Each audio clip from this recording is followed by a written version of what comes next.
Hello there. My name is James E. Wisher, and I'm the author of 38 novels, including The Hidden Tower, the audiobook you're about to listen to. I'd like to take a moment to thank you for stopping by my YouTube channel. I'll be adding more audiobooks all the time, so be sure to subscribe so you don't miss anything. One more thing, to quote Columbo. If you see any of my audiobooks on the channel other than this one, please let me know, since whoever posted it doesn't have permission to do so. Okay, with that bit of business out of the way, let's get started.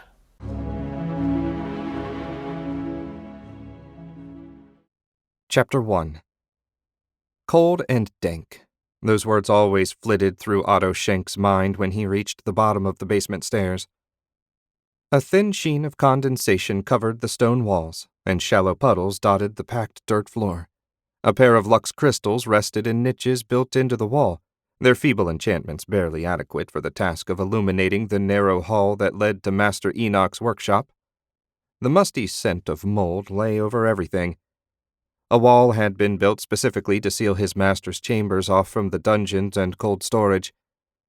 One lonesome passage allowed entrance and exit, and the door to the stairs was located as far from Otto's father's audience chamber as the castle architecture allowed. It seemed Father feared wizardry was a disease that might be catching. Certainly, the looks of disdain he favored Otto with suggested he found his youngest son to be a diseased thing. Otto shook his head, sending his mop of unruly, dirty blonde hair waving about. As if to mock his servants', and his mother's best efforts, Otto's hair never stayed in place for more than 15 minutes. It had been that way since he was 5, and at 17 it seemed unlikely anything would change, at least until it started to fall out. All the Shank men lost their hair. It was only a question of when. He stepped off the bottom step, careful to keep his new boots dry lest he draw his mother's wrath. Otto hated the cavalry boots and didn't especially care if the stiff, knee-high monstrosities got soaked. The nobles of Garenland currently favored the stupid things, and even country barons had to keep pace. Or their sons did anyway. Father wore what he liked, and woe to anyone that complained. Otto preferred his fawn slippers. They fit far more comfortably, not that he dared leave his room with them on. A shadow danced on the wall beside him, prompting Otto to look up at the spider stalking a moth caught in its web. "Morning, Claude. I hope I haven't interrupted your breakfast." The arachnid ignored him, the same way it did every morning. It was the story of his life. If he wasn't being ignored, he was getting shouted at for some infraction, real or imagined. He left Claude to his meal and strode down the short passage that ended at an ill-fitting door sporting an iron knocker with the face of a gargoyle. Rust covered the knocker, giving it a grungy orange patina. Since he had no desire to touch the disgusting thing, Otto rapped with his knuckle. The door opened a moment later, revealing the gaunt form of Master Enoch. A many times patched brown robe draped the wizard who peered at him with watery blue eyes. Master Enoch had seen better days when Father hired him a decade ago, and the poor pay, worse food, and miserable living conditions had done little to improve his state. Long gray hair and a beard jutted out in every direction, making Otto's wild mane look positively tame by comparison. Otto bowed. "Good morning, Master." The wizard darted a look down the hall and licked his lips. "Please, Lord Shank, how many times have I said you mustn't call me Master? If your father should overhear—" Otto straightened and sighed. It seemed wrong not to treat his teacher with the respect he deserved. He should be used to it by now. But every once in a while he slipped into student behavior instead of noble behavior. "Don't worry, Father's busy meeting with some merchant's representative. He's all excited about finding a new buyer for our cider. At least I assume that's what he's excited about. I pay as little attention to Father's ranting as possible." "Yes, of course." Master Enoch darted one last look behind Otto and moved aside to allow him in. "Speaking of apples," Otto stepped into the room and dug a shiny red fruit out of his satchel. "I brought you a snack. I've seen the gruel cook fixes. It's a shame the way they treat a genius like you." Master Enoch bit into the apple and sighed as a trickle of juice ran down his beard. A minute later, the apple was gone, core and all. His teacher spit 4 black seeds into the bucket at the foot of his simple cot. If Master Enoch's treatment was a shame, his living conditions were a crime. The workshop/living quarters held little beyond the cot, bucket, a rickety stool, and a crude, rough-hewn bench covered with alchemy equipment. 3 leather-bound books sat on one corner of the bench, as far from the caustic chemicals as possible. Otto often wished for a window during his master's experiments, but Enoch's skill with wind magic proved sufficient to keep them both from suffocating. He hoped to eventually learn a bit about alchemy, but his master didn't yet deem him skilled enough in the basics of magic to move on. "Have you been practicing?" Master Enoch asked when his apple joy had faded. "Yes, Enoch. 2 hours every evening, just as you said. I know I can do more." "You mustn't push yourself. Remember, training to use magic is no different than exercising your muscles. Do too much too fast, and you might hurt yourself. You have the gift, Otto, as strong as anyone I've ever met. Be patient. Build up your strength. Now, show me what you've learned." Otto grinned and pulled his dagger. It still took him a moment to make the mental shift necessary to view the etheric currents. When the swirling, multicolored energy resolved around him, he flipped the blade into the air and flicked his thumb against the iron ring on his middle finger, sending a thin streamer of energy into the dagger. The magic activated as the metal of his ring resonated with the steel dagger, creating a connection between them. The bliss, when his will and the ether became one, filled him for a moment. When he'd fully linked his will to the weapon, he sent it flying around the small room. It rose and fell, spun and twisted to Otto's whim. When he'd performed every trick he knew, Otto held out his hand, and the dagger settled into it. "How was that?" Otto sheathed the blade and ended the spell. "Excellent. You've mastered basic resonance magic in only 10 years. I needed 20 to get where you are now. What about the sparks?" Otto grimaced. When he was 5, Otto had discovered when he snapped his fingers, sparks would shoot out if he wished them to. He couldn't peer into the ether yet, and so only called on his magic instinctively. Since he was 5 and generally bored, he often wished the sparks to appear. If he really concentrated, different colors and sometimes even shapes formed. When he caught the drapes of his bedroom on fire, Father had decided he needed to learn how to control his magic properly.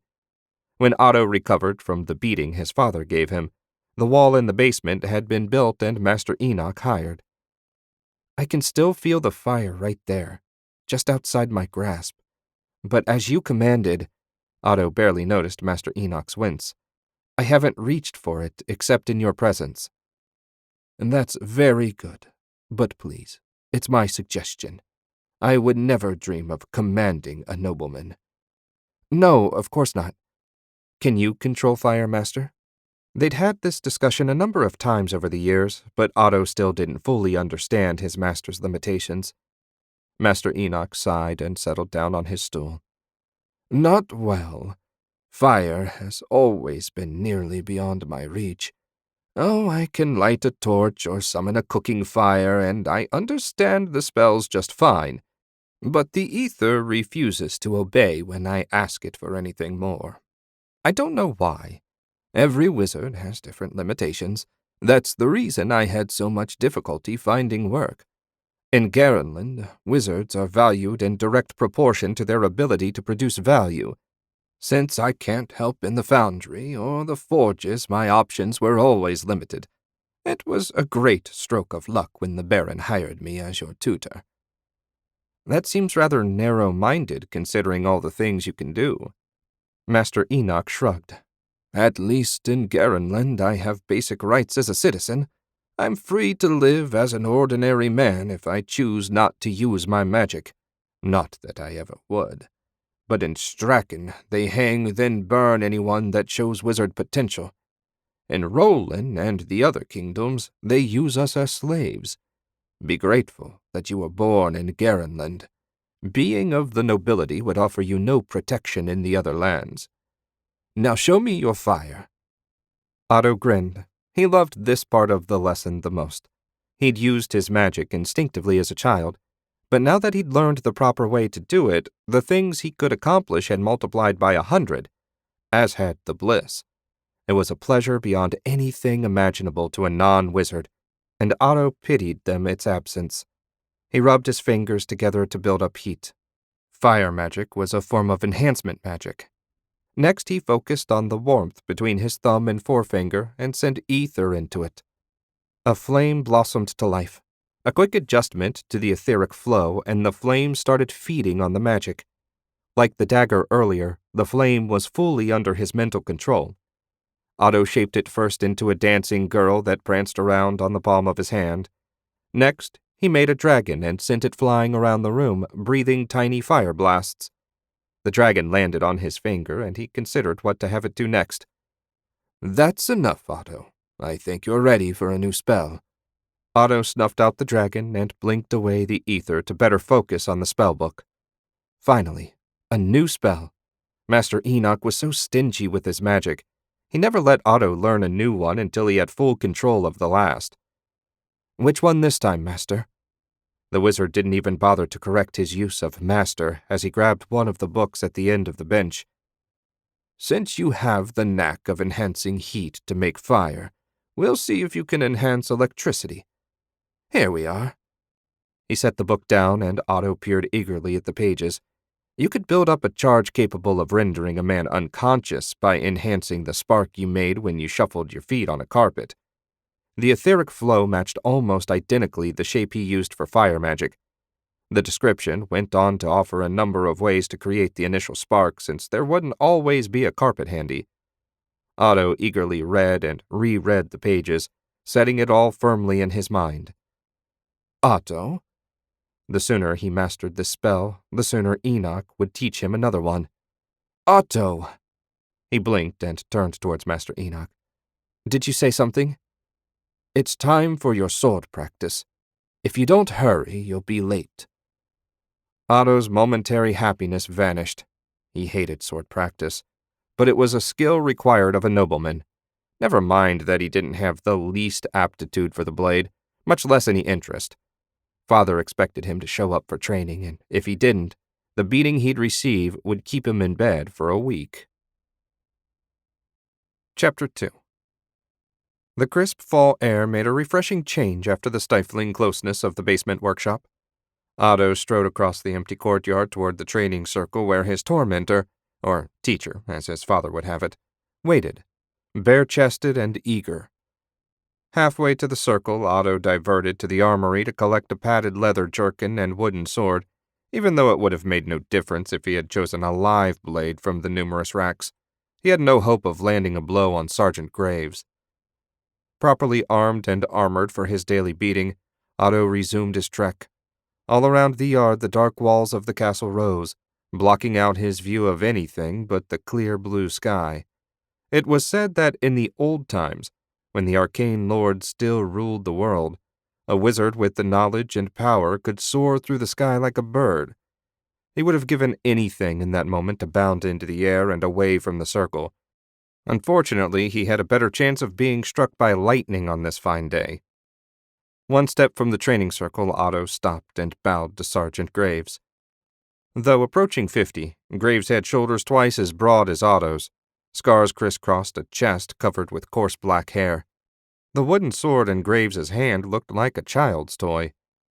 Graves had joined the army when Otto's grandfather still ruled the barony. Father and the sergeant had trained together and become fast friends despite their differences in rank. When it came time to select a sword master for his sons, Father had come to his decision instantly. Both of Otto's older brothers had taken to the sword like a pig to filth. He wanted only to survive his daily bouts without any broken bones. "Sergeant Graves, permission to enter the circle?" "Permission granted, my lord." Graves always spoke perfectly polite, even as his training methods remained brutal. "You showed some promise yesterday. Hopefully we can keep that up today." Otto restrained a laugh. At this point, if he went 10 minutes without falling on his face, it was considered progress. It wasn't Graves's fault he had an incompetent student. At least his father had ordered the yard cleared during Otto's training. If he'd had to do it with all his father's men-at-arms watching, a miserable experience would have been rendered a nightmare. Not that he imagined Father gave the order for his benefit. He simply didn't like to advertise the fact that one of his sons was useless in the one area that really mattered for a nobleman. Otto was no warrior, and all the training in the world wouldn't change that. Let's start with forms and get you loosened up." Otto stepped into the circle and began an unending cycle of parries, slashes, and lunges. The minutes dragged on, broken only by the occasional, "Raise your elbow, my lord," or "Don't overextend, my lord." After an interminable length of time, which was probably only 15 minutes, Otto's shoulders and thighs burned and sweat plastered his dark blue tunic to his back. He bent over, hands on knees, and struggled not to throw up. "That should have your blood pumping," Graves said. "Let's have a couple practice bouts." Otto straightened and joined his teacher in the center of the circle. When he first started training with Graves, Otto had asked why the sergeant didn't wear protective gear when they sparred, to which Graves had replied that as a beginner, he had no chance of landing a blow, and even if he did, it wouldn't strike with enough force to hurt him. It seemed in 8 years his assessment of Otto's skills hadn't improved, which only went to show how perceptive the veteran warrior was. Otto raised the hilt of his practice sword to his forehead, then slashed it to the side. He'd grown competent with the salute, at least. Graves returned the gesture and raised his sword. 10 seconds later, Otto's weapon went flying to the left and he went sprawling to the right. A light tap on the head ended the first bout. "Up and at 'em, my lord. We still have an hour of sparring and half an hour of running."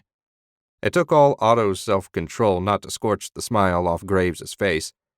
His palms already burned from grasping the sword. A little etheric energy and whoosh, he'd win his first match ever.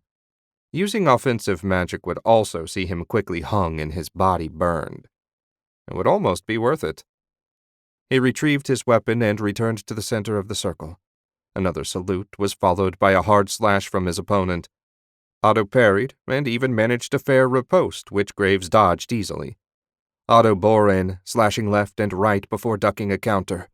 "Good, my lord. Be aggressive. Be a warrior." Unfortunately, the warrior had used up the last of his energy, and Graves's next slash sent his sword flying, and a hard blow to the ribs crumpled Otto to the ground. Graves sighed. "You have to do better, my lord. If this was a real fight, you'd be dead." Otto rolled over on his back. "If this were a real fight, you'd be hung for assaulting a nobleman. Besides, in a real life-and-death fight, I'd use magic." "Bah! Magic is no match for a good sword. I've never seen a wizard I've feared." Otto's eyes narrowed and the ether appeared in his vision. "Is that right?" He flicked his thumb against his ring, sending ether into it, then out into Graves's body.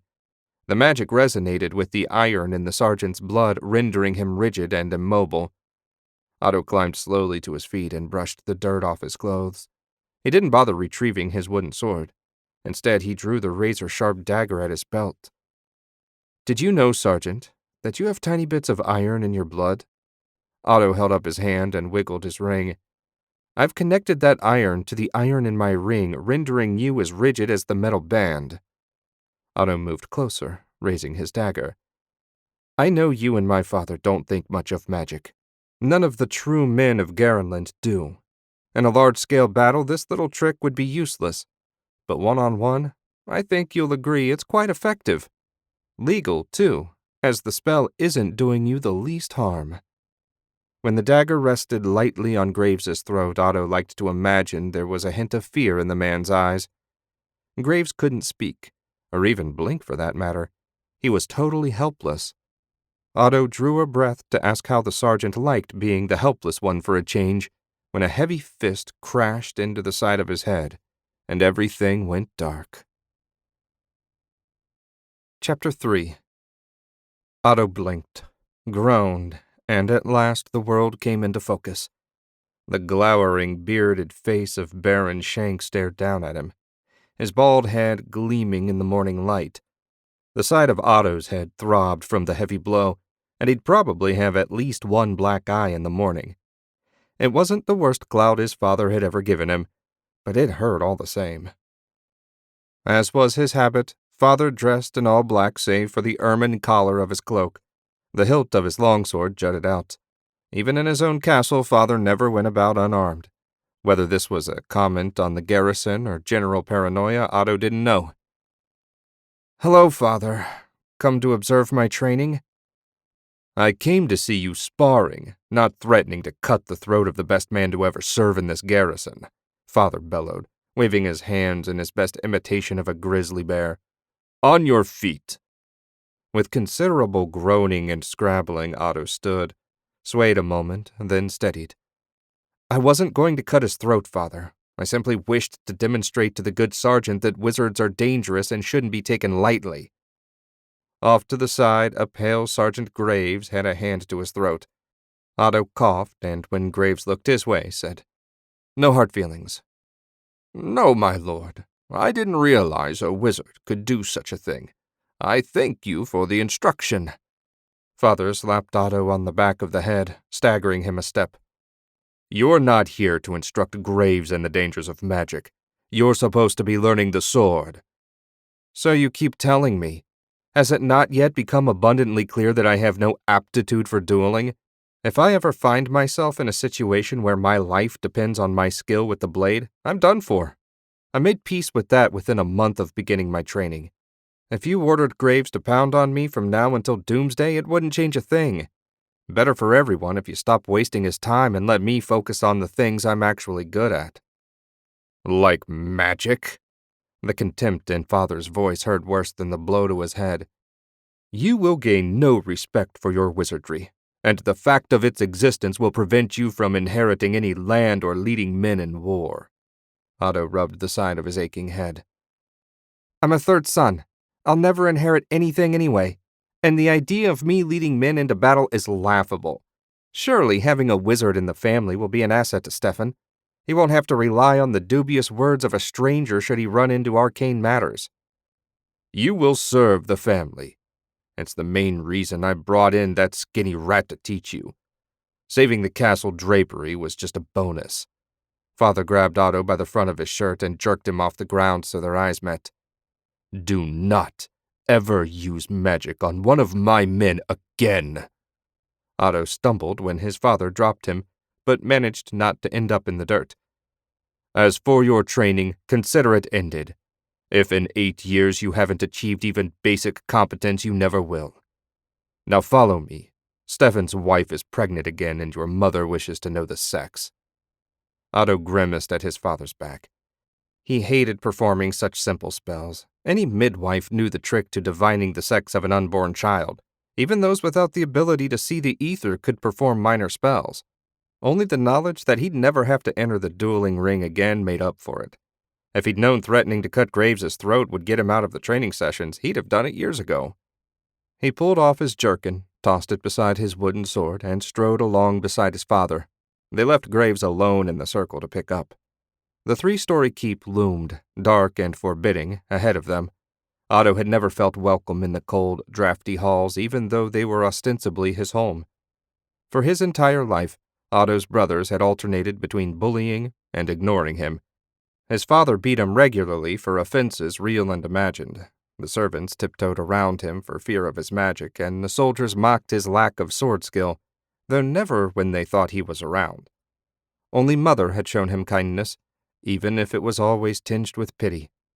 Pity for his weak body, his magic, and for the fact that he was a third son with no real prospects.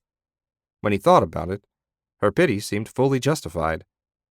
One of the guards on duty opened the heavy iron and oak door at their approach. Father stepped through without comment, and Otto followed. Once they were inside, the door shut with a dull, final-sounding thud. A short passage lined with murder holes led to the main hall. 4 long tables running north to south, and one running east to west filled the room. A fire blazed in the massive hearth, and Father's hounds lounged in front of it. The fire did little to warm the chamber, but it did push back some of the gloom. Stairs to the left led to the second-floor living quarters.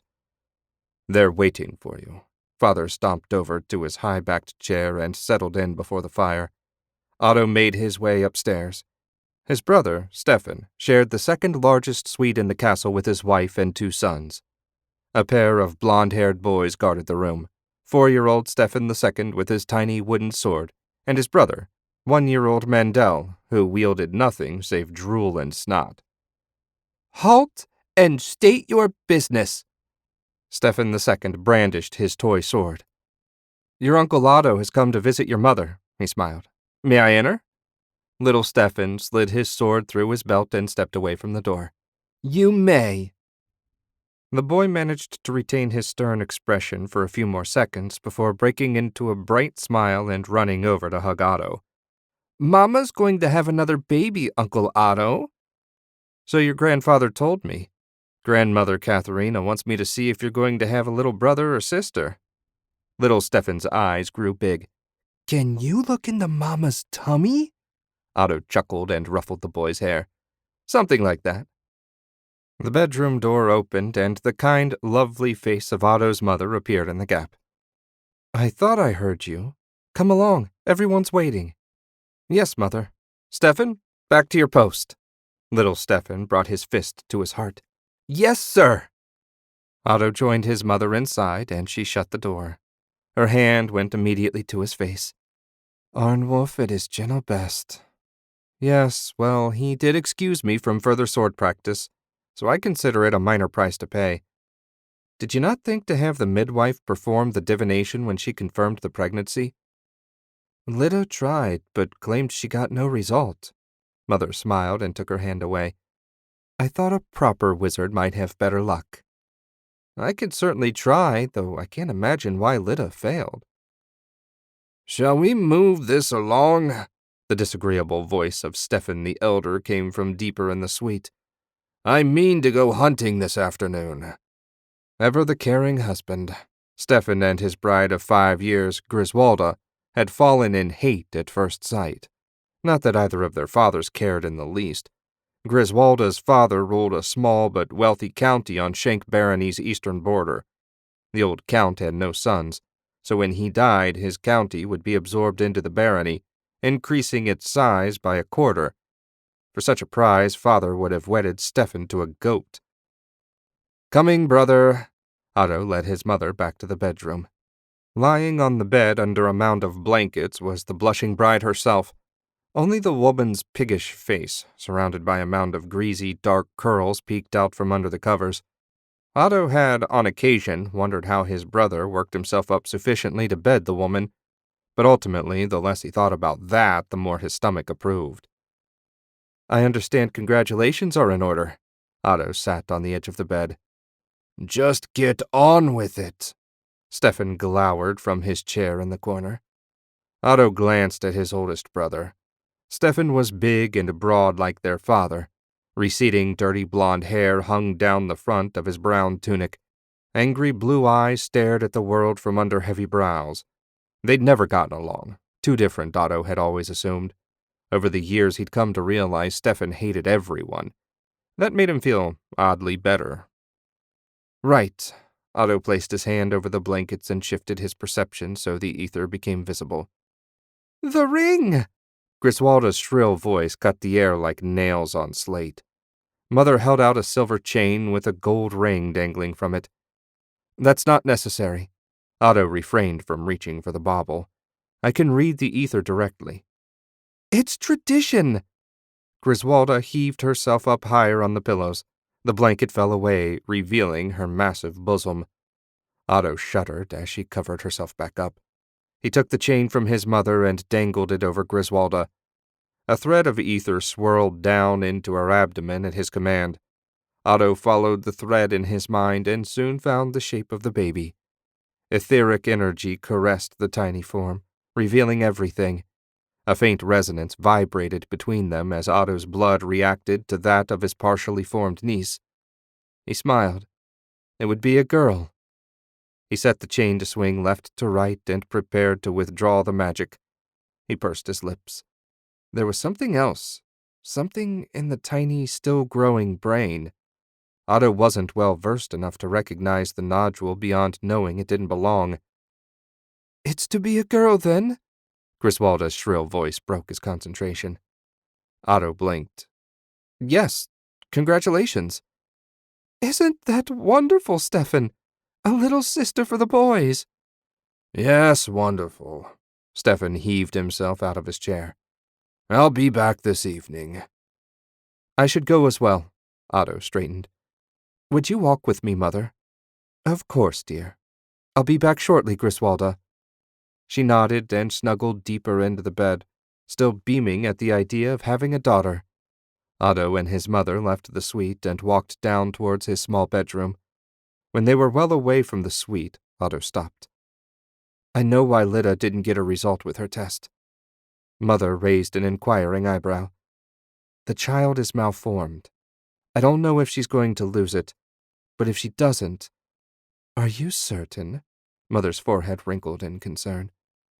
"As certain as I can be. I know there's something wrong, but this early in the pregnancy I can't tell what exactly. My guess is Lyda's spell recognized the child wouldn't live, which caused it to fail. I wasn't certain if I should say anything. There is a small chance I'm mistaken." Mother patted his arm. "We'll keep this to ourselves. Miscarriages happen all the time. Should the angels will the child not be born, there's nothing we mortals can do about it." Otto nodded and left his mother in the hall. Hopefully he'd made a mistake. Magic wasn't perfect, after all. Chapter 4. Axel Shank sat tall and straight in his saddle as he rode at the head of his patrol. A cool breeze sent a chill down his spine, and he cranked his broad-brimmed hat down tighter on his head. On Garenland's northern border, fall was coming to a rapid end. The sun hid behind thick clouds, and the air held a hint of moisture. They'd have a dusting of snow by morning, he knew it. Back home, Axel would have enjoyed another 3 weeks, possibly a month of decent weather. He also would have had to share it with his family. Given the choice of sitting beside a warm fire and drinking a mug of ale with Stefan, or having the bitter wind blowing down the collar of his heavy cloak, he'd take the breeze. He pitied Otto having to deal with Father and Stefan both, but the runt was used to getting slapped around, so he'd survive. Mother wouldn't let them do too much damage. He still remembered the day he gathered up his few possessions and rode out before dawn to join the army. He hadn't said goodbye to anyone, not even Mother, though he left her a note. He'd lived a relatively easy life as a baron's son, certainly compared to the average man, but Axel simply refused to stomach another day of his father's orders or his brother's arrogance. Any man who wished it, noble or common, had the right to apply to join the Garenland army, and so answer to no one but his officers and the king. Axel had been accepted at once, due to both his noble birth and skill with the sword. Luckily, he was a second son, so Father had no recourse to complain. As heir, Stefan would never have been permitted to walk out. Axel received the rank of lieutenant and an assignment to the 2nd Legion on the northern border in the hopes that he might help end the bandit raids that had been plaguing the area for the past 10 years. That was 2 years ago, and he'd made little progress in his mission. If anything, the raids had intensified. Axel adjusted the crossguard of his longsword so it wouldn't dig into his hip with each step his horse took along the goat path that passed for a road in this part of the kingdom. His command currently rode through a thick pine forest on their way to check the next village. The locals were mostly loggers and trappers that made their living in the wild places far from civilization. Their remote homes made them easy targets for bandits looking for unguarded victims. Easy targets, but poor ones to say the least. Maybe they'd get some coin for the traps, furs, and other equipment in the villages, but it seemed little enough for the effort. Whatever their motivation, his job was to find them, kill anyone that resisted, and bring the rest back to base to hang. It sounded so easy, yet not a single raider had swung since he began the campaign. He turned to the thick-set, bearded man riding beside him. Sergeant Cobb had lived in the borderlands his whole life and knew the land and the people like the back of his hand. Axel had found him a great asset since assuming his command. "What do you think, Cobb? Do we stay over at the next village or check one more before dark?" "Best stop at this one, Lord Shank. We won't reach the next one until well after dark." Axel nodded. "It's Lieutenant Shank when we're on duty, Cobb. How many times do I have to tell you that?" "Sorry, my lord." The 15 men behind them in a double column chuckled at the resumption of their long-running argument. At this point, Axel only brought it up to draw a laugh out of the men. He'd long since given up hope of convincing Cobb to call him by rank rather than title. Cobb stopped short and cocked his head. Axel had seen that pose often enough to loosen his sword in its scabbard. After a moment, Cobb relaxed. "Scouts returning, my lord. Riding hard, too." Damn it all. Axel took his hand away from his hilt. The only thing that would bring his men riding like that was another raid. 2 men in mottled brown and green scout uniforms came thundering around a bend on galloping horses. They slowed as soon as they spotted the column and approached at a more sedate canter. The scouts reined in and saluted, fist to heart. "Report," Axel said. "Another burned village, sir," said Colton, the senior scout. "Survivors?" Axel had little hope, but you never knew. "We only made a quick survey, but no one presented themselves. The cabins were still smoking when we arrived. We missed them by a day at most." Colton's voice held the same rage that filled Axel to bursting. "We'll have a closer look." Axel shook his reins and clucked his tongue, setting his mount in motion. Colton fell in beside him in case he had any more questions. Axel had many questions, but none that the scout could answer. At the top of his list was who had attacked the people he was sworn to protect, and where were the bastards hiding. 15 minutes later, the column rode into the smoldering remains of a tin-house village. Bodies in simple homespun clothes lay scattered about, some in the center of the cabins, others just outside their doors. There was no rhyme or reason to it, just chaos and death. The villagers had plenty of firewood stacked up against a cold winter. That would make his final task here a little easier. "Squad, gather wood and bodies and prepare a pyre. Cobb, Colton, with me. Let's see if we can't make some sort of sense out of what happened here." A chorus of "yes, sirs" was followed by the men dismounting. It wasn't the first time they'd had to perform this sad task, and Axel feared it wouldn't be the last. The corpse of a large, bearded man lay near the center of the village. He had a double-bitted axe frozen in his hands. Axel bent down for a closer look. Red ice covered half of one blade. At least he had gotten in a good lick. Frozen blood caked the front of the dead man's shirt, fusing it to his chest. Axel sent a silent apology to the dead man's soul and ripped the shirt open. A single round wound had been punched in the corpse's chest. Cobb crouched beside him. "Arrow wound, looks like." Axel agreed. Why would the bandits bother to retrieve the arrow? "Not a lot of civilization around here." Cobb straightened and looked around the rest of the clearing. "Steel arrowheads aren't easy to come by." Colton stood a short way off studying the ground. The dirt had frozen as hard as stone. No way he'd find tracks. Even when they did find tracks, they usually lost them after a mile or two. The raiders knew their woodcraft, that was certain. Axel loosed a shrill whistle. When everyone was looking at him, he said, "Keep an eye out for any wounds that might have been made by an axe." He waited for the yes sirs, then went to join Colton. "What is it?" "Blood trail." Colton pointed to a dark line running along the ground. "It goes to the trees. Looks like the raiders took their dead with them." "Horses?" Cobb asked. "The forest is too thick. They're on foot. Look here." Colton bent down and picked up a charred piece of wood. "Give it a sniff."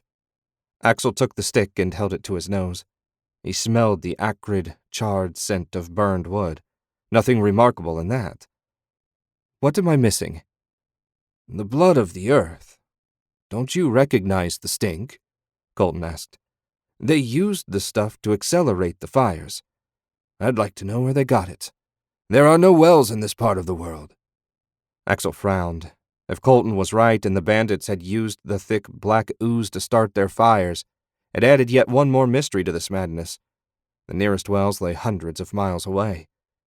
An hour later, the bodies of the fallen had been gathered and a massive pyre built. Axel said a short prayer, lit the pyre, and on they rode. Only 2 hours of light remained, but no one wanted to make camp in the burned-out village. None of his men feared spirits, at least he hoped none of them were that faint-hearted. But it somehow seemed disrespectful to camp in the remains of the village. Foolish, perhaps, but when Axel gave the order to mount up, no one complained. Cobb led them to a clearing 3 miles down the road. A low pile of half-rotted logs lay to one side, but they still had plenty of room to set up their one-man tents and get a fire going. The men went about their nightly routine with their heads down and none of the usual banter. The lack of progress was dragging everyone down, Axel included. Some days he wondered if he had the right to lead men. He seemed to accomplish nothing beyond riding around and cleaning up bodies. A heavy hand landed on his shoulder as he set up his tent. Don't let it get you down, Cobb said. The men need to see their commander with his head held high, confident that he knows what to do. I wish I did know what to do. The attacks seem random, so I can't predict when one might come and set a trap. Garenland lacks the resources, or at least the willingness, to put a small garrison in each town. I'll discuss it again with the commander when we get back. But frankly, I'm at my wit's end. I wouldn't waste your time trying to get soldiers stationed in the villages. Cobb dug his pipe out and started packing it. The reason folks live up here is to get away from authority. Soldiers are only a little less welcome than raiders. That's madness. Cobb shrugged. Madness to you, maybe. But to the people living in this part of the country, it's their preference. One of the men had a fire going and had started getting a stew put together. Axel and Cobb ambled over, and Cobb used a burning brand to light his pipe.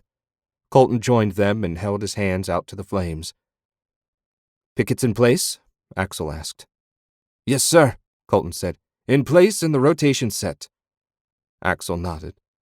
He wished the bastards would attack the camp. Anything would be better than finding another burned-out village. Chapter 5. Otto lay in his feather bed and stared up at the ceiling. After 4 blissful days without sword practice, Sunday had arrived. It was Master Enoch's day off. Though he would have preferred to study every day, Otto understood that the master needed a bit of rest now and then. Since Otto had little in the way of responsibilities, Sundays were his to do with as he pleased, especially if he escaped the castle without his father spotting him. He agitated the ether, causing a ball of light to appear. Once the room became visible, he rolled out of bed, dressed in a soft brown tunic and leggings, and put on a well-worn pair of shoes. Damned if he was going hiking in those horrid cavalry boots. With the addition of his satchel and dagger, he was set.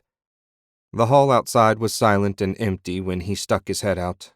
So far, so good. He slipped out and tiptoed down the hall. As he passed his brother's room, he tried not to think about what he'd seen earlier in the week. There was nothing to be done about Griswalda's unborn daughter, so best not to dwell.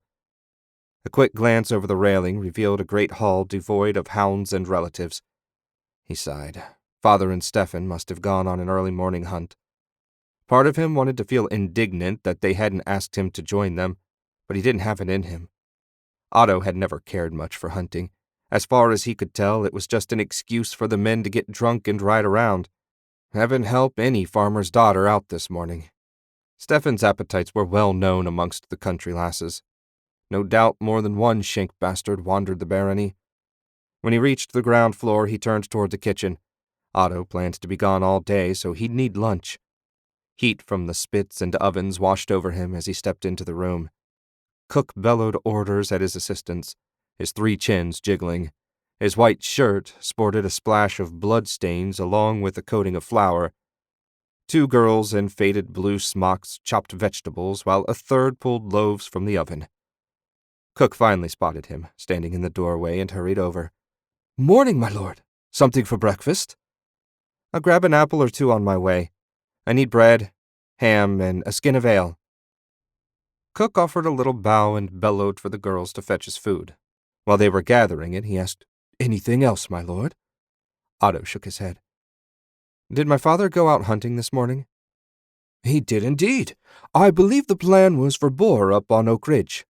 Will you ride out to join him?" "No, I'd never catch up." One of the girls in blue ran up with a cloth-wrapped bundle and skin, handed them to him, curtsied, and rushed back to her chopping. "Thanks. I'll be back for dinner, so set me a place." "Of course, my lord." Cook bowed again and returned to his work. Otto left the kitchen and walked out into the courtyard. Now he knew which way not to go. Oak Ridge was 2 hours north of the castle, so he'd head south. There was a pond he'd found years ago in a little glen 3 miles away. That would be a nice place to while away the day and practice his new electricity magic. Maybe he'd zap a fish to go with his lunch. 15 minutes later found him clear of the castle town and on his way. Most of the people had packed into one of the 3 small temples. The Shank family had never been overly religious, and Otto considered most of it superstitious nonsense. His father ostensibly prayed to Brannock, the King of Swords, but the Archangel was largely honored on his 2 holy days and ignored the rest of the time, barring an upcoming battle. Otto sometimes wondered if the many archangels and demon lords ever grew bored with the self-serving prayers of men. Most people he knew only cared about them when they needed something. For Otto, the wisest path seemed to be to ignore them all and hope they returned the favor. He'd barely left the outskirts of the village when 2 blond boys, perhaps 10 and 12, wearing torn trousers and battered tunics of tan wool, emerged from the newly harvested cornfield at the edge of the road. The panting children spotted him and raced over. Both took a knee and bowed their heads. "Lord Shank," the elder said. "Please, my lord, our sister is missing." "So much for his morning hike. On your feet, boys, and start from the beginning." The youngsters scrambled up but refused to meet his gaze. "We were playing with our sister near Rock Creek, my lord. We got bored and started up a game of dares. One thing led to another, and we dared her to go into the haunted forest." "It was your dare," the younger boy said. "Was not. Was so." "Quiet, both of you." Otto rubbed the bridge of his nose. "So your sister went into the forest and hasn't come back out, and you 2 are clearly too frightened to go looking for her." They hung their heads. "Yes, Lord Shank." "Very well. Show me where she went in and I'll see if I can find her. What are your names?" "I'm Walden," the older said. "And this is my brother Dannon. Our sister's Jessa. She's 8.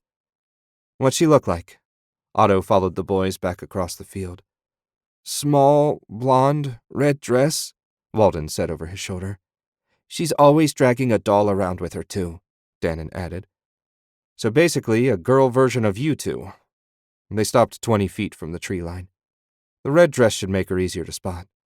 "As long as the ghosts didn't get her," Dannon shivered and hugged himself. "She went in there, my lord." Walden pointed to a deer trail a little way to their right. "We'll wait for you here." "Best head on home." Otto examined the ground for tracks. He wasn't as good a woodsman as his older brothers, but he'd learned the basics. "Heaven knows how long it will take me to find her." "We'd just as soon wait, Lord Shank," Walden said. "Yeah, if we come home without Jessa, Ma'll give us an awful spanking." Dannon rubbed his rear end for emphasis. Otto grinned. "Suit yourselves. I'll be back as soon as I can." "Good luck, my lord." Walden sketched a fair approximation of a formal bow. "And watch out for ghosts," Dannon said. Chapter 6. The air was cooler in the shade of the forest. Otto followed the trail even though there were no clear tracks. He assumed that a little girl in the woods would take the easiest path. This patch of woods had a pack of feral dogs, some boars, and its share of black bear, but no ghosts. That's why they warned the people against having their children play in the area. Why the parents had chosen to warn them with a ghost story was beyond him. If anything, the idea of seeing a ghost would tempt kids, not keep them away. He stepped over a dead and rotting cedar. Still no sign of tracks or Jessa. He had to have come at least a quarter mile. He'd thought to find the girl huddled behind a tree just out of sight of the field. Perhaps something had startled her into running and she got lost. Hopefully she wouldn't run into anything too aggressive. Otto really didn't want to have to carry her body back to her parents. He frowned and shifted his perception. Maybe the girl had left some path through the ether. The currents were disturbed, but not in anything resembling a line. Instead of its usual smooth flow, the ether swirled around a central point deeper in the woods. The path he followed ran in the same general direction. Perhaps he could solve 2 mysteries in one go. 300 yards further along, the first black apparition appeared. It startled him for a moment, but he knew there was no such thing as ghosts. There had to be a rational explanation for the thing. Otto blinked away the ether, but the translucent figure remained. It floated around and let out a low moan, but otherwise made no aggressive move. It would certainly do the job of convincing any of the more superstitious souls that saw it that the forest really was haunted. He shifted his sight again and studied it closer. 4 etheric threads entered the whatever it was. The threads emanated from the same central point around which the current swirled. He drew his dagger and slashed the ghost several times, meeting no resistance and feeling neither heat nor cold. He nodded once. An illusion. He'd read about them in Master Enoch's books, but had never seen one. Satisfied that the apparition posed no threat, Otto continued on his way. If Jessa had seen the ghost, he might well find her fainted nearby. Half an hour later, a thick stand of jack pine blocked his way. Not more than 20 paces beyond them waited the center of the etheric vortex. He tried to peer between the trunks, but the branches grew too thick. It almost looked like they'd been woven together to form a screen. The deeper he went into the forest, the less natural it became. Damned if he'd let a patch of evergreen stop him. Otto circled left, hoping to find a gap. The weave remained tight and impenetrable. It took him a full 5 minutes to make a complete circle around the stand. There wasn't even a half-inch gap between the needles. If he'd required further proof that something unnatural waited beyond those trees, he needed it no longer. He grabbed one of the branches. If he couldn't find an opening, he'd bloody well make one. Otto yanked with all his might, but the branches didn't so much as flex. While he wasn't the mightiest man on the planet, he refused to believe he lacked the strength enough to flex a 1-inch diameter pine bough. Enough of this. He took a step back and searched the forest floor for a fallen branch. He snatched a foot-long stick the size of his pinky off a pile of yellow needles. His tap sent etheric energy through the twig and created a link between it and a branch. The moment the etheric tendril touched the pine branch, the whole barrier opened like a lily in the morning sunlight. His jaw dropped along with the stick. Beyond the opening stood a simple 20-foot-tall stone tower in perfect condition. An iron-banded door filled the arched entrance. Not a hint of rust showed on the metal. Otto shook himself, closed his mouth, and stepped through the opening. He paused, coiled and ready to spring back should the branches show any sign of closing, but they didn't so much as twitch. He chewed his lower lip for a moment, then shrugged. He'd come this far. Might as well have a look inside. A step from the entrance, the door opened all on its own, without a sound, as though on well-oiled hinges. His stomach did flips as he stepped through the doorway and into an empty chamber. He'd seen more magic in the last half hour than in his whole life previous. There was nothing on the first floor beyond a set of stone stairs to the second. He started up them, his hand trailing on a wall completely free of dust or cobwebs. At the top waited another room nearly as empty as the first. The sole decoration consisted of an oval mirror, perfectly flat and smooth, like you might find in a wealthy lady's dressing chamber. He turned a slow circle just to be certain he hadn't missed anything. Talk about disappointing. After all that build-up, he'd expected to find a library filled with tomes and artifacts, or maybe a treasury heaped to the ceiling with gold and gems. He sighed. Best get back to hunting Jessa. Her brothers had to be frantic by now. Do not be so swift to leave. Otto spun back to face the mirror so quickly he stumbled and almost fell. The clear glass had filled with black mist.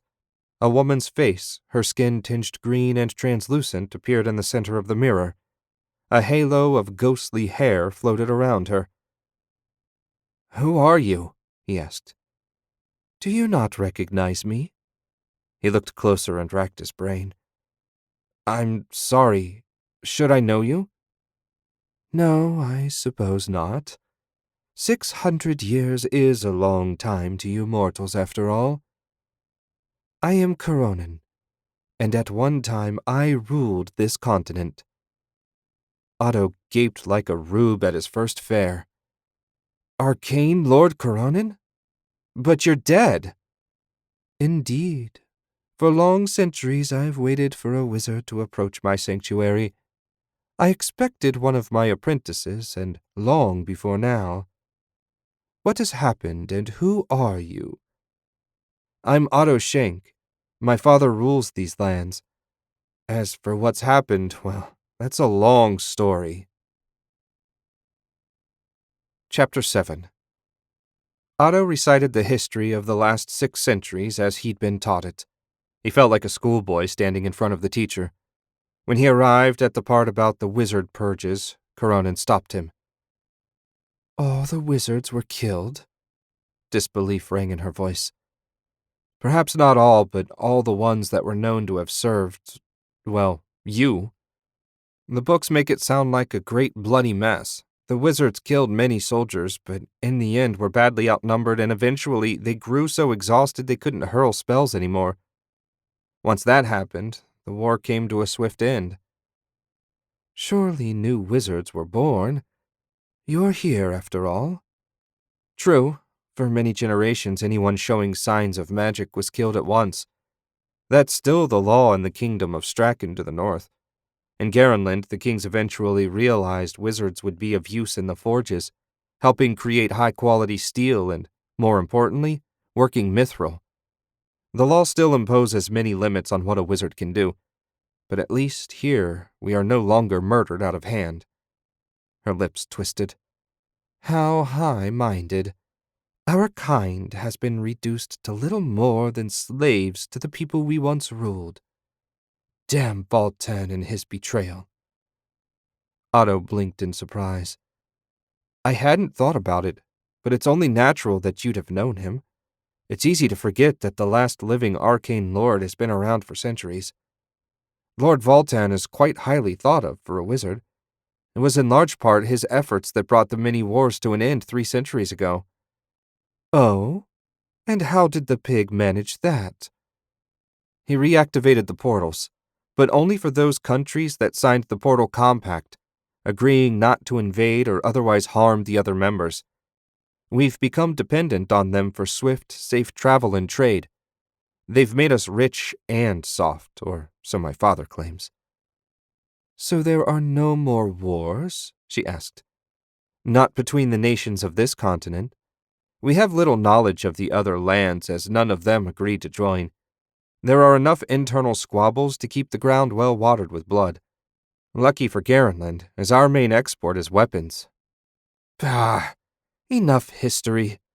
Show me your magic. Otto brightened, then trembled faintly. To cast before an arcane lord was a great honor. Even if the world regarded them as monsters, that didn't change the fact that they were amazing wizards. He drew his dagger and sent it flying around the room. After a handful of passes, he switched to fire again, to no comment. Time to try his new spell. He pulled a glass rod and a small square of sheepskin. He'd barely touched them together to begin building up the necessary spark when Kurunin said, What in the world are you doing? Building up a charge for an electrical spell. What ignorant buffoon has overseen your training? The reason lightning is the most common offensive spell used by wizards is that the body produces a constant flow of electricity. It's what allows you to control your physical functions. Otto held up his hand and looked at it. Truly? Of course, truly. Send your thread into your hand, then shape the electricity into lightning. He did as she said, and immediately the crackling power grew in his palm. A moment later, blue sparks danced around his fingers. Why hadn't Master Enoch taught him this method? Good. Now hurl the lightning at the wall. Only a single thread's worth, as I don't wish my home damaged. I don't understand. How do I throw the lightning? She closed her eyes and shook her head. Don't tell me you've only mastered single-thread spells. In all honesty, I didn't even know it was possible to wield more than one thread. Ha! An arcane lord had the ability to control over 100 threads at once. Even a regular wizard can weave multiple thread spells. Otto's head spun. 100 etheric threads at once? What could he accomplish with that much power? Will you teach me? She opened her eyes and smiled. I will. 2-thread lightning is simple. With the energy gathered around your hand, draw a second thread, and use it to connect your finger to the spot on the wall you wish to hit. Finally, will the energy along the thread. Otto nodded. That did sound simple. He was surprised he hadn't considered the possibility on his own. He focused on the wall opposite him and conjured a second thread. His body trembled at the increased stress, even as the bliss increased to a degree he'd never experienced. The ether obeyed, and a moment later a sparkling line ran from his extended hand to the wall. He centered himself and sent the energy he'd gathered racing down the thread. The lightning bolt slammed into the stone and blackened it. Otto's smile nearly split his face. He spun back to the mirror. "I did it!" "Yes, and it only took you half a minute. You'd be dead 10 times over in a real wizard's duel. Still, now that you know the technique, it's only a matter of building up speed. You will practice, and when you return, I expect you to have the casting under 5 seconds. Otto slapped his forehead. "Damn it! Jessa! I was so excited to meet you, I forgot all about her. I will practice, Lord Cronin, on my honor, but I have to go. There's a girl missing, and I was searching for her before I found your tower." "Ah, she would be the first person I detected today. She stopped moving about a 1/4 mile from here. I'll guide you, but first, on the wall to your right you'll see 4 triangular stones that meet at a round, slightly raised pebble. Touch the pebble." It took only a moment for him to pick out the pattern she mentioned and tap the central stone.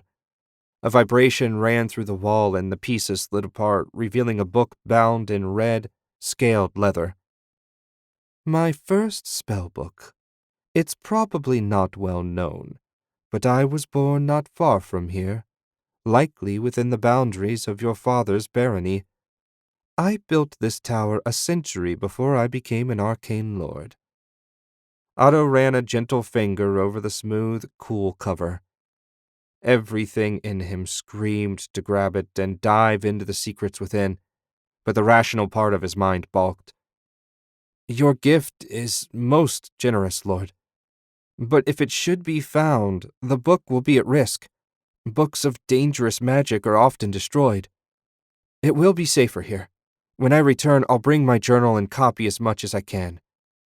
She muttered something about ignorant peasants and shook her head. "Do as you think best. This new world is a mystery to me. When will you be back?" "I can only visit safely on Sundays. Any other time my absence will be marked." "Once a week is fine. It's not like I have a great deal else to occupy me. When you get outside, follow the etheric light. It will lead you to the girl." The hidden compartment ground shut. "Practice hard, apprentice. I trust I don't need to warn you against mentioning this place to anyone." "No, Lord. It's been an honor to meet you, and an even greater honor to have a chance to study under you." He bowed to the face in the mirror. "Until next week." He retraced his steps to the clearing surrounding the tower. A glance at the shadows revealed it was only a little past noon. A bright blue light appeared in the ether and moved quickly away from him and out the opening in the pines. Otto jogged after it, his mind a whirl. A million questions battered him and left him reeling. He would have time to explore them when he returned next week. All that mattered for now was that one of the most powerful wizards to have ever lived had agreed to teach him. So much had been lost since the time of the arcane lords, but she probably knew every secret in the universe. That she was dead didn't trouble him in the least. 10 minutes later, a faint whimpering reached him. The spark he'd been following hovered over a juniper bush. He stepped around it and found a little blonde girl in a torn red dress lying on the ground, clutching her left ankle. "Jessa?" She sniffed and looked up at him. "Who are you?" "I'm Otto. Your brothers asked me to try and find you. Are you okay?" "I tripped. Then I fell. I lost my dolly and I want to go home." She burst into a fresh bout of crying. He winced at the loud wailing. "I know the way out of here. Can you walk?" "No, my foot hurts." "Let me see." He bent down and examined her swollen ankle. It didn't look broken, at least. He spun around. "Can you climb on my back? I'll give you a piggyback ride." She scrambled around and finally wrapped her arms around his neck, half choking him. He hitched her up a little higher and took a breath. She weighed more than he thought. Luckily, he didn't have too far to go. "Ready?" "Yes." Jessa whimpered a little, but didn't start crying again. He set out for the field where he left the boys. He hit the deer trail 5 minutes later and followed it all the way back to the cornfield. "Lord Shank! Jessa!" Walden raced up to them, his brother right on his heels. "We thought the ghosts got you," Denon said. "I didn't," Walden said. "Did so. Boys, how about you show me the way to your house? Your sister isn't getting any lighter." "Yes, my lord. This way." Walden set out in the lead. He led them to a modest 3-room cabin near one of the many sprawling orchards that dotted the barony. A thin trickle of smoke rose from the chimney. Otto rapped on the door, and a moment later a portly woman in a pale dress and stained apron opened the door. "Who are—" She trailed off, and her eyes grew wide. "Lord Shank, I meant no disrespect." Her eyes went to the ground, and she bobbed a curtsy. "I take no offense. If you'd be kind enough to remove your daughter from my back, I'd be grateful. She appears to have twisted her ankle." A moment later, the weight was removed, and he straightened. Otto sniffed, and his mouth started to water. "What is that delightful aroma?" "Bean and tomato stew, my lord." She held her daughter in one arm, the girl hugging her neck. "It's almost ready if you'd like a bowl." "I'd be delighted, madam. The tradition is for a guest to bring something for the pot, isn't it?" He dug the ham from his satchel. "Perhaps this would make a good addition." "Meat!" Walden grinned and punched his brother lightly on the shoulder. "Oh, boy!" Dannon hit him back. Whether this was genuine excitement or an excuse to beat on each other, Otto didn't know. He liked to think it was the former, and when the boy's mother invited him in, he happily accepted. Chapter 8. A cold, drenching rain fell outside as Otto made his way down the stairs to Master Enoch's workshop. It was one of those fall storms that would soak the land for hours, swell the creeks, and generally make the apple pickers' lives miserable. The basement air was redolent with the scent of decay, and rivulets ran down the stone wall. A faint scream penetrated the dividing wall. Father must have been amusing himself with one of the prisoners. A patrol had brought in a pair of highwaymen an hour after he returned home yesterday afternoon. Poor bastards. If he had nothing better to do, Father would drag out their punishment for hours. At least if Father made an example of them, the next desperate men might think better of robbing the people of Shank Barony. Otto very much suspected their fresh corpses would be hanging from the castle walls come morning. He glanced up at the corner, but Claude must have found a warm place to hunker down for the day, as the spider was nowhere to be seen. Larger than usual puddles covered the floor, leaving only a narrow path for Otto to pick his way across. He rapped on the door, and his master opened it a moment later. "Good morning, Lord Shank." Enoch sneezed and wiped his nose on his patched robe. Otto half expected to find clumps of moss growing on it, so damp was the interior of the workshop. "Did you practice your lightning magic yesterday?"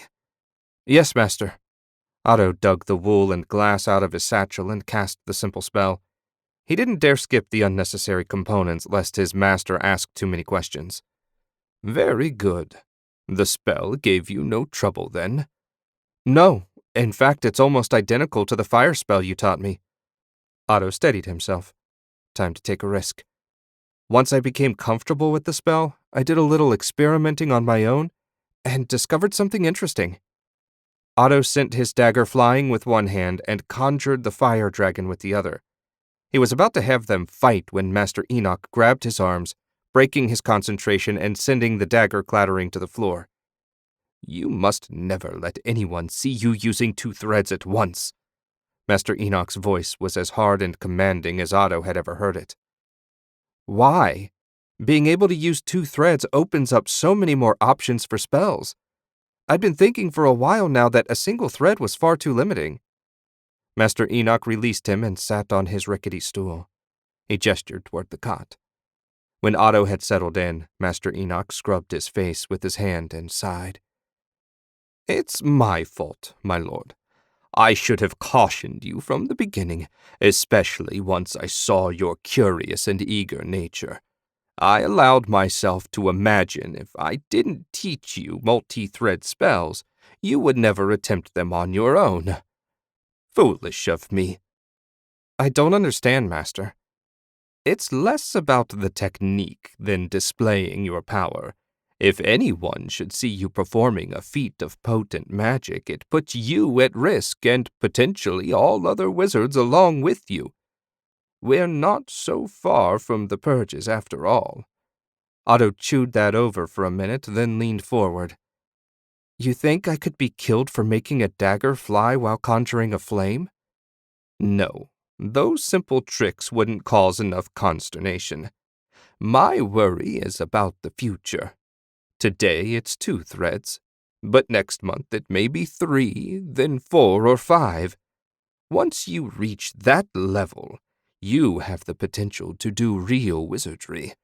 While I doubt I can convince you not to learn it now that you know such magic exists, I do want to caution you about using it.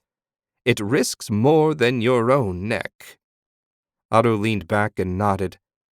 How many threads can you conjure, Master? It's only the 2 of us. Please? This one time only. Master Enoch stood and spread his hands. Multicolored threads sprang from each finger until 10 of them danced in the air. He only maintained the display for a few seconds before slumping back onto the stool. 10, Master. It strained Otto's credibility, and if he hadn't seen it with his own eyes, he wouldn't have believed the ragged figure before him capable of such a display. Master Enoch rubbed his eyes. That's my maximum, and it exhausts me rapidly. I can use up to 5 with no trouble, though I never do. Can all the wizards, like those working the forges and advising nobles, perform such feats? Many can. Understand, Otto, since the time of the purges, from master to student, the warnings have passed. Never show them your true power. Never give them an excuse. Magic frightens people in direct proportion to the power displayed. The weaker we seem, the safer we are. I understand, Master. And he did. Men like his father respected power, but they also needed to control it. And magic was something they never truly control or even understand. Surely when we're alone, you can teach me more than sparks and flying daggers. Master Enoch finally cracked a smile. Very well, though it will have to be from memory, as I dare not write any of my stronger spells down. Fair enough. Otto rubbed his hands together. Now he had 2 wizards willing to teach him high-level magic. That should accelerate his studies considerably. Otto shivered in the pre-dawn gloom as he slipped through the woods toward Lord Coronan's tower. The temperature dropped more and more each day. He pulled his fur-lined cloak tighter about him. Soon the snows would come, trapping Otto in the castle with his family. He shuddered at the thought. Winter was the worst part of the year as well as the longest. A quick glance at the ether confirmed his direction. He'd taken a different route today as he didn't wish to run into the boys and their sister. In his experience, kids liked to talk, and he had no desire for his weekly treks to become a topic for gossip. Even if no one knew he went to the hidden tower, he didn't want to risk drawing attention to his weekly strolls lest a curious soul come searching for him. At his side, the journal he brought weighed down his satchel. The spell book she'd showed him must have been 300 pages thick, so he doubted he'd get more than a quarter of it copied before the snows. But even that much would provide an excellent distraction for the coming long, dark months. Ahead of him, a thick patch of evergreens rose up, blocking his path. Otto looked around, then grinned. Once Master Enoch had accepted the inevitable, he'd been more forthcoming with his instruction. Otto wove 3 strands of ether together and slashed it through the branches blocking his chosen route. The invisible thread sliced through the small branches like a hot wire through wax. According to his master, the minimum number of threads required to directly affect an object was 3. He touched the smooth stubs as he walked past, letting the whip fade as he did. Otto didn't know what only 2 threads would do, but 3 worked like a charm. He couldn't wait to discover the power of 4 or 5. His master assured him that since he'd been training with a single thread for so long, he should be able to add a few more relatively quickly. He reached the circle of trees which opened up when he applied etheric energy to them. Inside the tower, he bounded up the stairs and found Lord Coronin waiting in her mirror. Otto bowed, then shrugged off his cloak and satchel. "Have you been practicing?" she asked without preamble.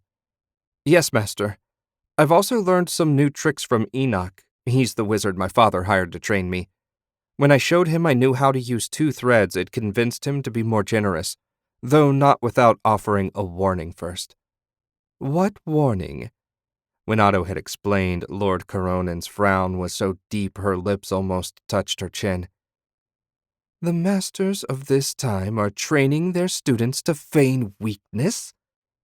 If I still lived, I'd have them flayed. Their ideas are an insult to all wizards since the dawn of magic." "If you still lived, there'd be no need to hide our power, as no one would dare do anything to us for fear of your wrath. As it stands now, we need to survive." "Simple survival isn't enough.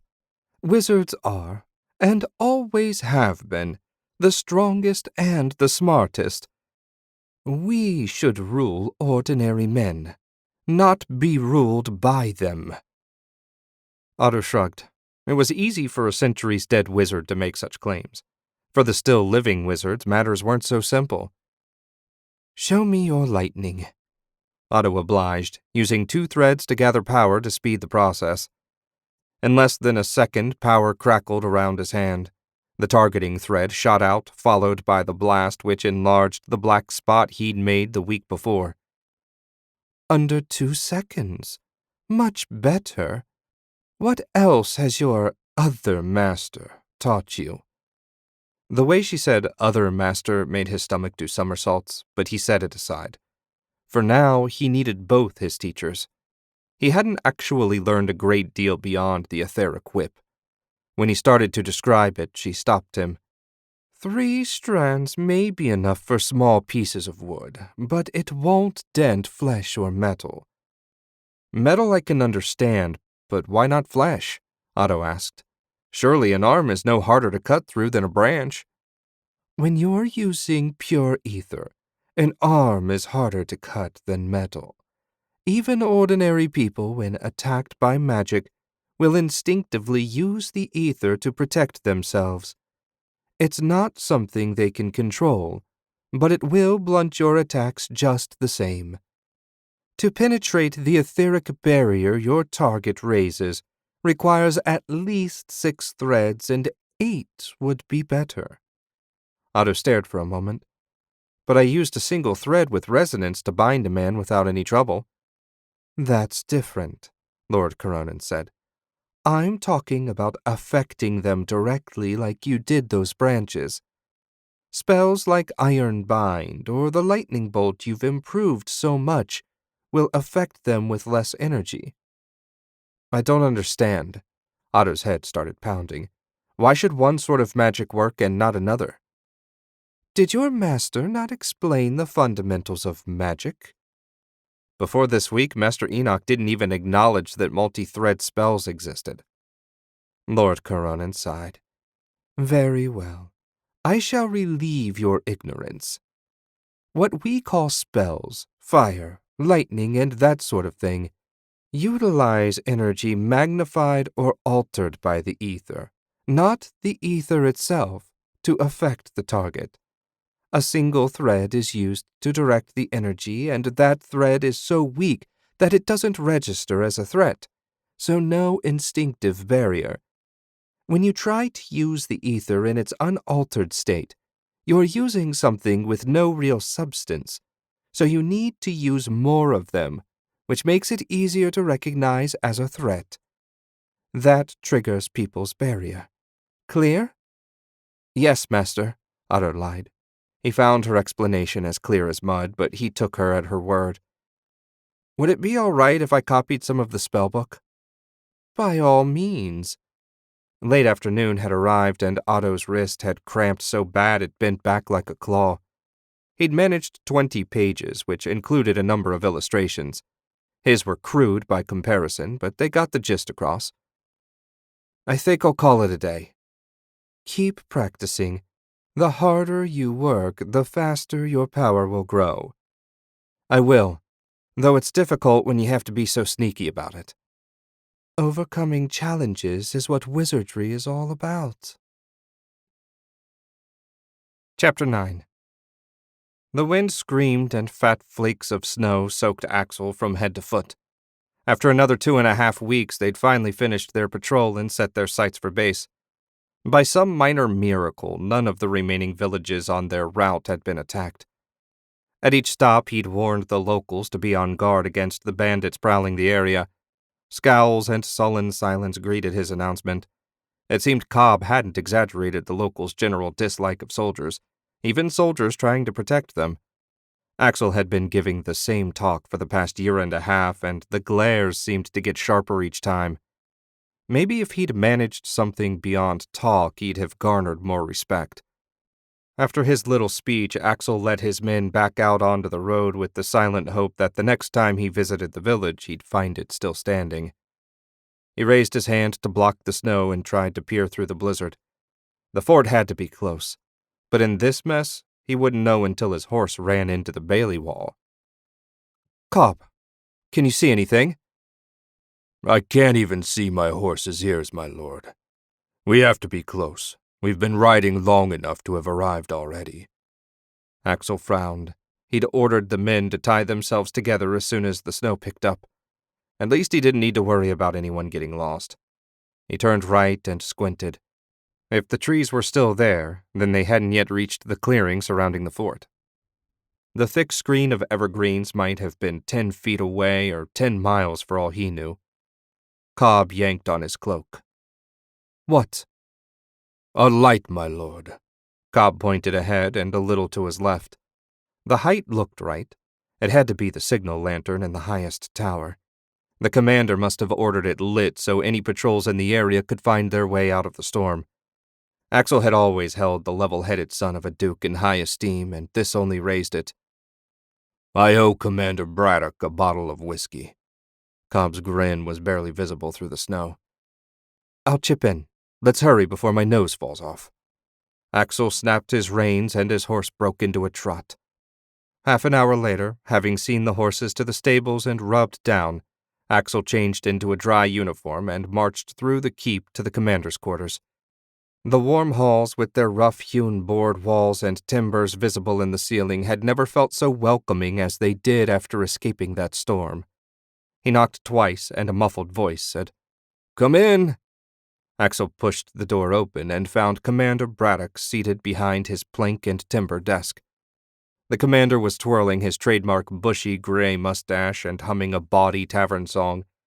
Axel had no trouble understanding why he'd chosen a life in the army. Armin Braddock would have stuck out like a corpse in a choir at any noble party. Axel's fist came to his heart in the traditional salute. Lieutenant Shank reporting in, sir. Glad you made it, Axel. Your squad was the last. Commander Braddock stopped twirling and sighed. Well, let's hear it. I wish I had better news, sir.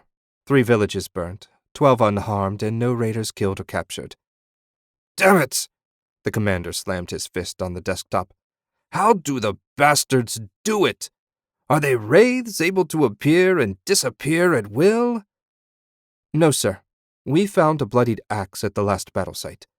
Whoever got hit was solid enough. The raiders took their dead with them. Also, Colton found traces of blood of the earth.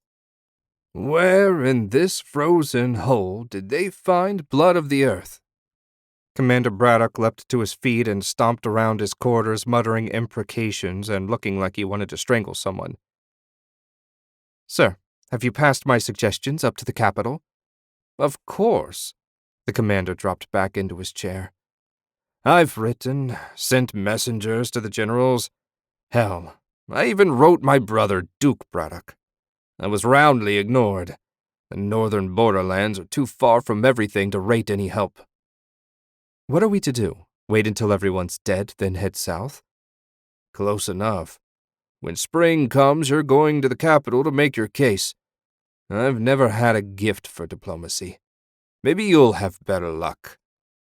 If the commander was counting on Axel persuading anyone, the North was doomed. Chapter 10. Otto stared out the arrow slit as snow fell from the leaden sky. He'd been overly optimistic in his hope for a full month before winter arrived in force. After his initial visit with Lord Coronin, he'd managed another 2 trips out to the tower. His journal held only 50 pages copied from the spellbook, far less than the 100 he'd planned. On the positive side, he found he understood most of what he'd read so far, and he'd worked a 4th thread into his practice sessions. He couldn't maintain it for more than a few seconds, but he'd done it. Unfortunately, he couldn't cast any of the offensive spells he'd discovered for fear of the noise drawing unwanted attention. Worst of all, Griswalda spent most of every day moaning and writhing in her bed. Despite the midwife's best efforts to comfort her, the woman found no peace. It wasn't so bad when he went to the basement with Master Enoch, but when night rolled around, the noise made it almost impossible to sleep. Stefan had abandoned his bedroom and moved into the hall, sleeping in front of the hearth with the hounds. To say this did little to improve his brother's mood would be an understatement. The malformed child growing in Griswalda's womb had to be the problem. At this point, he didn't believe it would survive to be born. On a practical level, he wanted to suggest she drink the tea that purged unwanted pregnancies, but he knew how badly she wanted a daughter. A practical suggestion wouldn't receive a happy welcome no matter how well intended. A faint moan reached him even this far from the living areas. He sighed and pushed away from the wall. It was going to be a long winter if this kept up. The halls were quiet as Otto made his way to the basement entrance. A few hours of peace and quiet would steady his nerves. Master Enoch had been helping him with physical enhancements. Infusing his body with etheric energy allowed for an increase in both strength and toughness. It made for a nice change of pace, being strong, even if for only 5 minutes at a time. On his way to the door, he swung by the kitchen. They had a bent spit that needed straightening, and he meant to do it barehanded. If his magic made him strong enough to bend iron, that would be quite a thing. He found the spit leaning against the outside wall and grabbed it. He snuck away from the kitchen unnoticed and made his way to the basement door. At the bottom of the steps, he found Claude dining on a fat fly. He nodded to the spider and continued on to the workshop. Master Enoch had his beakers set up, and a small etheric fire burning under one bubbling flask. Enoch hadn't done much alchemy since his arrival, though Otto had seen some formulas in his books when he paged through them. "Master?" Enoch's head snapped up. So focused had he been on his work that the wizard apparently hadn't heard Otto enter. "Lord Shank, forgive me, I was distracted." "So I see. What are you brewing?" "A sleeping draught for Lady Griswalda." Enoch adjusted the flow of ether to the fire, lowering its heat. "She asked you for it?" "No, my lord, your father did. He said he needed a night of peace before he went mad. I suggested the sleeping potion for him, but he said he wasn't downing any magical slime." "That sounds like father. How does he plan to convince the mother-to-be to drink it?" "He said she'd drink it or he'd pour it down her throat and pinch her nose shut until she swallowed. Do you mind practicing on your own? I have another hour before it'll be ready." "Certainly. I have an experiment I want to try." Otto put Master Enoch out of his mind and focused. He sent 2 threads into his chest, weaving the energy through muscle and bone. Like the first time and every time since, the power sent a thrill through him, like lightning in his blood. Another thread went into each arm, enhancing them as well. The first time he'd cast the spell, he'd only used it on his arms. Master Enoch had quickly stopped him, explaining that if he strengthened his limbs and not his core, he'd likely hurt himself. When his entire upper body pulsed with energy, Otto picked up the bent spit and pulled. The iron protested, but slowly yielded to his efforts. In 2 minutes, he'd straightened it enough that the forge master would only need to make a few minor adjustments to get it back in service.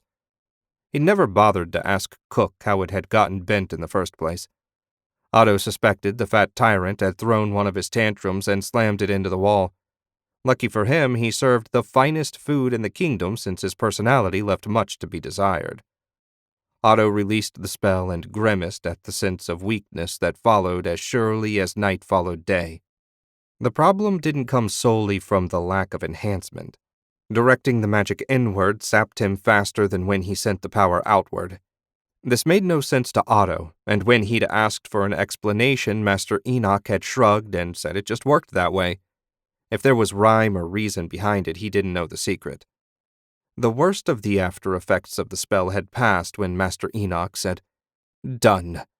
Would you hold the silver flask for me, Lord Shank?" Otto took a step toward the flask, then realized if he held it by hand, the near-boiling liquid would burn him. Lately, Master Enoch had been giving him little tests like this to see if he was paying close attention to the task given. The first couple instances had annoyed him, but as time went on, he realized his master was simply trying to teach him to think through the consequences of his actions. That was an important skill for a wizard, and showed his mentor took him more seriously. Otto wove 3 threads into a tendril ending in a pincer, which he used to hold the flask upright and steady. His master smiled and wove a similar construct to grasp the beaker and pour the steaming liquid into the flask. "There. I'd best take this to your father." His master's voice held a slight tremor. "Want me to tag along?" Enoch's sigh of relief brought a smile to Otto's face. "If you wouldn't mind, my lord." A shrill, piercing scream woke Otto from the first peaceful night's sleep he'd had in weeks. What in the world had happened now? Master Enoch's potion should have kept Griswolda quiet through the night. While he didn't know the time, Otto doubted morning had come yet. Let Stefan deal with it. She was his wife, after all. Otto threw an arm over his eyes and tried to get back to sleep. Another, longer scream thwarted the effort. He groaned and rolled out of bed. Clearly he would sleep no more tonight. Otto dressed by a conjured light and stepped out into the hall in time to see his brother thunder out of his room and down the stairs. Now what was that about? Otto shrugged and hurried down to the open door.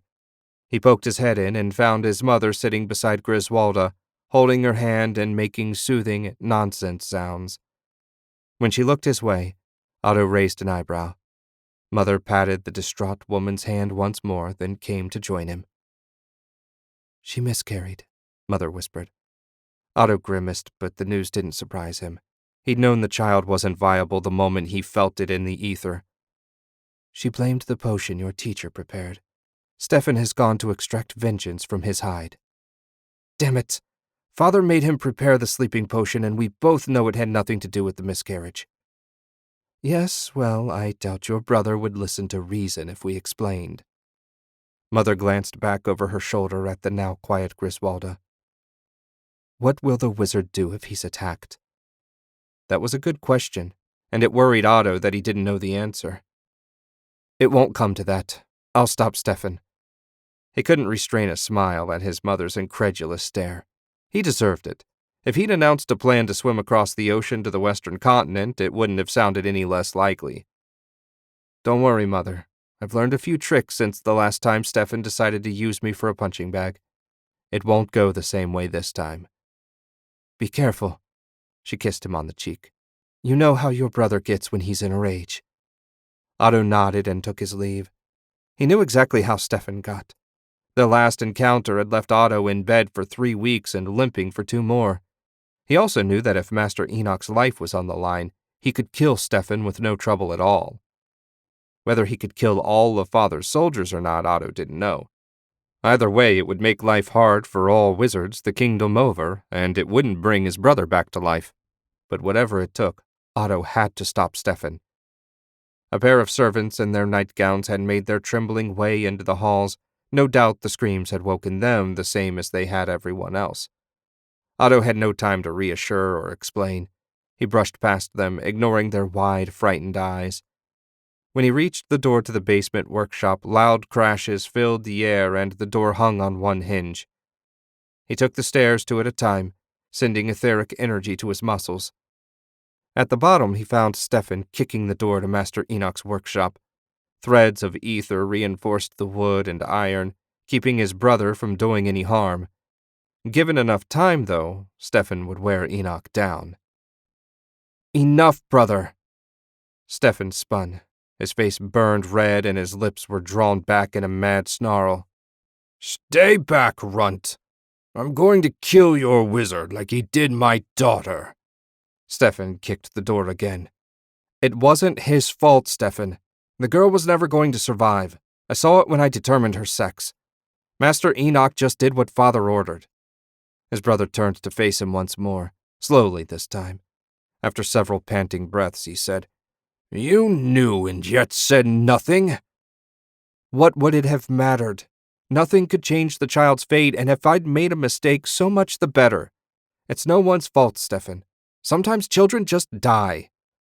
Stefan's fist came so fast Otto didn't have time to react. He staggered back a step as blood from his split lip filled Otto's mouth. "You should have told me."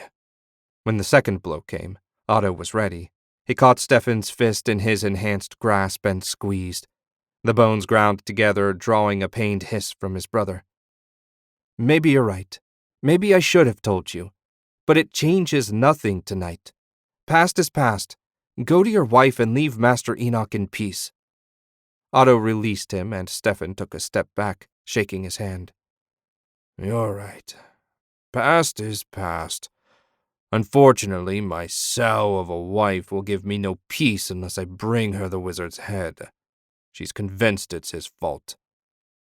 Now get lost before I decide one wizard's head will serve as well as another." Stefan turned his attention back to the sealed door, prompting a shake of Otto's head.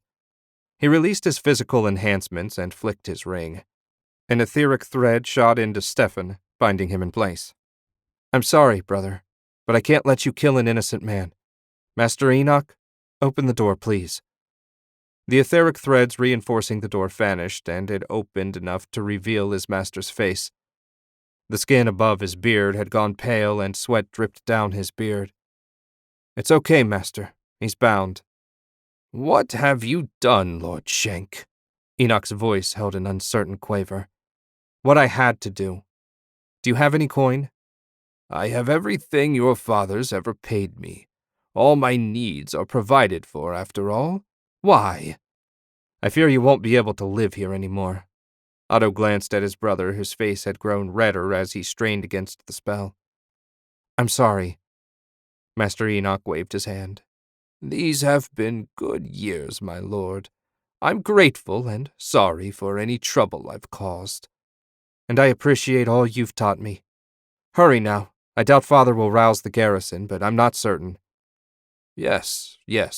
Master Enoch ducked back into his room, and the sound of rustling came to Otto. 2 minutes later, Enoch emerged with a large carry-all over his shoulder, a walking stick in one hand and his books in the other. He held the books out to Otto. "Take these. I have them mostly memorized anyway." Otto hesitated, then accepted the books. "Thank you." Enoch nodded. "I'll send you a message through the ether when I'm well away. Goodbye, my lord." "Goodbye, Master." Enoch rushed up the steps and out of sight. Otto listened for sounds of combat, but heard only silence. He had no idea how long it might take for his former master to escape the castle, so Otto went into the workshop and fetched the rickety stool. He sat facing his silently fuming brother. Half an hour later, a ripple ran through the ether around him. It was no natural phenomenon, so he assumed it came from Enoch. He should have a good enough lead by now. Otto stood, enhanced his strength as much as possible, and released Stefan. His older brother slumped for a moment, then rubbed his stiff legs. When he met Otto's gaze, his eyes held nothing but hate. "I will find him, runt. If I have to hunt every square inch of the kingdom, I will find him." "No, Stefan, you'll never find a wizard that doesn't wish to be found. Let it go, for everyone's sake." "Do not underestimate my determination." Stefan stomped up the stairs, bellowing for the garrison to assemble. Perhaps his brother would catch up to Enoch in some distant, lonely glade with no witnesses. Should that happen, he doubted he'd see Stefan again. Chapter 11. The long, bitter winter came to an end, and none too soon for Otto. He strode through the castle gate and out into the clean, fresh air. Down in Castletown, people had their doors open, airing out their houses and sweeping up the dirt that had collected over the winter. People paused to bow as he passed, and Otto gave a nod in return. He didn't offer to stop or talk, however. He'd mastered 6 threads practicing on his own over the winter, but he needed to talk to Lord Coronin. After reading everything he'd copied as well as everything in Enoch's books, he had many questions. Getting out of the castle and away from his lunatic brother would be a welcome respite as well. Every clear day for the first month, Stefan had ridden out to search for Enoch. Sometimes he'd take a patrol, other times he went alone. The snow and cold conspired against him, seldom allowing the search parties to travel more than a few miles before the snow reached the bellies of their mounts. Eventually, Father had wearied of Stefan's foolishness and ordered him to end the search until spring. Otto had hoped his brother's anger would cool over the frigid months. But if anything, the time he spent cooped up with Griswalda whispering in his ear made his madness worse. Otto took comfort in the idea that Enoch had a good 6-month head start. The snow would have been no barrier to a wizard. With any luck, he'd reached a fair-sized city far from Shank barony and found himself a new position. When the town had disappeared from view, Otto stepped off the road and turned toward the forest. The evergreens had survived the winter with minimal damage. New branches littered the ground, but none of the trunks had fallen. The walking was easy and invigorating. Soon he stood before the barrier that protected the tower. From the look of it, the enchanted jackpine had suffered not so much as a needle out of place. A quick shot of ether, and the branches opened for him. He rushed up the stairs to the second floor where Lord Coronin's face waited in the mirror. Otto bowed to the arcane lord. "Master, I hope the winter didn't pass too slowly for you." She laughed, a chill, humorless sound that sent needles dancing up his spine. "I have dwelled alone in the netherworld for centuries. A few months is nothing." Otto cocked his head. "Are the other arcane lords not there with you? Surely there are spirits you can chat with." "Your ignorance is amusing. Most spirits that dwell here are mindless things incapable of rational thought. As for the others, I'm sure they're here somewhere, but I can't go looking for them." "Why?" "This mirror serves as both an anchor and a window into the realm of the living. My spirit is bound to this location. The only way I could leave this spot is to sever the anchor, and if I did that, I'd no longer be able to use my window." He marveled that someone so powerful and immortal would even consider the possibility that they might die. "Did you suspect Voltan's betrayal?" "No." She spat the word with more disgust than he'd ever heard. "I believed him as devoted to our group as I. The Soul Mirror's original purpose was to house my spirit in the eventuality that my body was destroyed. As an immortal being, my physical form would have eventually regenerated, and I'd have been free to inhabit it once more. The one possibility I hadn't considered was being forcibly shifted, body and soul, to the netherworld." "If your body remained intact when it shifted, why do you not still have it?" "The netherworld is a realm of the spirit. Nothing physical exists here. I became disembodied in the moment of transfer. The pig Voltan did his work well. No other course could have so completely removed us from this reality." "Amazing. Is there any way to bring you back?" "No. My body is gone and my spirit would be unable to affect anything, even if a path existed to bring it to the mortal world. Worst of all, as a wraith I wouldn't be able to touch the ether. As things stand now, at least I can see it and even control it in the vicinity of my tower, but nothing more. You can't imagine the frustration for a wizard to be unable to weave spells." Otto tried to imagine never feeling the bliss again, and his whole being rebelled at the idea. Nothing in the world could be worse than to remember the magic but be unable to still use it. I'm so sorry, master. Save your pity. I need it not. You have questions? Ask them. Otto did as she bid, and in exchange received a wealth of information. For several hours they discussed magic, spells, and theory, ideas simple and so complex he barely fathomed them. No subject was off limits. Lord Coronin seemed to take some pleasure in at least being able to discuss magic. Or perhaps his company eased her loneliness. Not that he'd ask. She seemed overly sensitive about anything that spoke of weakness on her part.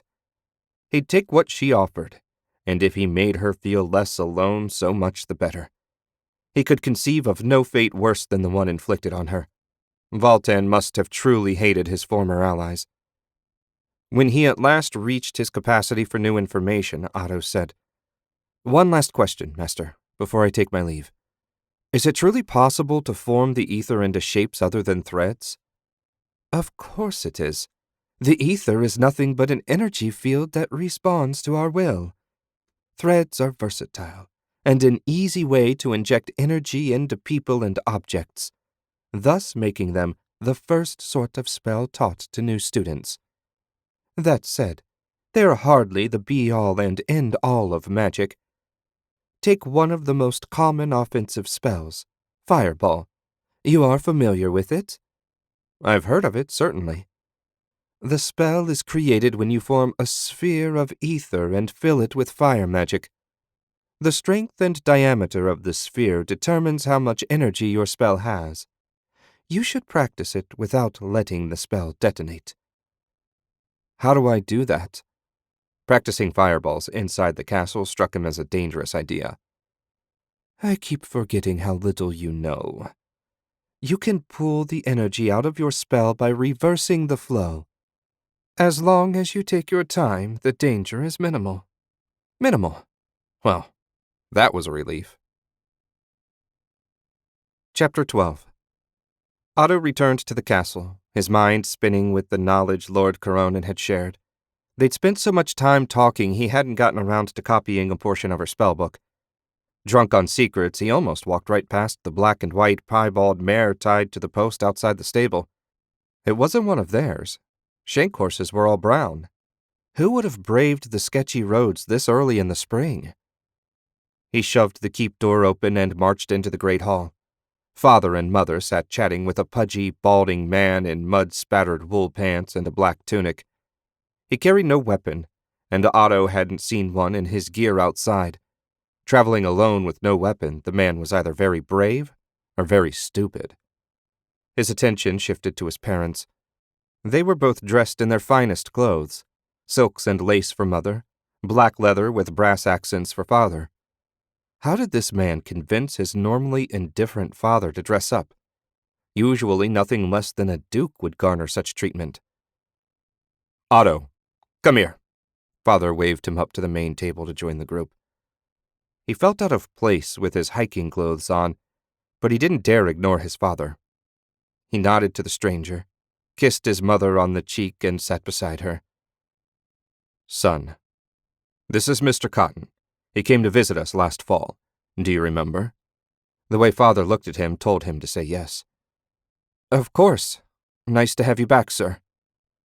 "Thank you, my lord," Mr. Cotton said. "And please, call me Alaric." Alaric is the representative of Master Merchant Edwin Franken. During his visit last fall, we discussed a potential deal, and his employer is so eager to proceed, he sent Alaric as soon as the road's cleared. "I see," Otto said, not really seeing it all. "If there's nothing else, I should go clean up."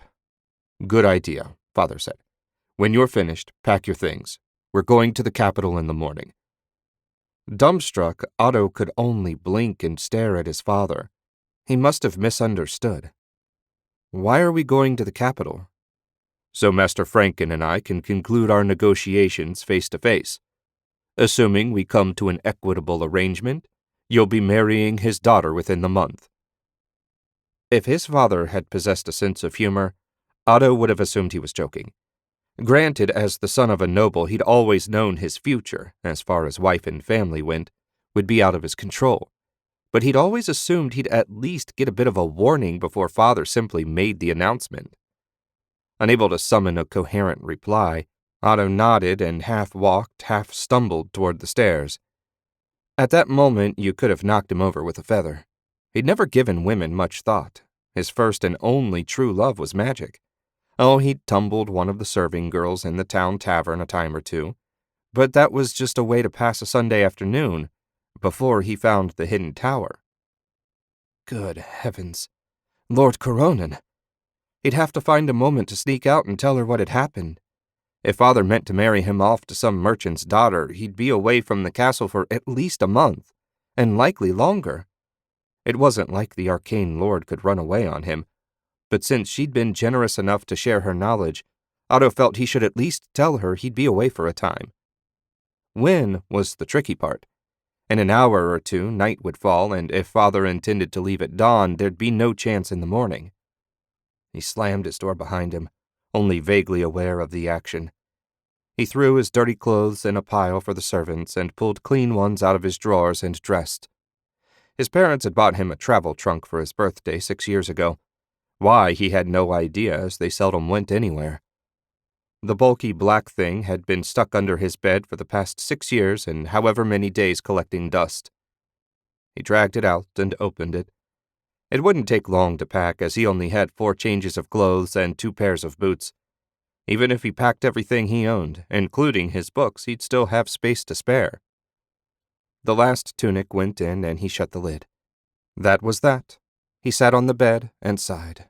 Someone knocked on his door and a moment later it opened. Mother poked her head in. "Want to talk?" Otto shrugged and she came in, closing the door behind her. Mother settled on the bed beside him. "Have you met her?" Otto asked. "No, neither is your father, though Alaric has assured us she's very beautiful." Otto snorted a laugh.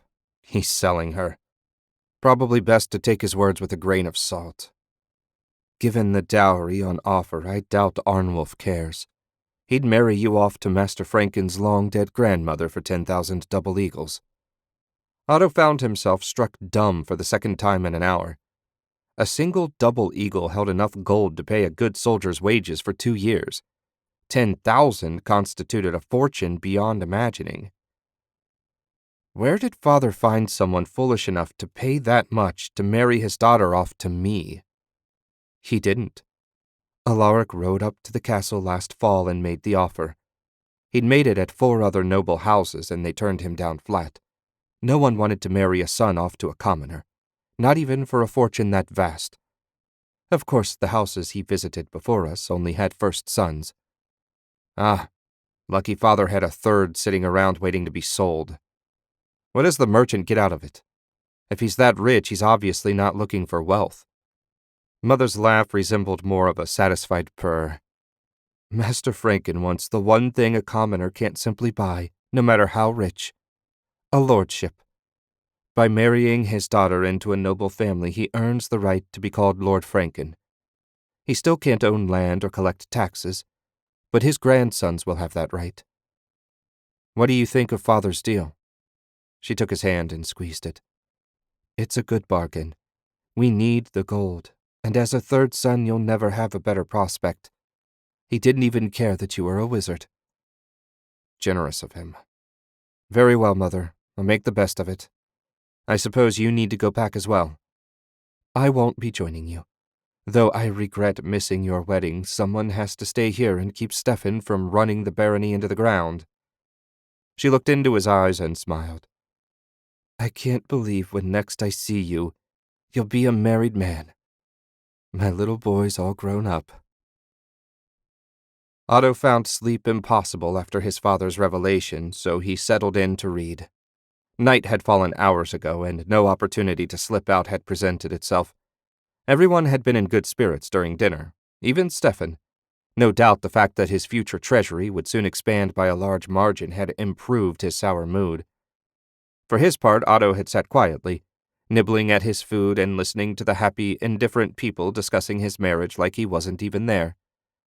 The meal had ended, mercifully, after an hour, and Alaric excused himself to rejoin his guards at the town inn. The fact that he traveled with 6 mercenaries raised Otto's opinion of his intelligence several points. Father had proceeded to order everyone to bed as they had an early morning ahead of them. He'd been only too happy to escape the table. Though he'd made his peace with marrying a woman he never met, Otto still didn't fully understand what his future held. If Father had more plans for him, he kept them to himself. Otto turned the page and stared.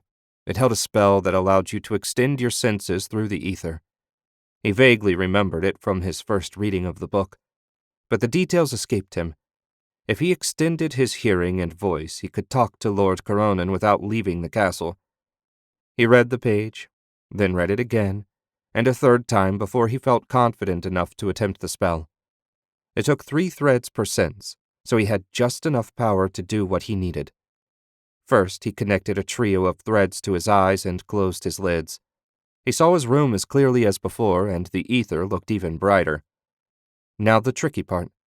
He willed his senses outward toward the wall. It appeared to get closer, followed by a moment of blindness when he passed through the stone. His heart raced as he had the sense of floating in midair. It passed soon after his rational mind remembered he was lying in his bed safe and sound. Since he was now literally connected to the ether, it took little effort to follow the currents to the hidden tower. As he drew closer, the view grew hazy. Otto added another thread to the link and his vision stabilized. Apparently, he'd reached the outer range of that many threads. He continued on, adding a 5th thread before he finally slipped through the wall of the tower.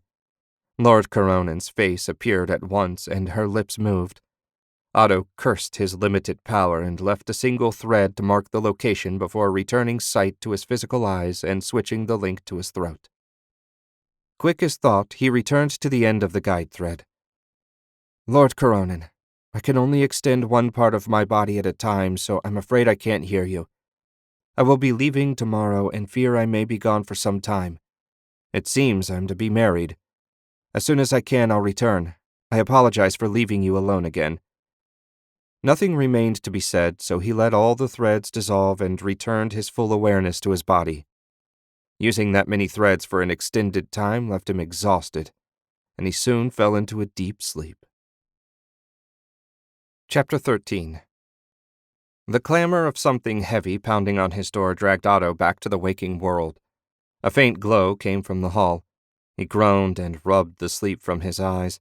He hadn't slept nearly long enough. Get up, Otto, his father bellowed through the door. We're burning daylight. I'm up. Give me 10 minutes to dress and I'll be down. You have 5. Father stomped away, taking his meager light with him. Otto wanted to ask if they intended to leave without him, but discretion proved the better part of valor. More likely his father would drag him out to the horses with his night clothes on. That was an indignity he'd as soon avoid. A light blossomed at his will, and Otto rolled out of bed. He had his clothes ready from the night before, so he only needed to throw them on. He pulled his door open with seconds to spare and dragged his trunk down the hall to the stairs. Father and 10 members of the garrison stood waiting in the great hall along with Mother and Stefan. Griswalda hadn't bothered to stir herself, which suited Otto fine. The woman had never liked him, and after the miscarriage her dislike turned to open hate. Otto had been thrilled when he found a spell that allowed him to check his food for poison. Finally, Father said. He had his heavy cloak on already, and the moment Otto reached the bottom step he turned for the door, his men falling in behind him. Good luck, dear, Mother called as he joined his father. Otto waved and followed along out into the yard. Not the merriest of send-offs, but it could have been worse. Breakfast would have been nice, but he'd missed meals before. Outside, the servants worked at hooking the 6th horse to the family carriage. Otto stopped in his tracks. They hadn't used the carriage in years. Was the creaky piece of junk even fit for travel, especially over the spring roads? Father must really want to make an impression. He hated the thing. A servant hurried over and relieved him of his trunk while Sergeant Graves and his men mounted the nearby horses. Father climbed up into the carriage, and Otto had no choice but to join him. He suppressed a grimace as he settled into the hard seat. A week cooped up in a tiny space with his father. Certainly nothing could go wrong in that scenario. Father stuck his head out the window. Let's go. Reins snapped, tack jingled, the carriage lurched, and they were on their way. Otto and his father stared at each other, neither willing to break the silence. 2 agonizing minutes later, and they stopped again, this time in front of the town's only inn. Alaric and his mercenaries waited out front beside their horses. The guards sported scars and stubble in equal measure. Fortunately, their swords and mail appeared well cared for. All the mercenaries that had ever passed through the barony held identical priorities, weapons and armor ahead of personal hygiene. The pudgy agent mounted up, and his men followed suit. He guided his mount over beside the carriage. "Morning, Lord Shank. Are we ready to go?" "We are. Your men will ride point, mine will follow and surround the carriage." "Do you expect trouble, my lord? I assure you our trip here was perfectly safe." "I always expect trouble." Father leaned out the window. "Let's be on our way." The carriage rattled and lurched. Then they took off. Otto held in a sigh and dug a book out of his trunk. At least the trip wouldn't be a total waste of time. He'd only read Enoch's 3 spellbooks once. A second look might reveal new insights, like the spell he discovered last night. 3 hours later, Otto gave up and shut the book. The bouncing, rattling, and creaking made it impossible to focus. He'd just have to enjoy the scenery and try to read when they stopped for the night. "Where's your sword?" Father asked. "In the armory, where it belongs. A nobleman shouldn't be without a weapon." If Otto's life were ever truly in danger, a sword would only make it harder for him to run away. He doubted Father would appreciate that argument. "If I understand the law correctly," Otto said, "any nobleman wearing a sword can be challenged to a duel by another nobleman. Me wearing a sword is just asking for trouble." "My son the coward," Father shook his head. "How can you be so different from your brothers? Neither Stefan nor Axel would dream of leaving the castle without a blade." "Axel's a soldier, and Stefan's a lunatic. I'm a wizard and more than capable of protecting myself should it become necessary. If I were you, I'd worry more about what Stefan's going to do to the barony after you're gone." Father sat back and closed his eyes for a moment. "Your brother will hardly be the worst man to rule Shank barony. If the people survived Mad Oleg, they'll survive Stefan. Mad Oleg tortured and burned innocent people alive for entertainment. You're not setting a very high bar for Stefan. I fear it's the only bar he can clear." Half a day out from the castle, and he and Father had already found something to agree on. They were off to a more auspicious start than Otto dared hope. 3 days from home, and Otto's father hadn't tried to strangle him yet. By that measure, things had proceeded better than he'd feared. By silent agreement, they made no further mention of swords or Stefan. In fact, they seldom shared more than 10 words from sun up to sundown. The carriage made so much noise that after his first attempt at conversation, Alaric had given up, instead urging his mount forward to ride with his men. Otto wanted badly to reach the capital, if only to escape his wretched conveyance. He hoped at some point to discover the secret to flight. Anything would be better than riding over these roads. As if to mock him, the carriage went through a particularly deep hole and bounced Otto a foot off his seat. He brushed the curtain aside and looked out. Nothing but mud, dead grass, and a stand of evergreens. At least the sun had finally burned through the clouds. A flash caught his eye and he squinted, trying to get a better look. He shaded his eyes to cut the glare, but still made out little beyond the shadows of the trees. When a second flash appeared, Otto said, "Something's out there, at the tree line." "It's just your imagination." Father didn't even bother opening his eyes. "It's not. I'm telling you, there's something shining out there." Father grunted, leaned forward, and brushed the curtain on his side back. "Where?" "Just inside the tree line. It keeps moving." A third flash, this time a little way ahead of them. "Did you see it?" An arrow thunked into the side of the carriage. Screams from both men and horses came from the front of the column. "Ambush!" Sergeant Graves shouted. More arrows rained down on the carriage roof, the steel heads poking through into the cabin. Horses screamed and the carriage slewed left. It tipped, and Otto had just enough time to brace himself before it rolled over on its side. Father reached for the door just as 3 more arrows slammed into it. "We have got to get out of here," Graves!" No reply from the veteran. Otto hoped he was okay.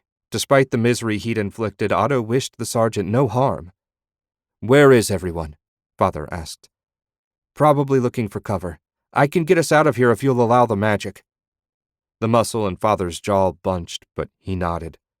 Otto turned his attention to the roof of the now flipped-over carriage and tried to ignore the arrows raining down on them.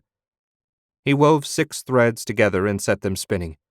When the etheric construct touched the roof, it sliced through the wood like nothing.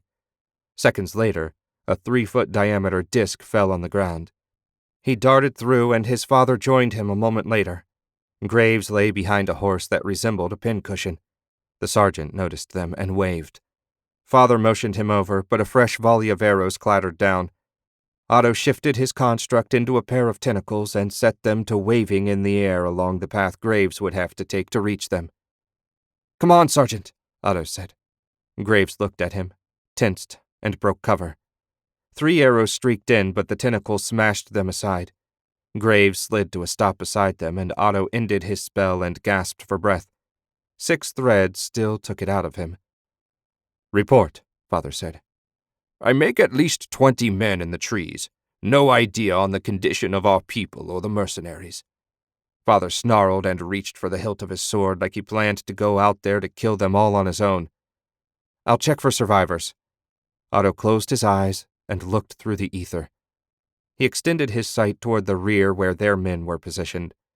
6 survivors huddled behind their dead mounts. Next, he went forward. The mercenaries all lay dead, pierced through by multiple arrows. Alaric still breathed, but his horse had crushed his left leg and the shaft of an arrow protruded from his right shoulder. When Otto finished relaying this, his father asked, "And the enemy?" Otto sent his sight racing across the field. 16 men and 3 women stood amid the trees.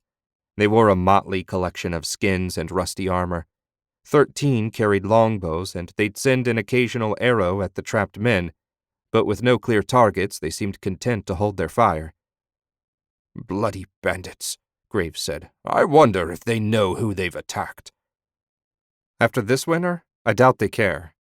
Otto ended his spell and looked to his father. "It's a standoff. What are we going to do?" "Not much we can do for now. We're safe from their arrows, so it's only a matter of time before they close in to finish us off." "We'll make the bastards bleed, my lord," Graves said. "We're outnumbered 2 to 1, and I can't tell for sure if any of the others are injured.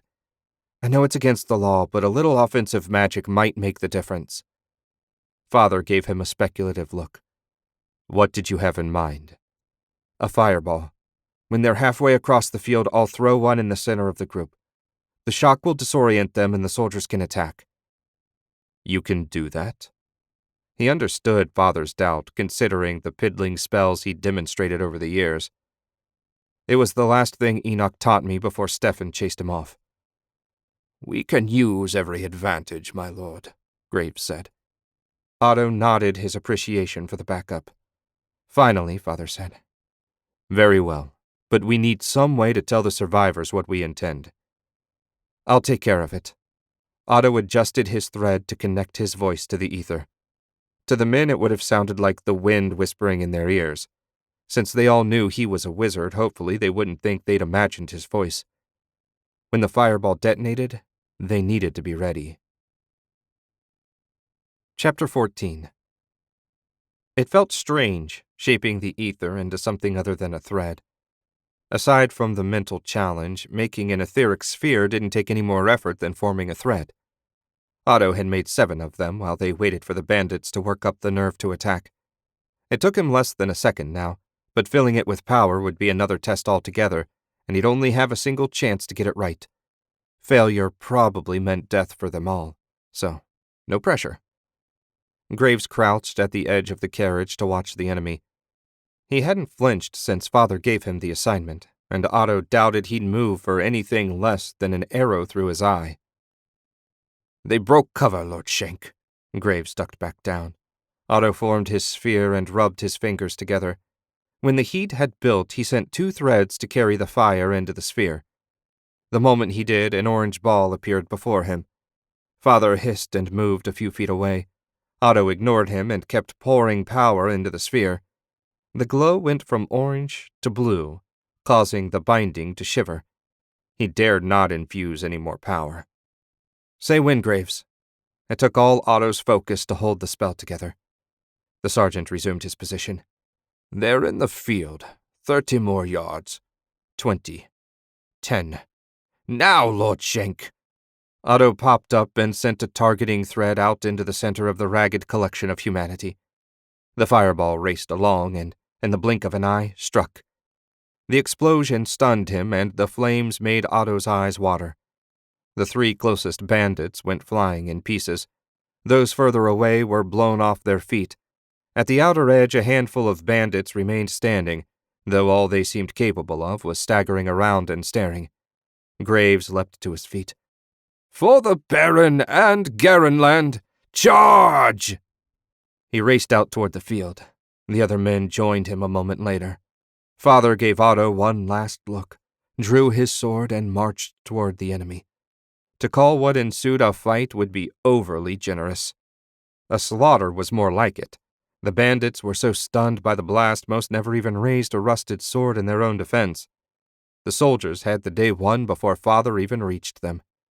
No wonder offensive magic was illegal. If a rank beginner like Otto could do something like this, what might the masters of old have been capable of? If Lord Coronin possessed the power to wield 100 threads at once, even an army would pose no threat to her. With the field secure, Otto left his hiding place and marched out to join the others near the edge of the road. As he walked past the line of soldiers, each of them touched fist to heart and murmured, "Lord Shenk." No sign remained of the condescension that tinged their words in the past. Pity for his lack of sword skill vanished, replaced by respect mingled with no little fear. Otto found the change suited him a great deal. He stopped beside his father and Graves. "Now what?" "The nearest village is half a day further down the road," Graves said. "There are 6 missing horses, but the rest are either dead or too injured to ride." "Alaric is alive, but in bad shape," Otto said. "He couldn't ride a horse if we had one to spare." Father stroked his beard for a moment. "What about the carriage?" Otto shrugged. "No idea, my lord," Graves said. Graves, take 3 men and examine the carriage. I'll check on Alaric while the others find the horses." "I can find the horses, Father. You'll need help to get the dead horse off Alaric's leg. Once I locate them, I'll mark their location." "Good enough." Father marched off toward the downed merchant, 3 men falling in beside him. Graves took his allotment and went to try and learn how to repair a carriage. Otto stayed behind and closed his eyes. He sent his sight flying out through the ether. A bird's-eye view should give him the best chance of locating the horses, and sure enough, a mile west of their position, he found them cropping grass at the edge of the road. To his relief, none bore wounds. He tagged one of them with a thread and returned his sight to his body. He had about as much skill with horses as he did with swords, so trying to herd the beasts back on his own would be a waste of time. Otto walked over to join his father, who stood watching the soldiers attempt to heave the dead horse off the moaning Alaric. They'd shifted it some, but not enough to free the unfortunate man's leg. "I found the horses." "Where?" The soldiers grunted and strained to limited effect. They slumped to the ground, exhausted by their effort. "About a mile back the way we came. None of them appear injured. Do you need a hand with this?" Father flicked a look at him. "Shifting heavy loads isn't your strong suit." Otto's lips twisted, and he bit back a retort. "I thought perhaps I might lighten the load." "If you think you can do something useful, go ahead." He motioned the soldiers aside, and they scrambled to move out of his way. He sent a thread through the horse, surrounding Alaric's pinned leg. With that as a reference, Otto wove 3 more threads into a whip and slashed it through the dead horse 6 inches from Alaric's foot. A second slash removed 3/4 of the remaining haunch. Otto let the spell dissolve and tossed the last bit of horse flesh aside, revealing the twisted, broken leg trapped underneath. He turned back to his father. "There you are. Healing the unfortunate gentleman is beyond my current skill."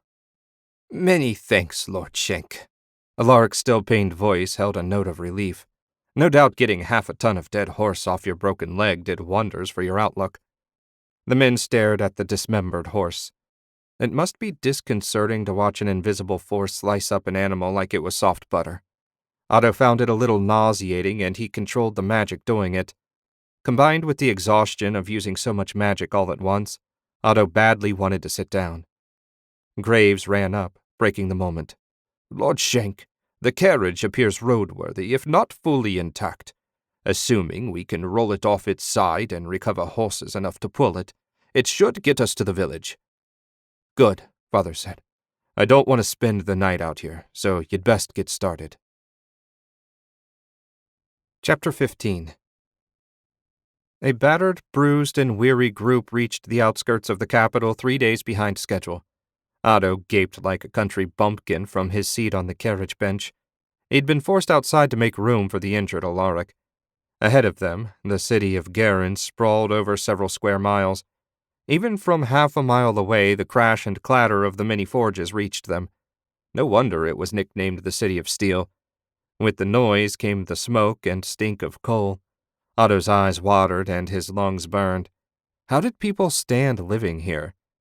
3 walls divided it into concentric circles with the royal palace in the center, the wealthy and upper middle class in the second ring, and everyone else, along with the business district, in the outer ring. A haze of smoke hung over the poor part of the city but didn't extend into the interior. Otto blinked and focused on the ether. A wall of etheric energy swirled around the inner wards. That explained why the smoke stayed out. He tried to imagine how such a casting worked, but the power involved overwhelmed him.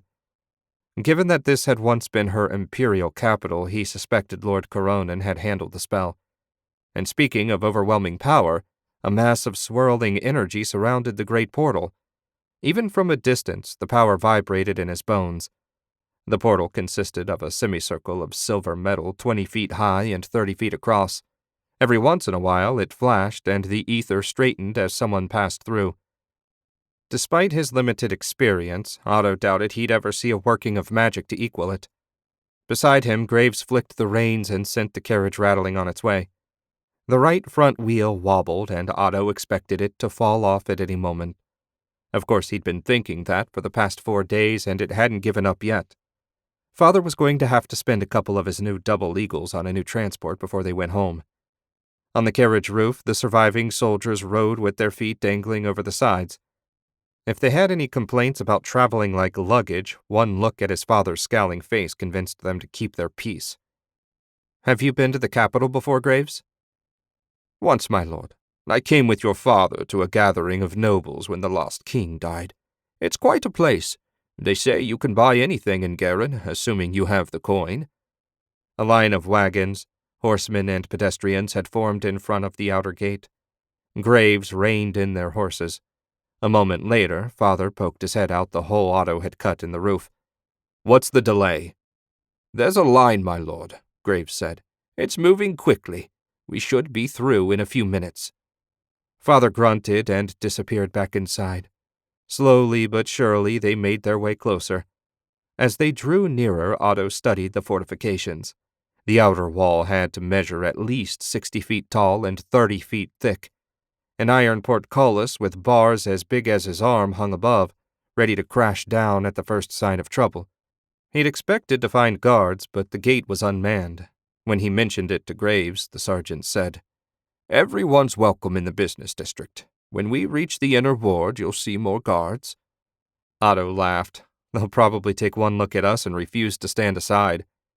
Graves almost smiled. "Lord Shank has a way with people. I doubt there'll be any trouble." Father had a way with people, all right. Otto pitied any guardsman that gave him grief. The poor sod would find himself patrolling the northern border so fast he wouldn't know what happened. At last their turn came, and they passed through the gate. Murder holes lined the interior. Were there any guards inside waiting to strike should an enemy present himself? Otto almost extended his sight to find out, but ultimately decided against it. The answer didn't matter enough to make the effort worthwhile, and besides, he had only just fully recovered from his efforts during the ambush. Inside the gate, a long, wide thoroughfare led straight to the center of the city. Graves fell in with the traffic. Hundreds of men and women made their way here and there. A pair of boys that didn't look much older than little Stefan ran across the street, narrowly avoiding a wagon loaded with bricks. The people dressed much the same as the commoners back home, trousers and tunics for the men and dresses for the women. Most everyone wore sturdy boots, though he spotted a group of ragged men with their feet wrapped in scraps of cloth. At least the cobblestone street provided a smoother ride than anything they'd experienced so far. If he'd had to bounce along for much longer on the rutted roads, Otto feared he'd end up pissing blood for a month. It took nearly 15 minutes to reach the second wall. This one was a good deal less impressive, perhaps 40 feet tall and 15 feet thick. It had wooden doors instead of a portcullis. As they approached, a pair of guards in polished, silvery mail held up their left hands while their rights reached for the longswords belted at their waists. The elder of the two, a man in his mid-40s with a gray, drooping mustache, said, "Hold there. What's your business in Gold Ward?" Before Graves had a chance to reply, the carriage door slammed open and Father leapt down. "Here we go." Otto said a little prayer that this didn't escalate too far. "My name is Arnwulf Shenk, Baron Shenk to you, and I have business with Master Merchant Edwin Franken. Now move aside before I ask your names." That was fairly diplomatic for Father. He didn't even reach for a sword. "Apologies, Lord Shenk." The older guard sketched a little bow. "Your conveyance isn't what we're used to seeing enter Gold Ward." "We were attacked by bandits on our journey. It's bloody lucky you're seeing us enter at all. Now stand aside. I've tarried here as long as I care to." So saying, Father climbed back into the carriage. The guards, having chosen the easy path, moved quickly out of the way. Graves flicked the reins, then glanced at Otto. "Told you he had a way with people." Franken Manor sprawled over a full acre a stone's throw from the royal palace. A 10-foot-high iron fence surrounded manicured grounds patrolled by mercenaries. These men had better gear than the ones they'd left on the side of the road. Each man wore a clean, blue tabard marked with a silver rune Otto didn't recognize. He was impressed the royals allowed another armed force outside of their control inside the city walls. Should an enemy appear, mercenaries weren't above taking a bribe. Father would have no sooner let soldiers other than his men in the castle than he would a rabid dog. The mansion itself stood 2 stories tall, whitewashed and fitted with clear glass windows. The structure was bigger than Shank Castle. 6 large outbuildings were scattered around the grounds. Even from a distance, the clang of hammer on anvil rang clear in the air. Another pair of warriors standing beside a closed gate halted them outside the grounds. These 2 didn't wear armor as fine as the city guards, but they looked like they'd seen a fight or two if the scars indicated anything. One of them, a pockmarked fellow missing his left eye, glared up at Graves. "Get this rolling pile of kindling out of here before the master sees it." Otto winced and waited for Father to burst forth and beat the guard senseless. Instead, Alaric said, "Is that you, Samson?" The guard frowned and walked around to the side of the carriage. He peeked inside the window. "Mr. Cotton?" "Yes, we ran into a bit of trouble on the road back. Kindly open the gates. Baron Shank is eager to clean up and meet Master Franken." "At once, sir. My apologies for the delay." The mercenaries hastened to push the iron gate open and move aside for the carriage. Graves got the horses moving. Once they'd passed, the mercenaries shut the gate behind them. A cobblestone path led through the grounds to a large dirt clearing. On one side, a stable long enough to hold 30 horses butted up against the yard. At a 90-degree angle to the stable was a blacksmith shop where a sweating, bearded man pounded a horseshoe into shape. The smith didn't so much as look up at their arrival. A little blond boy, perhaps 10 years old and wearing a tabard like the mercenaries, came running down from the house as Otto and the men climbed down from the carriage. Otto grimaced and limped around for a minute, trying to work the feeling back into his legs. That unpadded board seat really did a number on your backside. 2 of the soldiers helped Alaric out and supported him once he reached the ground. Father came around the carriage to join them. The boy ran up to Alaric and bowed. "Mr. Cotton, what happened?" "An unfortunate encounter with some bandits. Timothy, this is Baron Shank, his son Otto, and their men. I trust the guest suite is prepared as we discussed. Yes, sir. The butler was getting anxious as he expected you days ago. Travel can be difficult. Now send a messenger to the House of Coins and fetch the priestess. My leg and shoulder need tending. You'll have to guide our guests to their rooms, as I'm in no shape to do it. Alert the master to their arrival. The noon meal is about an hour away. That will be an excellent time to do introductions. I believe that is all. Run along now. Timothy dashed off, but wasn't more than 5 minutes returning. I sent Jabi. He's the quickest. Good boy, Alaric said. Lord Shank, may I impose on you for the loan of these men until I reach my chamber? Certainly, Father nodded to the 2 men holding Alaric up. Thank you. The rest of your soldiers can find spaces in the barracks. Timothy, you'll tend to our guests for the time being. Yes, sir, Timothy bowed. If you'll follow me, my lords, I'll send someone to fetch your luggage shortly. Otto fell in a step behind his father as they strode along behind the boy. Instead of the main entrance, Timothy led them to a side door. Inside, the hall had silver marble-tiled floors with red veins running through it. Everywhere Otto looked, he found signs of wealth. Gold-framed paintings covered the walls. The doors they passed were oak inlaid with silver. Each of those doors held enough wealth to feed a family for a year. The passages were empty of servants, and when Otto mentioned it, Timothy informed him that most of the staff was busy preparing the noon meal, and the others were cleaning upstairs. Timothy finally stopped and pushed open one of the fancy doors. Your suite, my lords. I'll fetch some boys to bring hot water for your baths. Do you require anything else right now? No. Father stepped through the door without a second glance at the boy. Otto shrugged and followed him in.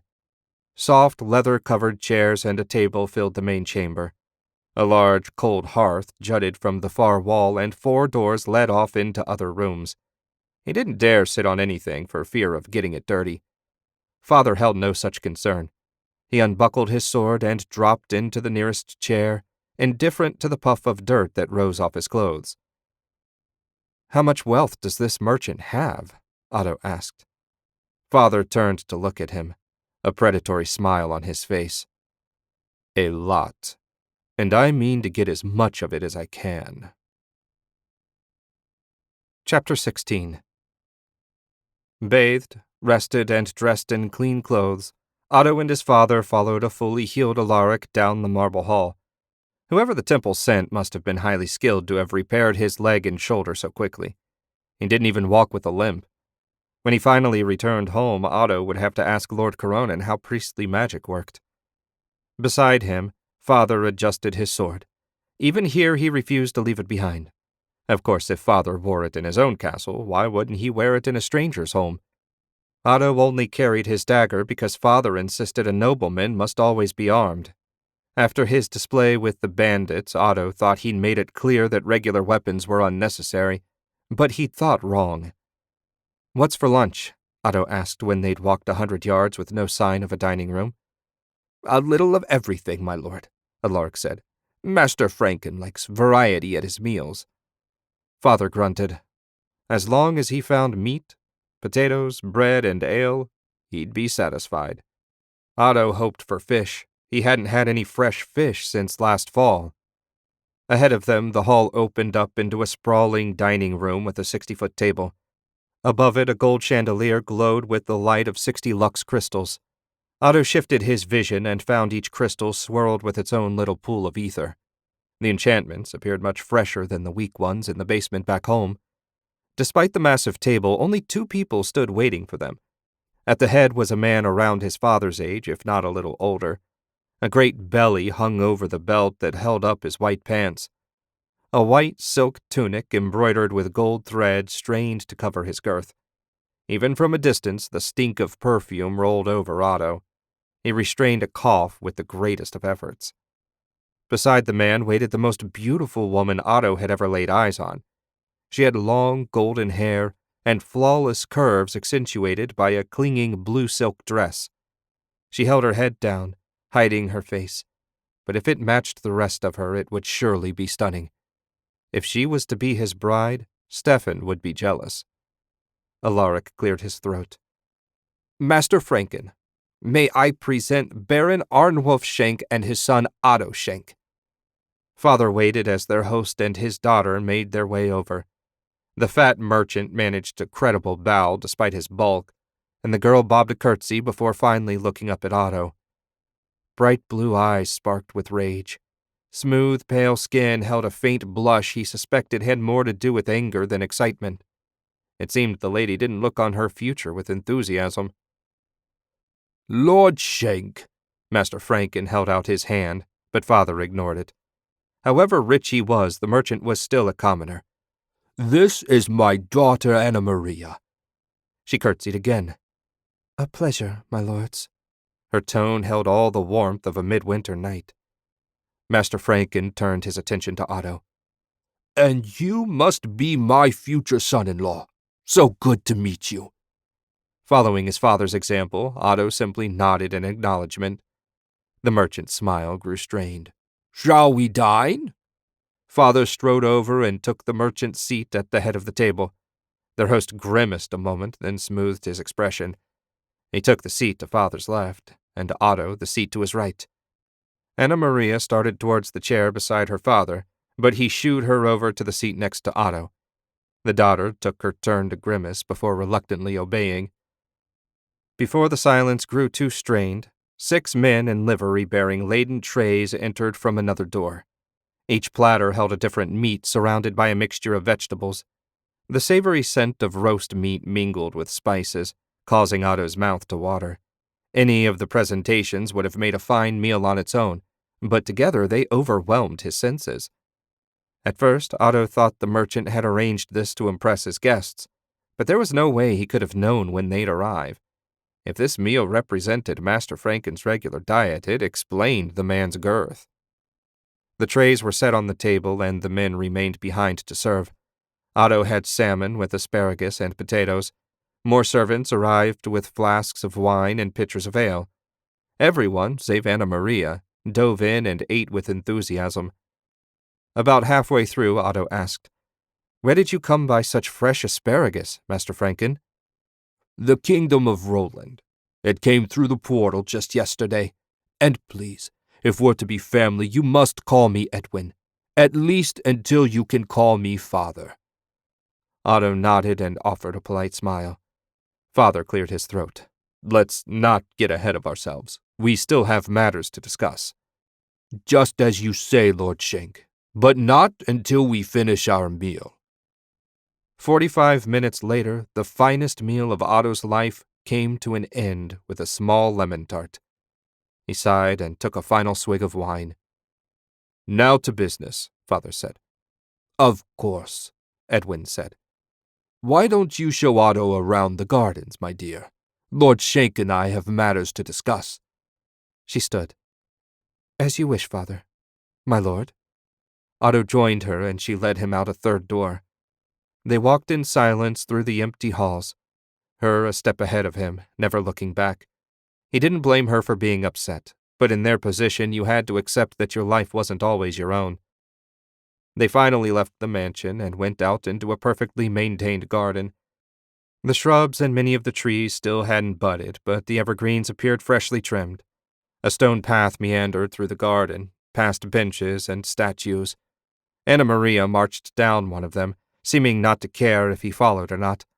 Otto sighed and hurried to walk beside her.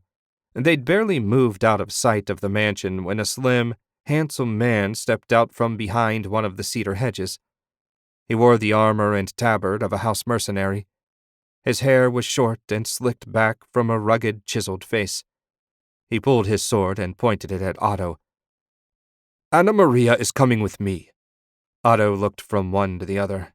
He felt no great threat from a single man. If necessary, Otto could bind him in an instant. "Who are you?" Otto asked. Lothair, we talked about this. Anna Maria went to him and put her head on his chest. My fate is decided. You mustn't do anything foolish. I refuse to accept that. Lothair glared at Otto.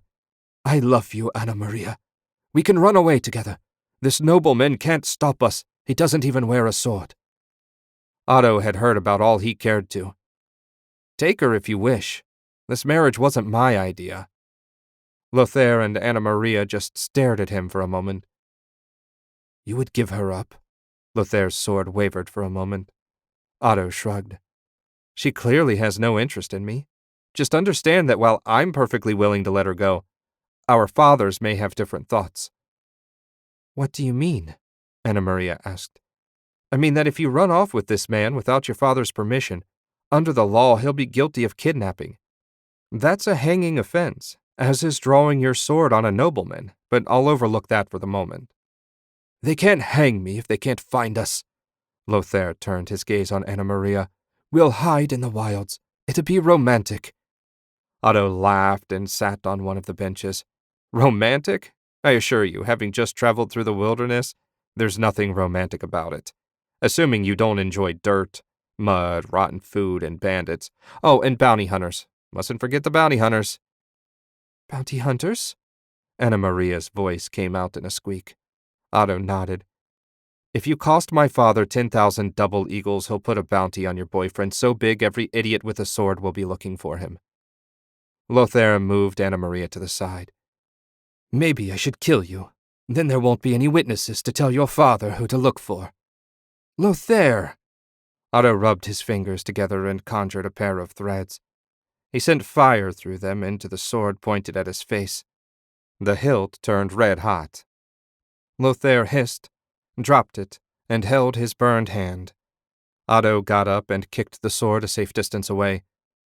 Why don't you go away before I get angry? Lothair raised his fists. Wizard or not, I'll fight you bare-handed before I let her go.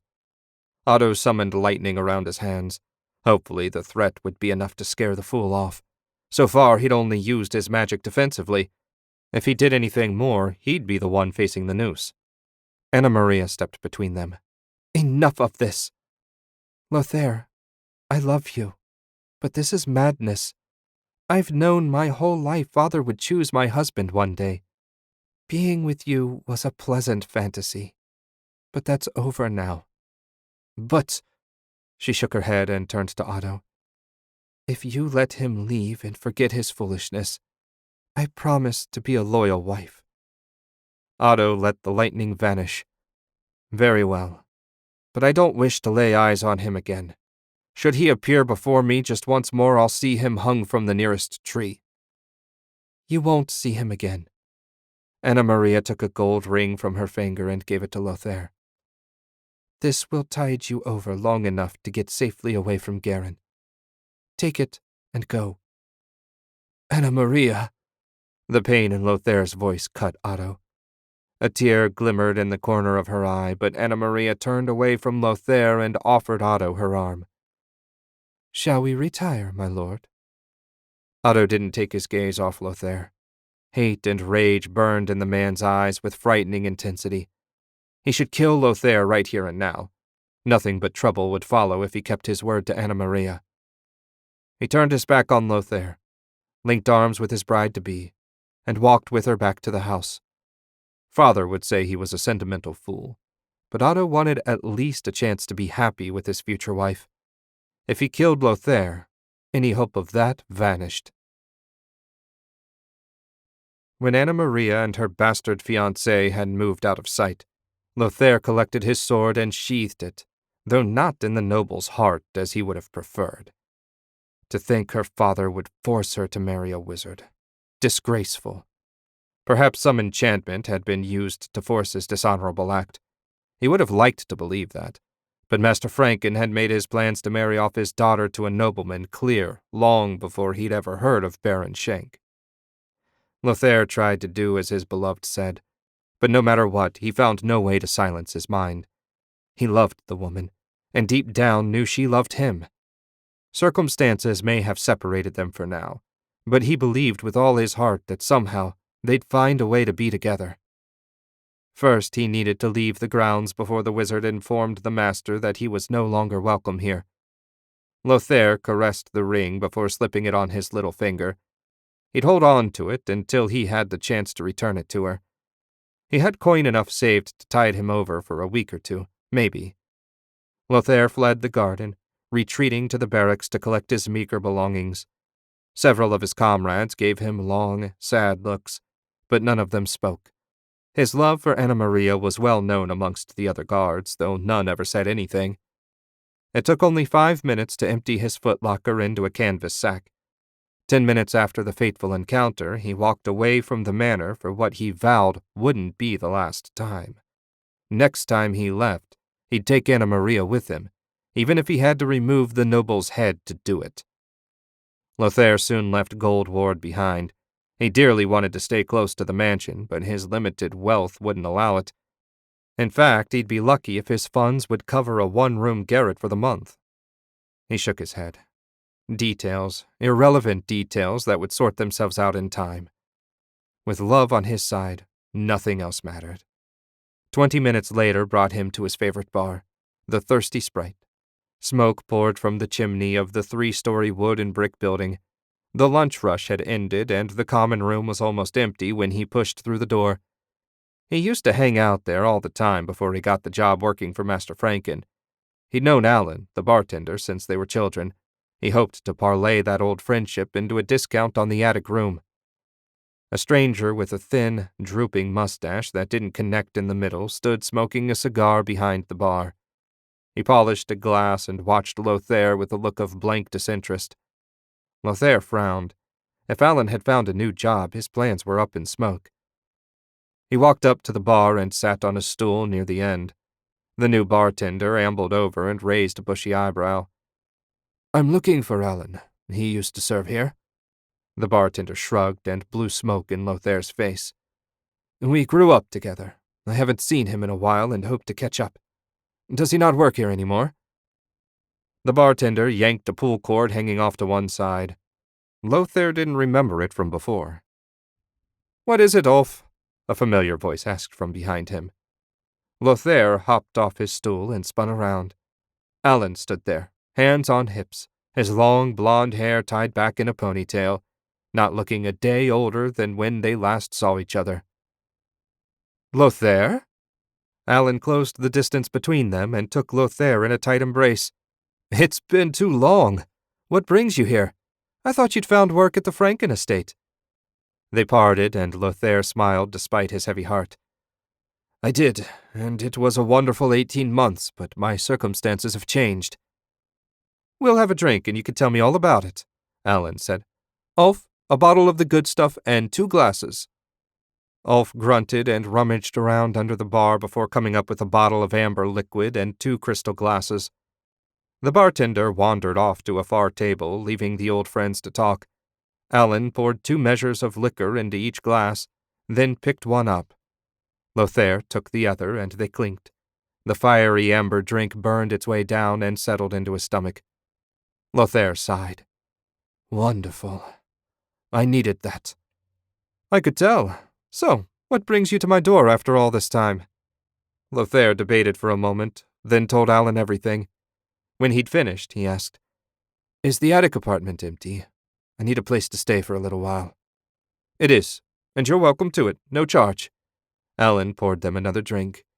I know you're determined to rescue your woman, but have you considered she may not wish to be rescued? Lothair drank again. She's only going through with this because her father commands it. Anna Maria would be with me otherwise. I will find a way to make it happen or die trying. Alan raised his glass a second time. "To love." Chapter 17. Otto and Anna Maria sat together on a bench in the garden. True to her word, she'd been as pleasant a companion as he might have wanted. Distant, perhaps, but what could you expect? They'd only known each other for 3 days, after all. He restrained a sigh. 3 days, and father still dickered over the dowry. You'd think what Master Franken had offered more than enough. But father meant to suck every drop of marrow from the merchant's bones. A cool breeze sent a chill down his back. Despite the sun, the days remained brisk. While Otto enjoyed whiling away his days in the capital, he wanted very much to get back home and resume his studies with Lord Coronin. Though he spent several hours every day in his room practicing, without a master to guide him, Otto's progress had slowed. On the positive side, he'd added a 7th thread to his best spells, only for a second or two, but still. You have a faraway look, my lord, Anna Maria said. Sorry, I was thinking about home. You know, assuming our fathers ever get tired of haggling, we will marry at some point. Perhaps you could try calling me Otto.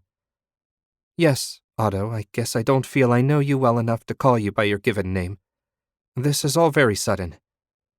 Did your father not warn you either? Otto asked. I walked in on a conversation between my parents and Alaric. Father promptly announced he'd found a wife for me, and we were setting out to meet you the next day. I knew he sought a noble husband for me, but I had no idea who he'd settled on. I wasn't thrilled about it. She laughed, flashing perfect white teeth. Yeah, I got that impression when we first met. I'm sorry about that, truly. It never occurred to me that you were forced into this every bit as much as I was. Did you have someone before? No. I've always known and accepted my fate with regards to marriage. My true love has always been magic. I meant to ask, why is your father called Master Merchant? She smiled. You'll appreciate this, being a wizard. Our family has the royal charter for the portal. We oversee the opening and closing of it and sell the rights to pass through to the highest bidder. We keep 10% of the payments for our services. Even without Father's other businesses, that income would make us rich. Otto stood up and offered her his hand. Would you like to go for a walk? I find I'd like a closer look at the portal. She took his hand and let him pull her to her feet. Why not? They left the garden and walked hand in hand toward the front gate. They passed mercenaries who nodded to them. To her, if Otto was honest. He might be noble, but her father handed out the coins. Outside the gate, they strolled along the sidewalk. 2 hours had passed since noon, and the streets teemed with traffic. Elaborate carriages that made Father's look like a farmer's hay wagon even before the attack rattled down the street. Few people took the sidewalk, yet for some reason he would have sworn someone was watching them. A quick look around revealed no one paying them the least attention. He'd have to be careful, lest he become as paranoid as Father. No one called to them, which surprised Otto. He thought someone would stop to chat with Anna Maria, given how well known her family was. When he mentioned it, she looked away. We know many people, but have few friends. The other merchants view Father as little more than a tax collector, and they resent him for it. It's as if they forgot where we came from. My great-grandfather started with a wagon, 2 mules, and his wits. Everything we have, we earned. Success breeds jealousy, Otto said, thinking of all the wizards had accomplished only to have it cast down by those that resented them. It's one of the universal truths of this world. 10 minutes later found them 50 feet from the portal. Up close he realized the metal wasn't silver, but mithril. It was the hardest metal in the world, and a pound cost 100 double eagles. The gate had to weigh a ton. Runes ran around its length. Dull now, but he knew they'd burn with etheric energy when it activated. You could equip an army with that much mithril, Otto said. Right after the purge, the king at the time tried, Anna Maria said. They didn't have anything that so much as scratched it. It worked out, though, when Lord Voltan reactivated it and created the Portal Compact and made Garenland even richer. Otto wasn't surprised they'd failed. Mithril could only be worked if you heated it with magic. An ordinary forge didn't get hot enough. That was why Strachan did no business in mithril weapons despite having huge veins of it running through their mountains. Killing all your wizards was bad for business, but the lords of Strachan didn't care. They hated wizards more than they liked gold. A moment later, he sensed the power building in the portal. The lowest rune burst to life, followed by the next, and the next as the power worked its way around the perimeter. Otto shifted his vision and had to squint against the blazing of the ether. When the final rune lit up, a tunnel of etheric energy formed. A laden wagon appeared, followed by another, and another. He'd expected the horses to be panicked as they arrived, but the animals appeared calm as they walked up the street to make room for the next merchant. It's 2 bells, Anna Maria said. From 2 until 3 is the kingdom of Lascille. After the 10th wagon passed through, the light of the gate died and the tunnel collapsed. Otto's pulse raced. He had no idea what it might take, but he would gain the power to create such wonders. Must be a slow day, Anna Maria turned back toward the mansion. Usually at least 15 wagons arrive from Lascaux. Otto gave the portal one last, loving look and walked along beside her. When do our merchants pass through? Noon to 1. Father and his agent hold an auction every morning for spaces. The gate only stays open for 1 hour at a time, so on a busy day, prices can climb quite high. What happens after an hour? It shuts down for an hour. Then the next kingdom gets a turn. It alternates like that every day from morning to night, 12 hours on and 12 off. I haven't the least idea why it works that way, but it does, as regularly as the rising and setting of the sun. They retraced their steps and had barely reached the estate grounds when Alaric came running up to them. "Where have you been? Your fathers have been looking for you. They've finally struck a bargain. Now it's simply a matter of choosing a date." Otto and Anna Maria shared a look. "No getting out of it now," she said. "No, I'm afraid we're stuck with each other." Chapter 18. Axel led his squad down the ragged road toward the army's northern command post. They still had a mile to go, but even from this distance, the huge granite fortress appeared to loom over the surrounding landscape. He hadn't visited command headquarters since he joined up and received his current assignment from General Leonhard Varchi. According to the commander, General Varchi still oversaw the entire northern army, all 3 legions of it.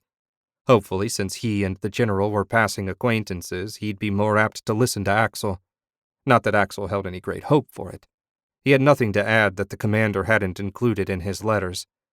The facts were the facts, regardless of the messenger. Axel's gaze darted from one side of the road to the other. Bandits seldom attacked this close to the fortress, but seldom didn't mean never. He didn't intend to let his guard down until he had 40 feet of stone between him and anyone that wanted to kill him. "Why did you have to drag us along on this trip, my lord?" Cobb asked. "It's not like we can add anything to your testimony." "You're not along to talk. You're here to step in front of an arrow for me," Axel said. Cobb grunted and several of the men behind them laughed. The others liked to joke that Axel and Cobb acted like an old married couple. Axel considered that an insult. He'd never marry anyone as ugly as Cobb. "All kidding aside, you're here because one man traveling alone is a target, but a squad of soldiers is a threat to be avoided. I prefer to hunt bandits, not be hunted by them." "I second that, sir," Colton said. The column rode up to the raised drawbridge. A 30-foot wide moat filled with sharpened stakes protected the fortress. A guard on duty looked down at them. "Identify yourselves." "Lieutenant Shank, 1st Scout Company, 2nd Legion, to see General Varchi. We're expected." A few seconds of silence, then, "So you are. Hold a moment." Iron clanked and the drawbridge lowered, revealing a portcullis in the process of rising. When the path had cleared, Axel led his men inside. A handful of young men wearing black tabards emblazoned with a golden griffin rushed out to take their horses. "Well, you're here in one piece," Cobb said. "What are we supposed to do now?" "I recommend retiring to the barracks and enjoying a hot meal. I need to hunt up the general." "Lieutenant Shank?" Axel turned to find a lean, wiry man in black and gold facing him. The bars on his uniform indicated his rank as sergeant. "That's right." The sergeant touched his fist to his heart. "Welcome. The general's eager to talk to you." Axel returned the salute and followed the man into the main keep. The dark walls held weapons and banners taken from many victories the legions had won before the peace treaty of 300 years ago. Nothing much had changed since Axel's first visit, and they soon stood before the door to the general's office. The sergeant knocked, and a moment later a gruff voice said, "Enter." "There you are, sir." The sergeant opened the door for him. Axel nodded his thanks and stepped into the small square room. A bare oak desk dominated the area. A single bookcase filled with a collection of military manuals stood along the left-hand wall, and the general's banded mail hung from a rack on the right. General Varchi himself stood behind his desk. Though well into his 60s, the general's massive shoulders still strained his black uniform. A long gray mustache drooped down around his mouth. Axel saluted. "Good to see you again, sir." "At ease, Lieutenant." Axel clasped his hands behind his back. "So, what have you to tell me that Commander Braddock didn't?" "Not a thing, sir." A thick gray eyebrow went up. "Then why are you here?" Axel took a deep breath. "I've come to plead in person for the people of the borderlands. We can't track down the bandits with soldiers on only one side of the border. We either need permission to cross the border or to work with the Strachan army on a joint sweep. It's the only way to stop the killing short of abandoning the area." General Vargi ran his fingers through his short gray hair. "I appreciate your passion for the people under your care. Unfortunately, I've spoken with King von Garen himself on this matter, and it's simply impossible. The Strachan ambassador refuses to cooperate. I'm sorry, Axel." Axel ground his teeth so hard his jaw ached. "What am I to do, then?" "The same thing you've been doing. The best you can." "The best I can do is burn the bodies of the dead." "Be that as it may, I have my orders and you have yours." The general's tone made it clear the discussion had ended. Axel saluted again. "Yes, sir." "On another matter, do you plan to attend your brother's wedding?" "Stefan married 5 years ago." He stared at the general for a moment. "Otto?" "Indeed, it's the talk of Garen. It seems your little brother is marrying the daughter of the richest merchant in the city. If you wish to attend, the wedding's in 2 days. I'll give you a 5-day pass." "Thank you, General." Axel hadn't seen or spoken to his family since the day before he rode out of Shank Castle. He had no idea what sort of reception to expect, but maybe it would be worth trying to find out. Chapter 19. The wedding was tomorrow, and Anna Maria feared she might throw up. Her father and the Baron had decided that sooner was better, and they'd only given her 5 days to prepare for her new life. Behind her, Mimi, her body servant, tugged again on the corset she'd been trying to wriggle into for the past 10 minutes. To celebrate the event, Father had announced a party tonight, along with an all-day celebration tomorrow. Fortunately, she only had to attend the first half of tomorrow's festivities. After the ceremony, tradition demanded that the newlyweds consummate the union while their family and friends got drunk nearby. She shuddered to think of it. Not that Otto wasn't reasonably handsome. He just wasn't Lothair. Her sigh turned to a groan when Mimi tugged again. At first, she'd feared he'd be another arrogant, obnoxious nobleman of the sort that often approached Father for a loan. But so far she'd found him to be quiet and polite, gentle and kind. Perhaps she'd gotten lucky after all with Father's choice for her husband. Anna Maria knew women stuck with far worse men. "There, miss." Mimi tied off the corset and helped her into the next piece of her dress. It took another 10 minutes for Anna Maria to get all the layers of her fancy gown draped in the correct positions. Next, she put on 3 pieces of her finest jewelry and called that good. "You look lovely, miss," Mimi said. "Your husband-to-be is lucky." "Thank you, Mimi." Anna Maria almost hugged Mimi. Of all the people in the world, she was the only one Anna Maria knew for sure was on her side. "I suppose I should be going. The guests will start arriving soon." "Yes, miss. Can I do anything else for you?" "No, thank you, dear." Anna Maria gathered her skirts and headed for the door. She pushed it open and stepped out into the hall. Her rooms were only a short walk from the great hall, so she only had a minute to mentally prepare herself. She heard the party before she saw it. Voices and laughter mixed with the clinking of glasses. At the end of the passage, the great hall opened up before her. Only a few guests had arrived, perhaps 20 of the hundreds Father invited. The guests wore their finest outfits. Everyone he asked would show up at some point. After all, no one wanted to insult the richest man in the kingdom. From a distance, she saw no one she knew. That didn't surprise her. Father had invited even the most casual acquaintances. A heavy-set merchant wearing a turban and his companion, a woman 30 years his junior, moved to one side, and Anna Maria spotted her fiancé. She had a moment of jealousy when she saw the simple black tunic and gray trousers he wore. It couldn't have taken him 5 minutes to get ready, damn him. He spotted her a moment later and smiled. Otto crossed the room and bowed. You look stunning. Thank you. Between you and me, my stomach is such a mess I fear I won't be able to eat a bite.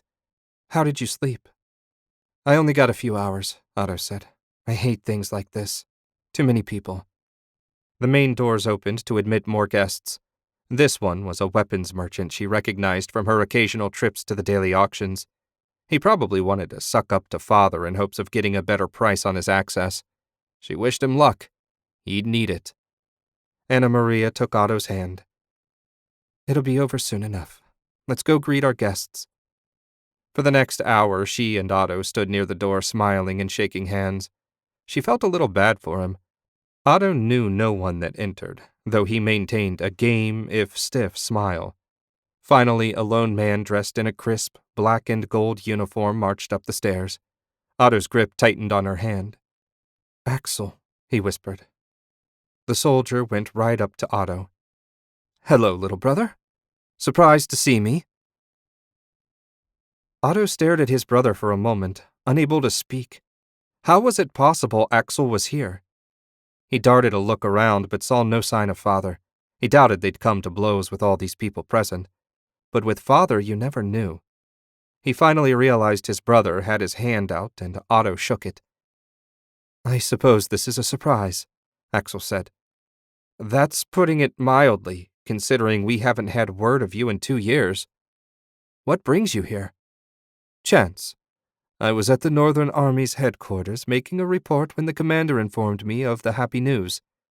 Axel turned to Anna Maria and bowed. My brother is a lucky man. You're very kind. Forgive my manners, Otto said. Anna Maria, this is my brother Axel. Axel, my fiancée, Anna Maria Franken. You! Father's voice rang out over the gathering. Everyone fell silent as he stomped across the hall toward them. Uh-oh, Otto muttered. Always the talent for understatement. Axel moved away from them toward Father. You've got some nerve showing up after all this time. Axel dodged the right cross and ducked a backhand. I only came to offer Otto my congratulations, not to get in a fight with you. Father reached for his sword. Otto flicked his ring and forged a connection between it and the blade of Father's sword. Unless he allowed it, there was no way the weapon could be drawn. Father dragged on his hilt, his face getting redder and redder. He turned his wrath on Otto. Release my weapon. I'll have his head here and now. Are you really going to try and kill him in front of Garenlin's best and brightest on the night before my wedding? Otto favored his father with an incredulous look. Really? Father finally relaxed. Perhaps not. We'll see each other again, Axel. He stalked off, leaving Otto and the others alone. The conversation slowly resumed, and Otto breathed a sigh of relief as he released the spell. That went better than I'd feared, Axel said. Are you kidding? Anna Maria stared from Axel to Otto. No, Axel's right. Walking out of here still breathing is a win for him. That said, it might be best if you retired early, brother. Agreed. I believe I'll skip the ceremony tomorrow as well. I have no gift to offer you, Otto, beyond my well wishes. Otto smiled. He'd never been close to Axel, but at least his middle brother hadn't bullied him the way Stefan did. It was good to know he was still alive. I'll give Mother your love when I see her. Thanks, little brother. Axel nodded to Anna Maria and beat a hasty retreat. When he'd gone, Anna Maria said, You have an interesting family. Otto's smile twisted. Lunatics and killers for the most part. I think you'll like Mother, though. She got a wistful look. I wish my mother had lived to see this day. What happened, if you don't mind me asking? There was an accident. She was walking to our favorite bakery to pick out some snacks when a carriage went out of control and hit her. The healers could do nothing. I was 6 at the time. She sniffed, and Otto put his arm around her. I'm sorry. Anna Maria nodded her thanks. Outside, a black lacquered carriage pulled up. On the door, the Von Garen Griffin waved its claws. 2 soldiers in mail and black tabards emblazoned with the same symbol leapt down and opened the doors.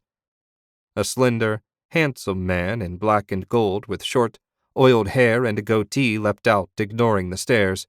At his hip hung a longsword with a jewel-encrusted silver hilt. Anna Maria brightened and waved. "Wulfric!" Otto's eyes about bugged out of his head. Wulfric, as in Crown Prince Wulfric von Garen, future king of Garenland? He bowed low at the prince's approach. His fiancée, on the other hand, rushed over and hugged the prince. "Rise, please." Wulfric had a warm, kind tone to his voice. "No need for such formality outside of court. I merely come to pay my compliments to an old friend on the eve of her wedding." Otto straightened and out of the corner of his eye saw the other guests doing the same. Cold, hard blue eyes bore into his when he met the prince's gaze. That stare made a stark contrast to the warm voice. "We are honored that you'd grace us with your presence, Highness," Otto said. Wulfric laughed. "For the love of heaven, please call me Wulfric. I have enough people back at the palace to kiss my ass. I require no one else to do it." "I wasn't sure you'd come," Anna Maria said. "It's been, 5 years since you completed your studies?" 4.5. Far too long to go without seeing my favorite childhood playmate. Wulfric turned his gaze back to Otto. "Did you know Anna Maria and I had the same tutor growing up? We've known each other since we were 5. If only she'd been a princess, I'd have married her myself." Otto had no idea what to say to that, so he kept silent. It seemed impossible that the crown prince and a commoner, no matter how rich her family, should have the same tutor. Otto assumed that sort of thing happened inside the palace, not that he was any sort of expert on the coming and going of royalty. "Since you're marrying an old friend of mine," Wulfric went on, "we shall have to be friends as well." The prince held out his hand. Otto stared at it for a moment. To touch a member of the royal family, even for another nobleman, broke all protocol, but refusing might be an even bigger insult. He steeled himself and shook. He wasn't struck down on the spot by the soldiers standing near the doors, so he must have made the correct choice. It seemed his new situation came with a number of pitfalls. Having a friend in the future king should make them easier to navigate. Or harder, depending on how many enemies the prince had. Chapter 20. The common room spun in Lothaire's vision, 1 minute in focus and the next blurry. He'd hoped to be passed out by now, but Alan's brandy didn't seem up to the job. Tomorrow, or maybe today, he wasn't certain of the time. Regardless, soon Anna Maria would wed the noble prick, and he'd done nothing to stop it. Some hero he'd turned out to be. Lothaire groped around for the bottle Ulf had given him, but it seemed beyond his reach. When he attempted to lift his head off the bar, the throbbing caused burning acid to crawl up the back of his throat. Had there ever been such a miserable wretch as him? You might find one in some deep, dark dungeon somewhere, but he doubted it. Mere physical pain paled before the despair that crushed his soul. "On your feet!" Alan's voice was an ice pick to his brain. "Go away. Can't you see I'm trying to wallow in my misery? You've wallowed long enough. Time to pay me back for some of the brandy you've swilled on credit." Lothaire groaned and pushed himself up off the bar. When the room stilled and came back into focus, he found Alan and Ulf were his only companions. That explained the quiet, at least. He'd feared he'd gone deaf before Alan's shout. "What time is it?" Lothaire looked around again and finally spotted Ulf near the fire stirring a pot. 3 bells after midnight. I require your services for an hour." "You don't want me. I'm worthless." "Be that as it may, I need another sword, and yours is the only one available at this hour. Ulf, bring the cure." The bartender left his spot beside the fire and joined them at the bar, bringing his pot along with him. Ulf poured the contents into a tin cup and held it out toward Lothaire. One sniff set his stomach to roiling. He'd smelled month-dead fish sweeter than Ulf's concoction. "I'm not drinking that." "Yes, you are." Alan's voice had lost all its former good cheer. "You can do it willingly, or Elf can pour it down your throat. I recommend the former." Lothaire thought for a moment his old friend was joking, but one look at Alan's grim, unsmiling face put paid to that theory. "What is it?" "As I said, it is a cure." The potion will remove the effects of alcohol as well as exhaustion with no long-term side effects. Remarkable stuff, really. Ulf learned to make it in his homeland. Now drink up. Time grows short. Lothair took the cup and looked inside. The tavern lacked sufficient light to reveal any details, probably just as well. He shrugged and guzzled it down in one go. It tasted as vile as it smelled, but his head began to clear at once. Energy filled him, and he felt he could run for hours. Wow. Told you, Alan said. Now grab your sword. If we don't hurry, we'll be late. Late for what? Lothair hunted around for a moment before spotting his sword dangling from the end of the bar. How did it get there? For a meeting. If you're going to drink my brandy, the least you could do is help me when I have a job. Lothair settled his sword on his hip. I thought running the tavern was your job. It is, but the real money in this city is in information. You wouldn't believe the sorts of things drunk merchants, or more precisely, drunk drovers, will reveal when they think no one's listening. And don't get me started on the secrets people share with the whores.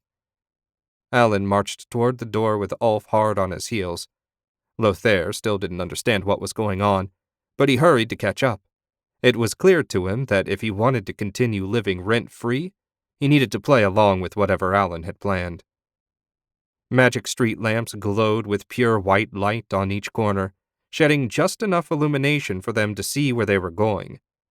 Alan set a brisk pace toward the foundries and away from Gold Ward. Lothair sent a longing look over his shoulder. She was probably in bed right now, tossing and turning, unable to sleep as the horror of the situation settled over her. His dear Anna Maria. He would save her from her fate somehow. Eyes forward, Lothair, Alan said. I'm not paying you to daydream. You're not paying me at all. Free room and board not enough for you? If you think you can do better, by all means, go your own way. Lothair growled away his annoyance. Alan had him, and he knew it. There was no way he could hold down a regular job and continue to keep an eye on Anna Maria.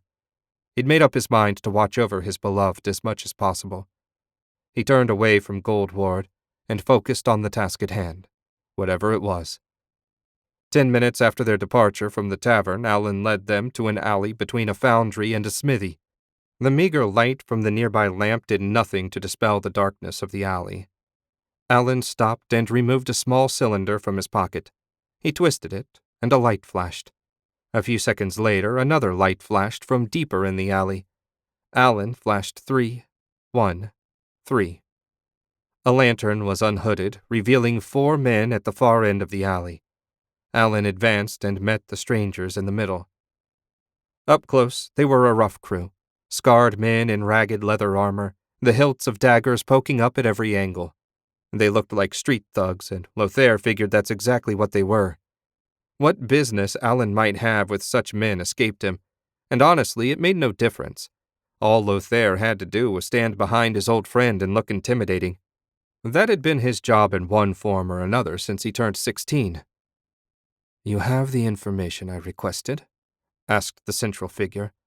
A bald man with a patch over his left eye and a pair of hatchets thrust through his belt. "I do, Crane," Alan said, "and you wouldn't believe what I had to go through to get it." Crane fingered one of his hatchets. "I know you're not stupid enough to try and renegotiate the deal. So how about we trade so I can get home to my wife?" Lothair stared at the bald man. He had a wife? What sort of woman would be desperate enough to marry a bruiser like him? Alan dug a scroll tube out of an inner pocket of his cloak and held it up with his right hand. Crane returned the favor, producing a heavy-looking pouch. Both men took 2 steps forward and at the same moment set their respective items into the other's left hand.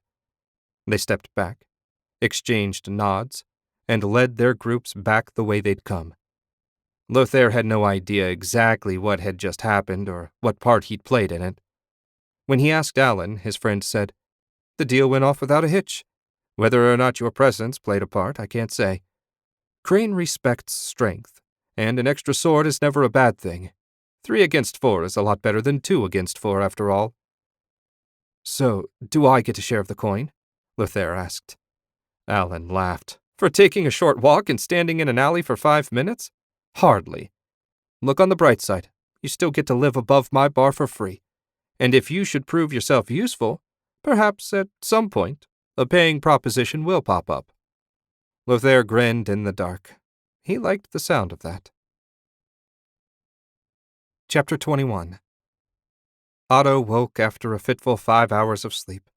He'd spent a good bit of the previous night chatting with the Crown Prince. Wulfric was fascinated with Garenland's history as well as wizardry. They were two subjects Otto had studied a fair bit, and the prince seemed intent on dragging everything he knew out of him. The other guests had kept darting glances at them. When Otto mentioned it, Wulfric had laughed and said they were jealous. Many people waited months for half an hour of the prince's time, and Otto had been talking with him for hours. Wulfric had then warned him that others would try and use him to ferry messages for them. His advice was to charge enough to make it worthwhile. Otto rolled out of the luxurious bed and stretched. Father's snores came, barely audible, through the connecting wall. When they returned to their suite, Otto had gotten an earful about using magic on his father, and pointing out that he'd only used it on the sword hadn't helped at all. Only the fact of today's wedding had spared him a beating. According to the schedule, guests were to arrive starting around mid-morning, and the ceremony would happen at mid-afternoon. When Edwin had asked Father if he had a preference for the presiding priest, Father had only shrugged. At this point, Otto doubted his father cared about anything besides getting his gold and returning to the barony. Otto knew how he felt. He was heartily sick of the parties and wanted nothing so much as to get back to his studies. Speaking of which, he had a few hours before he'd have to put in an appearance. Perhaps he could get in a little practice. What should he work on? Nothing aggressive. The furnishings were too expensive to risk. The books said the best way to quickly increase his power was to infuse his body with ether so he'd grow ever more sensitive to it. Taking that suggestion to heart, Otto settled on the floor, legs crossed, and focused his mind. He called 8 threads and sent them weaving through his body. Otto tried to picture the ether charging every cell with energy. It didn't take long for his flesh to vibrate and tingle. When he tried to push past 8 threads, something in his mind balked and the spell broke. Otto leaned forward, panting. Another failure. For a moment he'd believed he'd break through to 9 threads, but it wasn't to be. He made 2 more attempts before Father's door slammed open. He expected Otto to be ready the instant he emerged from his room and wasn't shy about reminding him. Otto hopped to his feet, slipped his shoes on, and went out into the main part of the suite. Father glanced his way. "You're up. What a surprise. You and the Crown Prince hit it off last night. What did you discuss?" "History and magic. His Majesty is something of a scholar." "Well, even royals aren't perfect. Did you strike up a friendship with him? That could be a huge benefit for our family." The beginnings of a friendship had taken root, maybe, but he didn't want to encourage his father too much lest he later end up disappointed. "I think one conversation is far too minor a thing to base a friendship on. He did say he wished to continue the discussion later." "Good." Father rubbed his hands together. "You must cultivate young Wulfric. His patronage will send much wealth our way. If I can build up the barony enough, even Stefan won't be able to tear it all down." "I don't think you give my brother enough credit. If he put his mind to it, Stefan could destroy almost anything." Father barked a laugh. "Let's hunt up some breakfast." When they arrived, the main hall bustled with activity. Runners came and went, pausing only long enough to whisper in their host's ear and get a quick reply in return. Edwin sat at the head of the table, surrounded by a spread of food to make a sultan envious. Of Otto's blushing bride, there was no sign. Father walked over to the table, and Edwin started to heave himself out of the head chair, but Father waved him back, instead taking the seat to his right. The merchant slumped back into his chair in time to receive another messenger, a boy of perhaps 13 years. When that conversation concluded, Edwin shoved a roll in his mouth and chewed with enthusiasm. After he swallowed, Edwin said, "Gentlemen, please dig in. My daughter won't be joining us this morning. Too nervous, I suppose." "What's with all the messengers?" Father asked before helping himself to a slice of bread and covering it with honey and bacon. "No, I apologize for that.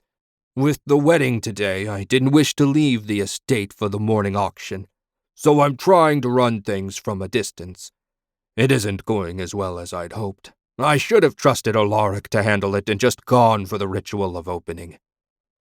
Otto forgot all about his eggs at the mention of magic. May I join you when you depart? I'd very much like to see what happens when you activate the portal. Another time, my boy. It wouldn't do for the groom to be absent from the wedding party. Besides, there isn't really much to see. I touch the portal key to the gate, the runes light up, and wagons proceed through. It's actually quite boring. Otto considered and quickly rejected explaining that much more happened in the ether than a non-wizard could see. No matter how much he explained, the half-blind merchant would never understand. I will be leaving in 2 days, Father said. So soon? Edwin's voice rose in surprise. I'd hoped you'd stay with us at least another week. My son can handle the family business in Garen. I need to return home. Otto almost choked on his eggs. Father expected him to remain here? How would he continue his studies with Lord Koronin? After breakfast, Otto and his father returned to their suite to prepare for the arrival of the first guests. They expected largely the same crowd as the night before, though Prince Wulfric had offered his regrets and said matters of state would prevent him from attending. Anna Maria had been disappointed, but at this point, what was one disappointment more or less? When the door closed behind them, Otto asked, Do you not think we should introduce Anna Maria to Mother? At some point you can bring her home, Father said. Perhaps when you have a grandson to show off. Otto frowned. He needed to take a different tack. Of course, there was only one thing Father truly worried about. Will you leave the dowry behind? Father stared at him as though he'd lost his mind. Of course not. The coins are going straight to the Shank treasury. Oh, I assumed since you didn't want me along you intended to leave the gold here. It would be a shame if you ran into more bandits on your way home, especially with only 6 soldiers. Father's brows drew down and Otto almost heard him mentally convincing himself that bringing Otto home was his idea. I hadn't considered that. Perhaps it would be a good idea to introduce your new wife to Katharina. Yes, 3 or 4 days at home. Show her the barony before you return to the capital. That's a fine idea. He thought it might be. Excuse me, Father. Otto ducked into his bedroom and thrust a fist into the air. Surely, between them, he and Lord Koronin could think of a way for him to continue studying with her. 10 bells arrived, and with it the first of the hundreds of guests. He stood at the entrance to the garden and shook hands until he feared his skin might slough off. Anna Maria hadn't yet put in an appearance, and when he'd asked one of the servants, he'd been told that she wouldn't come out until the ceremony. That way, she'd make the biggest entrance. Otto thought she just wanted to avoid the crowds, and he didn't blame her. If he could have skipped out on the gathering, he'd have done so in a heartbeat. Pity he didn't know how to conjure a thunderstorm. That would send the overdressed guests running. A temporary altar had been constructed not far from where he'd had his unpleasant encounter with Anna Maria's lover. Otto had feared the love-struck fool might try something stupid, but so far, the day had been mercifully quiet. In fact, a maniac swinging a sword might liven things up a bit. He took his place in front of a priestess wearing a necklace of gold coins and a white robe. The Frankens made generous donations to the Queen of Coins temple, so the high priestess herself had come to oversee the joyous event. A small band sat off to one side, and when the mansion door opened, they struck up a solemn tune. Anna Maria emerged in a stunning white silk dress. Behind her, 3 maids carried her train as she made her way down to the altar.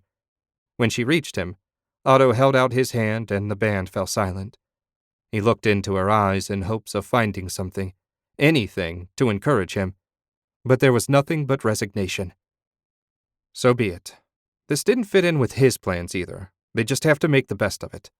If love was impossible, perhaps respect and eventually affection weren't. The priestess launched into a mercifully brief recitation. Otto heard every 3rd word until she asked, Do you accept this woman as your wife, to love, honor, and protect for all your life? I do. The words were out before he thought better of it. Turning to Anna Maria, the priestess asked, "Do you take this man as your husband, to love, honor, and respect for all your life?" For a moment he imagined her saying no and running off. It might even be a relief. If she broke the contract, father would still keep the dowry. It might, "I do." And that was it. He'd gotten married. A cheer went up from the crowd, prompting Otto and Anna Maria to turn and wave to the guests. "You may kiss your bride," the priestess said. Otto leaned in, their lips brushed, and she broke away. That feeble effort wouldn't get a mention in the Book of Amazing Kisses. It concluded the ceremony, however, and that was enough for Otto.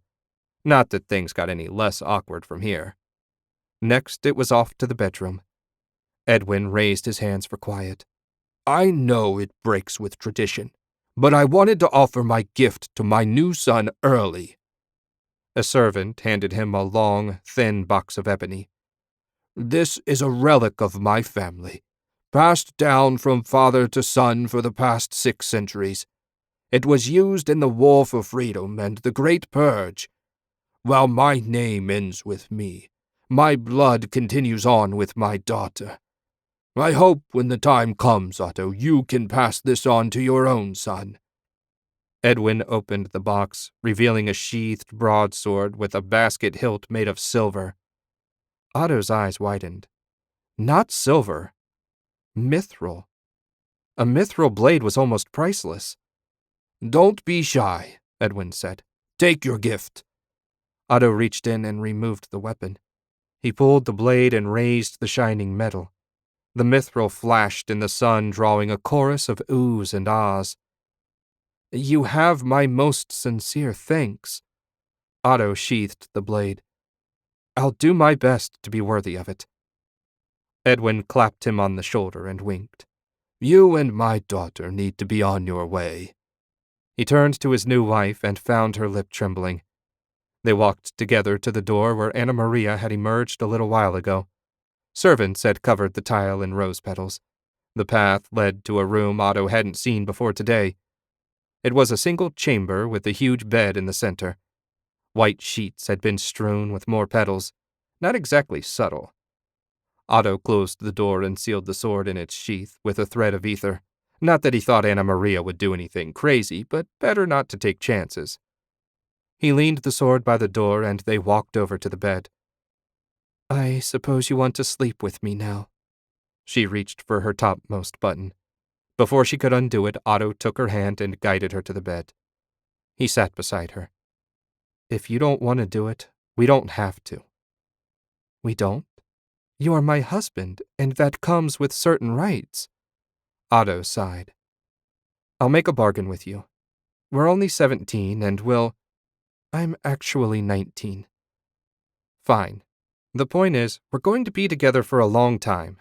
I really don't want the first thing that happens between us is me raping you." He raised his hand to stop her when she tried to speak. "I know the law wouldn't consider it rape, but that doesn't change your lack of interest. We have time. Perhaps when you know me better, this will be less of a burden." She stared at him as if not quite believing what he'd said. "Are you truly not going to claim your rights as my husband?" Otto stood up, crossed to the corner of the room, and sat cross-legged facing her. "I want nothing from you that isn't freely given." So saying, he closed his eyes so she could change out of her extravagant gown. Chapter 22. The trip back to Shank Barony went off without a hitch. The chain gangs had repaired the worst of the ruts during their time in the capital, so the ride didn't even threaten to rattle Otto's teeth out. Anna Maria hadn't been thrilled when he told her about their upcoming departure, but she packed with a minimum of complaint. Ahead of them, the castle towered over the town. Graves guided them through the gate and into the courtyard. Father pushed the door open before any of the servants reached them and leapt down. Otto followed, then reached back to help Anna Maria. At least the yard had dried after the early rains. Mother, Stefan, and Griswalda emerged from the keep, each of them dressed in their finest outfits. Everyone's gaze went to Anna Maria, and each look held something different. Surprise from Mother, envy from Griswalda, and most troubling, Hunger from Stefan. It wouldn't do to leave his new bride alone with his brother.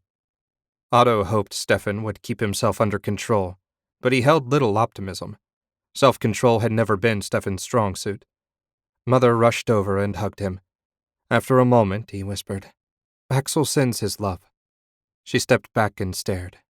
"You saw your brother? He's well?" Otto nodded. "Army life seems to agree with him. We didn't have much time to catch up before Father spotted him." She shot Father a glare which he ignored. Otto introduced Anna Maria, who made a little bow to the group. "No need to be formal." Mother hugged her. "You're part of the family." "Thank you." Anna Maria almost sighed the words. It seemed she'd been more nervous than he'd thought. Stefan and Griswalda approached, and Otto moved over closer to his wife. The sneer Griswalda wore said this might turn ugly. Stefan's leer wasn't much better. "My new sister." Stefan looked her all over, then turned to Otto. "Father certainly did better for you than he did me." Griswalda sniffed. "At least you married a true noblewoman, and not some jumped-up fishmonger's daughter." "Yes," Stefan said. "Lucky me." "Enough chatter," Father said. "Stefan, help me." Between the two of them, they wrestled the heavy chest of gold out of the carriage. It had to weigh a couple 100 pounds. A pair of soldiers hurried over to help, but Father waved them off. It seemed he didn't plan to let the chest out of his grasp. The current and future barons lugged the chest into the keep. Griswalda gave Anna Maria one last dismissive glance and followed them. "Friendly, aren't they?" Anna Maria said. "Don't mind them, dear," Mother said. "They weren't expecting you to be so beautiful. Griswalda isn't the most secure woman in the world. And Stefan, stay away from Stefan if you can." Mother snapped her fingers, and the soldiers set to unloading their luggage. An hour later, Otto and Anna Maria sat together in his tiny room. Compared to what she was used to, it must have been like living in a cave in the side of a mountain. Trying to break the awkward silence, Otto asked, "Can I get you anything?" "I'm fine, thank you. Your family is interesting." "That's one word for them. Don't worry, we'll be heading back in 3 or 4 days. Father wants me to ingratiate myself with the prince and rich merchants in the capital, so he won't stand for much delay." "Why did we come here in the first place, then?" Because he wanted to talk to the spirit of a long-dead arcane lord did not strike Otto as a wise answer, so he said, "I wanted you to meet my mother. She's the only sane member of the family, and I thought the two of you might hit it off, especially after what you told me about your own mother." "She does seem nice." "Very well. What's the plan for tomorrow?" "I thought you and Mother could spend the day together while I went for one last hike in the forest. While I won't miss many of the people in Shank Barony, I will miss the land itself." "It is a beautiful country. So different from the city." Anna Maria nodded. "All right, you can have tomorrow all to yourself. The day after, you take me on a ride around the country. Then we head back. Deal?" "Deal." Lothair paced the tavern floor. She'd left. Anna Maria had gone away with her wretch of a husband and abandoned him. How did she not know he'd remained in the city to watch over her? She must have felt his loving gaze on her whenever she left the estate. What should he do now? He paused and darted a glance at Ulf, but the enigmatic man didn't so much as twitch, and Lothair had yet to hear him speak a word. Putting the silent bartender out of his mind, Lothair resumed his path through the empty tavern. With all the chairs up on the tables, he had plenty of room to walk his chosen route. The sun had risen an hour ago, and they wouldn't open until noon. He had hours to kill before a distraction presented itself. Maybe he should go after them. If he followed, Lothair could watch over her during her time in Shank Barony. He dismissed the idea as soon as he had it. A stranger would stand out far more in the rural barony than in the city. He doubted Otto would let him walk free a second time. The door to the back room slammed open, and Alan emerged, his clothes rumpled and his hair going in every direction.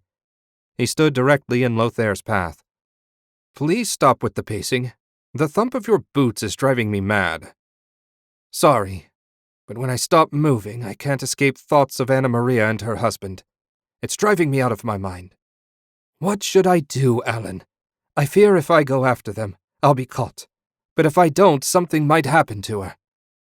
I don't care what you do as long as you do it quietly. I have an important job this morning and I need to be clear-headed. Can I come with you? This is just the thing to take my mind off Anna Maria. Fine. A lookout might come in handy. We leave at 9 bells. If I hear a peep out of you before then, you can rot here. Alan spun on his heel and stomped back into his room. 3 hours later, the temple bells struck 9 and Alan emerged neatly dressed in tan trousers and white tunic. A saber dangled from a baldric at his hip. Let's go. Lothair belted on his own sword and fell in behind his friend. They left the tavern and turned up the street toward the portal. What's the job? Lothair asked. We're meeting someone. She'll have an item for me. I collect it and deliver it to Crane tonight, at which point I get paid. Who is she and what's on the scroll? Alan stopped and turned to face him. You learn quickly in this business that the fewer questions you ask, the healthier you'll stay. Your task is simple. Find someplace out of the way and keep your eyes open. Be ready to step in if there's trouble. I doubt there'll be any in the middle of the morning in the crowded area around the portal, but better safe than sorry. They set out again, and Lothair kept silent. It became clear to him exactly how little Alan knew about the people he dealt with. Perhaps it was for the best. He didn't have enough experience to say for sure one way or the other, but Lothair would have liked some idea who they met and what their intentions were. As Alan said, the area around the portal teemed with people. Burly workers stood behind men in rich clothes. A handful of soldiers kept watch in pairs, ready to act should things get out of hand. Judging by their lax expressions, the guards expected no trouble. Lothair found a bench that afforded a good view of the area and settled in to wait while Alan moved closer. When 10 bells rang out, the first rune flared to life. Soon the entire circumference of the portal glowed. A moment after that, the first wagon emerged. 3 more followed it before the portal died again. He looked closer at the wagons and spotted a small emblem affixed to each one. The symbol of a red dragon was well known to the people of Garenland. It represented the kingdom of Straken, Garenland's oldest enemy. A dark-haired woman in a blood-red dress climbed down from one of the wagons, and Alan walked over to her, his arms raised in greeting. She waved, and when they came together, she hugged him. After a brief exchange, they parted ways. If Lothair hadn't expected it, he never would have noticed when she passed Alan a small cylinder. The pair of them handled the exchange with smooth precision, and before he knew it, Lothair and Alan were on their way back to the tavern. Lothair still hadn't the slightest idea what the whole thing was about, and neither did Alan. His old friend seemed a good deal less worried about it than Lothair considered wise. Chapter 23. Otto found the tower exactly as he left it. After an awkward night sleeping back-to-back with Anna Maria, he'd gotten up early and left, pausing only long enough to belt on his new sword. He didn't really need it, but he also didn't want to leave the valuable item lying around where his lunatic brother might stumble on it.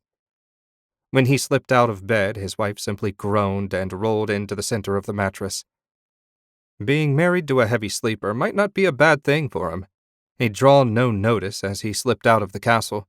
The servants were all working at fixing breakfast, and the sweet, savory smells from the kitchen almost convinced him to put off his expedition. In the end, he decided his stomach would have to wait. He needed to talk to his master. An etheric thread opened a path through the trees, and he bounded up the stairs into the second-floor chamber. The tower felt like a timeless space, as though nothing would ever change. Lord Coronin appeared in the mirror, and he bowed. "I have returned, Master." "I can see that.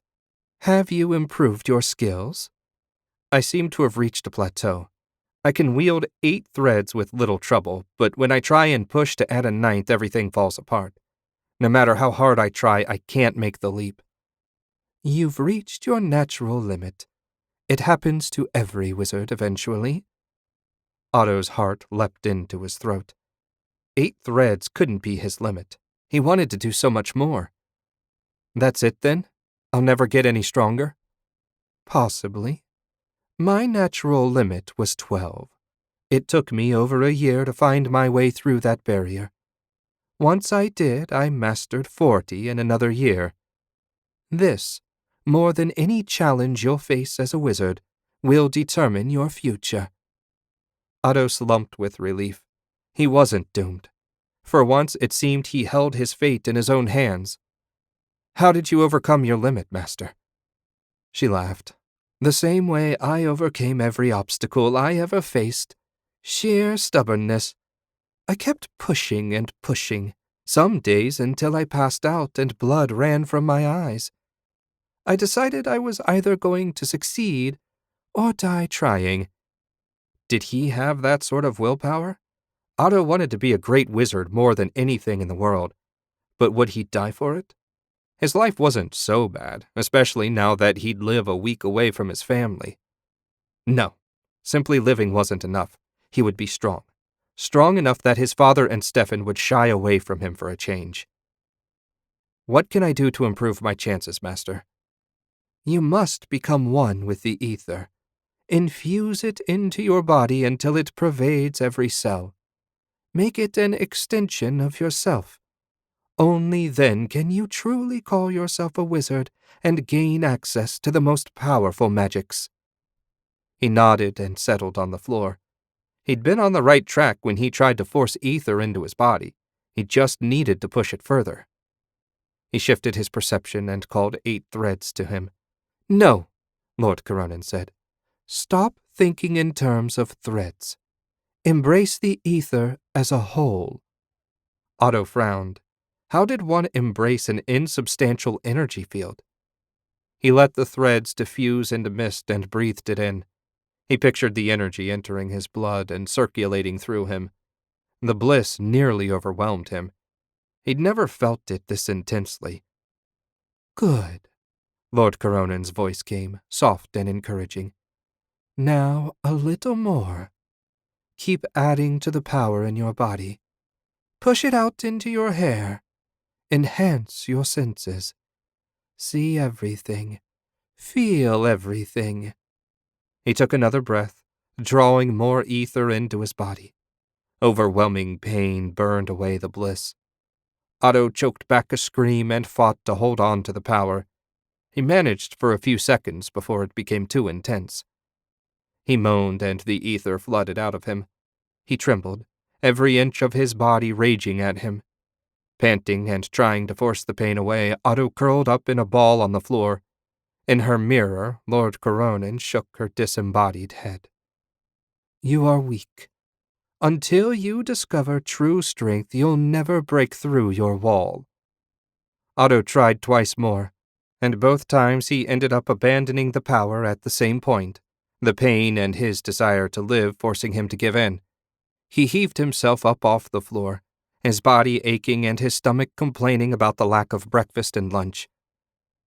"I believe I'll call it a day, Master." Otto considered the best way to approach his new living situation and decided straightforward was the best path. "My father has commanded that I'm to leave the barony and live in Garen with my new wife. I don't know how often I'll be able to visit for training." She pursed her lips. "Go to the compartment and fetch my book. You'll find a spell on the last page." Otto retrieved the book and flipped to the end. The final spell was teleportation. He read it over twice before lowering the book. Is it really possible to travel instantly through the ether between 2 known places? It is. This spell is the basis for the magic that powers the portals. To use it, you must first become one with the ether.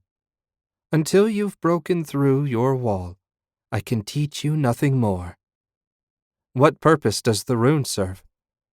It serves to help you fix a target location in your mind. There are other ways, traveling to the vicinity of a blood relative or even simply to a place you've been many times, though that one can be dubious for a beginner. The important thing to remember is that without a firm destination in mind, however you mark it, you can become lost in the ether, wandering forever unable to escape. Otto swallowed. No one ever said magic wouldn't have risks. May I carve a rune in your tower?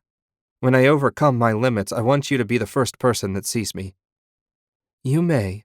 The center of the chamber is safest. He moved to the middle of the room and drew his sword. The mithril would cut stone easily enough.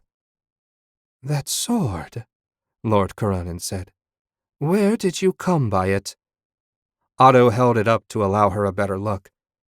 It's a wedding gift from my new father-in-law. An old family heirloom, or so he claims.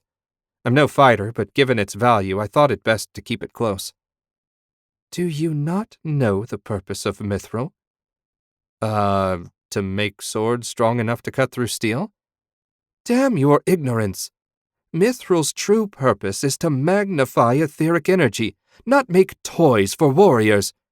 If you channel your spells through the metal, it will increase their effect by 50%. He looked at the sword with new respect. I had no idea. In fact, I doubt anyone living has any idea. It's a powerful tool, but don't rely on it unless you have plenty of time for your casting, as the extra step slows the process down, even as it increases its power. Naturally, there was a downside. It seemed everything in life had one. He lowered the tip of the sword to the stone and carefully sliced out the shape of a marking rune. As he expected, the blade cut the stone with almost no resistance. Good, she said.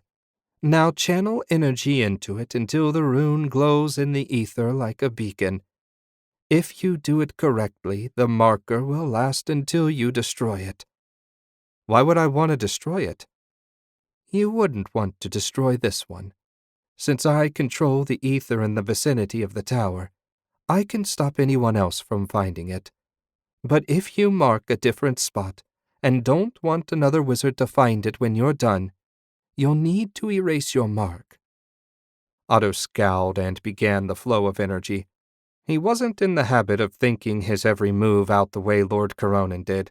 If he wanted to last long as a wizard, that needed to change. Chapter 24. Anna Maria woke alone in a strange bed. For a time, the night before, she hadn't been certain she'd ever fall asleep. Having Otto lying beside her was simply too strange. Not that he'd done anything. To say that he'd surprised her with his statement that he wanted nothing she didn't willingly offer would be an understatement. That he'd stuck to it for the last 10 days surprised her even more. In her experience, noblemen expected their whims to be obeyed at once by commoners, and their desires satisfied at the drop of a hat. She'd seen it in his father during their journey out to this backwater holding as well as during his time as her father's guest. How his son had avoided all these character flaws defied understanding. She just thanked the angels that it was so. She rolled out of bed and cracked the door to allow enough light so she could see to dress. When her morning preparations were complete, she went downstairs to the great hall, if you could call a 30-by-30 room filled with hand-cut tables and dogs a great hall. A fire burned, taking away most of the chill. Good morning, dear, Lady Katharina said. Did you sleep well? Otto's mother sat alone at the table, a steaming mug of something held between her palms. She wore a simple dress of tan cotton. A gold clasp held her hair up away from her elegant face. When Anna Maria imagined the ideal noblewoman, someone like Katharina came to mind. She offered a curtsy, which drew a chuckle from the older woman. I slept fine, thank you, though I didn't expect to wake up to an empty bed. Katharina patted the bench beside her and motioned to one of the servants standing along the back wall. The girl nodded and hurried away. Otto has always liked the quiet of the forest, Katharina said. He's probably under a tree somewhere reading. The servant returned with a tray of bread, fruit, and cheese, as well as a second steaming cup. She placed the treats in front of Anna Maria and resumed her place at the back of the room. Anna Maria took a bite of apple and found it sweet, if a little softer than she preferred. Your son is an odd man for a noble. He has a gentle way and seldom speaks. If I didn't know better, I would doubt he was related to his father. Katharina laughed again. No, Otto certainly doesn't share Arnwulf's aggressive nature. I think it comes from being a third son. No one ever expected anything of Otto, so he didn't feel the need to prove himself. Anna Maria took a sip of her drink and found a pleasant, slightly fruity mulled wine. I believe my husband wished us to spend the day together so we might get acquainted. Do you have any plans? I have a pile of needlework that requires my attention. Do you sew? Not well. As long as we close up the holes in the socks, the stitches don't need to be pretty. Don't you have servants for that? Anna Maria refused to believe the wife of a baron had to mend her own socks. We have many servants, but there's only so much each one can do in a day. Besides, I find it oddly satisfying to watch the pile of torn clothes grow smaller and smaller. It sounded horrible to Anna Maria, but she'd play along. It was only for a day, after all. When she'd finished her food and wine, Katharina led her upstairs to the sewing room where a pile of clothes lay between two chairs. A square frame holding a section of canvas sat off to one side, directly in the sunlight. A spread of blue flowers had been sewn into it. The beautiful, delicate design rivaled anything back home. Is this your work? Anna Maria asked. Katharina smiled and settled into her chair. It is. Sometimes I run out of socks. They worked their way through the damaged outfits, pausing for lunch. As they puttered away, Katharina told stories of Otto as a child. As the day progressed, her growing understanding of Otto's childhood horrified her. That he had turned out to be a decent human being, considering what his father and older brother had done to him over the years, was a miracle. Excuse me, Lady Shank. Anna Maria stood up. I need to wash up before dinner. Of course, dear. If you'd like, feel free to call me Kat. She nodded and slipped out the door. Otto was right about her liking his mother. Anna Maria could easily imagine Kat as her own mother. She hadn't had an older woman in her life for far too long. Hello, little sister. Her blood went cold. Anna Maria turned to find Stefan standing a few feet away. She hadn't even heard him approach. He wore the same twisted leer as yesterday. Her gaze darted to the sewing room door. Before she even considered yelling for help, he lunged closer and slapped a hand over her mouth. Stefan leaned in, his lips inches from her ear, his breath hot on her neck. Now, we wouldn't want to upset Mother. She twisted and tried to wriggle free. He shook her and his hand went back. Otto trudged back to the castle. The magical training had left him as weary as if he'd actually spent the day hiking through the woods. At his side, the satchel he'd brought dragged at him. He'd finally accepted Lord Coronan's offer to take the spellbook with him. Heaven alone knew how long it might take him to break through whatever block kept him from fully embracing the ether, and he wanted the book with him as he practiced. The great hall was empty, save for the hounds, and they didn't even stir when he entered. Father must still be holed up in the treasury, counting his new wealth. He'd haggled Edwin up to 12,000 double eagles. He hoped Mother and Anna Maria had spent a pleasant day together. It would be nice for his wife to see at least one of his relatives wasn't insane. He yawned and glanced up at the second floor. Adrenaline rushed through him. Stefan had Anna Maria pinned to the wall, his hand over her mouth. Otto raced for the stairs. She fought, and Stefan's hand went back. Otto flicked his ring and bound Stefan in place. Anna Maria's gaze darted to him, though Stefan's frozen hand still held her in place. Otto sent ether into his aching body, grabbed his brother by the front of his shirt, and hurled him down the hall to slam into the wall. Stefan slumped to the floor, his body still frozen stiff. Are you okay? Otto asked. Anna Maria nodded, tears running down her face. I thought he... I know. We'll leave first thing in the morning. Go to my room. I need to talk to my brother for a moment. Anna Maria dashed down the hall and closed the bedroom door behind her.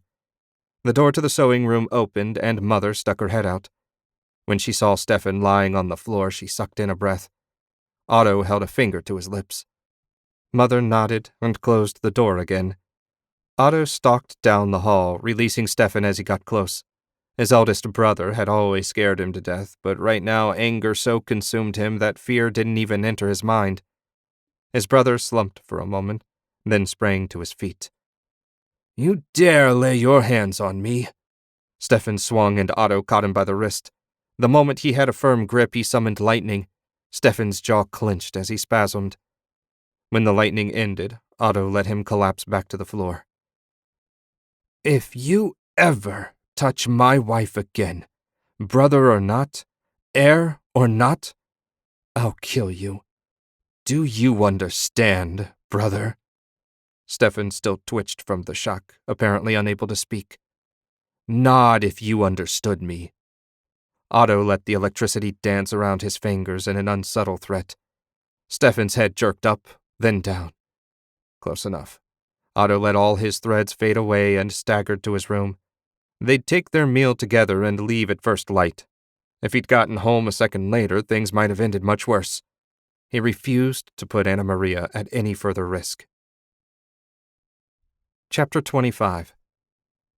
She had returned. Lothair wanted to dance in the streets. His beloved Anna Maria had returned from the backwoods barony and appeared none the worse for the experience. How he longed to see her, talk to her, hold her. And he would, but he had to take his time and make a plan. To the patient man went the prize. With that end firmly in mind, Lothair slunk along 10 yards back from the bastard Shank as he made his way to the auction house.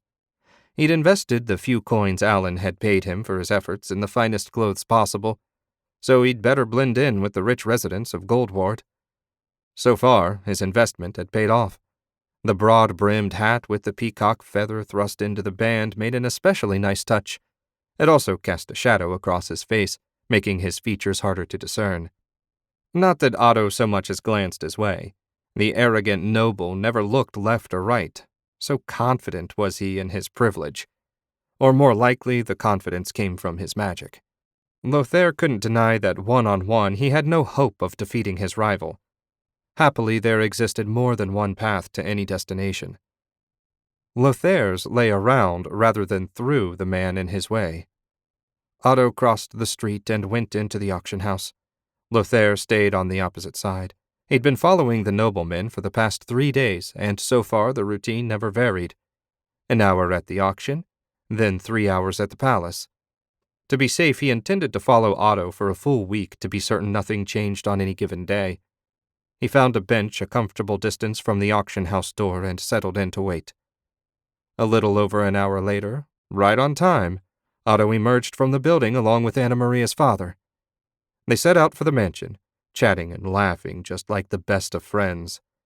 Lothair followed them from the opposite side of the street until the pair entered the gate to the estate grounds. He made sure to keep his distance, lest one of his former comrades see him and call out. He had another hour to kill, so Lothair fell back to the intersection that led to the palace. A little outdoor tavern sat on the corner of the street. He settled down at one of the tables and ordered a small beer. Horrid stuff, but the cheapest item they sold, and the owner wouldn't let Lothair sit at a table for free. As he sipped his bitter refreshment, Lothair's mind whirled. Assuming the pattern didn't break, he had a 3-hour window to safely approach Anna Maria. He didn't know if Master Franken had altered the patrol routes after he left, but he doubted it. No one had any reason to believe he'd try and sneak back in. Lothair clenched his jaw. Damn it. He couldn't make assumptions. He'd have to scout out the mansion grounds with the same attention to detail that he tracked Otto. No mistake could be allowed to prevent his reunion with Anna Maria. Better to spend an extra few days and get it right the first time, as he doubted he'd have a second chance. 2 beers later, Otto strode around the corner and headed up the street toward the palace gate. Lothair watched him pass, but made sure not to stare too hard. Some people sensed it when angry eyes looked their way. That seemed the sort of thing a wizard might be able to do. Lothair whiled away the time with a light lunch and some people watching. The rich merchants in this district carried themselves so differently than their workers down in the business district. Where the poor hurried everywhere, the rich strolled as though they had all the time in the world. Perhaps they did. When you didn't have to worry about earning coin enough to pay for your next meal, it freed you to enjoy life a little. He rubbed the gold ring Anna Maria had given him. She was different. His dear Anna Maria never looked down on him for serving as a guard. She loved him for who he truly was. That's how he knew she'd welcome him back with open arms. At 3 bells, Otto returned from the palace and set out for the mansion. He'd stayed longer today, though not enough longer to affect Lothar's plan. With his reconnaissance work done, Lothair left Goldward and returned to the tavern. Alan had another job, and he expected Lothair back by 4 bells. The auction house where Edwin sold off daily rights to pass through the portal held seats for 100 bidders, and in every one of them sat a merchant. 25 more leaned against the back wall in hopes of snagging a bargain slot. The accumulated wealth represented in that room staggered Otto's mind. If a group of robbers ever got it in their heads to hold up the place, they'd make off with a fortune. He stood at the front of the room with his father-in-law and a pair of mercenaries. The auction would begin when the Temple of Coins rang 8 bells. The bidding would last until every slot had been filled or the merchants ran out of gold. Edwin assured him that the latter had never happened. He and Anna Maria had arrived the day before after leaving Castle Shank at first light a week ago. Only Mother had come to see them off, and that suited both of them fine. After Stefan's little stunt, he doubted he'd convince Anna Maria to return. Not that Otto had much interest in going back to the castle. His sole desire was to get back to the tower by way of teleportation. If he arrived any other way, he doubted Lord Coronin would let him in. "Nervous, my boy?" Edwin asked. Not overly, sir. The soft, perfumed, robed men sitting in front of him didn't exactly intimidate, especially after dealing with Father and Stefan. Good crowd today. Typical, I'd say. We always have more loads in need of delivery than we have portal time. That's why we make so much at the auctions. 8 bells sounded, and Edwin stepped up to a lectern with a ledger open on it. Gentlemen, the bidding opens at 5 crowns a wagon for slots to roll in. Who will start me off? 10 hands shot up, and the auction was underway. Edwin called out bids and counterbids until he rapped a knuckle on the lectern and wrote down the winning bid and began a new round. The whole process went far faster than Otto had suspected, and in under an hour the process was complete. He glanced at the ledger and did a quick calculation. They'd cleared a little over 100 double eagles for one day. Even after the crown took its share, that was still 10 for less than an hour's work. It almost seemed illegal. They returned to the mansion, and Otto went to the suite he now shared with Anna Maria and settled in to train. He sat on the floor rather than in the far too soft chairs. He'd barely begun to infuse ether into his body when someone knocked. Grumbling, he got back up and opened the door. Thomas bowed and held out a scroll for him. "What's this?" Otto took the scroll. It had a wax seal with the royal griffin on it. "The courier didn't say, Lord Shank, but it came from the palace." "Thank you, Thomas." The boy left, and Otto shut the door again. He broke the seal on the scroll and unrolled it. It was short and to the point. Wulfric wanted him to come by for lunch. He need only present the letter to the guards at the palace gate. Training would have to wait. An invitation from the Crown Prince wasn't something he could ignore. Besides, he found the prince excellent company and was curious what he wanted. After a quick change of clothes, Otto left the mansion and turned up the main road to the palace. There wasn't much traffic, and 5 minutes later found him standing in front of an iron portcullis. The wall surrounding the palace grounds measured 40 feet tall and 30 feet thick. Bowmen patrolled the top of the wall, and 4 more men in mail and carrying spears and swords waited beside the closed gate. One of the men, the oldest if his gray beard was any indication, handed his spear to the guard beside him and approached Otto. "What business brings you to the palace, sir?" the guard asked, both his tone and manner perfectly polite. He held out the scroll. "Otto Shenk, to see Crown Prince Wulfric." The guard read the brief message. "Welcome to the palace, Lord Shank. His Highness said we should expect you. You'll just need to bind your sword and you can head right in." Otto accepted a foot-long piece of string and tied one end to the hilt of his new sword and the other to the scabbard. The piece binding only slowed the draw of a sword by half a second, but it served as a reminder that violence wasn't permitted inside. When he finished, the guard nodded and motioned to his comrades. A moment later, the portcullis clanked open until he could pass through without hitting his head. The guards all saluted as he passed. Beyond the wall, a wide, open killing field waited. Should the outer wall be breached, archers could fire from both directions, catching any invader in a lethal crossfire.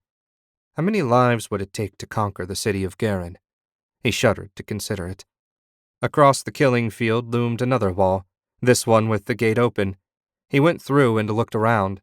The palace sprawled over an even bigger area than Franken Manor and rose 3 stories. Wulfric said to meet him for lunch, but he didn't say where or offer directions. He spotted a boy wearing a black and gold servant smock lugging an armload of firewood. Maybe the youngster knew the way. "Excuse me." The servant glanced his way, dropped the firewood, and bowed. "How may I be of assistance, my lord?" "I received an invitation to join the Crown Prince for lunch, but the note neglected to provide directions. If you'd direct me to the dining room, I'd be grateful." "Of course, my lord." The boy gathered up his bundle again. "I'm on my way to the kitchen anyway. His Majesty's preferred dining hall is only 2 doors away." Relief coursed through Otto, and he fell in beside his guide. Chapter 26. Wulfric's preferred dining room turned out to be a modest chamber with a square table and 4 chairs. 2 places were set, and a carafe of white wine waited between them. The prince stood as Otto entered. "Welcome, Otto. Thank you for joining me." "Thank you for the invitation, Highness." Otto bowed and stepped over to the empty chair. He waited a breath until Wulfric had resumed his seat before joining him. Since no servant attended them, the prince poured wine for each of them. The whole situation was a hideous breach of protocol, but Wulfric seemed not to care. Wulfric sipped his wine. "Otto, if we're going to be friends, you need to relax. There are scores of people available when I want to be sucked up to. In fact, I nearly have to burn the leeches off my ass to get them to leave me alone." Otto smiled at Wulfric's turn of phrase. "Relaxing in the presence of the future king of Garenland is easier said than done. Nevertheless, I shall do my best." "That's the spirit. Now, how's Anna Maria doing? I understand you took her home to meet the rest of your family." "Talk about starting with a rough subject. She and my mother hit it off. Unfortunately, we couldn't stay too long. I'm currently studying the business with her father. Assuming the Crown sees fit to let us keep the portal contract, I figure I'll need to know how it all works. Father and I are both very happy with the coin Edwin brings in. I see no reason for that to change in the future." Otto half bowed in his seat. "Edwin will be pleased to hear it. And how is His Majesty? Your father hasn't made an appearance in some time." "He's well. Thank you for asking. Father spends most of his time in conference with ambassadors from the other portal nations. They constantly complain about something or other. It's tedious, and I spend as little time on it as I can." A knock on the door was followed by a pair of female servants carrying platters entering the room and setting them on the table. Both women bowed to the prince and withdrew without removing the covers. Seeing Otto's surprised look, Wulfric laughed. "I prefer to eat without servants hovering around. I'm a grown man, yet the way they fuss you'd think I was still 4 years old." The prince removed the cover from one platter and Otto removed the other. There was roast chicken, vegetables, fresh bread, and cheese. It smelled wonderful, and his mouth started to water. "Dig in." They ate in silence, Otto savoring every perfectly prepared bite. Whoever ran the palace kitchen could give cook a run for his money. When the last drop of juice had been sopped up, Wulfric sighed. "Thank you for that." "For what?" "For not jabbering non-stop and spoiling the meal. I often have guests, and to a person they're incapable of just shutting up and enjoying the food." "Ah, well, back home if you pester my father during a meal, you'd best enjoy the taste of blood as you'll have a mouthful of it shortly." Wulfric winced. "That's a bit harsh." "Harsh describes father well. Not a bit of warmth or gentleness in the man." "He sounds the exact opposite of my father. On the rare occasions he was around, father doted on everything I did. My every whim was indulged instantly. Still is, in fact. You have no idea how tedious it is to be surrounded by people who only tell you what they think you want to hear. Have you ever tried to debate someone that always agrees with you?" Otto laughed. "I don't know a single person that always agrees with me. My brothers would argue with me about the color of the sky, and when I was proved correct, Stefan would beat me black and blue." "Perhaps being an only child isn't such a bad thing after all. Sounds like heaven to me." They moved on to less personal subjects until they finally came around to magic.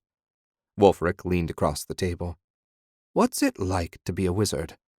Otto cocked his head. How do you mean? I mean, it must be wondrous to have power at the tip of your fingers, to wield fire like an ordinary man does a sword, to bend the natural world to your whims. The prince's misconceptions were equally amusing and dangerous. Perhaps Otto could steer him in a less threatening direction. I think you misunderstand what a wizard is capable of. We can only amplify what already exists. A wizard doesn't bend nature so much as nudge it. We make the fire hotter, the arm stronger, the eye sharper. But I've read the histories. In ancient times, wizards rained death upon their enemies, slaughtered armies, and moved mountains. Perhaps, Otto said. No one alive today can say for certain, but I suspect a lot of the histories are just stories. The fear they create is used to limit and, in some places, kill or enslave wizards. Better that, some would say, than to risk them running amok. Do you resent the laws? Wulfric leaned back and finished his wine. No way would Otto answer that honestly. I think Garenland's laws are more just than those of any other nation. The limits serve a useful purpose. They allow the regular folks not to fear wizards. The laws and those who enforce them keep everyone safe. That isn't a bad thing. Wulfric's smile turned predatory. You didn't answer my question. No, Highness, I suppose I didn't. They ended the meal and Wulfric walked him out of the palace. When they reached the outer gate, the 4 guards all took a knee. Jorvik, the prince said. The oldest guard looked up. Yes, my prince. Otto here is to be allowed entry to the palace any time, no questions asked, and he need not bind his sword. Understood? Jorvik bowed his head. Yes, my prince. Good. Spread the word. Wulfric thumped Otto on the back. Any guard that troubles my new friend will answer for it. Until next time, Otto. He watched the prince make his way back to the palace. All around him, the guards regained their feet. I didn't know you and His Majesty were such fast friends, my lord, Jorvik said. Neither did I. Every day for a week, Otto had been visiting the palace for the midday meal. Today, after their usual lunch, Wulfric led Otto from the little dining room down a long hall to the biggest library Otto had ever seen. The books had to number in the thousands. He stared, mouth hanging open. Impressive, no? Wulfric strode through the door. I've spent many pleasant afternoons lost in these books. Do you have a favorite subject? Otto asked. He followed Wulfric to the center of the room where a collection of tables and chairs waited. The 2 men settled into buttery leather seats. History, especially from the time of the arcane lords. Did you know, once, all the little countries were part of a single nation ruled by a woman? Otto nodded. Lord Coronan. She was a mighty wizard. The casters of our time are like children compared to her. I sometimes imagine what it might be like to rule such a vast empire. The power, not to mention the wisdom such a task would require, boggles the mind. Indeed, it helped that the arcane lords were immortal. When you have forever, you can simply wait for most problems to go away on their own. Wulfric laughed. I doubt the lords were so passive. Let's have a game. A game? What sort of game? A game of questions. I'll ask a question, and if you don't know the answer, you have to show me a magic trick. Then you ask a question, and if I don't know the answer, you can ask me for any favor. That's quite a bet. You must be confident in your studies. Wulfric grinned. I'm quite well read. I'll go first. What was the capital of Lord Coronan's empire? This was the city of Garen, though she called it Arcanium. Correct. I'm impressed. Your turn. What's the energy wizards wield called? Ether. You'll have to do better than that if you want to stump me. Wulfric laughed like a little boy.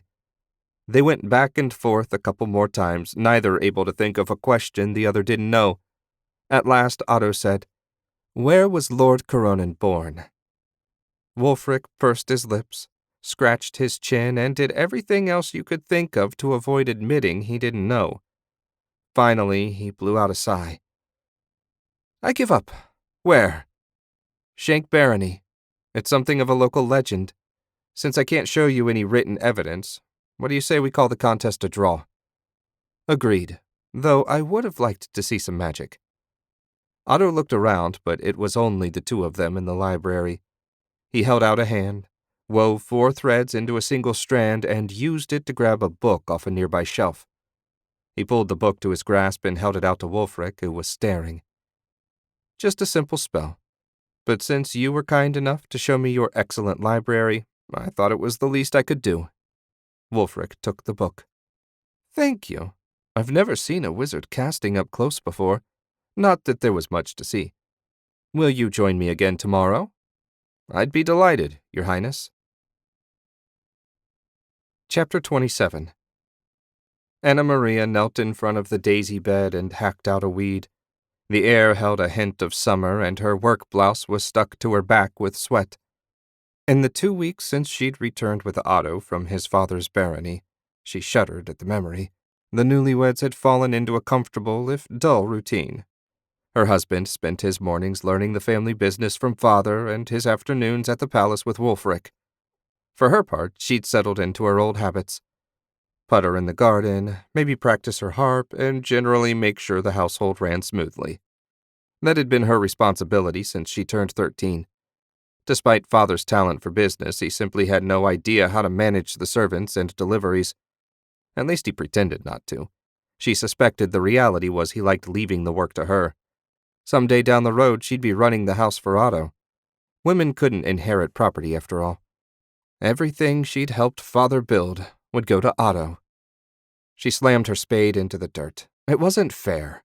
First, she had to marry against her will, and eventually she'd end up totally dependent on her husband's goodwill. Anna Maria picked up her spade and sighed. All her raging and bitterness changed nothing. The law was what it was and had been for hundreds of years. Anna Maria.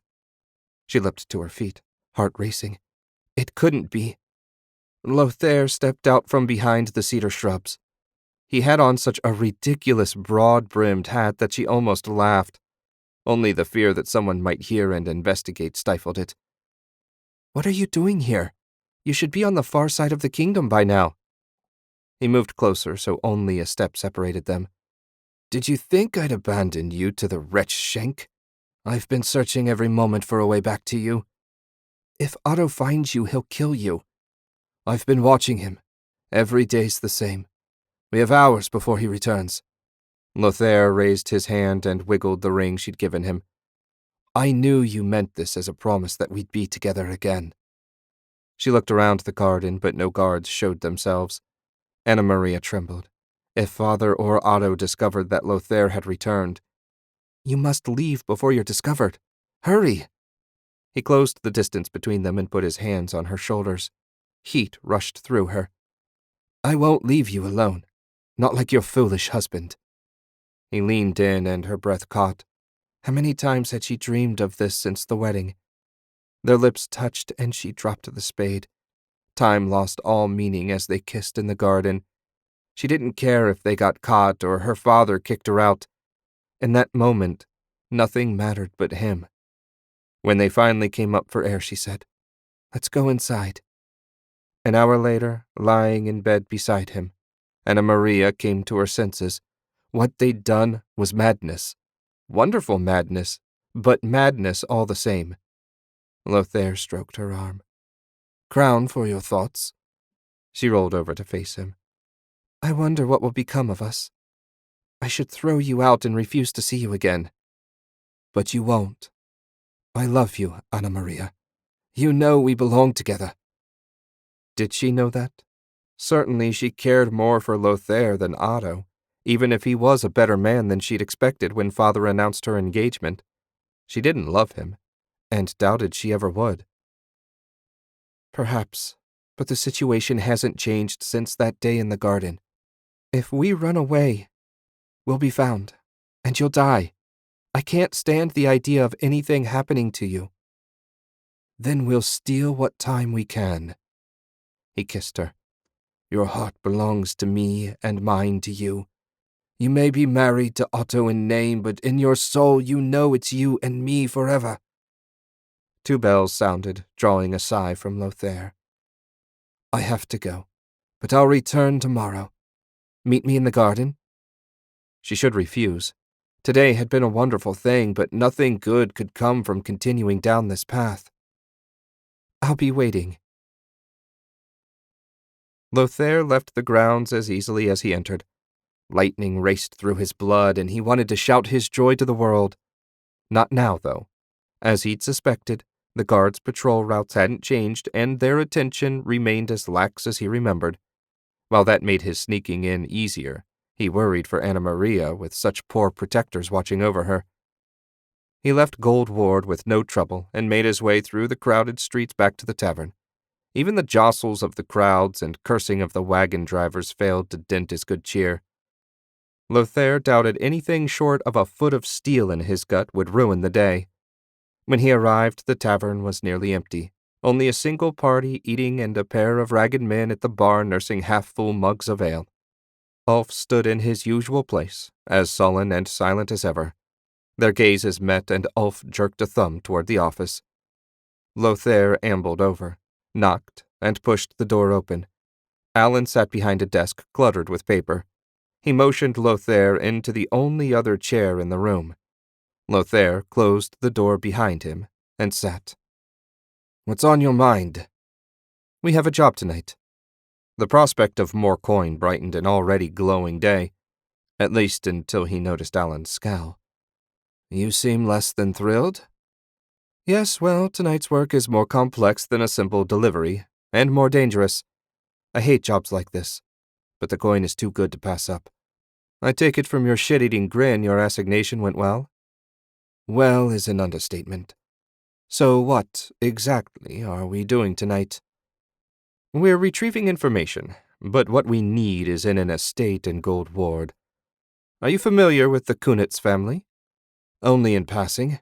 Their mansion is on the opposite side of the ward from the Frankens." "Correct. The family deals in swords, and the rumor is their master smith has devised a new alloy that's stronger and more flexible than any created without the use of mithril. The sole copy of the formula is kept in a safe at the heart of the mansion." The more he heard, the less Lothair liked the sound of this business. "Wait. I thought you were an information broker, not a thief." "I am whatever I need to be to get paid. We pull this off, and it's 10 double eagles for each of us." Lothair gaped. That was more gold than he made in 5 years at his old job. "The security must be tight." Alan grinned. "It is, but the 3 of us can do it. Ulf has a potion that will put a man to sleep within seconds of inhaling it. It only lasts for 10 minutes, but that's plenty of time for us to get in, make a copy of the formula, and get out." "I thought we were going to steal it." "No, our employer doesn't want anyone to know we were there. In addition to knocking them out, the potion leaves the target horribly nauseous. Anyone we use it on will think they got food poisoning." "Sounds like you've got it all planned out." "Hardly. Let's take a walk. I need a closer look at the grounds." Alan left Ulf in charge of the tavern, and the 2 men set out for Gold Ward. Lothair insisted they use a different gate from the one he entered that morning. He didn't want the guards to get curious about why he came and went so often. The Kunitz estate looked about 2/3 the size of Master Franken's. Not a single shrub grew anywhere, and even in passing Lothair counted 6 guards walking the grounds, which implied at least 6 more he couldn't see. As they continued their stroll, he asked, "Do you know the layout of the mansion?" "Not in detail," Alan said, "but I do know the safe with the formula is on the 2nd floor. I'm more worried about sneaking across the yard. There's nowhere to hide. What sort of merchant doesn't have a fancy garden?" "A security-conscious one.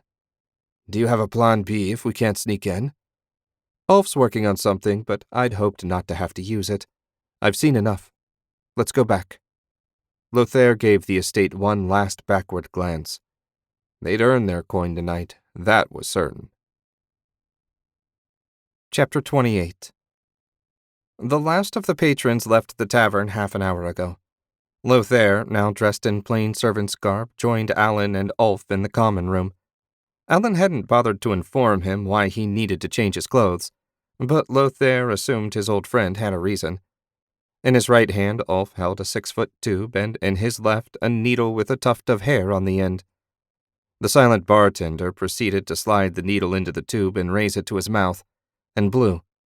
The dart shot out and stuck in the wall a quarter inch. Ulf pointed at the dart, then tapped his neck. Alan nodded. Lothair was pretty sure he got the gist as well. So we dart the guards and then go in while they're out, right? Right. Alan eyed the tube. Ever used one of them? Lothair laughed. I've never even heard of such a thing.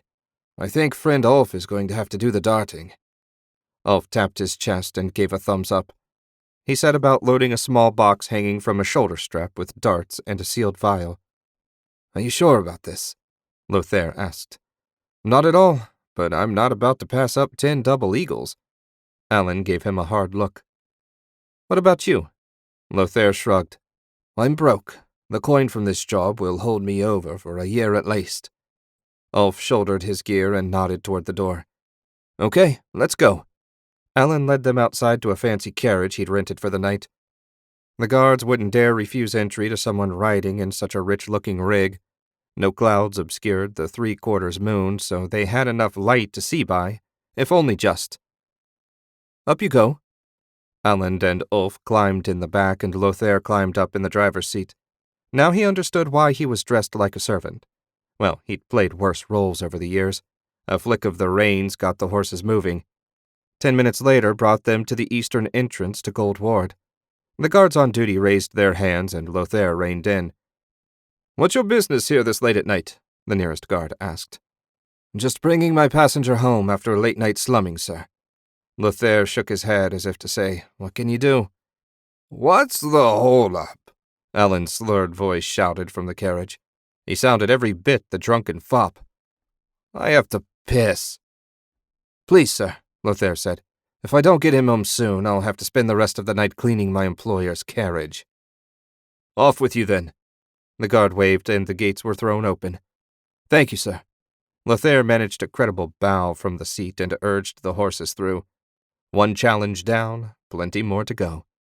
He parked the carriage across from the Kunitz estate, but well back from the front gate. The moment he pulled the brake, Alan and Ulf climbed down.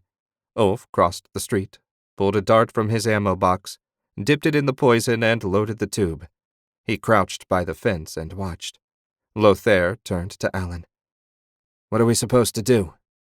Be patient and let Ulf do his work. He'll signal when he's cleared the way.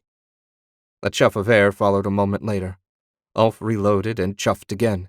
The bartender looked back and held up 2 fingers. That's a start, Alan said.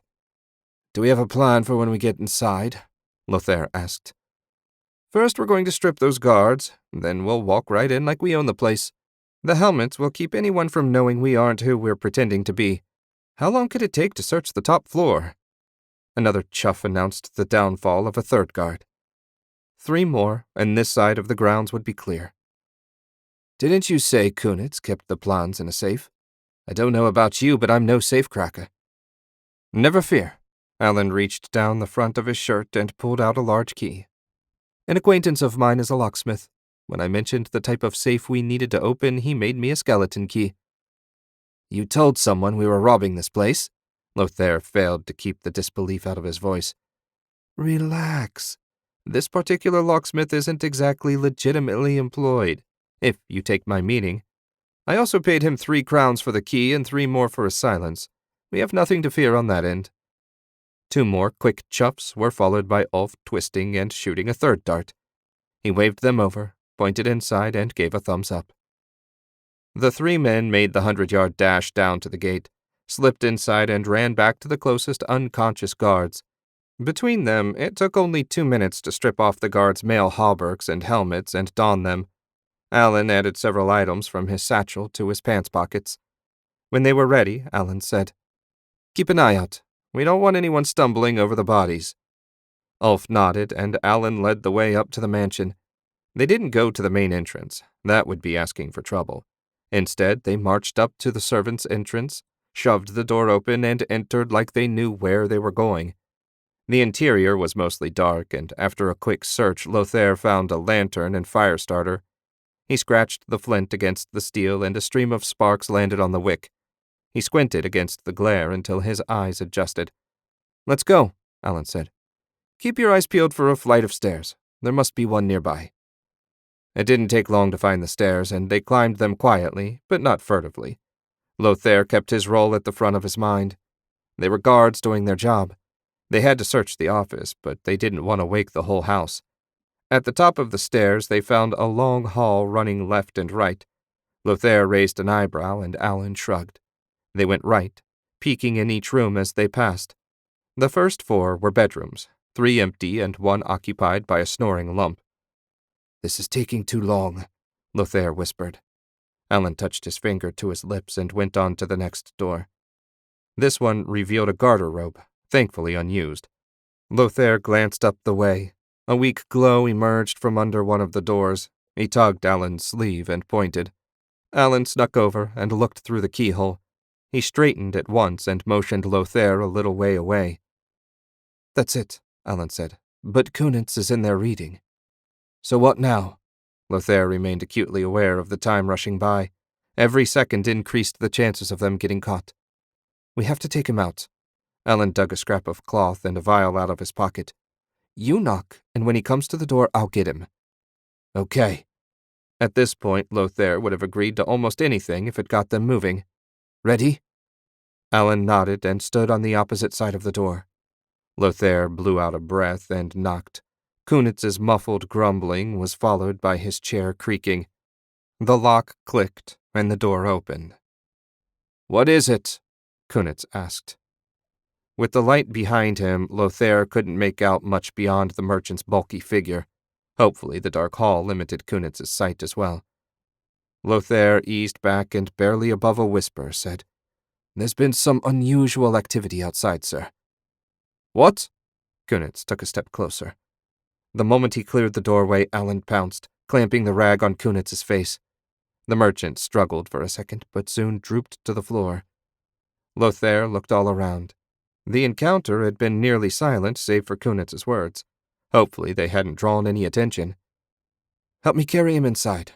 Alan grabbed Kunitz under the armpits, and Lothair lifted his legs. The unconscious merchant weighed every bit as much as Lothair had feared.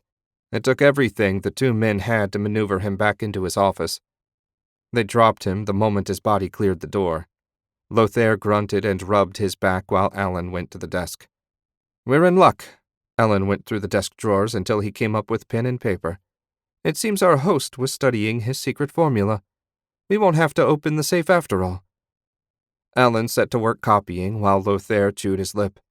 After what seemed a long time, but probably wasn't more than 3 minutes, Alan spread drying sand on the paper, rolled it up, and tucked it away in one of his pockets. "Let's get out of here." Alan headed for the door. Lothair followed behind, grateful to have finished their business without getting caught. No one stirred as they retraced their steps, picked up Ulf, redressed the guards in their armor, and boarded the carriage.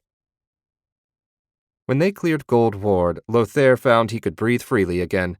They left via a different gate, and the guards didn't give them more than a passing glance. They were paid to keep people out, not in, after all.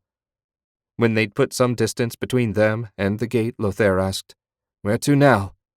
"The tavern. We'll leave the carriage and walk to the meeting. This rig will draw too much attention where we're going." Lothair made no comment as he adjusted their course. It didn't take long for them to reach the tavern, since the streets were empty this late at night. He guided the carriage into the alley beside the building and climbed down from the driver's seat. When Alan and Ulf had climbed out, they headed toward the foundry. Alan set a brisk pace, seeming as eager as Lothair to complete their business. Lothair wanted the document out of their possession as soon as possible. If anyone came looking, there'd be nothing to connect them to the break-in. The path to the foundry was as empty as the streets, and 10 minutes later they stood in the alley facing Crane and his cronies. In addition to their daggers, a pair of the thugs carried cocked and loaded crossbows. Lothair tensed and loosened his sword in its scabbard. Something stunk, and he meant to be ready. "Did you get it?" Crane asked as he stepped 2 paces in front of his men. "I wouldn't be here otherwise." Alan joined him in the middle of the alley. "You've got my gold?" 10 double eagles, as agreed." 10 for each of us, you mean?" Alan's voice held an angry edge. "No, 10 total. How you share it is your business." "That wasn't the deal, Crane. You promised me 10 for each man that helped." Bullshit. Don't blame me if you misunderstood. You might have invited 10 men to help you. Do I look like I'm made of gold? Alan shook his head. I'll find another buyer. The thugs behind Crane tensed and the crossbows went up. A phantom stab went through Lothaire's chest when the bowman aimed at him. You can walk out of here with the gold, or be dragged out by the guards in the morning. Crane rested his hands on the hatchets thrust through his belt. Either way, I'm taking that formula. Alan raised his hands and patted the air. Easy, Crane, easy. We've been doing business for 2 years. You really want to end it this way? Crane's shrug held nothing but indifference. My master wants that formula, and he's not the sort of man you disappoint. Not more than once, anyway. If I have to kill you to get it, well, there are other information dealers in the city. Okay, maybe I did misunderstand. We'll take the coin and be on our way. When Crane smiled, Lothaire relaxed a hair. Good decision. I'd have hated to kill you, Alan. Crane gestured, and one of the thugs tossed a heavy pouch at Alan's feet. It landed with a lovely clink. Even 3 double eagles would be as much money as Lothaire had ever held at one time. Now the formula. Crane held out his hand. Alan pulled the paper out and handed it over. Crane studied it in the feeble light and nodded. Good. Until next time. Crane spun on his heel and marched out the back of the alley, his men falling in beside him. When they'd gone out of sight, Alan let out a string of curses. I should have run him through. Cheating bastard! How dare he suggest I misunderstood? Alan bent down and snatched the pouch. Let's just go back to the tavern. It's been a long day and I'm beat. Now that the adrenaline had worn off, Lothaire's legs felt like toffee and his hands shook. He hadn't come this close to death in a long time, and he had no desire to do it again. Good call. Alan led them back the way they'd come. Will you do business with him again? Lothaire asked. Alan looked at him like he'd lost his mind. Of course. Crane's my best customer. A few death threats is no reason to end such a profitable arrangement. No rebuttal came to Lothaire. When you had to deal with people like Crane, it was probably good business not to take the odd threat too seriously, and they had received a nice chunk of change for an hour's work. Chapter 29. The morning sunshine shone through the windows and into Anna Maria's bedroom. Summer had arrived in earnest, and new blossoms flooded her garden. Every afternoon for the past month, Lothaire had snuck into the garden. At first, she'd had trouble reconciling the illicit meetings, but now she no longer cared. She could even look Otto in the eye without cringing. His absolute cluelessness made her subterfuge far easier. A wave of nausea rolled over her, and she made it to the chamber pot without a moment to spare. Her days of easy lying would soon end. The midwife should arrive shortly, but she had no doubts. Lothaire's child grew inside her. Soon she'd have to make a decision. She gagged again. Not right now, though. Right now she had to survive the morning bout of sickness. Her sole good fortune was that the nausea passed after she'd been awake for 3 or 4 hours. Someone knocked, and Anna Maria crossed the room. Mimi stood waiting in the hall.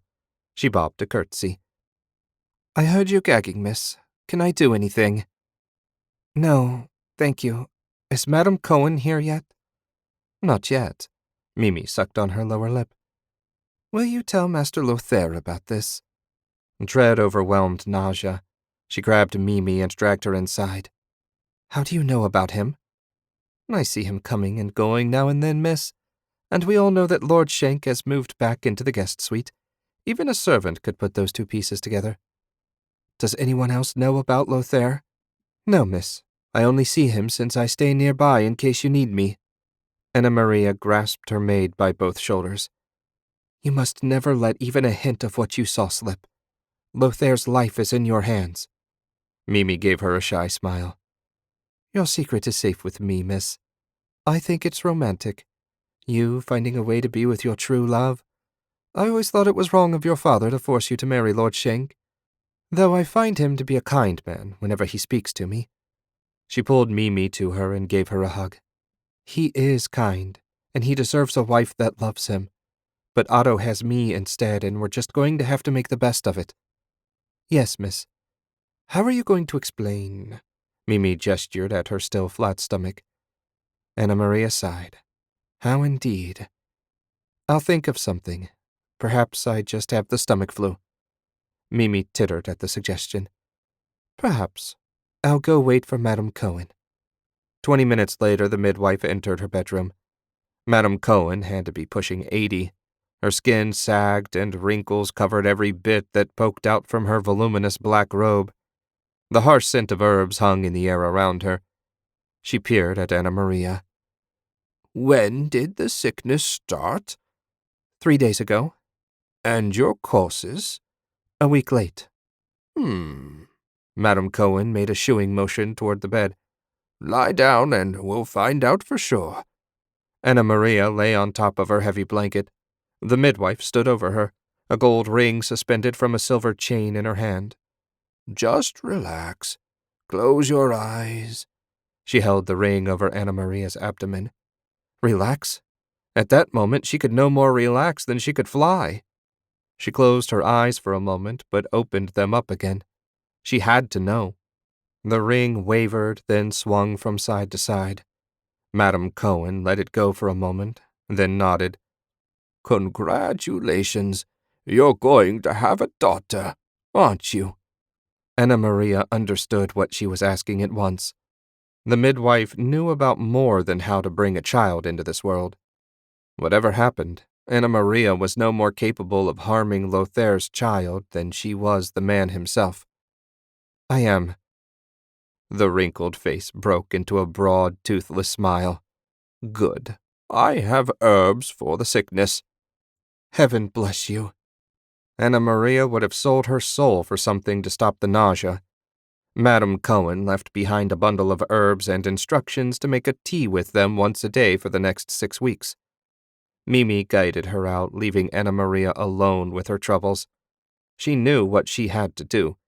Only one thing could secure her daughter's future. While she loved Lothaire, when her father died, Otto stood to inherit everything. She needed to convince him the child was his. It wouldn't be difficult, assuming she could force herself to do what needed to be done. When Otto left the palace following his daily visit, the sun hung low in the sky, casting long shadows across the killing field. He and Wulfric had gotten into a game of chess following a lengthy debate about the pluses and minuses of the arcane lord's rule. It would have amused his master no end to hear the prince breaking down her style of empire. He nodded to the guards as he left, drawing a salute in return. The palace soldiers all knew him by sight at this point, and they also knew he was friends with their future king. That garnered him more respect than his meager rank as the third son of a rural baron. Otto didn't mind the formal treatment at the palace, but he wished his wife of 2 months would relax a little around him. He'd done his best to be patient and understanding, but he'd about reached the end of his string. A lifetime of being treated like a visitor in his own home didn't suit him at all. He'd been considering simply moving out of the mansion and finding a place of his own for a few days, but that would be inconsiderate of his father-in-law. There were certain expectations that a father had to meet, and one of them was that when he chose a husband for his daughter, said husband didn't leave the daughter after 2 months. Otto sighed. He'd gut it out for another week. If things hadn't improved by then, he'd look to make other arrangements. Perhaps Wulfric had a spare room at the palace. Some of the serving girls were quite attractive and friendlier than his wife. Moving out might make everyone happier. His mind had been so busy he didn't remember the walk back to the mansion. The gate guards saluted as he passed, bringing a smile to his face. Everywhere he went, it seemed he got nothing but salutes. There were worse gestures, but a handshake and a pat on the back would have made a nice change of pace. A servant stood beside the door when he entered and helped him off with his outer jacket. He kicked off his boots and slid on his soft, fur-lined slippers. His sword he kept on until he reached his rooms. The weapon was too valuable to leave hanging by the door. In the dining hall, only 2 places had been set. He frowned. Was she unwilling to even take a meal with him now? Moving out looked better by the moment. He went deeper into the mansion, eager to be rid of his sword and change out of his formal clothes. He wouldn't bother with them in the first place, but visitors to the palace had to observe certain standards. stiff, uncomfortable outfits being one of them. Anna Maria's maid stood outside the door to his room. She bobbed a curtsy. "My lady has arranged a private dinner for the two of you. If you'll return to the dining room when you're ready, she'll join you shortly." Another bob, and she took off like a scared rabbit. So Anna Maria wanted a private dinner. What did she have in mind now? The woman hadn't spoken more than a handful of words to him in the last 2 weeks. And now this? He sighed and entered his room. 15 minutes later, Otto made his way back to the dining room. The space had undergone a transformation. Someone had extinguished the magical lights and lit candles instead. Anna Maria waited beside the table wearing a rose-colored silk gown that revealed her pale shoulders. Long blonde hair cascaded down her back. Otto couldn't speak for a moment. When he'd gathered his wits, he asked, "What's all this?" "I've been thinking a lot the past few weeks." She motioned him to his chair and, when he'd settled in, sat across from him. "Especially about what you said on our wedding day." He racked his brain trying to remember what he'd said. In truth, the day had been a blur and the details escaped him. "What did I say?" "That we'd be together for a long time. I've been sulking like a petulant child these past weeks, pining for something I'll never have. I'm your wife, and it's time I start acting like it. Tonight is my first effort to make things right between us." While he had no idea what had made her change her mind, Otto didn't plan on complaining. Servants brought out a single platter covered with his favorite roasted salmon and vegetables. Anna Maria served him herself, then poured wine. They ate in silence for a moment. Then he asked, "Where's your father?" "He went to his club for dinner with some old friends. I told him we needed a little time to ourselves." It seemed she'd thought of everything. When the meal had ended and the last of the wine drunk, she took his hand and led him to their bedroom for dessert. Chapter 30. Summer on the northern border should have been the best part of the year for Axel and his patrol. The sky was blue, the breeze warm, and a hint of perfume from blooming flowers scented the air. Only 3 villages remained to be checked before they returned to base for their week off. Unfortunately, 2 more burned villages spoiled things for him. Blasted nobles and their politics. The villages on the Strachan side had to be suffering as much as the ones on the Garenland side, yet they refused to allow a joint patrol or even a temporary alliance so he could pursue the raiders in Strachan territory. How did anyone expect him to do the job given such unreasonable restrictions? Cobb yanked on his tunic. "My lord, look." Axel dragged his mind back to the moment and followed his second's finger. Black smoke rose in a thick column, far more than you'd expect from a cooking fire. "Bastards! They won't get away this time." He whipped his horse with the reins and thundered down the road, his men in hot pursuit. Heart-racing, Axel bent low over his horse's neck, urging it to more speed. The next village was only half a mile away. This might be the break they'd been waiting for. He rounded a bend, and there was the village. Small log cabins blazed as figures ran around in front of them. A woman's scream was cut short. Someone loosed a piercing whistle, and the raiders turned toward the nearby forest. They ran hard and vanished into the shadows. Not this time. Axel refused to let them get away again. 2 men check for wounded. Everyone else with me. Colton, on point. The well-trained soldiers sorted themselves out in half a minute.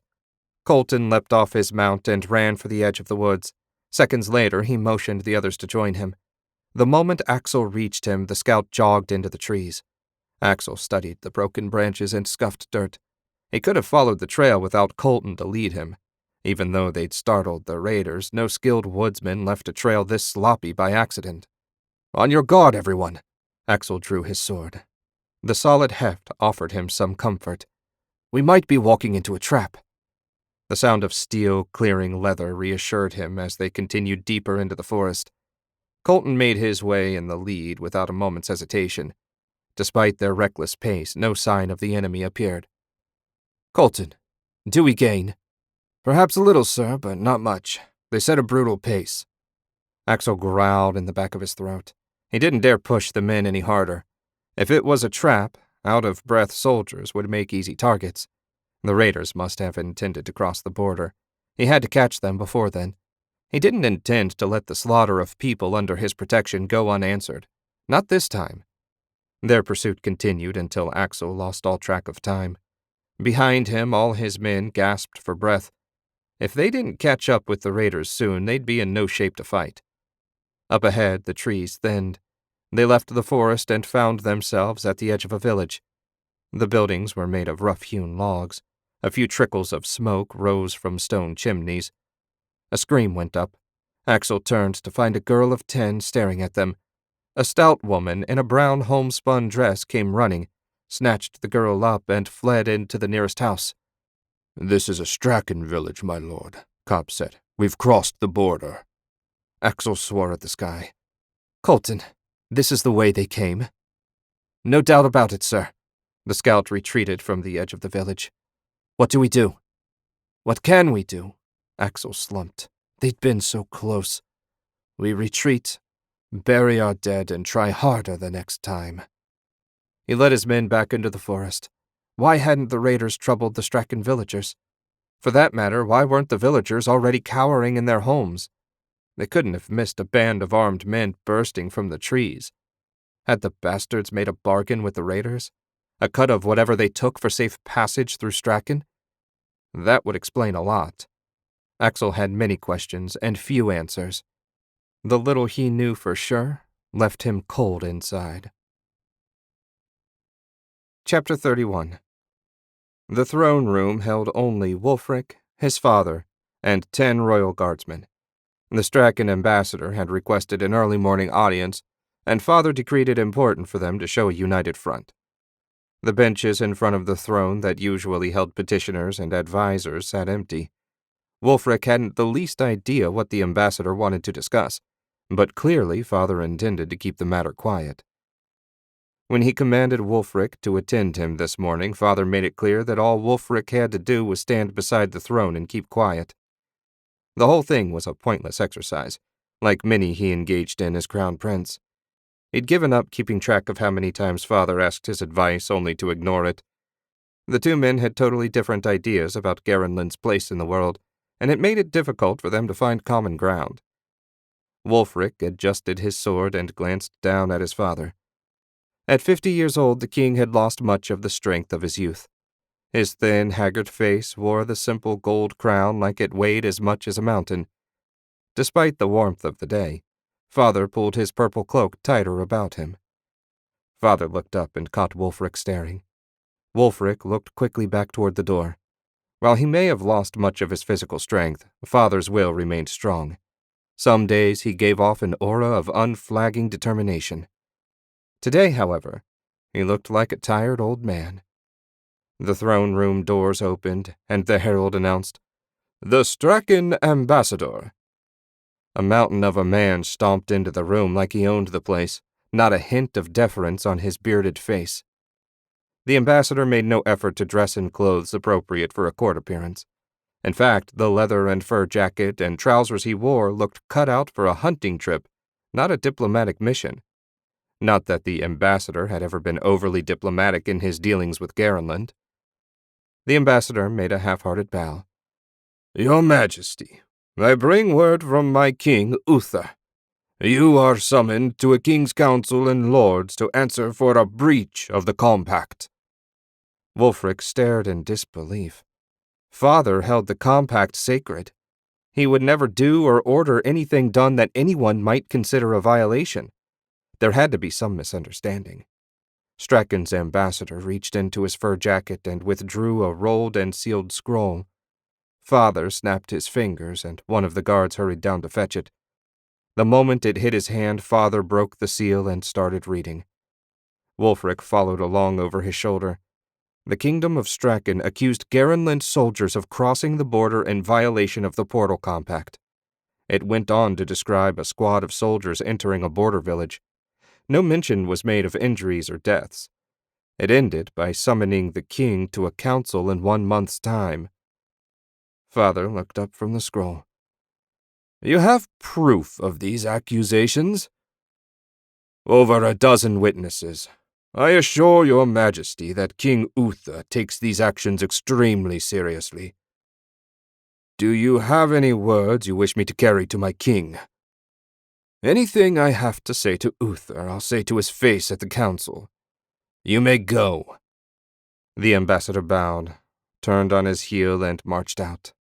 When the doors had slammed behind him, Wulfric's father turned to him. What do you know about this? It's the first I've heard of it. There have been raids on the border, and our commanders have requested permission to cross over in an effort to bring them to justice. I know that. I'm the one that denied the requests.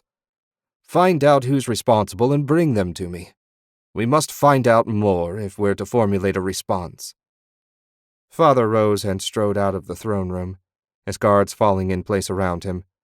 Wulfric found himself alone, his mind racing. He'd best get in touch with General Varchi. As commander of the Northern Legions, he'd know what was happening. He gave the throne one last, long look. Someday. Otto sat across from Wulfric and nibbled a delicious stuffed pheasant. The two men ate in the small, private dining room where they'd met each day since the prince first summoned him to the palace. The simple furnishings and rustic food would have fit in at any home in the kingdom. It never ceased to amaze Otto how ordinary Wulfric's tastes ran. His ambitions, on the other hand, would have done an arcane lord proud. A smile creased Otto's lips as he considered his change in fortune. The last week with Anna Maria had been among the happiest of his life. While he had no way of knowing how long the change would last, he intended to enjoy every second of it. Wulfric, on the other hand, hadn't taken more than 3 bites as he scowled down at his plate. "What troubles you, my friend?" Wulfric gave a little shudder and forced his expression to smooth. "Father has been summoned to a king's council next month in Lords. Strachan has accused us of breaking the compact." "That's madness. Garenland would never do something so foolish." "Father's words precisely. However, upon further investigation, it seems some of our soldiers may have accidentally crossed the border.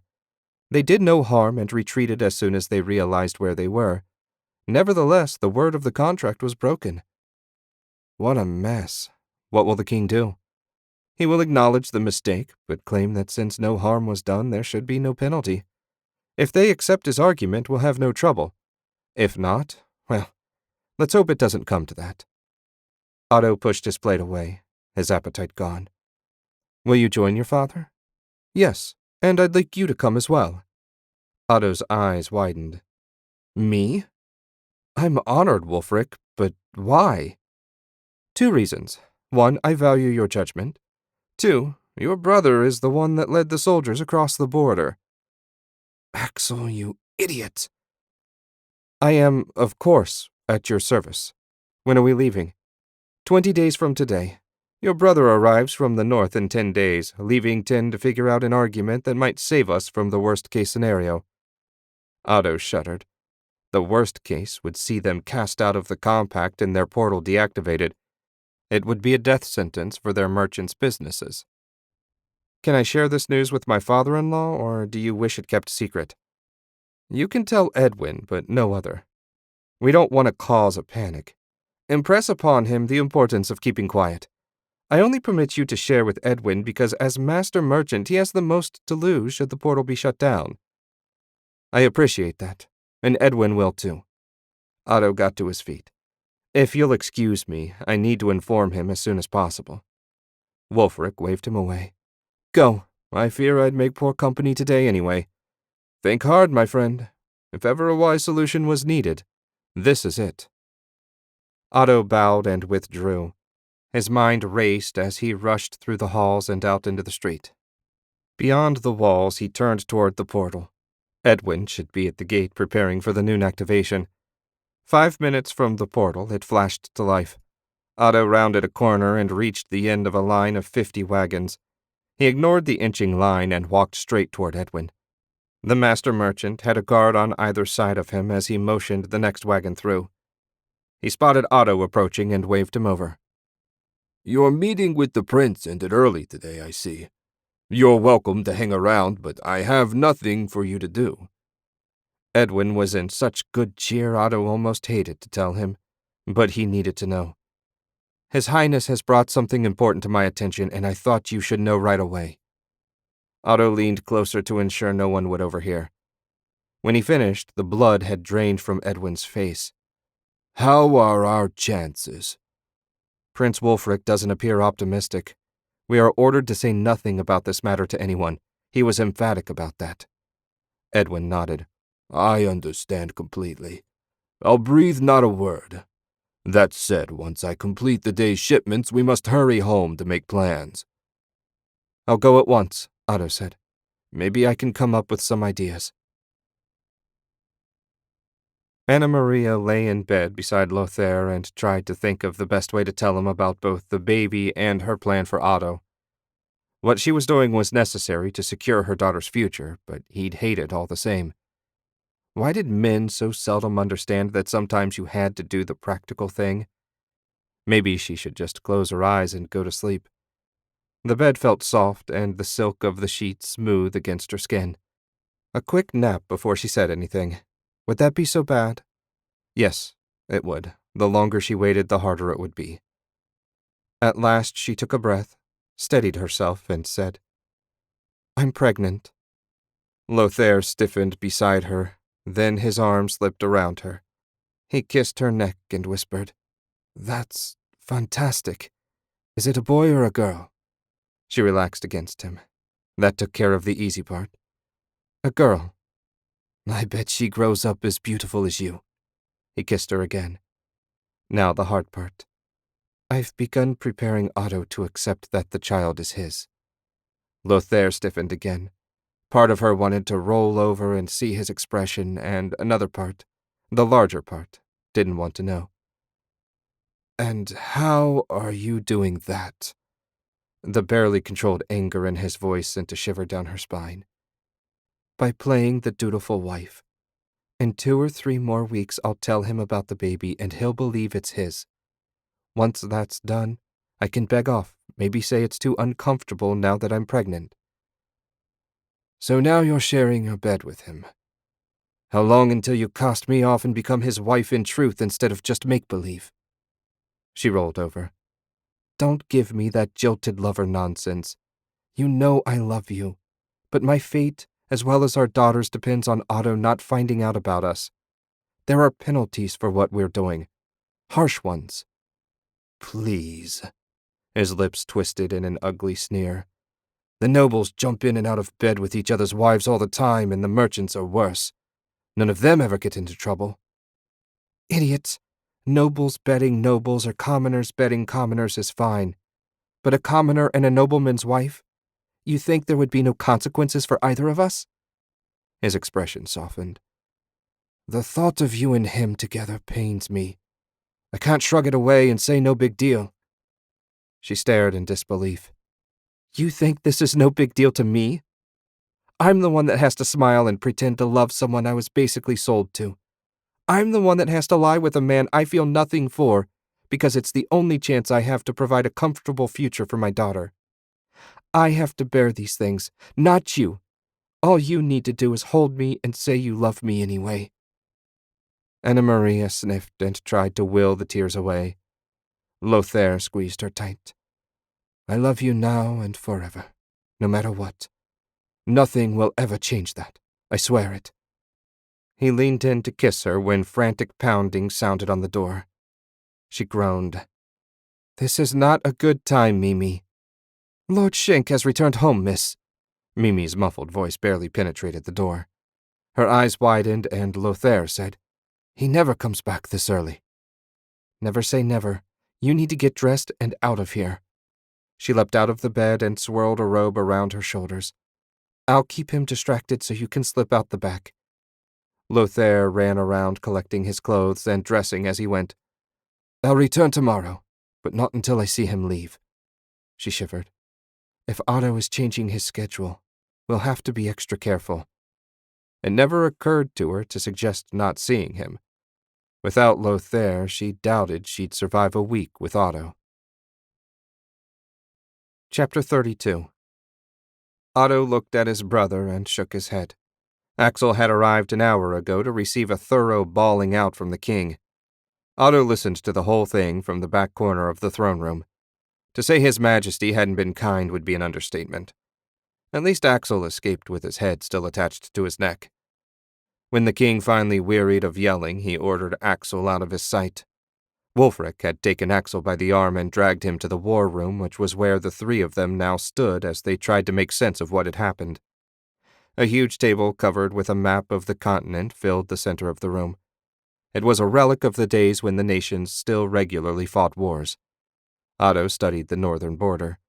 Garenlanders had built villages within a mile of it. That in and of itself struck him as a risky idea.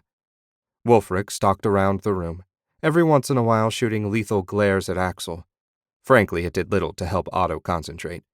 For his part, Axel simply stood in silence, hands clasped behind his back. "Show me again where the village you found under attack lies," Otto said. Axel studied the map a moment, then stuck a pin in it. 1.25 miles from the border. Okay, now where was the Straken village? Axel stuck in a second pin. "This is approximate. I could be mistaken by 1/2 mile or so in any direction." "That's close enough. Thank you." Otto adjusted a compass and measured out the distance between the Straken village and their capital. Almost 300 miles. With a good horse, how long would it take you to cover that distance? Axel frowned, and Otto could almost see the wheels spinning in his head. At last he said, 10 days or so, depending on the roads. What are you trying to figure out, little brother? The timing. Prince Wulfric, what day did your father receive the summons to Lords? Wulfric finally stopped pacing and came to join them beside the map. July 29th. You have a theory? Maybe. Axel, which day did you cross the border? The 15th, maybe. Axel shook his head. I'm not certain. That's close enough. We'll give them the benefit of the doubt and assume the best-case scenario. If someone from the village left that day for the capital, it would have taken at least until the 25th for him to arrive. Agreed? Axel nodded. At least. The 26th or 27th would be more likely. Okay, let's say the 26th then. Axel glanced at Wulfric. How long would you say for our theoretical commoner to get his message to the king? Wulfric pursed his lips. At least 2 days. Where are you going with this, Otto? You'll see. At the absolute best, the King of Straken got the news about the border crossing on July 28th. Your father received the summons the next day. What are the odds of everything coming together exactly like that without some pre-planning? None. Wulfric bared his teeth. It was a setup from the beginning. I'd wager father's crown, Straken, Roland, and maybe Theranaut are in this together.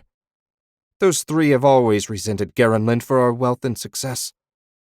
How could they have known I'd cross the border, Highness? That it would be you is irrelevant, Otto said. Eventually, the ongoing raids had to prompt one of our soldiers to ignore the border and try to put an end to them. No nation could tolerate the ongoing murder of its citizens. We gave them all the information they needed. Wulfric slammed his fist on the table. This is why Straken refused to work with us on the border raids. Our stupid attempts at diplomacy warned them, and they laid their plans and waited for us to walk into the trap.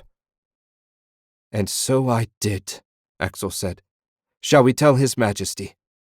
This is all speculation, Wulfric said. Well-reasoned and most likely correct, but speculation nonetheless. I will speak to him tonight, but even if he believes us, theories carry no weight at the council. Especially if half of it is already set against us, Otto said. Assuming you're right about Roland and Thoranaut, our country is doomed no matter what we do. Chapter 33.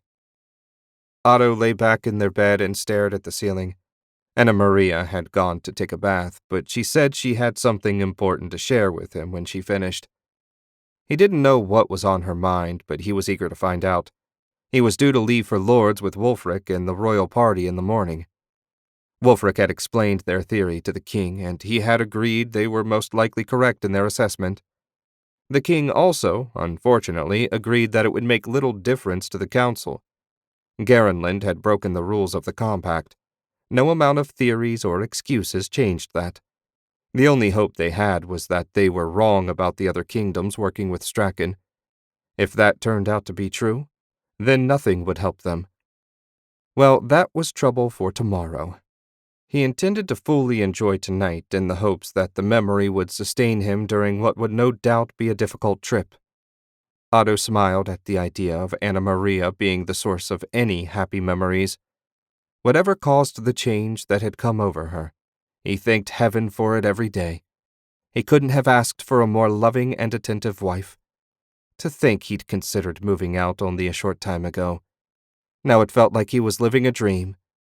The improvement in their relationship, combined with the coming trial, and it was a trial, whatever the other monarchs called it, had even distracted him from his training.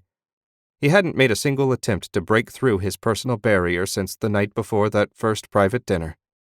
It wasn't that he'd given up. Otto still intended to become the most powerful wizard possible. It just didn't seem as important as before. The bathroom door opened and Anna Maria emerged wearing nothing but a thin silk robe. He sat up, eager to meet her as she crossed the room. She smiled in a way that set his blood to racing. He tried to calm his pulse and focus. "You had something to tell me?" "Yes." She sat on the bed beside him, took his hand, and placed it on her abdomen. "You're going to be a father." His mind went blank as he stared at Anna Maria. A father.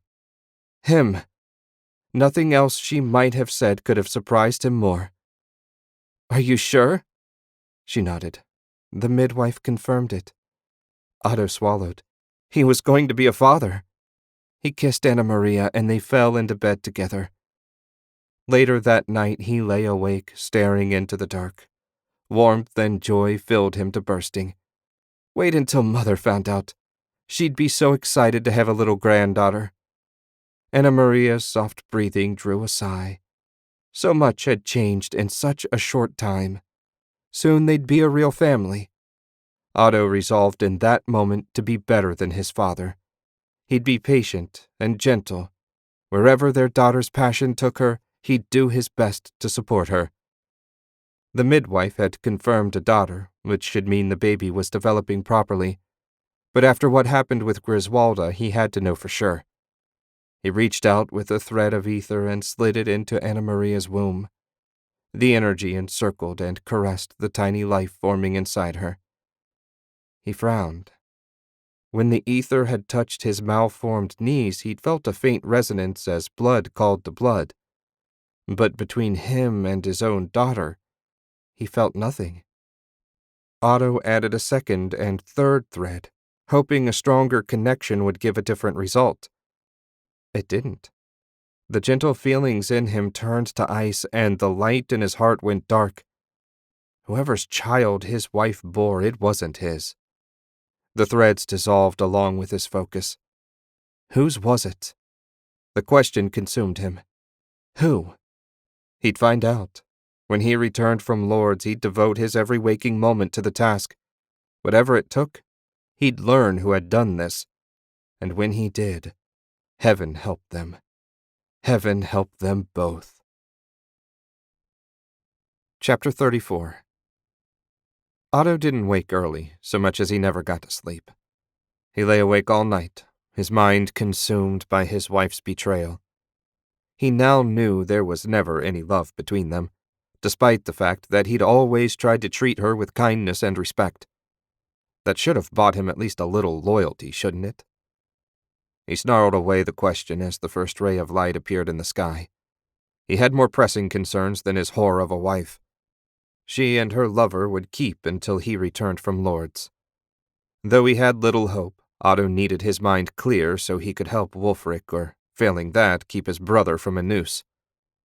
Anna Maria groaned and rolled over. He caught a hint of the lavender soap she used. Once, the scent had excited him. Now it took all his self-control not to reach out and strangle her. Until he knew everything, he would give her no cause for concern. Let her believe him the clueless dupe. His eventual revenge would be that much sweeter. Otto slipped out of bed, careful not to wake her, and dressed. When he'd buttoned the final button on his best black tunic, he took up his sword. Weapons weren't allowed in the king's council, so he'd have to leave the weapon behind. For a moment he thought to put it in his old rooms, but that might tip Anna Maria to his awareness. He should leave it here. He started to set it on the dresser, then caught himself. He'd been wearing it every day. Anna Maria wouldn't notice if he took it somewhere. Best not to risk the precious mithril blade getting stolen. Sword in one hand and boots in the other, Otto tiptoed out of the room. He'd barely eased the door closed when Mimi came down the hall. The maid always seemed to be nearby. Did she know the identity of Anna Maria's lover? It wouldn't take a great deal of effort to compel her to speak, but if she knew nothing, he'd tip his hand. He wouldn't risk it, not when he had other options. "Good morning, Lord Shank." Mimi gave her customary curtsy. He held a finger to his lips and whispered, "She's still sleeping. I assume you know about the baby?" The maid nodded. "I fetched the midwife for her. Congratulations, my lord." No deception seemed to lurk in her polite expression, but Otto had known servants to lie to his father with a perfectly innocent expression. He was certain all servants practiced the look in a mirror. "Thank you. I have to leave early today and didn't want to wake her. Can I trust you to take good care of Anna Maria while I'm away?" "Of course, my lord. It's my job, after all." "So it is. See you later, then." Otto continued deeper into the mansion, and Mimi retreated back the way she'd come. He glanced back and found the maid out of sight. Good. He hurried down to his old rooms and tucked his sword in the back of the closet. No one would think to look for it there. Satisfied, he pulled on his boots and strode into the dining hall. Edwin sat at the huge table, alone and surrounded by plates of food. The moment he spotted Otto, he waved him over. His father-in-law had deep, dark bags under his eyes, and his normally pink skin had turned sallow. His concern over the fate of his businesses wasn't doing the merchant's sleep any good. Did he know about Anna Maria's lover? Otto doubted it. Edwin had a blind spot when it came to his daughter. The idea of her doing anything inappropriate probably never crossed his mind. "Sit down, my boy." Edwin stuffed a piece of bacon in his mouth. "We just have to convince them not to do anything rash. Without the portal, we'll be ruined." Otto doubted he'd even be allowed to speak. "I'll do what I can, but no one is optimistic. Have you been making arrangements in case we fail?" "Of course. I've purchased extra wagons and teams so we can ramp up our internal distributions as well as—" Edwin shuddered. "Caravans. Do you have any idea how difficult overland, long-distance caravans are?" "I'm sure they're nothing you can't handle. For hundreds of years before the portals we traded that way. Surely we can do it again until we're reinstated into the compact." Otto made himself a ham and egg sandwich and poured a flagon of wine. "We need to focus on survival now." After breakfast, Otto and Edwin climbed into a waiting carriage and made the 5-minute trip to the portal. The royal entourage waited a few yards away. A carriage with the royal seal on the door was surrounded by 4 guards in heavy mail. In keeping with the rules of the council, the king was allowed an honor guard of 4 soldiers, as well as his advisors. Standing beside the carriage waited 2 of the king's advisors, Wulfric, and a dour fellow dressed in all black and holding a thick tome under his arm. Axel stood off to one side. He was along to testify and hopefully not serve as a sacrifice. Otto and Edwin climbed down and hurried over. Otto took his place beside Wulfric while the merchant walked up to the portal. "Are you ready, Your Majesty?" Edwin asked. "Activate the portal." The king's voice emerged from the carriage. Wulfric and the man in black climbed in with the king, leaving Otto to walk beside his brother. Edwin drew the portal key from his tunic pocket and touched the rune for the kingdom of Marcaine. The rune lit up and etheric energy ran around the portal, powering the others until the entire half-circle glowed. As far as Otto could tell, the rod hadn't actually done anything. Edwin bowed. "Best of luck, Your Majesty." The carriage driver cracked his whip and the horses surged ahead, vanishing into the portal. Otto and Axel followed at a walk. The moment he stepped through, a tunnel of streaming light appeared around him. It lasted only for a moment, and then they were standing in an open area in front of another portal. Otto looked up at the runes. They were the same, save for their positioning. Hey! Otto turned at Wulfric's shout. Climb on the back runner. We need to get going. Otto and his brother climbed up on the 6-inch board and grabbed the handle on either side. Not the most comfortable ride he'd ever had, but better than walking. The whip cracked again, and they were on their way to the council building. Chapter 35. The council building was a modest single-story structure built out of gray stone. A short flight of steps led to a set of oak double doors guarded by 6 soldiers in mail carrying halberds. They wore tabards colored crimson and featuring an open book. It said something that the kingdom used Lord Valtan's personal sigil as their official heraldic symbol. The carriage clattered to a stop in front of the door, and Otto hopped down. His forearms ached from gripping the railings. It was more nerves than anything since the ride had been smooth enough. They hadn't hit a single pothole the entire way. The carriage door opened and Wulfric climbed down, followed by the man in black and, at last, the king. It didn't appear that His Majesty had slept any better than Edwin. The king's thin, narrow face was wan, and he had dark ridges under his eyes. He wore a black tunic and black pants trimmed with gold with his purple cloak. The king favored Axel with one last glare before marching up to the doors. The guards on duty had the door open before the group arrived, and they bowed as the king passed. Otto walked beside Wulfric, but didn't dare ask any questions while they were in the king's presence.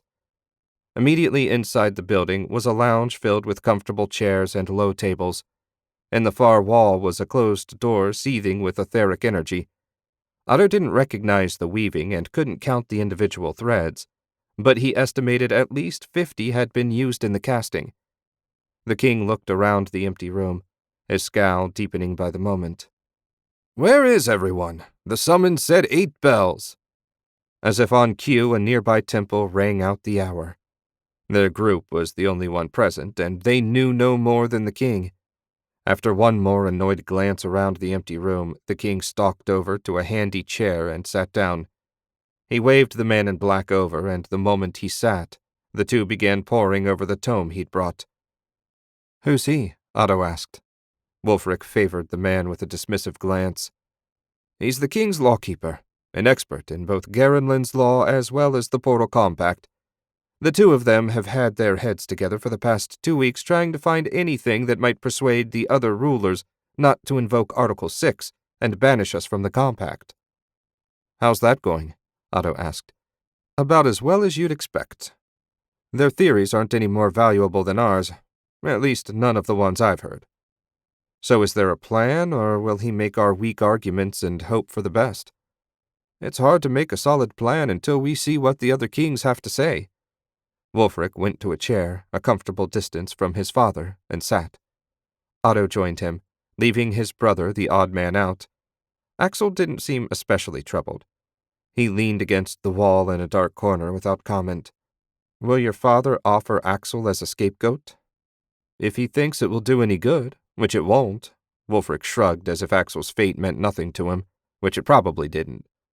An hour later, the clatter of hooves on cobblestone heralded the arrival of another monarch. The doors opened, and in swept a pale, dark-haired woman about 50 wearing a simple blue dress and a gold necklace set with a diamond as big as Otto's eye. He'd never met Queen Philippa Mere of the tiny kingdom of Lux, but she could be no one else. Behind the queen came a man and woman, also in blue, and both middle-aged. A Lux crystal was embroidered on the breast of both their outfits. Otto knew less about the queen's advisors than he did the woman herself. King von Garen rose and went to meet her. She held out her hand, and he bowed over it. The two fell into a seemingly agreeable conversation, the details of which were spoken too softly for Otto to hear. "Those two seem to get along well," Otto said. "Yes, Garenlind and Lux have always had a good relationship. After my mother died, there was talk of father and Philippa marrying, but there was too much internal dissent in both countries, so they called it off. I believe we can count on their support when the vote comes. It's reassuring to hear we'll have one in our favor at least." Over the course of the next half-hour, the rulers of Roland, Theranaut, and Lassel all arrived along with their various advisors. The kings of Roland and Theranaut made a show of ignoring King von Garen, while the King of Lassel offered a polite shake of his hand before distancing himself from both groups. "The battle lines are drawn," Wulfric said, "just as we guessed." Wulfric had barely spoken when perhaps the biggest man Otto had ever seen stepped into the room. Uther of Strachan had to stand near to 7 feet tall and dressed in leather and fur. His thick brown beard hung down to his chest, and arms bigger than Otto's legs bulged under his shirt sleeves. He looked every bit the warrior he was rumored to be. Beside Otto, Wulfric tensed and reached for the sword he wasn't wearing. Uther had only a single advisor with him, a stunning woman of perhaps 40 years dressed in all red. Her lips and fingernails had been painted to match the dress. She wore no decoration and needed none. Her beauty was such that anything else would have been pointless. "Who's the woman?" Otto asked. "No one knows her name," Wulfric said. "We only know her as the Lady in Red. She serves as Strachan's spy master. She may be—" "Francis!" King Uther's deep bass voice filled the room, cutting off all the other conversations. It sounded beyond strange to hear someone call the king by his given name. Otto wasn't sure he'd ever heard it before. "I hope you haven't been waiting long. I'm sure you are eager to learn your fate." "Uther," King von Garen didn't bother to get up. "No doubt you're behind this farce. When the others learn the truth, instead of whatever twisted story you've dreamed up, we'll have this sorted in no time." "Ha! We'll see, won't we?" King Uther went over to the lords of Roland and Tharanot, and was greeted with a round of backslapping and laughs. "If they're united, we have no hope," Otto said. "No, none whatsoever." Wulfric eyed the group and disgust warred with rage on his face. "They'll pay for this. Mark my words." 5 minutes after King Uther's arrival, the door opened once more and 2 men entered. A hush fell over the room. Not for the first man, a soft, pasty fop with a drooping mustache, nervous gaze, and ridiculous hat decorated with dozens of colored feathers. King Edred of Marcaine didn't cut an impressive figure. The man behind him, on the other hand, was another matter. So much etheric energy seethed around Arcane Lord Voltan that Otto had to switch his vision back to normal to get a clear view of his features. Voltan had bronze skin, a neat beard, and hard gray eyes that even the stoutest warrior would have trouble meeting. He dressed in all crimson save for a gold chain set with a single ruby the size of Otto's fist. The Arcane Lord didn't appear a day over 35. Not bad for a man that had to be pushing a millennium. "Gentlemen and lady," King Edred's squeaky voice snapped everyone out of their trances. "Shall we begin the council?" Without waiting for a response, Voltan strode over to the sealed doors and brushed the ward aside with a wave of his hand. The doors opened without a sound. Beyond them waited a round table with 7 seats. Etheric lights sprang to life, filling the room with a pale, otherworldly glow. The kings and queen all stood and led their various entourages into the council room. Otto, Wulfric, and Axel went in behind King von Garen. The time had come to learn their fate. Chapter 36. The formalities and introductions took over an hour. During it all, Otto stood behind the king along with Wulfric and Axel. He didn't know why they went to all the trouble. Everyone there knew everyone else and had known them for decades. While the opening ceremony droned on, Otto kept darting glances at Voltan. He'd never seen so much power gathered around a single person. A thick tendril of ether rose up out of Voltan's body and disappeared out of sight. If he had time later, Otto hoped to trace it and see where it went. Judging by the direction, he suspected it connected to the portal. During one of his many glances, his gaze met Voltan's. Those eyes that had seen so much bored into his, seemingly read all that he was and dismissed him over the course of half a second. The simmering rage that Otto had been keeping under a tight rein during this delicate meeting bubbled up to the surface for a moment. At that moment, deep in his heart, Otto vowed that one day Voltan would look in his eyes again, and on that day he'd acknowledge Otto as an equal. He had no idea how he'd make such a miraculous thing happen, but he swore he'd find a way. At last, King Edred thumped the table and everyone fell silent. "Let us get to the matter at hand. King Uther has brought before this council a matter of serious import. Uther, would you state your case for those who may not have heard it yet?" Uther stood to his full, imposing height.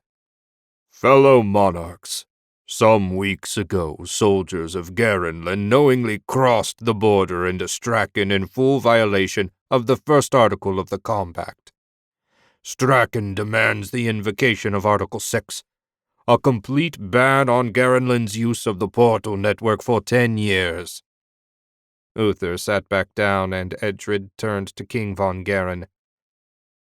"How does Garenland respond?"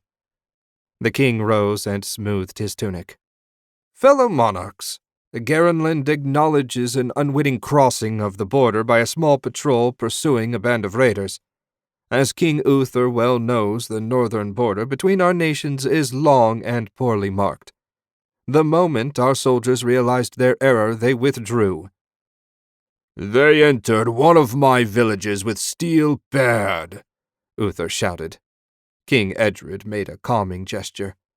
"Please, King Uther, King von Garen has the floor." Otto didn't know what was worse, King Uther's feigned outrage, or King Edred refusing to call him out on it. If the Marcane King was supposed to be in charge of this gathering, he gave no sign of it. "That may be true," King von Garen said, "but they withdrew without shedding a drop of blood. I apologize if my men startled some of your frailer citizens, but in the end no one was harmed. Surely a minor misunderstanding like this doesn't rise to the level of invoking Article 6. It was put in place to prevent wars between nations, not punish minor infractions." Their king made Garenland's case calmly and rationally, a direct contrast to King Uther's bluster. It made him appear the more reasonable one. It would have been an excellent showing if the others hadn't already made up their minds. Once the initial arguments had been made, the monarchs fell to arguing minor points about both the encounter and the law. Otto tuned most of it out, and after 3 hours, King Edred called for a break. By the law of the council, the rulers weren't allowed to leave the council chamber. Food would be brought in for them. The advisors, on the other hand, were free to come and go. Right then, Otto wanted very badly to go. "Want to go get something to eat?" Otto asked. Wulfric shook his head. "I need to stay with Father. You go ahead, but don't be too long.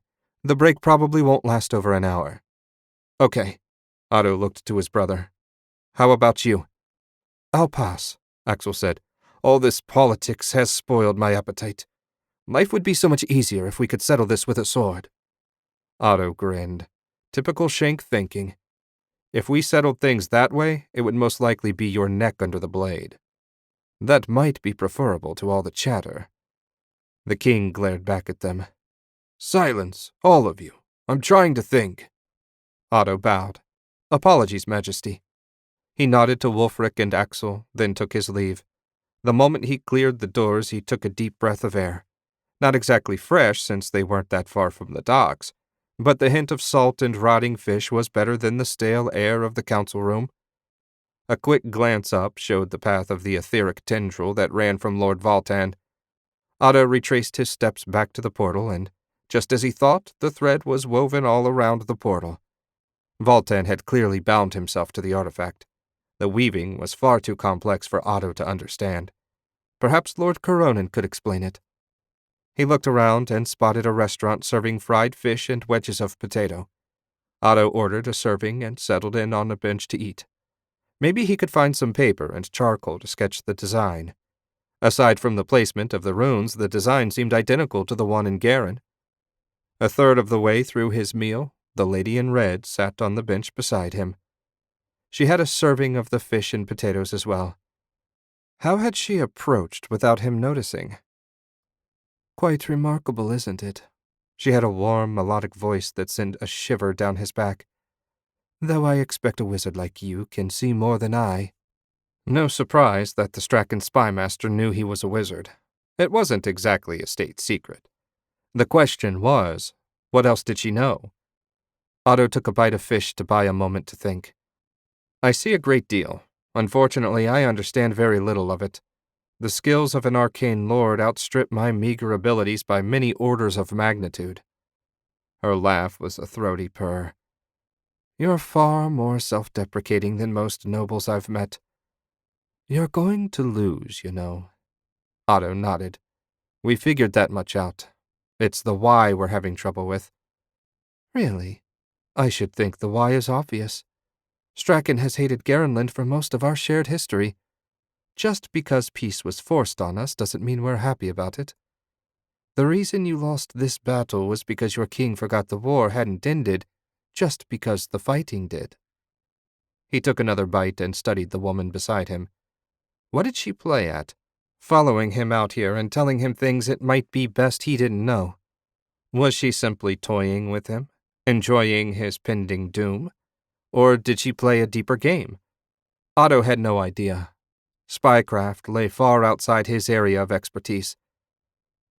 Did you want something in particular, or did you follow me to gloat?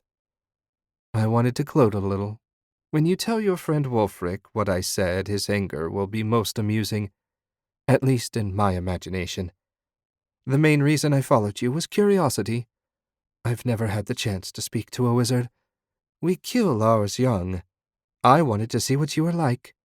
Imagine my dismay when I discovered you are no different than any other man. She shrugged and stood up. Life is just full of disappointments. See you inside. He watched her until she moved out of sight. He'd make the harpy pay for underestimating him. She may believe she told him nothing of value, but now he knew for sure she had agents in Garen. It was the only way she'd know about him being a wizard. Finding them would be his second task when he got home. First, he'd hunt down the bastard sleeping with his wife, then the spies. He'd see them roast in the same vat of boiling oil. After Otto finished his lunch, he found a merchant selling charcoal drawings of the portal. It seemed they were a popular item with visitors to lords. After taking a moment to confirm its accuracy, Otto happily paid the 3 pennies the merchant wanted. He rolled up the paper and tucked it in his pocket before hurrying back to the council chamber.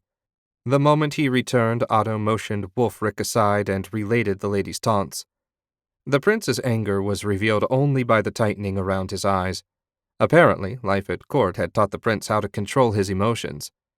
10 minutes after Otto returned, King Edred called the council back to order. Across the table from them, King Uther wore a broad smile that didn't portend anything good for Garenland. Edred rose. My fellow monarchs, the facts have been presented and the law discussed. We come now to the vote on Article 6 punishment. How votes Strachan? Strachan votes yes, Uther said to the surprise of no one. How votes Roland? Edred asked. Roland votes yes, King Valaris said. Again, no surprise. Strachan and Roland had been allies for centuries. How votes Tharanaut?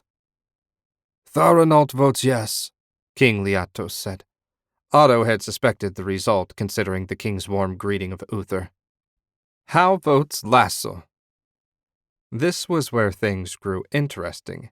The measure had already passed, so now the question was how much support did Strachan really have? Lasso votes yes, King Casimir said. Disappointing, but no great shock to Otto.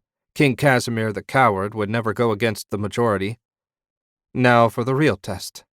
How votes Lux? Queen Philippa looked from Uther to King von Garen, the pain on her face plain to all. At last, she drew a deep breath. Lux votes yes. King von Garen slumped a little in his chair. That one had hurt. All his peers stood united against him. How could a man not take that personally? King Edred raised his hands. The council has spoken. Garenland will be banished from the compact for a term of 1 decade, after which the council will gather once more to decide if the punishment should be lifted or renewed for another term. During King Edred's speech, Uther's smile grew ever wider. Otto would have enjoyed burning the smug expression off his face, but this was neither the time nor the place. A time would come, though. He didn't doubt that for a moment. Out of respect for those of other nations, King Edred continued, that might wish to return home, we will allow a grace period of 1 week before the portal's deactivation. Uther leapt to his feet. No. The council has voted. Close it now and make the faithless dogs sail home. A single glance from Lord Voltan put Uther back in his seat and shut him up. Someday that would be Otto standing there, silencing kings with a look. Someday. King Edred cleared his throat. As I was saying, while we respect the council's decision, the portal is under the control of Marcaine, and we will carry out the council's will in our own good time. I call this gathering to a close. Thank you all for comporting yourselves like the rulers you are. Edred bowed to the group, and King von Garen stood. Fetch my carriage. I wish to be gone from this place. Otto caught his brother's eye and nodded toward the door. The Shank brothers joined the stream of advisors going to fetch the ruler's transports. The carriages were parked in an empty space across from the council building. As they crossed the street, Axel said, That went well. It went as expected, save for Lux voting with Strachan. We never had a chance. You'd best be ready, brother. I suspect the Borderlands are going to get a lot busier. The moment they reached the palace in Garen, the king left them to huddle with his ministers to try and devise some way to mitigate the damage the loss of the portal would cause. The Temple of Coins rang 2 bells as Otto, Wulfric, and Axel strode across the grounds to the palace door. It was hard to believe the whole world could change in 6 hours. At least they'd been allowed to return by portal. It would have taken weeks to get home by conventional means. What is to become of me? Axel asked. Wulfric stopped and turned to face Axel. You will return to your post to guard against Strachan incursions. And they will be coming. Make no mistake. That's it then. Axel's face twisted in confusion. No punishment, no demotion, just a dismissal? Wulfric shook his head. This wasn't about you, Lieutenant. Strachan has been planning to betray us for a long time. You simply had the misfortune to serve as the catalyst. Axel saluted. As you command, Your Majesty. If the bastards cross the border, we'll be ready. Excellent. Wulfric turned to go, then turned back to Axel. For the record, Lieutenant, your mistake wasn't crossing the border. It was leaving those villagers alive to serve as witnesses. Otto left his silently staring brother behind and followed Wulfric through the palace halls to the war room. When the door was closed behind them, Wulfric loosed a primal scream and slammed his fists on the map table. Otto said nothing, content to let his friend's anger run its course. When at last Wulfric turned to him, red-faced and gasping, Otto raised an eyebrow. Better? Not really. The only thing that will make me feel better is Uther's head on a spike atop the palace walls, with the lady in reds beside him. Hear, hear. How do we make it happen? Wulfric asked. That's the question, isn't it? I'm sure there are Strachan agents in the city. I'm equally sure they won't be leaving before the portal closes for good. The bitch in red will want eyes on us. I suggest we wait a week for the honest merchants to leave before I begin the search. It will make the job of hunting up the spies easier. Before you begin, Wulfric's disbelief came through loud and clear. I had thought a door-to-door search might be best. Otto leaned on the map table. If you do that, it will only bother many innocent people whose goodwill you and your father will need in the coming years. It will also alert the spies who will probably burn anything of value. Can you find them? Otto wanted to offer reassurances, but he had no idea if he'd succeed. I'll do my best, Wulfric, I promise you. Besides, I have means at my disposal that others lack. I hadn't given your magic much consideration. Perhaps it will serve as the key to our success. It would certainly serve the Strachan spies right if a wizard found them out. Very well, is there anything you need from me? Not at the moment, but at some point I'll need a group of loyal men and a secure place to keep any prisoners I take. I'll make the arrangements, Wulfric said. When the time comes, all will be ready. Otto made a shallow bow of acknowledgement. Speaking of readiness, Wulfric's expression lightened a bit.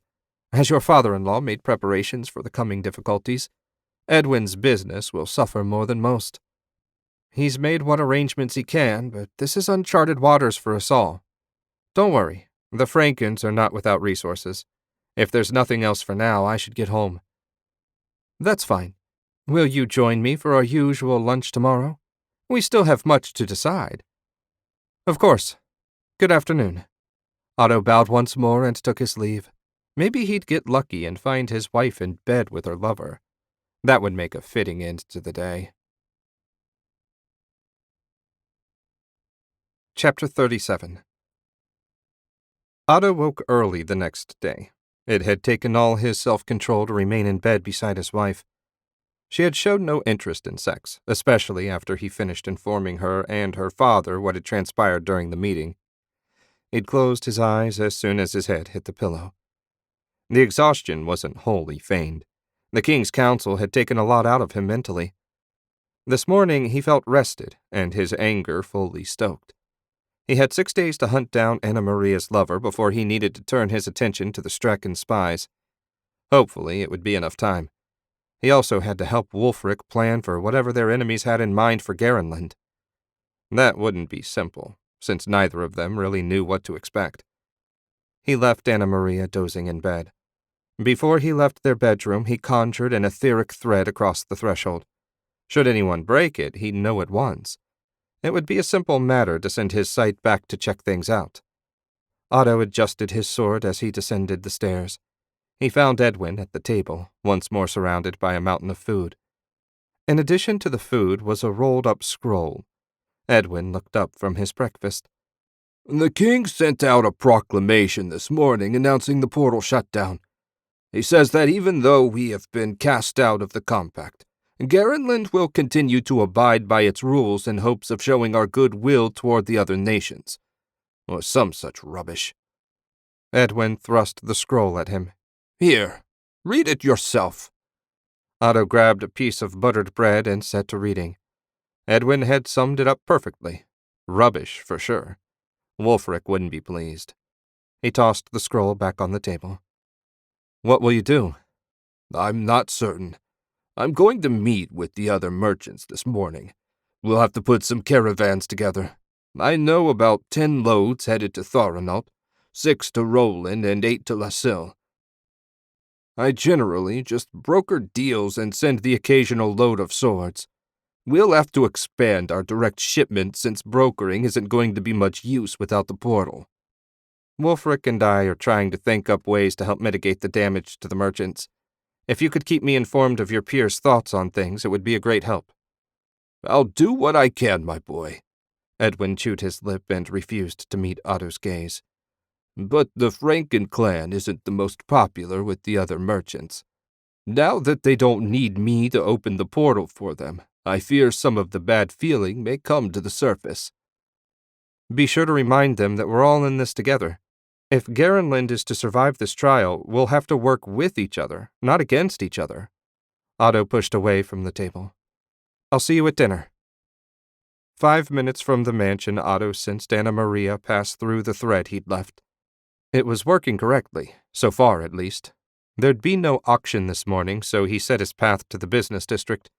It would be interesting to see how the city was reacting to the king's announcement. Not panicking was the best he dared hope for. Everywhere he went, groups gathered around the scrolls nailed to tavern doors or stuck to lamp posts. The general consensus was that Garenland was doomed. Despite the dire nature of their predictions, the people making them seemed calm enough. As noon approached, Otto turned toward the palace. He hadn't felt anyone enter the bedroom since Anna Maria left. Perhaps she intended to take the afternoon off. Either way, he could wait, but not too long. The guard saluted as he passed through the gate and walked up to the palace. He found Wulfric in their usual dining room. A half-empty bottle of wine sat on the table in front of him. The prince waved him into a chair and poured a mug of wine. Otto took a polite sip and set the mug back down. Are you well? Wulfric looked at him with bloodshot eyes. Have you read Father's proclamation yet? Yes, he seemed overly generous considering the others unjustly kicked us out of the compact. I can't see Roland or Strachan treating us like we're still members.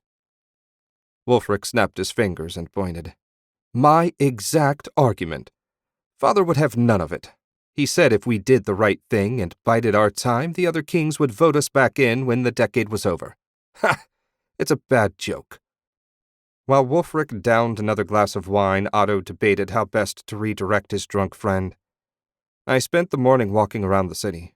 The merchants are concerned, but not panicked. Not yet, anyway. That's a good sign. Wulfric belched and wiped his mouth with the back of his hand.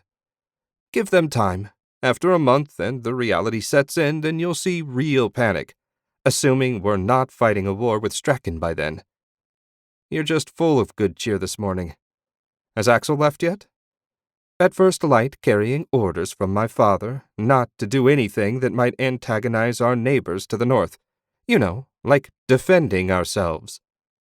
In the back of his mind, Otto sensed two people pass through his thread in quick succession. His heart raced. This was it. He grabbed his stomach.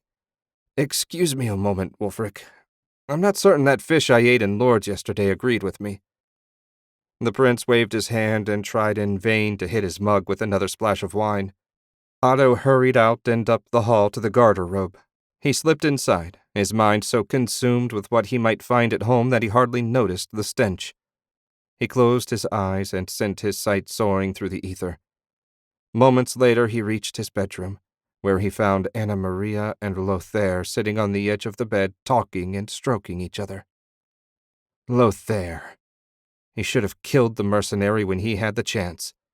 Well, that was easily remedied. He could go home and take care of it right now.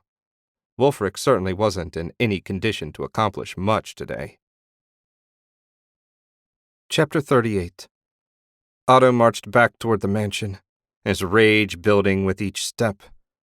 He'd left Wulfric passed out in the dining room and gave the nearby servants instructions not to bother him. Maybe if the prince slept it off, he'd be of some use tomorrow. Several people took one look at him and crossed to the other side of the streets, just as well as he may have blasted anyone that slowed him down. How could she have done this to him? Anna Maria had begged him to spare Lothar's life, and like an idiot, he let the man go in the obviously futile hope that it would earn him some goodwill from his wife. What a joke. She'd never intended to honor the bargain she made. The pair had put on a show for him, and he swallowed it like a fat fish. He'd give them a show when he got home. A lightning show. 3/4 of the way back to the mansion, he slowed. Killing them wasn't enough. Once they were dead, their suffering would end. No, he needed more. He needed to make Anna Maria suffer the way he suffered. How best to do it? Otto reached the mansion gates and the guards pulled them open for him. He nodded in passing, his mind otherwise occupied. How best to make her wish she hadn't betrayed him? No answer came to him as he drew the ether around himself and wove a spell of invisibility. Perhaps the loving couple would inspire him. He turned to one of the side doors and slipped inside. No servants came running, so his entrance must have gone unnoticed. So far, so good. Silent and unseen as a winter breeze, he snuck through the mansion. Down the hall from his room, Mimi stood silent guard. So the servant did know her mistress's secret. That gave him one more name for his list. Otto sent a thread of ether down the hall past Mimi, then made it flash. When the girl went to investigate, Otto snuck into the room next door to his. He closed the door and released his invisibility. The walls were thick, and he heard nothing. He drew his mithril blade and cut a small rectangle in the wall. Soft gasps and moans flitted out. Otto looked through. Lothair's back was to him. All he could see of his wife was her legs wrapped around him. The rage went hot again. He grabbed a chair and settled in. He'd burn this moment into his mind. Should he ever feel a moment of doubt or pity for them, he would remember today. Otto's fists clenched and unclenched. He drew the ether to him until the pain almost blinded him. Through burning tears, he watched Anna Maria's betrayal. With each sound of their pleasure, he forced more ether into his protesting flesh, In the back of his mind, he wished the power would consume him, take him away from his pain and despair. At last, when he feared for his sanity, the pain broke, and the bliss returned. The ether flowed through him like never before. He forgot, for a moment, the betrayal unfolding yards away. Nothing existed for him in that moment but the wonder of magic. The ether swirled around him, brighter and closer than ever. He reached out with his will, and a dozen threads responded as, effortless as breathing, he bent the power to his will. Curious now, Otto focused. 20 threads danced to his whim before a faint pressure rose in the back of his mind. He released the ether and reeled. 20 threads! His power had more than doubled. This must be what Master Coronin meant when she talked about him breaking through his personal wall. An especially loud cry drew his attention back to the matter at hand. The happy couple lay panting side by side, her head resting on his chest. They were the very image of joy. Perhaps he should thank them. Without their betrayal, Otto would never have found the strength to achieve the next step on his journey. He felt oddly grateful, but he wouldn't spare them. Lothair turned toward Anna Maria. Otto strained to hear. "You're certain he suspects nothing?" "No. His happiness when I told him about the baby was real. Otto believes the child is his. We're safe." Otto's lips curled into a humorless smile. "Safe, you slut? Safe is the last thing you are. Once I'm finished, you two will beg for death." They talked for a few more minutes. Nothing but meaningless chatter, mostly regarding Anna Maria's concern for her father and his business. When they finally dozed off, Otto replaced the piece of wood he cut out and pinned it in place with ether. When he finished, no one would be able to tell the wall had been damaged. He turned invisible again, marveling at how easily the magic flowed. A spell that had taken his full concentration now felt as simple as taking a deep breath. It was time to visit Lord Coronin and begin the next step of his training. Otto extended his sight out into the hall and found Mimi gone. That was a bit of luck. He snuck out of the spare room and down to his old suite. He'd hidden the spell book he took from the tower in the back of his closet at the bottom of an old trunk of clothes. On the last page, he found the teleportation spell. He read it again, drew a slight variation of the marking rune on the floor, and charged it with ether. He'd have no trouble finding his way back now. With his preparations complete, Otto returned the spell book to its hiding place. The ether swirled around him, and he called out. Energy poured into him until the ether grew so bright he no longer saw the closet. According to the book, that meant he'd become one with it. He called to mind the rune he'd drawn in the tower and willed himself to go to it. The ether changed from a swirl of colors to straight lines like at the portal. The next thing he knew, he stood in the tower chamber. Lord Coronin's smiling face filled the mirror. "A little over 3 months. Very impressive. Are you prepared to resume your training?" Otto bowed his head. The transition had left him exhilarated rather than tired. "Master, I am." Otto sat on the floor facing the mirror. Nothing of Lord Coronin's appearance had changed during his long absence. He nearly laughed. Long absence. She'd been in the netherworld for over 600 years, and he'd been gone 3 months. That was the blink of an eye for her. "So how did you manage it?" she asked. He hesitated to reveal his stupidity, but in the end, what difference did it make to a long-dead arcane lord? So he told her everything. When he finished, Otto said, "If stubbornness worked for you, anger did the trick for me. I'm not sure I would have cared if the power killed me in that moment." "Anger is useful, but it can also be dangerous. If you fail to harness it properly, it may destroy you. What else is happening in the world? I find now that I've had a taste of what's happening out there. I hunger for more." Otto had much to tell her, and she listened with a rapt expression until he reached his encounter with Lord Valtan. That tidbit drew a hiss.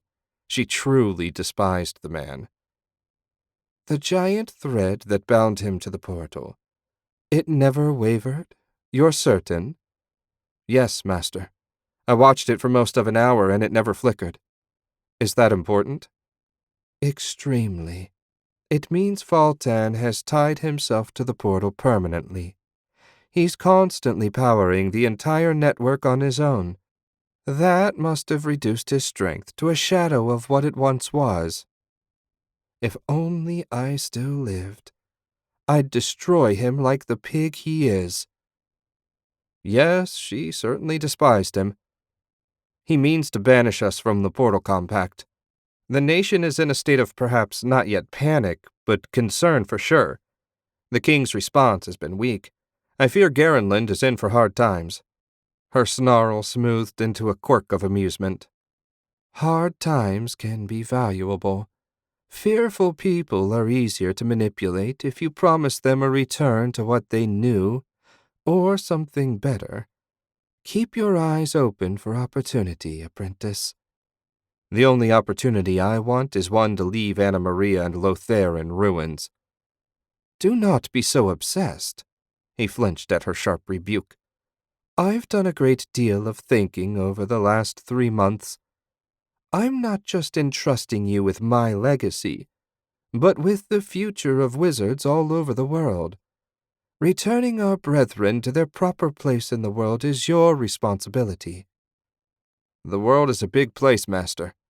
It'll be a wonder if I can simply restore our rights in Garenland in my lifetime. True. If you had only a single mortal life to accomplish my task, it would indeed be impossible. But it would be a worthy task for an arcane lord. His heart leapt. An arcane lord? Him? Is that possible? You've taken the first step on the path.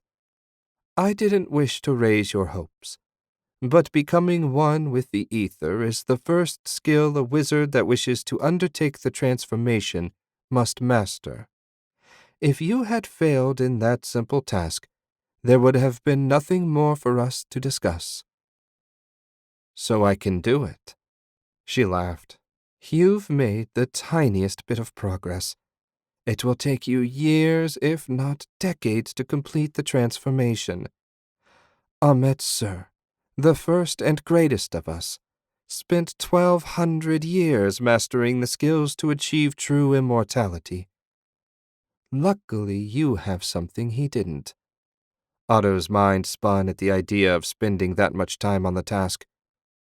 What is that? A guide. I know everything that must happen for you to make the change. You will take on my mission, and if you do well, I'll teach you everything I know. The more you accomplish, the more I share. When the time comes, you will kill the pig Voltan in my name. He will know who cast him low, and you will raise wizards back to their proper place as lords of this world. As much as he wanted what she offered, her price was impossible. Ordinary men will not accept wizards as their masters. They are too many and we too few. The best I can do is get them up on equal footing. After that, wizards will have to sink or swim on their own merit. She laughed again. I accept your terms. Raise our people out of their servile position, and I will begin your training in earnest. Her face vanished, and a glowing rune appeared in the mirror. Memorize this, and when next you enter the ether, seek it out. It will guide you to one of my sealed armories. There you will find what you need to carry you further down your path. Her face returned, and Otto bowed. I will not fail you, Master. Return in 3 months to update me. I expect great things from you, my apprentice. Otto entered the ether, called the rune to mind, and vanished. In an instant after he entered the ether, Otto reappeared in a cool, dark place. The air smelled stale and close. It was so quiet he almost feared he'd gone deaf. Little was visible beyond the glowing rune at his feet, and that illuminated nothing save a 20-foot diameter circle of bricks. Where in the world was he? He agitated the ether, and bright light burst to life. All around him sprawled a huge vaulted chamber filled with all manner of wonders. To his left were 6 suits of armor sized for giants, along with swords as long as Otto was tall.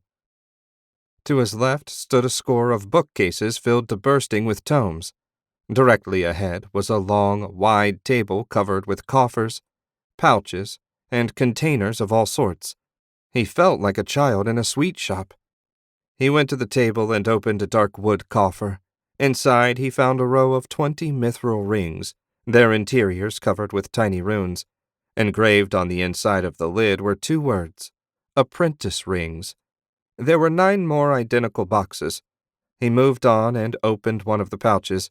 It held a blue crystal with a slip of paper tied to it. This one was labeled the Heart of Ice. Neither artifact had directions. Not surprising, since Lord Coronin no doubt already knew how to use her items. Once he'd closed the mystery containers back up, Otto went to the bookcases. Where to begin?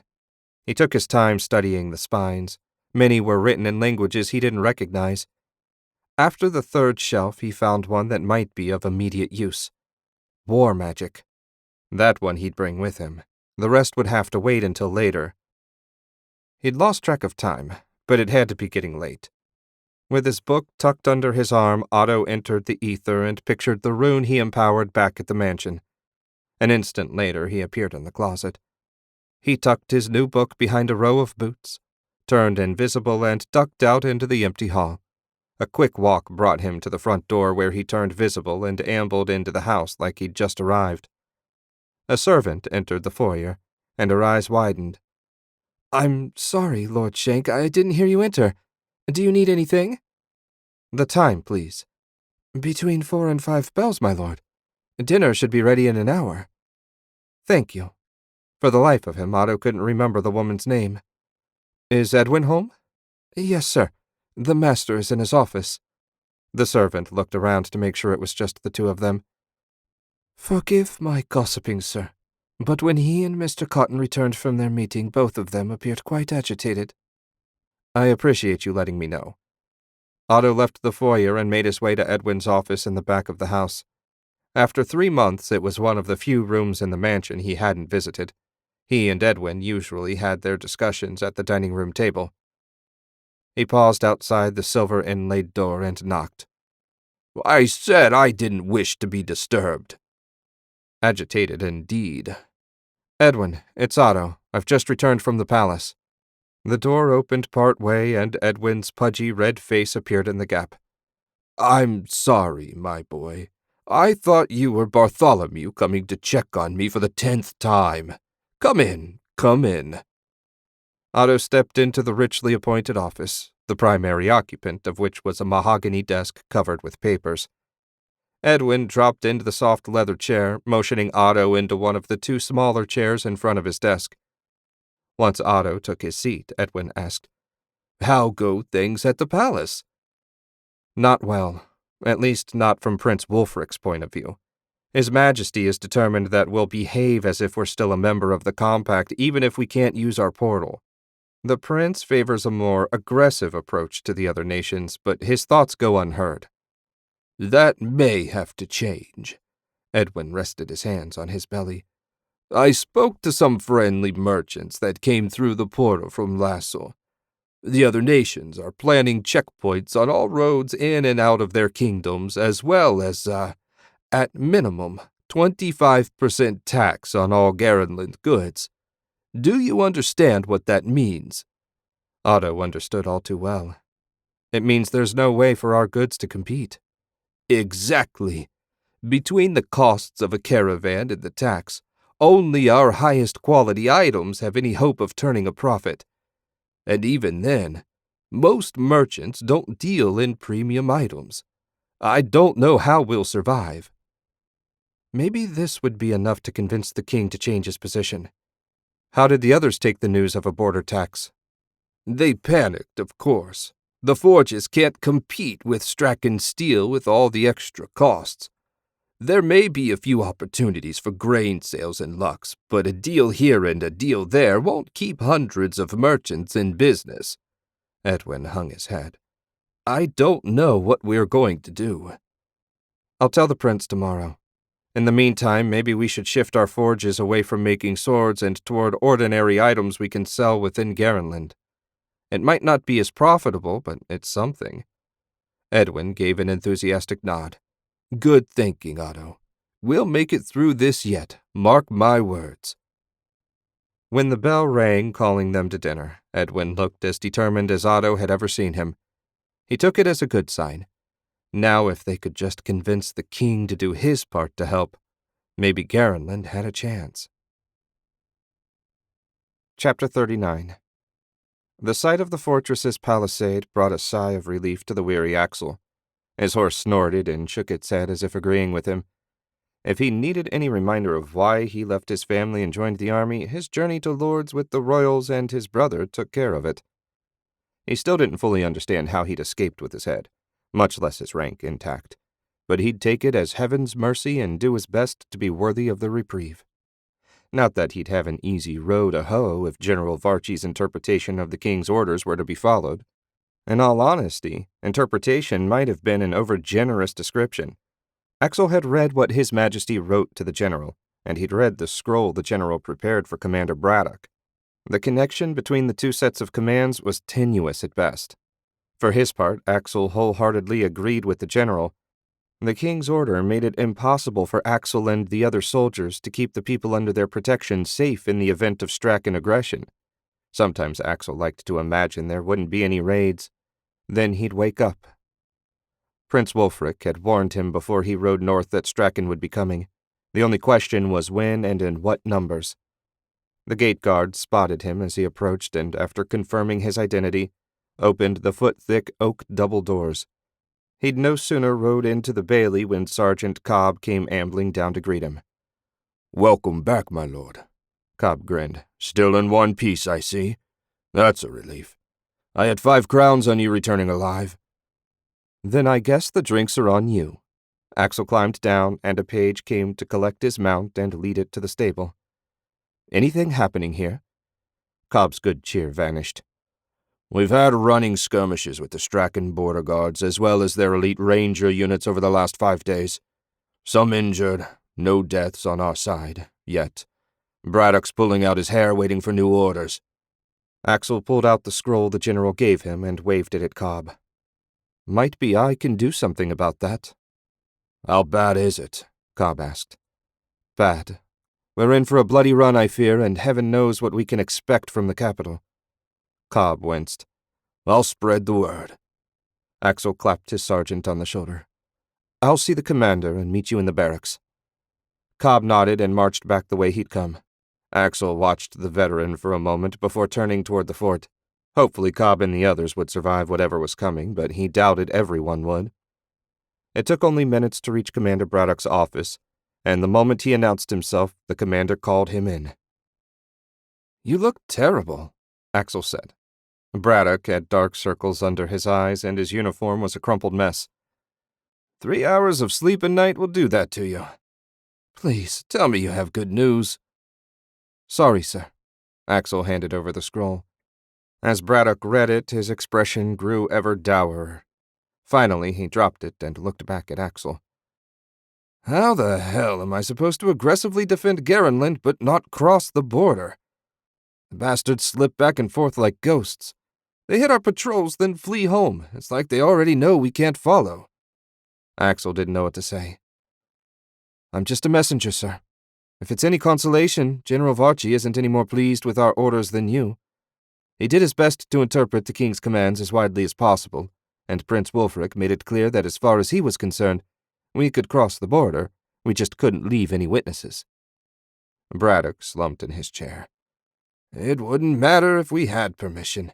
I don't have men enough to fight the enemy on this side of the border, to say nothing of taking the fight to them. What about the villagers? We pulled everyone out that lived within 10 miles of the border. The other commanders are doing the same. For all intents and purposes, Garenland's new border is 10 miles closer. We still make patrols into the area, but we don't control it. Axel's jaw clenched. Things were worse than he'd expected. Orders, sir. Rest and recover. Your squad goes out in the morning. Yes, sir. Axel saluted and turned to go. Axel? He turned back. Sir? Strachan's playing by a new set of rules. Be extra alert tomorrow. Will do, sir. Axel took his leave. The enemy was playing by new rules, and they were stuck with the old ones. It didn't strike him as especially fair. Well, if the Shank family had a motto, it was, "Rules are made to be broken." At first light, Axel led his patrol out of the fortress and down the rough, narrow road they'd traveled more times than he cared to count. Everyone was tense, and hands seldom strayed far from hilts. His archers kept their bows strung despite the danger of them losing their power over time. No one cared if their bow shot a little weaker 3 months from now, as long as they survived to use it. As soon as they moved out of sight of the fortress, Axel said, "Colton, take point. You see anything even a little off? Get back here double quick. Got me?" "Yes, sir." Colton motioned the other scouts to join him and urged his mount on. When they'd rounded a bend out of sight, Cobb asked, "Is it a good idea letting those boys get ahead of us? They might stumble into trouble." "Better if 3 men get ambushed than 25. Don't worry, Colton knows his business. There isn't a better scout in the Legion." Cobb grunted, seeming unconvinced. Axel valued Cobb's opinion, but right now he didn't dare let the veteran's concern for their youthful scout keep him from doing his job. An hour later, the column caught up to Colton and his men. They had dismounted, and the head scout knelt at the edge of the road. Axel reined in. "What is it?" "Tracks. Fresh ones. Not more than 3 hours old." Colton straightened. "Looks like a ranger patrol from the tread of their boots."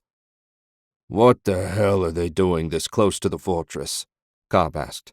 "They haven't come within 10 miles of the place before this." "I'd say they're setting a trap," Colton said. "Rangers aren't clumsy enough to leave signs like this unless they want to be found." Axel knew the elite soldier's reputation well and was inclined to agree with Colton. Unfortunately, he couldn't just leave an armed band wandering the woods this close to headquarters. "Suggestions, besides ignoring them," Axel added when he noticed Cobb about to speak. "We could try flanking them," Colton said. "Make a big, wide circle and come at them from the rear. The trick is knowing how far to go before we swing back." "Figure it out." Axel pointed at his 2 youngest men. "You 2, take charge of the horses. Lead them up the road and find a secure place to hunker down. If we haven't reached you by sunset, head back to base and alert the commander. Understood?" He read a bit of disappointment on their faces, but both men saluted. "Yes, sir." Axel nodded and dismounted along with the rest of his men. The 2 rookies would get their chance soon enough, but sneaking through the woods to try and ambush rangers wasn't the place for them to begin. "Colton, take the lead. Cobb, you're on rear guard. 10-yard spread, and watch where you put your feet. We'll only have 1 chance at this, so let's not screw it up." Axel couldn't have been prouder of his men as they slipped through the hardwoods. No one made more than a faint rustle. A little way ahead of him, Colton resembled a ghost, only quieter. He didn't know how the scout managed to almost disappear into the forest. Axel considered himself a good hunter, having spent most of his life in the forests back home, but Colton made him feel like an amateur. For 2 hours they kept their course before Colton eventually led them on a slowly bending curve back toward where Axel assumed the rangers had hidden. Their pace grew slower and slower as the sun rose higher into the sky. Sweat plastered Axel's armor padding to his back and dripped down his face. Ahead of him, Colton stopped and waved him up. Axel glanced back and raised his fist. The signal passed down the line until everyone had fallen still. Axel sidled up beside the scout. Colton didn't speak. Instead, he pointed up into the branches of a stout maple. Axel studied the leaves for half a minute before he spotted the archer. The man's brown and green armor blended in so well that Axel doubted he would have seen him without Colton's warning. He leaned in so his lips were inches from the scout's ear. "Where are the rest?" Colton held up 3 fingers, then pointed out 3 different locations. Next he made a fist, held up 1 more finger, then shrugged. Rangers always worked in squads of 10, but they'd only marked 4. Not ideal, but if their archers took the 4 they'd spotted, the rest should reveal themselves. That was Axel's theory, at least. He looked back at the waiting men and found every gaze on him. He touched his finger to his lips, then crooked his finger. Once more, the signal got passed back, and the squad started working its way up to him. It took 5 minutes, but they didn't make more than a whisper of noise. Colton got their archers on target, while Axel and Cobb divided the rest into 2 strike teams. When the scout nodded their readiness, Axel pointed at the rangers. 4 bows twanged as one, and 3 hidden figures came crashing to the forest floor. A 4th man shouted, but didn't fall. The leaves on the floor shifted. That was where the other rangers had hidden. Axel drew his sword and charged, his men right behind him. 5 rangers leapt up in a flurry of leaves. Each enemy carried a pair of double-edged short swords, which they drew with such speed that the weapons seemed to appear in their hands like magic. The nearest ranger met Axel's overhead chop with a cross parry, and the battle was joined. The crash of steel on steel filled the clearing. He didn't dare take his eyes off the man in front of him. His opponent darted in and out with quick slashes before dodging Axel's counter. What the ranger lacked in power, he made up for with speed. A bow twanged from the far side of the clearing, bringing a shout from one of Axel's men. From behind him, Cobb shouted and charged the hidden archer just as they practiced during the scouts' training missions. With the enemies all revealed, Axel went from defense to offense. When the ranger darted in this time, he swept the short blades aside and stepped in, bringing the pommel of his longsword crashing into the ranger's temple. The man spun away from the worst of the impact, but he still staggered a moment. An arrow whistled in and pierced his throat. Axel spotted a hard-pressed soldier and waded in from behind. His thrust took the ranger through both lungs. He ripped his blade free of the dying enemy and twisted around, ready to rejoin the melee. Axel lowered his sword. The rangers all lay unmoving in the leaves. In fact, the only movement came from one of his men writhing with an arrow sticking out of his right hip. The company medic rushed from the edge of the woods and slid to a stop beside the injured man. From the opposite side of the clearing, Cobb emerged, dragging a body behind him. He dropped the corpse beside the others and kept coming. "Anyone else injured?" Axel asked. "One of my boys got nicked along the ribs, but nothing serious. How did you know there'd be another hidden archer?" "I didn't, but better safe than sorry. Let's check them for intelligence while Garrett fixes up our wounded." After 15 minutes of searching, they turned up nothing beyond the standard equipment you'd find in any wilderness combat unit's kit. No orders, no indication of what Strachan intended. Well, it had been overly optimistic to imagine they'd find a scroll laying out their grand strategy. Axel picked 2 men to ferry the wounded back to base and fill in the commander. If the Rangers were scouting this close to the fortress, they need to beef up local patrols. Axel led a squadron to rejoin the rookies. It looked like they were in for a long deployment. Chapter 40. Otto stood in the shadow of 2 small shops and watched as Lothair entered a little dive of a tavern. He'd had no trouble tracking his wife's lover through the city when they finished their business. After his daily visit with Wulfric, he'd left the palace and caught up with his target just outside the gate to Gold Ward. He'd trailed Lothair for half a mile before he finally entered the tavern. A small part of Otto wanted to simply walk in behind him and see the man's reaction. As satisfying as that might have been, it wouldn't serve his plan well. He backtracked to a bar he'd noticed in passing and went inside. Most of the local businesses hadn't closed for the day yet, and only a handful of hardcore drinkers occupied stools at the bar.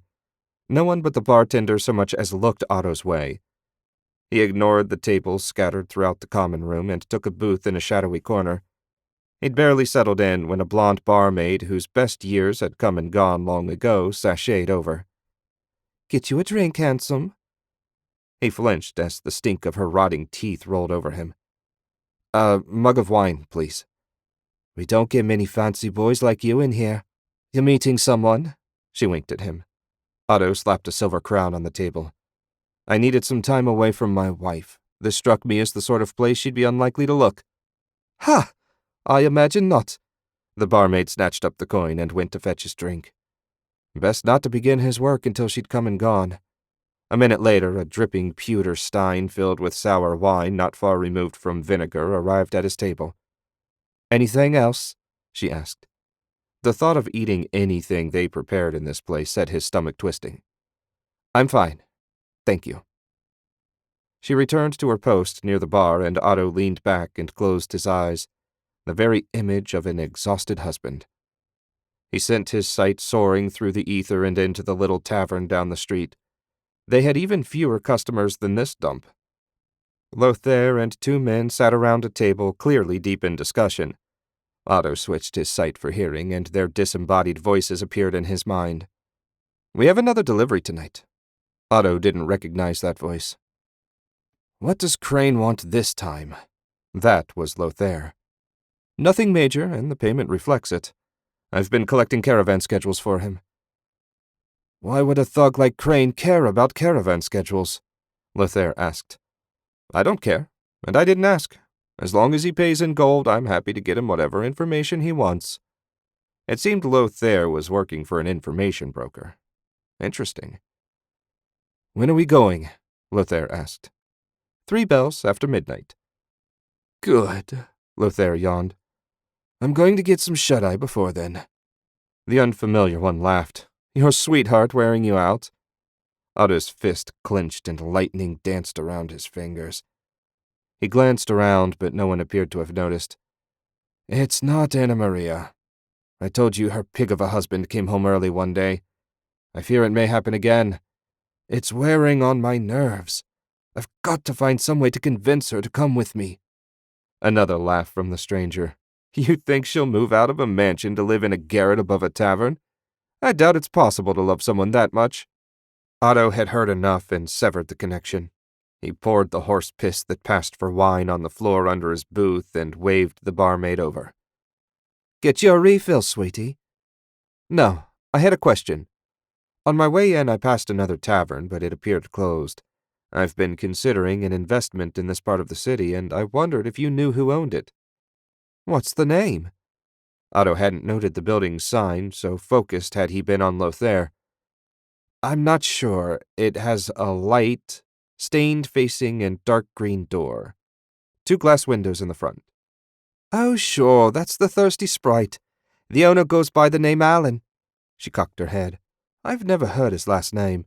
Don't know how he keeps the place open. They seldom have much business. Too bad. It's a nice tavern. Nicer than this dump for sure. Thank you. Otto placed another crown on the table. For your trouble. Good afternoon. He left the bar and started for home.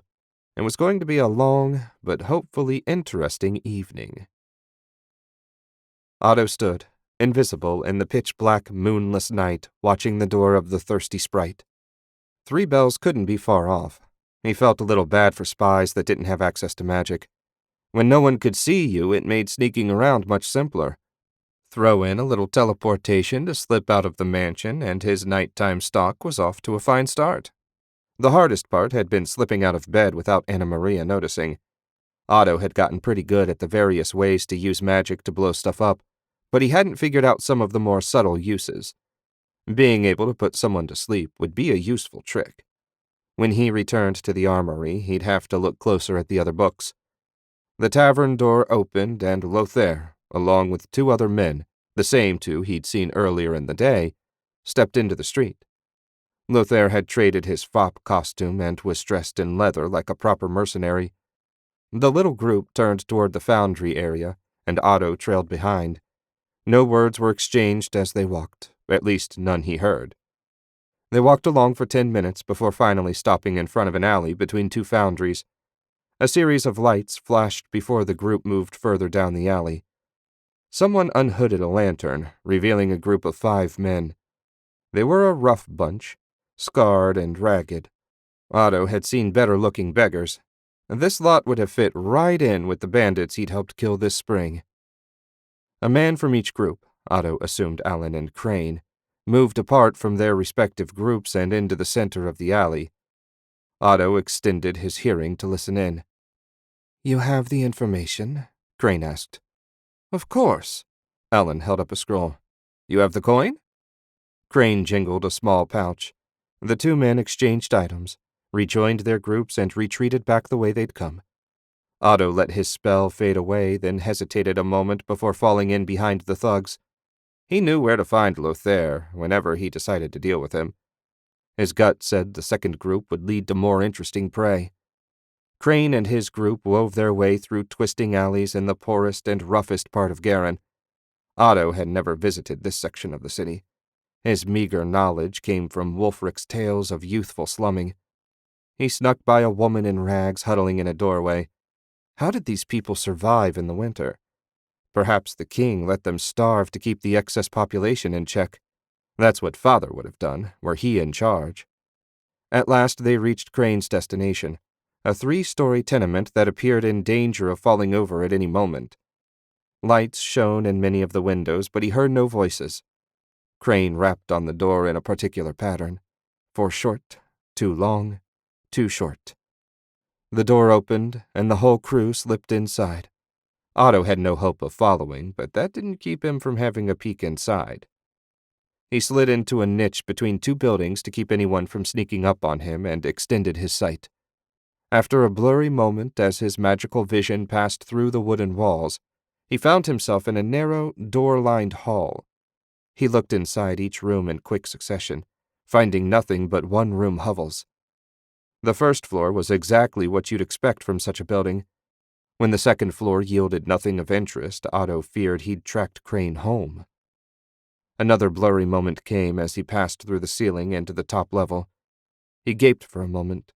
The top floor consisted of a single apartment furnished with enough luxury items that Edwin would find nothing to complain about were he to visit for a night. Everywhere Otto looked, gold flashed and silk shimmered in the light of a blazing hearth. 2 doors led out of the central chamber. He looked through the first one and found a bedroom with a huge 4-poster bed, a dresser, and a vanity with an oval mirror. The second door led to a large office where Crane and his men stood in front of a desk, occupied by a bearded man big enough to be King Uther's brother.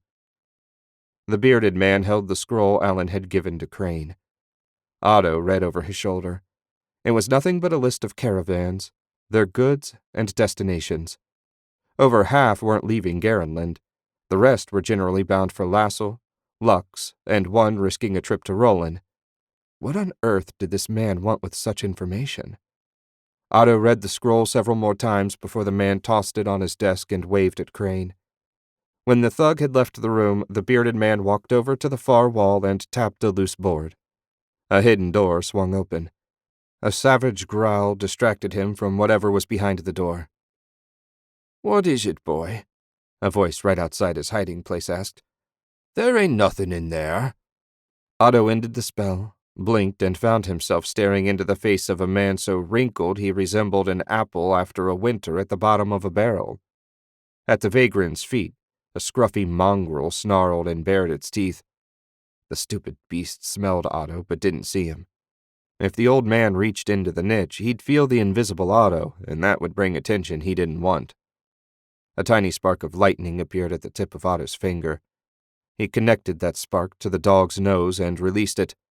A yelp was followed by the mutt running down the alley as fast as its scrawny legs could carry it. "Hey, Red, come back here." The bum limped off after his dog, muttering imprecations. Otto relaxed a fraction. He'd pushed his luck as far as he dared for the moment. He'd return for a better look later. He let his invisibility fade, entered the ether, and returned home. Chapter 41. Wulfric stood facing his father in his private study. The spicy scent of pipeweed mingled with the odor of old books. A pair of leather chairs faced a cold hearth. Neither man gave them so much as a glance. "Father, I'm sure there are Strachan spies in Garin. They must be rooted out and arrested if we're to have any hope of surviving our banishment." "Are you still on about that?" Father sighed and looked older than ever. "I told you, there are no spies. It would be against the rules of the compact. Strachan wouldn't dare risk it." "They hate us.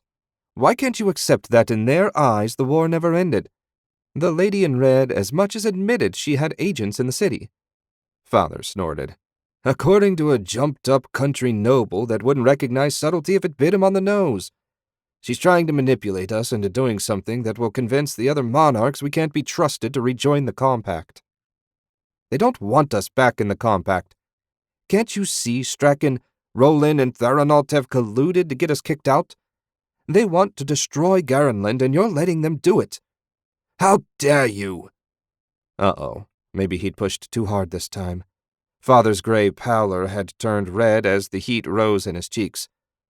I meant no, get out. I don't want to hear your voice or see your face.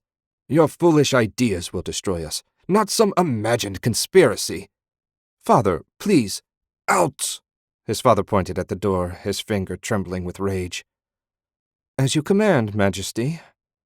Wulfric stepped into the hall and closed the door behind him. He rested his head against the cool stone of the wall and sighed. Now he'd done it. What little influence he'd had with his father was gone.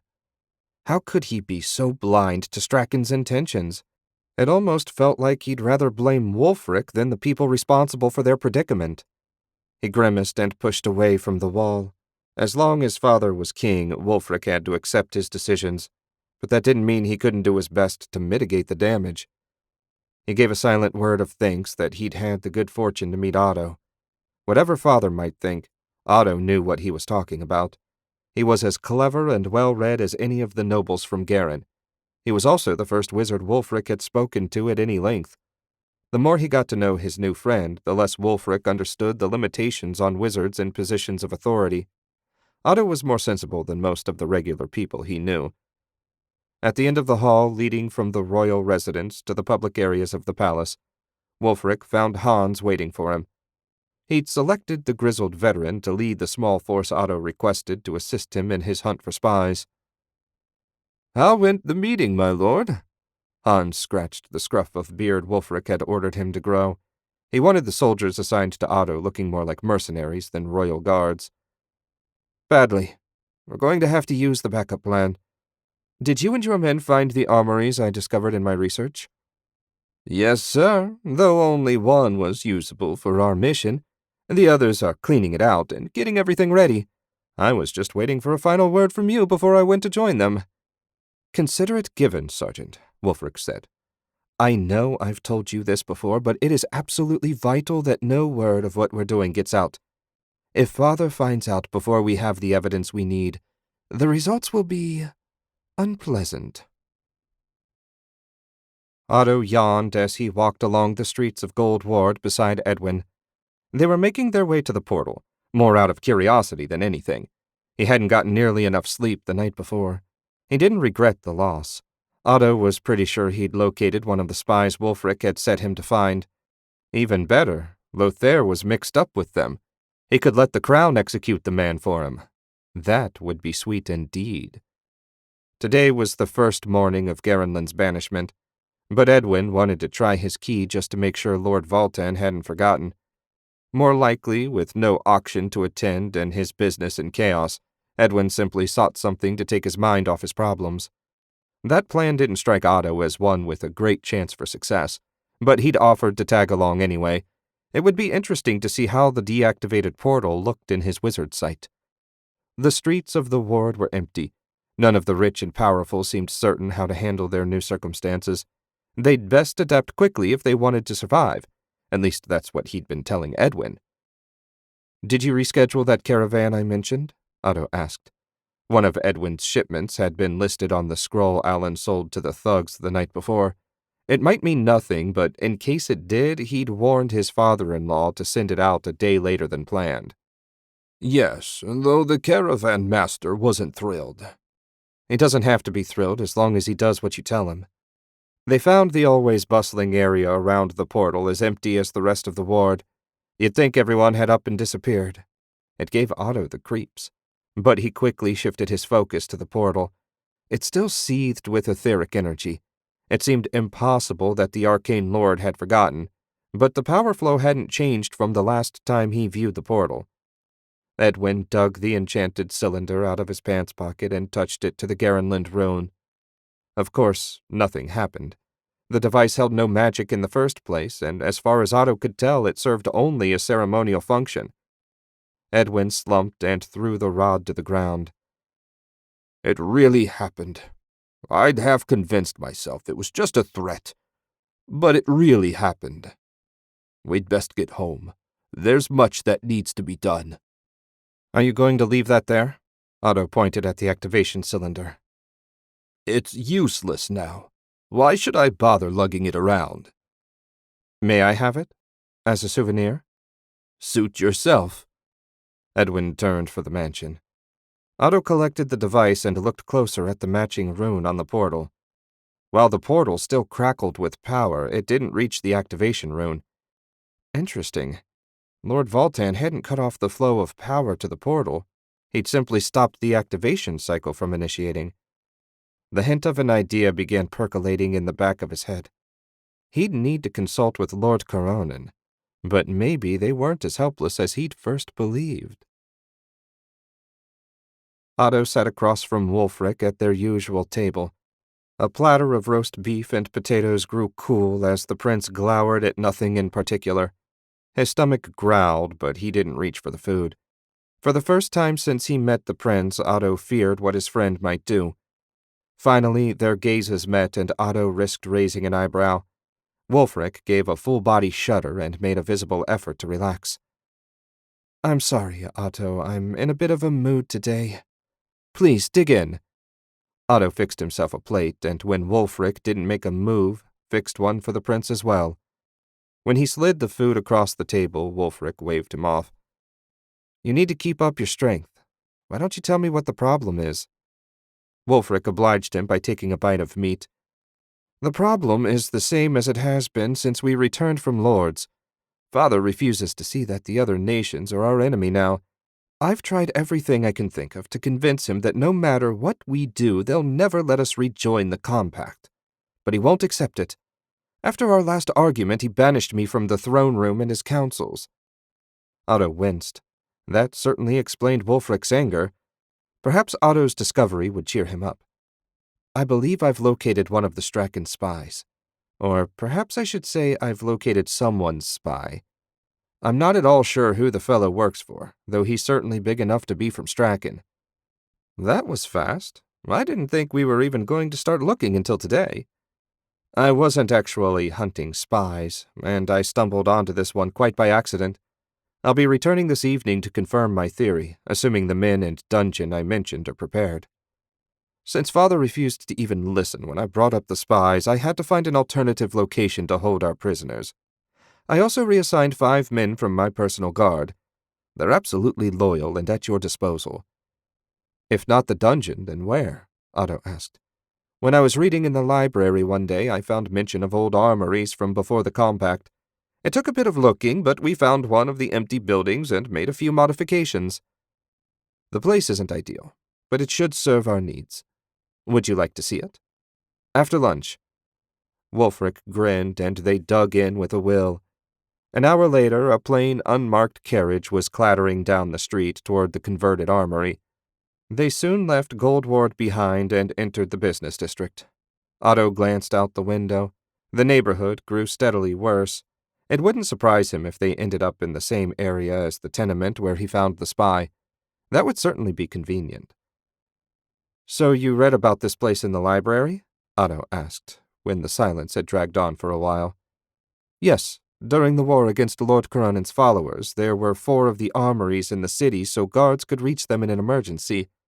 The other 3 have either been torn down or repurposed. The one we're visiting seems to have been forgotten. You should have seen the cobwebs." "I can imagine. Did you find any weapons?" "No, someone cleaned the place out," Wulfric said. "I still can't believe no one turned the building into a business or something. The structure is solid." The carriage slowed, and the driver said, "Whoa!" When the carriage door opened, a rough figure appeared in the opening. He wore leather armor and a pot helm, both of which had seen better days. A week's worth of beard covered his cheeks, and his nose had been broken in some long-ago fight. "My lord," the man said in a smooth, polite voice, "we've finished the final preparations." "Excellent, Hans." Wulfric motioned Otto down. "This is Otto, your new commander. Otto, this is Sergeant Hans, the ranking soldier in the team I arranged for you. They had to swap their uniforms for this lesser equipment since we didn't want word of royal guards in the slums getting back to my father." That explained their unadorned transport. "Good to meet you, Sergeant. Shall we have a look around?" I'll leave you in Hans's capable hands. I don't want to risk being spotted here. Best of luck, my friends." Wulfric closed the door and the driver shook his reins. A moment later, the carriage was gone. Otto turned his attention to Hans. "How about that tour?" "Yes, sir." Hans led him to a stone building that consisted of a single large room measuring around 30 by 40 feet. 4 men leapt to their feet and saluted, their card game forgotten. "At ease," Hans said. "This is our new commander. When he says jump, you ask how high, or my boot will show you the hard way." "Yes, sir," came the chorused reply. "Not much to see at the moment," Hans said. Iron rings had been pounded into the wall, and piles of manacles and chains lay on the floor opposite them. 5 simple cots sat in a row as far from the rings as the room would allow. All in all, a crude sort of jail, but it should suit Otto's needs. "Looks like you have everything ready to go. Splendid. Hopefully in a day or 2 we'll have someone to keep you company." "Yes, sir. If you don't mind me asking, what exactly is our mission? Prince Wulfric's orders were a little vague." "What did he tell you?" "That we were being reassigned to your command and we should do whatever you told us to, no questions asked." Otto laughed. "So the first thing you thought to do was ask a question?" The sheepish expression on Hans's grizzled, leathery face made Otto laugh again. "I thought if we understood the mission better, I'd be of more help. I intended no offense." Otto clapped Hans on the shoulder. "You should know I'm not one of the easily offended nobles you may have encountered at the palace. We're hunting spies. Strachan spies, we assume, but any others we find we'll take in as well. We'll need to get them talking one way or another." "The walls are quite thick," Hans said. "That'll block most of the noise, and in this neighborhood no one will kick up a fuss about a few shouts." It seemed the sergeant understood him clearly. Good. Wulfric had chosen the right men for the job. "We're going after our first target tonight. We want him and his flunkies alive." Hans nodded. "We'll be ready." Chapter 42. Around midnight, Otto teleported back to his new base of operations. He'd carved a rune in the floor and explained its purpose to the men, but they still jumped when he appeared in the corner of the old armory. A charcoal brazier burned in the center of the room, casting everything in shades of red and orange and sending smoke swirling around the ceiling. "Ready to move out, sir?" Hans touched his fist to his heart. "Not just yet, Sergeant. I need to confirm the target." Otto sat on the edge of one of the cots and sent his sight flying through the ether. Seconds later, he reached the tenement. A few lights burned in the windows, but the top floor was dark. His magical sight passed through the wall and into a dark room. Nothing was visible beyond the vague outlines of furniture. He ground his teeth, wishing he had some way to see in the dark. The ether responded to his will, and the room appeared in shades of gray. Otto had heard of the dark vision spell, but never learned it. Perhaps simply being aware of its existence was enough to create the effect.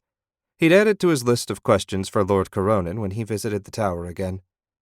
Recalling the layout from before, he flew through the bedroom wall and found the sleeping form of the bearded man from the previous night. So far, so good. But Otto wanted Crane as well, and preferably his whole crew. He left the bedroom and went to the office. How would they carry everything back to the armory for study? There had to be 50 books on the shelves, and any of them might hold valuable information. They could figure that out later. One last thing remained to be checked. Otto went through the secret door and found a short passage that led to a ladder. A hatch at the top of the ladder opened into an aviary on the roof.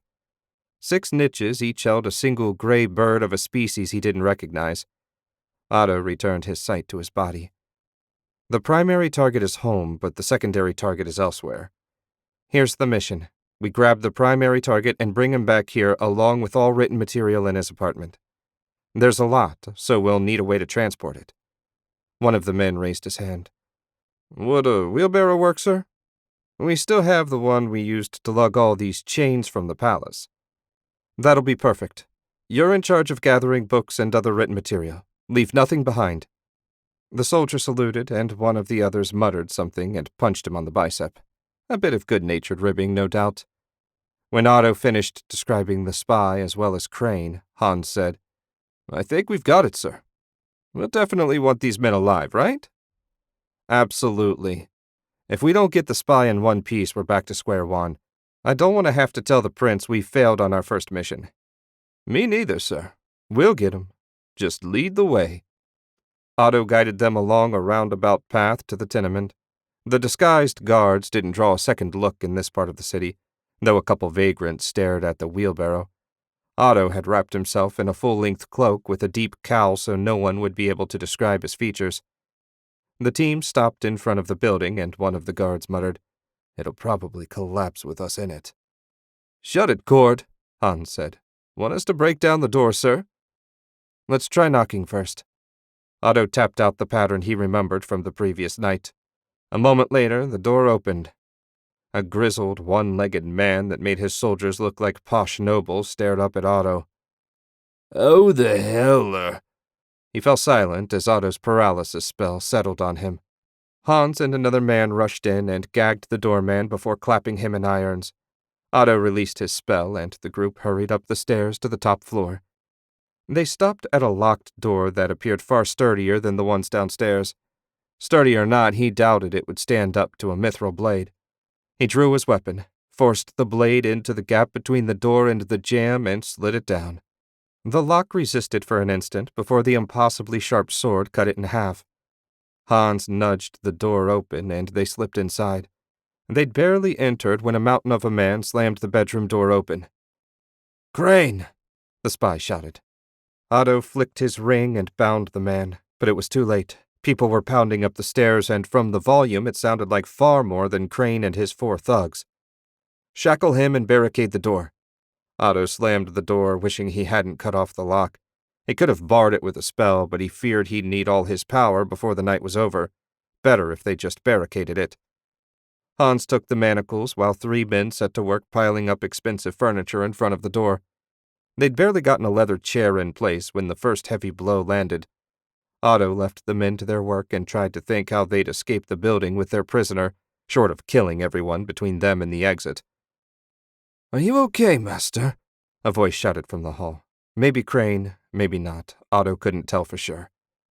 Hans had the spy wrapped up, and Otto let his thread vanish. The moment he did, the bearded giant started thrashing and fighting his bonds. So broad were the man's shoulders that for a second Otto feared he might actually succeed in breaking the steel chains. "What now, sir?" Hans asked. Something heavy slammed into the barricaded door, giving added urgency to the question. "How long do you think the door will hold?" Otto asked. One of the soldiers barricading said, "Unless they've got a battering ram, they're not getting in here anytime soon."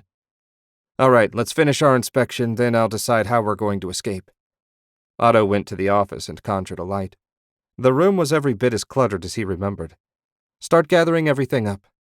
The soldier he'd designated for collection duty set to work piling up books and papers while Hans joined Otto by the wall.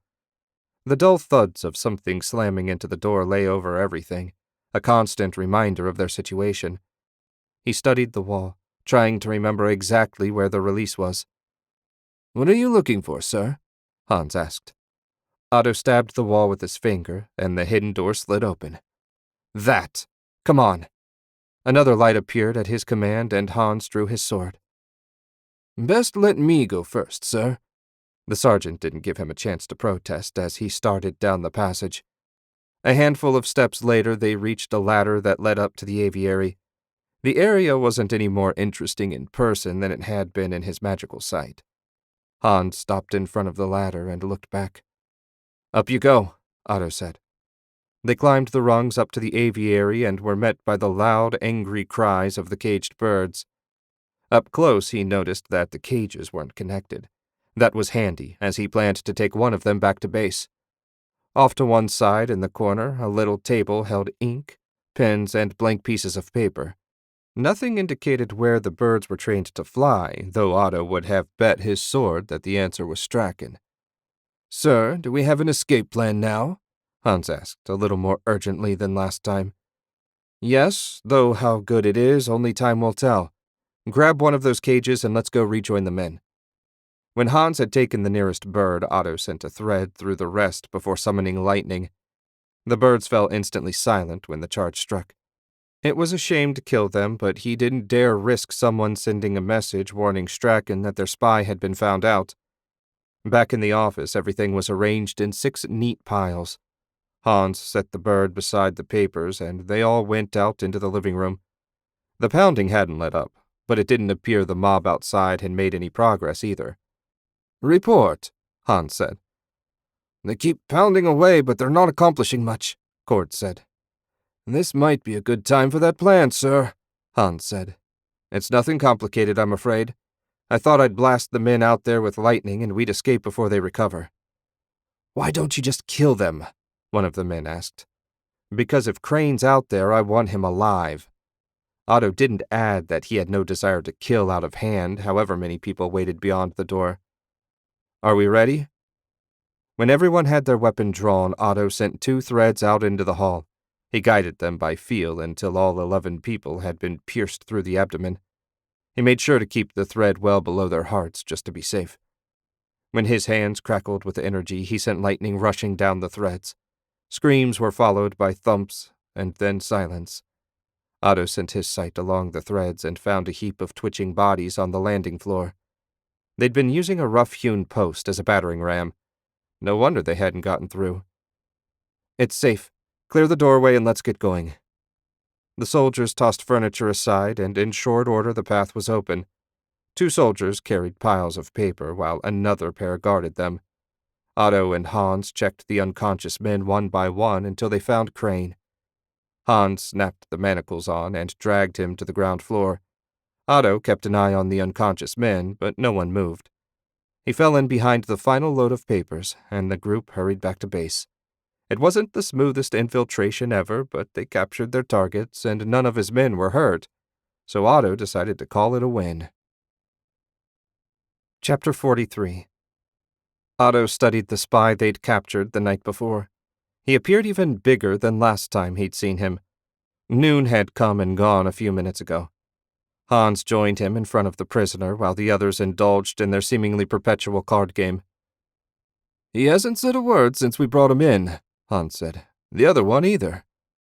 Otto looked away from the spy's angry glare and focused on Crane. The gang leader didn't look anywhere near as intimidating chained to a wall as he did when he met with Lothair and Alan. The papers had been piled neatly a safe distance from the brazier.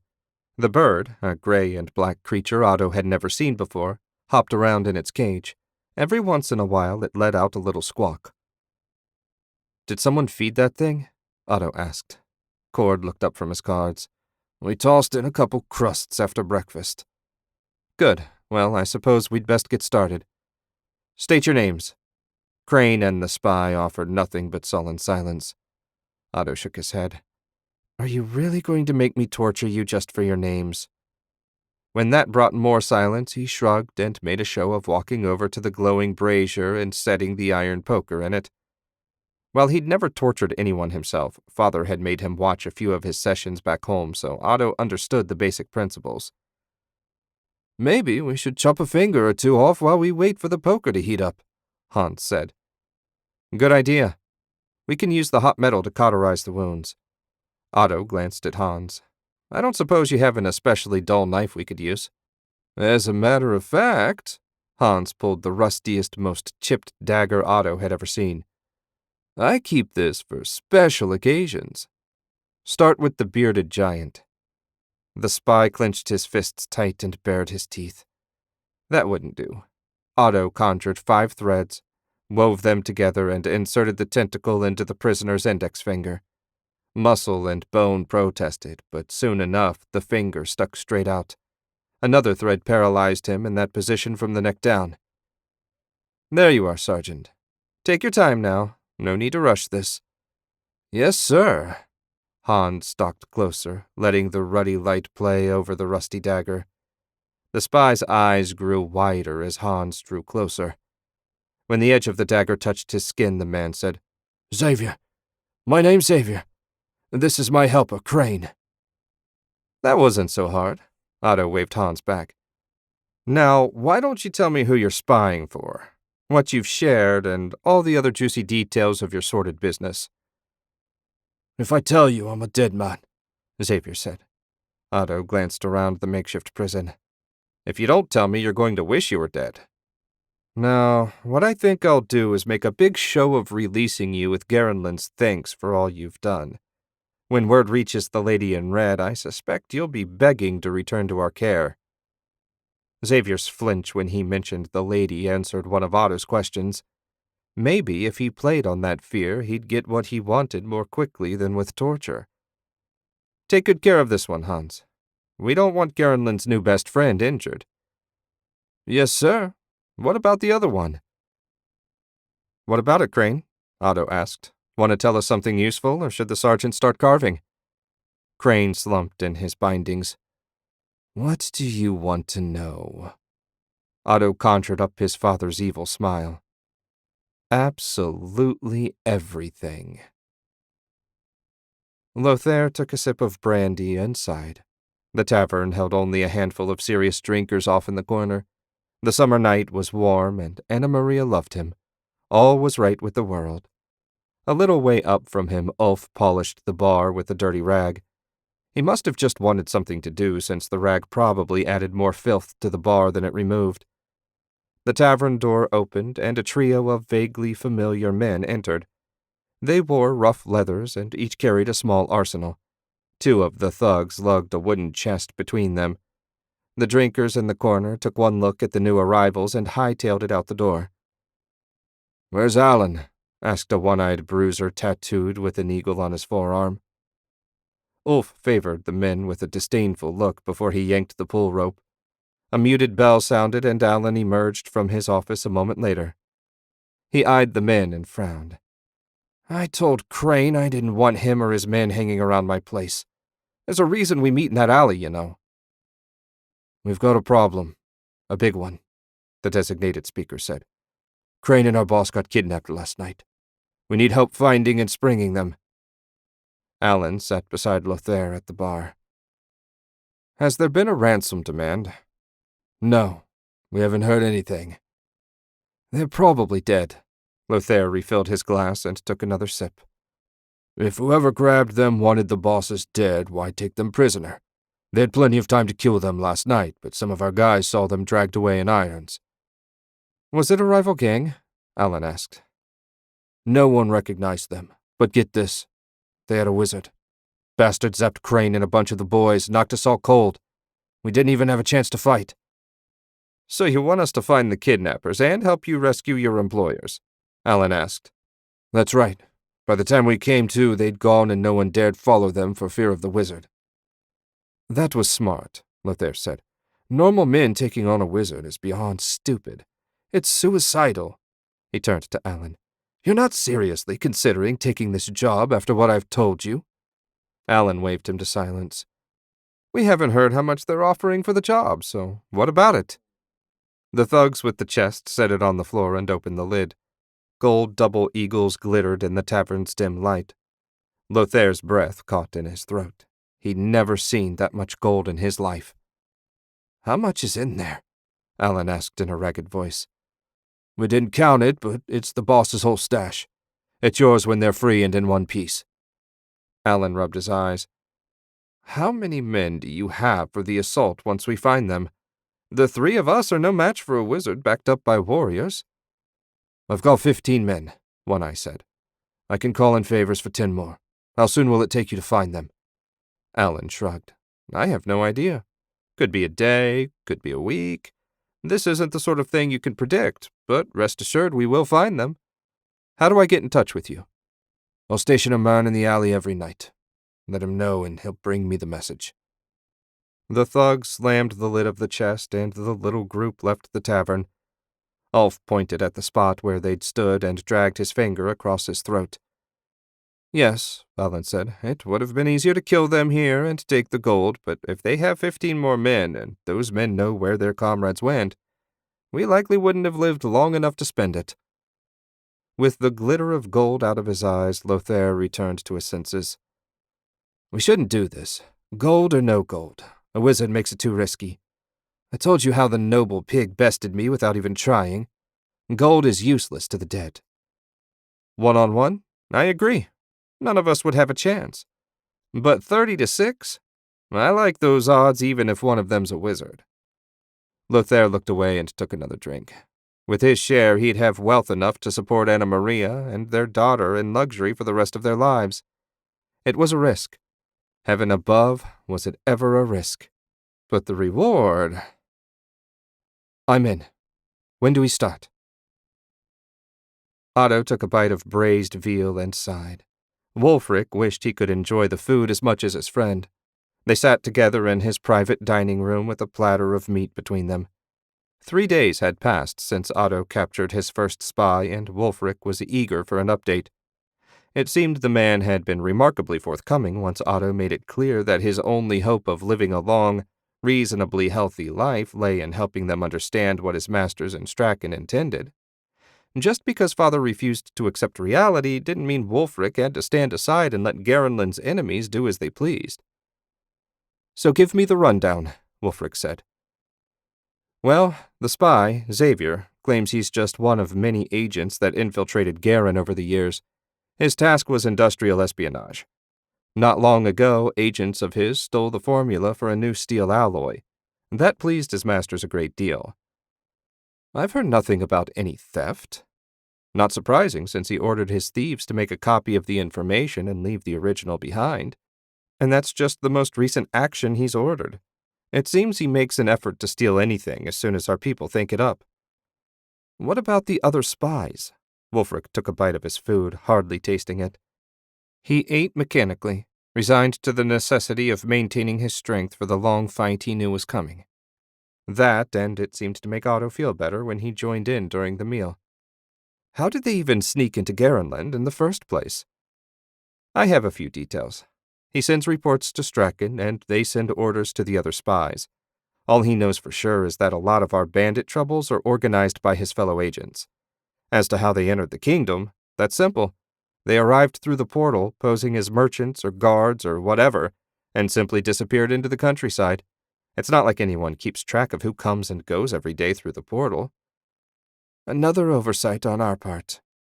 How Garenland had survived this long was a growing mystery.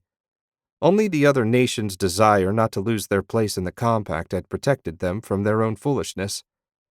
Do you have any proof of the spy's claims? Something I could take to my father to show him I was right about Strachan's intentions. I'm sorry, Wulfric.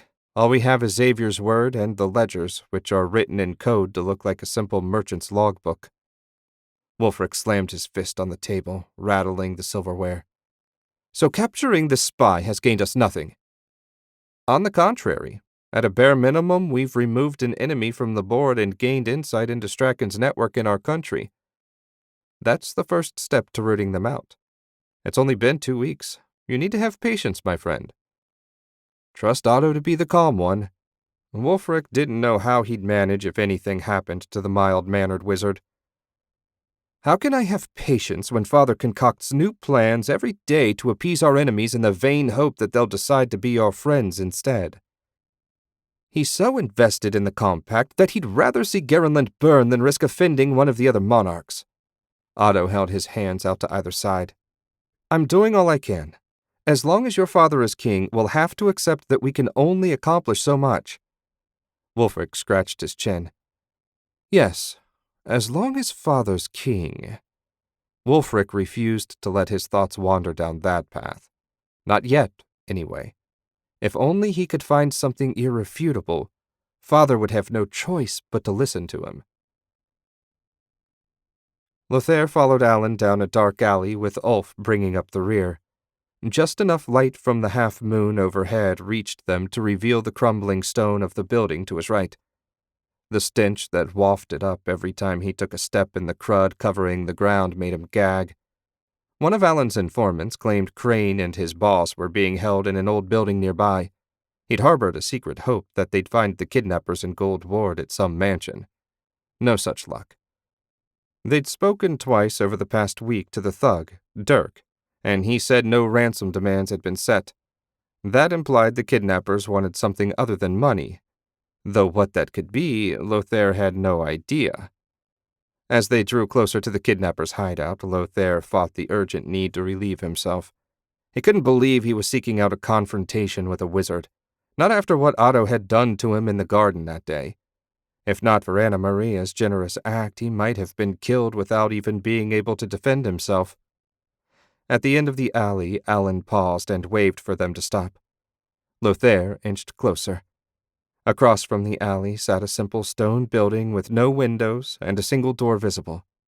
It wouldn't be an easy place to break into. The door looked nice and sturdy. 2 or 3 men could hold that entrance for a while. "Gonna be a job breaking in there," Lothair said. "Assuming Crane's even inside," Alan said. "We need to make sure." Lothair was just as happy to stay a safe distance away, but Alan was right. They needed to make sure. "How do you want to handle it?"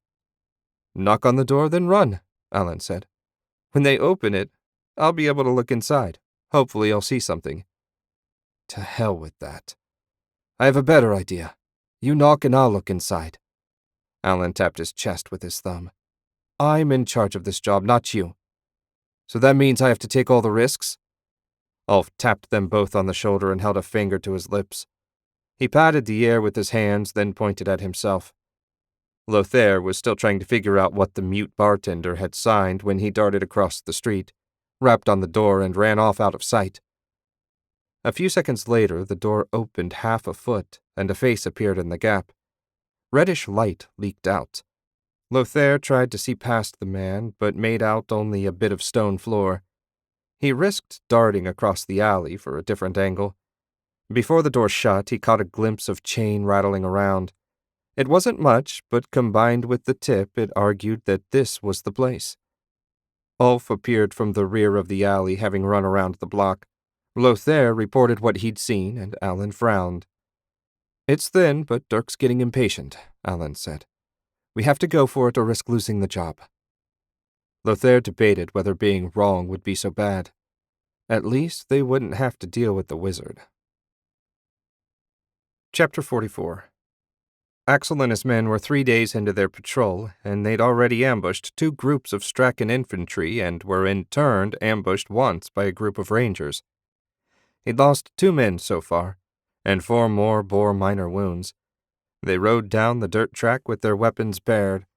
Every shadow seemed to hold an enemy waiting to attack. Every branch swaying in the breeze was a bow being drawn back. Their trek had turned from a patrol mission to one of simple survival. Everything in Axel screamed to turn back and ride for the fort, but he needed more information. Numbers and locations of soldiers. Something, anything that might give them a chance of fighting back. Everywhere they looked, signs of enemy fighters littered the ground. Strachan forces had crossed the border in such numbers that they no longer bothered hiding their tracks. Such a rapid deployment defied belief. "How much deeper are we going?" Cobb asked for the 10th time. "We'll keep going until we figure out what the bastards are up to." "I should think that was obvious," Cobb said. "They're invading the northern province." Axel scrubbed his hand across his face. "Believe it or not, I figured that much out already. I'm hoping for a little more detail." They rounded a bend and found Colton and his scouts waiting for them beside a cut in the trees. Axel guided his horse up beside them. "Report." "I think this is what you've been looking for, sir." Colton nodded toward a well-worn track leading off the road and down a rough trail. It looked like a skid path, and a fresh one at that. No one from Garenland was logging in this area. The nearest village was miles from here. "I think you might be right. Let's check it out." Cobb cleared his throat. "Then we'll return to base." Axel designated 3 men, along with the wounded, to watch over the horses. All he wanted to do was have a look around. If it came to a fight, they wouldn't stand a chance anyway. Everyone dismounted, and Colton led the way down the trail. The scout ranged about 100 yards ahead, flicking in and out of view every few seconds. The squad slunk along behind, Axel wincing at every creak of armor. Half an hour later, Colton came running back, waving his arms and motioning them off the trail. The squad dispersed on either side of the skid path. The scout crouched beside Axel behind a clump of young spruce. "What is it?" Colton held a finger to his lips. A moment later, the faint thump of steps and the jingle of harnesses reached Axel. He held his breath and concentrated. Sounded like 2 horses and a few men. It didn't take long for the approaching group to appear. Axel's guess hadn't been far off. A ragged man in tattered homespun led 2 horses hitched together. Behind him came 5 more equally poor men in leg irons, guarded by a pair of soldiers clad in leather armor and armed with spears. Looked like a prisoner work detail. Those men could provide Axel with all the information he needed. Axel caught Colton's eye, pointed at the guards, and drew his finger across his throat. The scout nodded in acknowledgement and tapped the archer beside him. A few silent gestures were exchanged before arrows were nocked. As one, the archers stood and loosed. Both soldiers went down, arrows sticking out of their throats. Axel and his men rushed out onto the path. "Don't worry," Axel said. "We'll get you out of here." "No," the man leading the horses said. Axel stopped in his tracks. "What?" "The Strachan soldiers have our families. If we don't return, our wives and children will be killed. They only send family men out on the work details." The rest of the squad had gathered around the prisoners. Up close, they looked even worse. Fresh lash marks showed through their torn shirts, and bruises covered their faces and hands. "What's going on out here?" Axel asked. The prisoner slumped down to the ground, and the rest joined him. Axel glanced at Cobb and made a little circle with his finger. Cobb nodded and formed the men into a defensive perimeter. Not wanting the unfortunate men to have to stare up at him, Axel sat cross-legged facing the lead prisoner. "I'm Axel. What's your name?" "Arik. I'm head man of our village." He stared down. "At least, I was." "Tell me everything, Arik." "A few weeks ago, a force of several hundred Strachan soldiers crossed the border and overran our village. We didn't even try to fight back, and to our surprise, they didn't put us to the sword. Instead, they put us to work." That must have been before the commander sent out word to evacuate. "Doing what?" "Building a fort. The outer wall is almost up, and we're starting on the fort itself. Teams go out every day to cut wood and skid it back while others shape the wood and put it together. Our families are kept under tight watch. When one of the guys bristled at the commander's orders, his little girl's throat was cut. That took the fight out of us. I don't mind telling you." "I'm sorry," Axel said. "But don't worry. We'll get word to the capital, and the Strachan scum will pay for what they've done to you and your families." "Thank you." Arik stood, and Axel and the others joined him. "We'll have to report the ambush to the garrison commander, but we can take our time getting back. That'll give you a few hours to get out of here." "You're an honorable man and a good leader." Axel held out his hand, and Arik grasped his wrist. They shook, and Arik led his people down the trail at a slow trudge. "Time to go, Cobb." Axel guided his mount down the road toward base. 4 hours had passed since they left the prisoners to make their way back to their village. The sun hung low in the sky, and soon they'd have to think about finding a place to make camp. Wherever they ended up stopping, he doubted anyone would get much sleep tonight. Axel ground his teeth and resisted the urge to thump his horse's ribs and gallop back to report in. They had 100+ miles to cover, and running his mount wouldn't do a bit of good. In fact, they should stop early and build a proper defensive position. He was about to give the order when Colton came racing back toward the main column. He waved his hands in a frantic attempt to warn them off the road. Axel barely had time to react when he spotted the riders hard on the scout's heels. He dragged his sword free. "Charge!" At this point, the men were as eager for a fight as he was. A roar went up and the squad thundered forward. Axel guided his horse a little to the side. Colton passed between him and Cobb. The moment he was clear, Axel put the scout out of his mind. He focused on the first enemy cavalrymen and ignored everything else. The shining, curved edge of a saber swung at Axel's neck. He met the blow with his longsword. The weapon was deflected and he rode past. The next man in line caught Axel's back cut in his ribs and he fell out of the saddle. The instant he cleared the scrum, Axel dragged his snorting mount's head around. The 2 sides had switched positions. 3 of the enemy soldiers lay bleeding in the dirt. The dozen behind them stared down Axel's men. He would have dearly loved to simply ride on, but no way could he leave enemy forces to pursue him. Axel leveled his sword and urged his horse forward. The two forces came together again. Axel hacked at anything that came close and didn't wear a Garenland uniform. His sword lodged in an enemy ribcage. He yanked it free, nearly losing his seat as the sword came loose.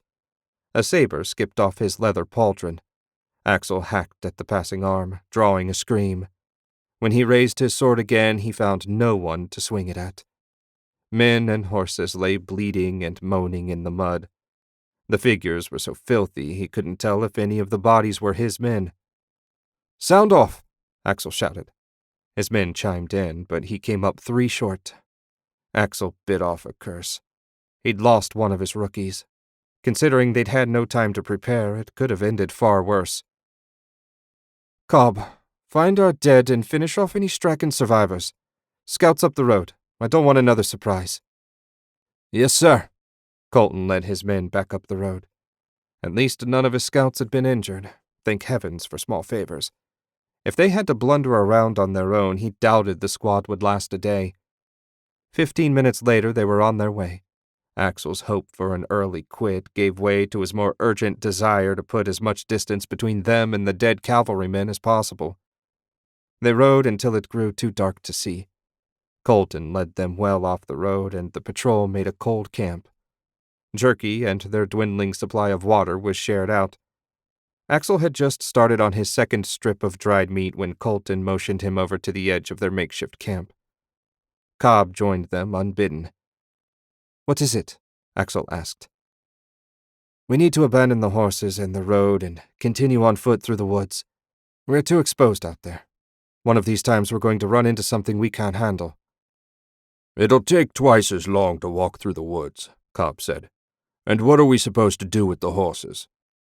Axel had been considering their best choices, and while he hated abandoning their mounts, Colton was right. Sneaking through the woods was their best chance of getting out of here alive. "We continue on foot in the morning. Pass the word. We take only what we need." "What about the bodies?" Cobb's question came out as more of a growl. The sergeant wasn't going to like hearing Axel's answer any better than he did saying it. "We'll have to leave them." "Our men deserve better than to be food for the crows, sir." "You're right, Cobb, they do. But if we don't want to join them, our options are limited. My concern now is for the living, not the dead. Post guards and set the rotation. We leave at dawn." Chapter 45. Lothair once again found himself standing in the dark, stinking alley watching the small stone building. In fact, he'd done little else for the past 2 days. Alan said they needed more information on the kidnapper's schedule before they made their move. After many hours of observation, he'd determined that the kidnapper seldom left the building, and when one of them did, he returned in short order. Neither Lothair nor any of the other watchers had seen any sign of a wizard. Whether that was a good sign or not, Alan hadn't decided. Lothair dared hope the wizard had been a mercenary hired for the job and was now long gone. More likely, he simply hadn't returned to check on his guards and would show up at the worst possible moment for the rescuers. Either way, they'd find out soon enough. Dirk had grown sick of waiting and ordered the attack for midnight, half an hour from now. Lothair had drawn the short stick, so while the others prepared, he got stuck playing sentry. At least he hadn't been assigned to the first wave. Dirk had hired some bums for that task and gave them rusty axes to swing around before they were killed. The midnight bell tolled and the small army emerged from the darkness, their torches lighting up the street. Pity it was a stone building with tile on the roof, otherwise they could have set the place on fire. Lothair left his hiding place and ran over to join Alan at the rear of the column. "So are we just planning to charge the door?" Lothair asked. "I gave Dirk my suggestions, but he's in charge of the assault. The only thing I'm certain of is that we're in the last wave." That was the best news Lothair had heard since Alan agreed to this folly. The mini army stopped 15 yards from the building, and Dirk strode to the front of the mob. "Aye, you in the stone building. Release our bosses if you know what's good for you." He stood hands on hips and stared at the door. When the seconds turned to minutes, he tried again. "This is your last chance to live. Send them out now." Several more minutes passed, and Lothair said, "I fear the guards don't intend to comply." "No kidding." Alan crossed his arms. "Have it your way." Dirk waved the bums on. "Chop that door down." To their credit, the ragged beggars gave a credible war cry, raised their axes, and charged. The first blunt blade hit and bounced off. 3 men formed up around the door and set to chopping. The dense hardwood resisted almost as well as the stone wall. The first 3 attackers tired quickly, and another trio took their places. A few splinters of wood fell to the ground before they gave up and made room for the next group. The door might not be in any great danger, but the guards inside must be getting a splitting headache. "If I'd known how long this was going to take, I'd have brought a stool," Lothair said. "Sieges take time." Alan sounded like some old general offering profound wisdom.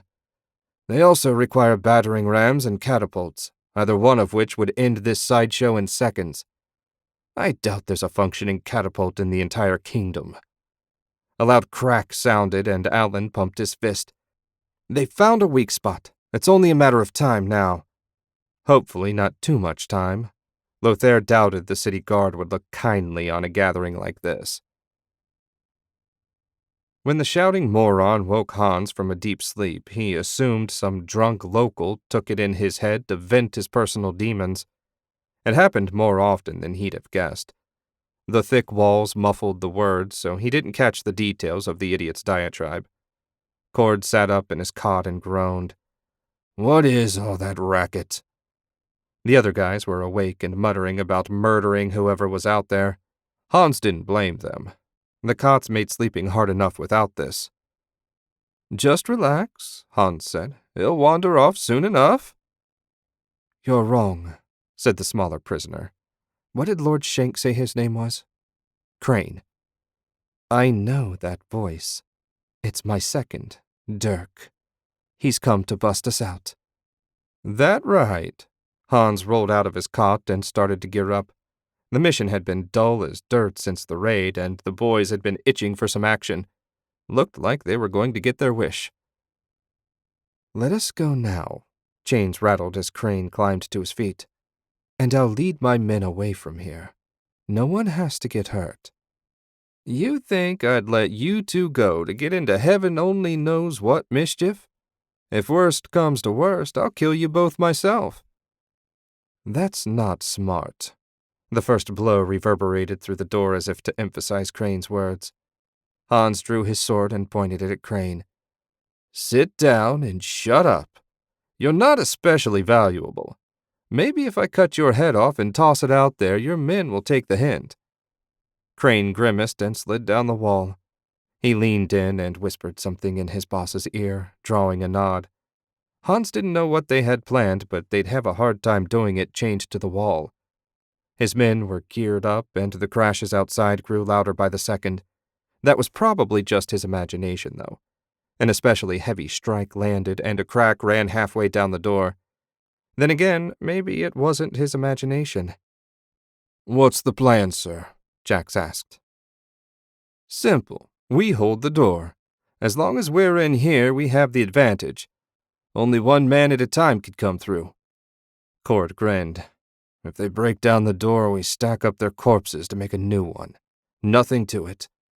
Hans clapped him on the shoulder. "That's the spirit." An axe head blasted through the wood. It wiggled and pulled back, leaving a gap. An eye appeared, peeking in. Hans lunged. The narrow sword blade slid through the gap, into the attacker's eye and out the back of his head. He yanked the blade free, scraping the brain matter off on the wood as he retracted his weapon. "1 down."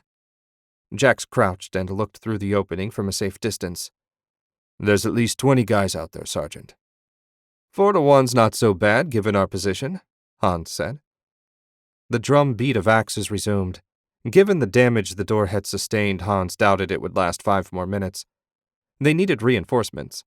He paced to the opposite end of the building where Lord Shank had left his glowing rune. Hans hadn't fully understood the wizard's explanation, but somehow the rune was connected to Lord Shank, allowing him to come and go from the makeshift prison. Maybe there was some way to contact him. He glanced back at his men, but they were all focused on the door. Good. If he was going to make a fool of himself, he'd just as soon not have an audience. Lord Shank, we're under attack and require assistance. No response from the rune. Stupid magic. He slammed the pommel of his sword on the rune twice in quick succession. The light wavered for a moment, then resumed its steady white glow. Looked like they were on their own. Otto sat bolt upright when a vibration in the ether ran through his mind. Anna Maria murmured something and pulled the covers closer around her. A moment later, a second vibration struck. It didn't hurt exactly. In fact, if someone asked him to describe the feeling, he wasn't sure what he would have said. He'd never felt anything like it. Maybe he could trace the vibrations back to their source. He closed his eyes and sent his sight into the ether. A wavering thread still trembled. He traced it, and quick as thought found himself inside the prison. In the ruddy light of the brazier, Hans and his men faced a broken door. Through the numerous holes, a body was visible lying on the ground. Otto pulled back, out of the building, and took in the scene from above. A group of 28 people, all of them armed, and 4 carrying torches, faced the converted armory. Apparently their guests had allies who had chanced onto the prison. He couldn't allow their prisoners to escape. A blink severed the thread, and he returned his awareness to the bedroom. A quick agitation of the ether produced enough light for him to dress by. A minute later, he finished belting on his sword. Just as he reached for the ether, Anna Maria said, "Where are you going?" "An emergency came up. There's been a setback in the project I'm helping Wulfric with. I need to go take care of it." "Can it wait till morning?" Otto grimaced. It definitely couldn't wait until morning. "I'm afraid not. Go back to sleep. You know you need your rest. When I return, I'll go to the guest suite so I don't wake you." She mumbled something and closed her eyes. Anna Maria didn't know he could teleport yet, and he preferred to keep it that way, so he slipped out into the hall and rushed out into the front yard. No guards were in sight, so he entered the ether and vanished. The next thing he knew, the shouts and the crash of battle assaulted his ears. He took a second to orient himself. Hans and one of the other men, Otto couldn't tell who from the back of his uniform, stood at the shattered door and hacked at unseen men trying to force themselves through. A loud shout from outside preceded a line of men slamming into the guards and sending them sprawling. The other soldiers sprang forward, cutting down the lead attacker and giving Hans and Cord a chance to recover. 6 attackers had made it into the prison, and more were gathering behind them. Otto drew his mithril blade and poured ether into his body, enhancing his strength, speed, and toughness. Bliss filled him, and lightning coursed through his blood. He doubted the attacker's crude weapons would even scratch him. Otto charged, slicing the nearest man in half from his left collarbone to his right ribcage. His impossibly sharp sword cut through with no resistance. "Lord Shank," Hans said. Otto ignored him and spun, taking the next attacker's arm above the elbow. The filthy men seemed to move in slow motion, and their rusty weapons offered no protection against his blade. In half a minute, all the thugs inside the prison were dead. He channeled lightning through the blade and hurled it at those gathered in the doorway, sending them flying. Otto charged through behind them. The moment he spotted their torches, he sent ether into them and conjured fireballs. 4 detonations sent everyone outside sprawling. Otto stalked through the carnage with Hans and 2 of his men following along behind. Whenever he found someone moving, the mithril blade descended, separating his head from his body. At the rear of the gang, 3 figures climbed slowly to their feet. Otto raised his hand and sent 3 threads worth of lightning into them. When he reached the still twitching men, he couldn't suppress a smile. Alan, the mute bartender, and Lothair. This had to be his lucky day. He'd happily wake at midnight any day of the week for such a sweet reward. "Clap these 3 in irons. I have questions for them. When they're secured, gather the bodies in a single pile." The soldiers set to work while Hans followed him back into the prison. Otto kept himself upright by sheer force of will. Using that much magic in such a short time span left his arms trembling and his legs limp. The moment he entered the building, he limped over to the cots and sat, holding his head in his hands. "How did you know we needed you, Lord Shank?" Hans asked. "Vibrations through the ether woke me, and I traced them here. When I saw the attack, I came as fast as I could." "Huh. I guess striking the rune worked. Talk about dumb luck." Otto looked up. "Explain, please." Hans told him how he tried to speak through the rune, then slammed it in frustration. Otto had never heard of such a thing. He suppressed a sigh. Yet another thing to ask Lord Coronin. By the time 3 months was up, he'd have a list of questions the length of his arm. An hour later, the prisoners were secure, and the dead heaped in a neat pile. Otto had gained enough strength to walk outside without stumbling. Hans eyed the pile of corpses. "This is going to draw some attention." "Good point." Otto rubbed his fingers and wove 10 threads of ether into the resulting heat. When he sent the flames into the bodies, an instant bonfire appeared. He drew the flames together to compress the heat and hide the worst of the light. In less than an hour, the attackers burned down to ash. With any luck, they'd avoided notice, and even if they hadn't, he couldn't see any of the locals running to the city watch. A final blast of etheric energy scattered the pile, adding just one more layer of filth on an already filthy section of the city. The only sign that a battle had taken place was the smashed door, and they'd have no trouble fixing that. Tomorrow, he'd question the new prisoners. He dearly hoped Lothair proved uncooperative. Chapter 46. Otto placed the gold ring he'd taken from the unconscious Lothair and set it dancing across his knuckles. He recognized it, of course. His wife had given it to the traitor so he could sell it and use the coin to flee Garen, or so she'd said. He glared at the unconscious fool and his companions. It would please him no end to watch him and his companions dancing at the end of a rope. He'd ordered the guards outside to give him a little time alone with the prisoners. Next, he made the spy and his cohort blind, deaf, and mute. The weaving had been surprisingly simple. Basically, he'd extended their senses into the prison wall and left them there. Lothair rolled over, groaned, and opened his eyes. He met Otto's angry gaze for a moment before turning his attention to the ring. "Give that back to me." "Traitors don't get to make demands." Otto pocketed the ring. "You should have left the city when you had the chance." The second man, Alan, cleared his throat.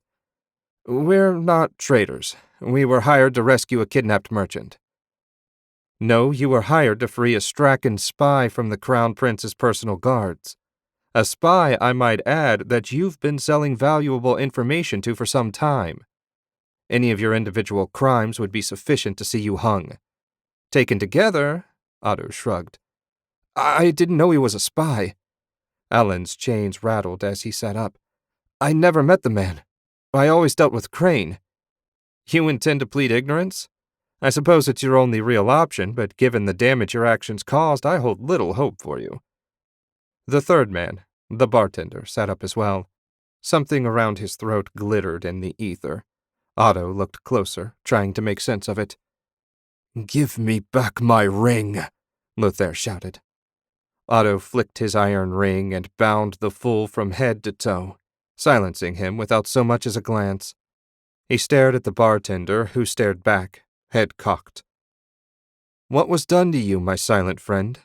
Otto bound him as well and crouched down. Tiny runes circled his neck. He'd never seen such a weaving. Very interesting. A conjured thread took on the shape of a narrow blade, and Otto set to slicing away the spell a tiny piece at a time. After a minute, the first rune broke apart. The weaving became unstable. Ever so carefully, Otto made a final cut. The last of the etheric energy fizzled away. The bartender gave a violent cough and clutched his throat.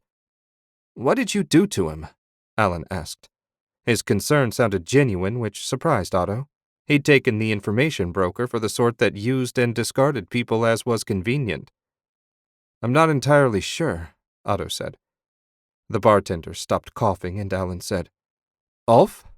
Are you okay?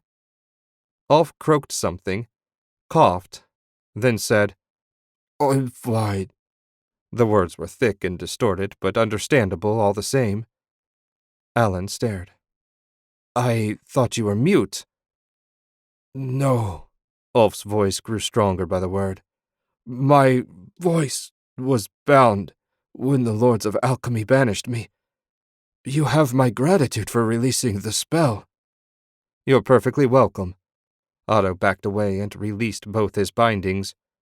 Lothair surged against his chains, yanking at the wall ring and trying with all his might to get at Otto. After a futile half-minute, he exhausted himself and slumped back to the floor. Lothair hung his head between his knees and gasped for air. Otto dismissed his wife's lover from his mind and focused on Ulf. I have so many questions, but the obvious one is, who are the Lords of Alchemy, and why did they feel the need to silence you?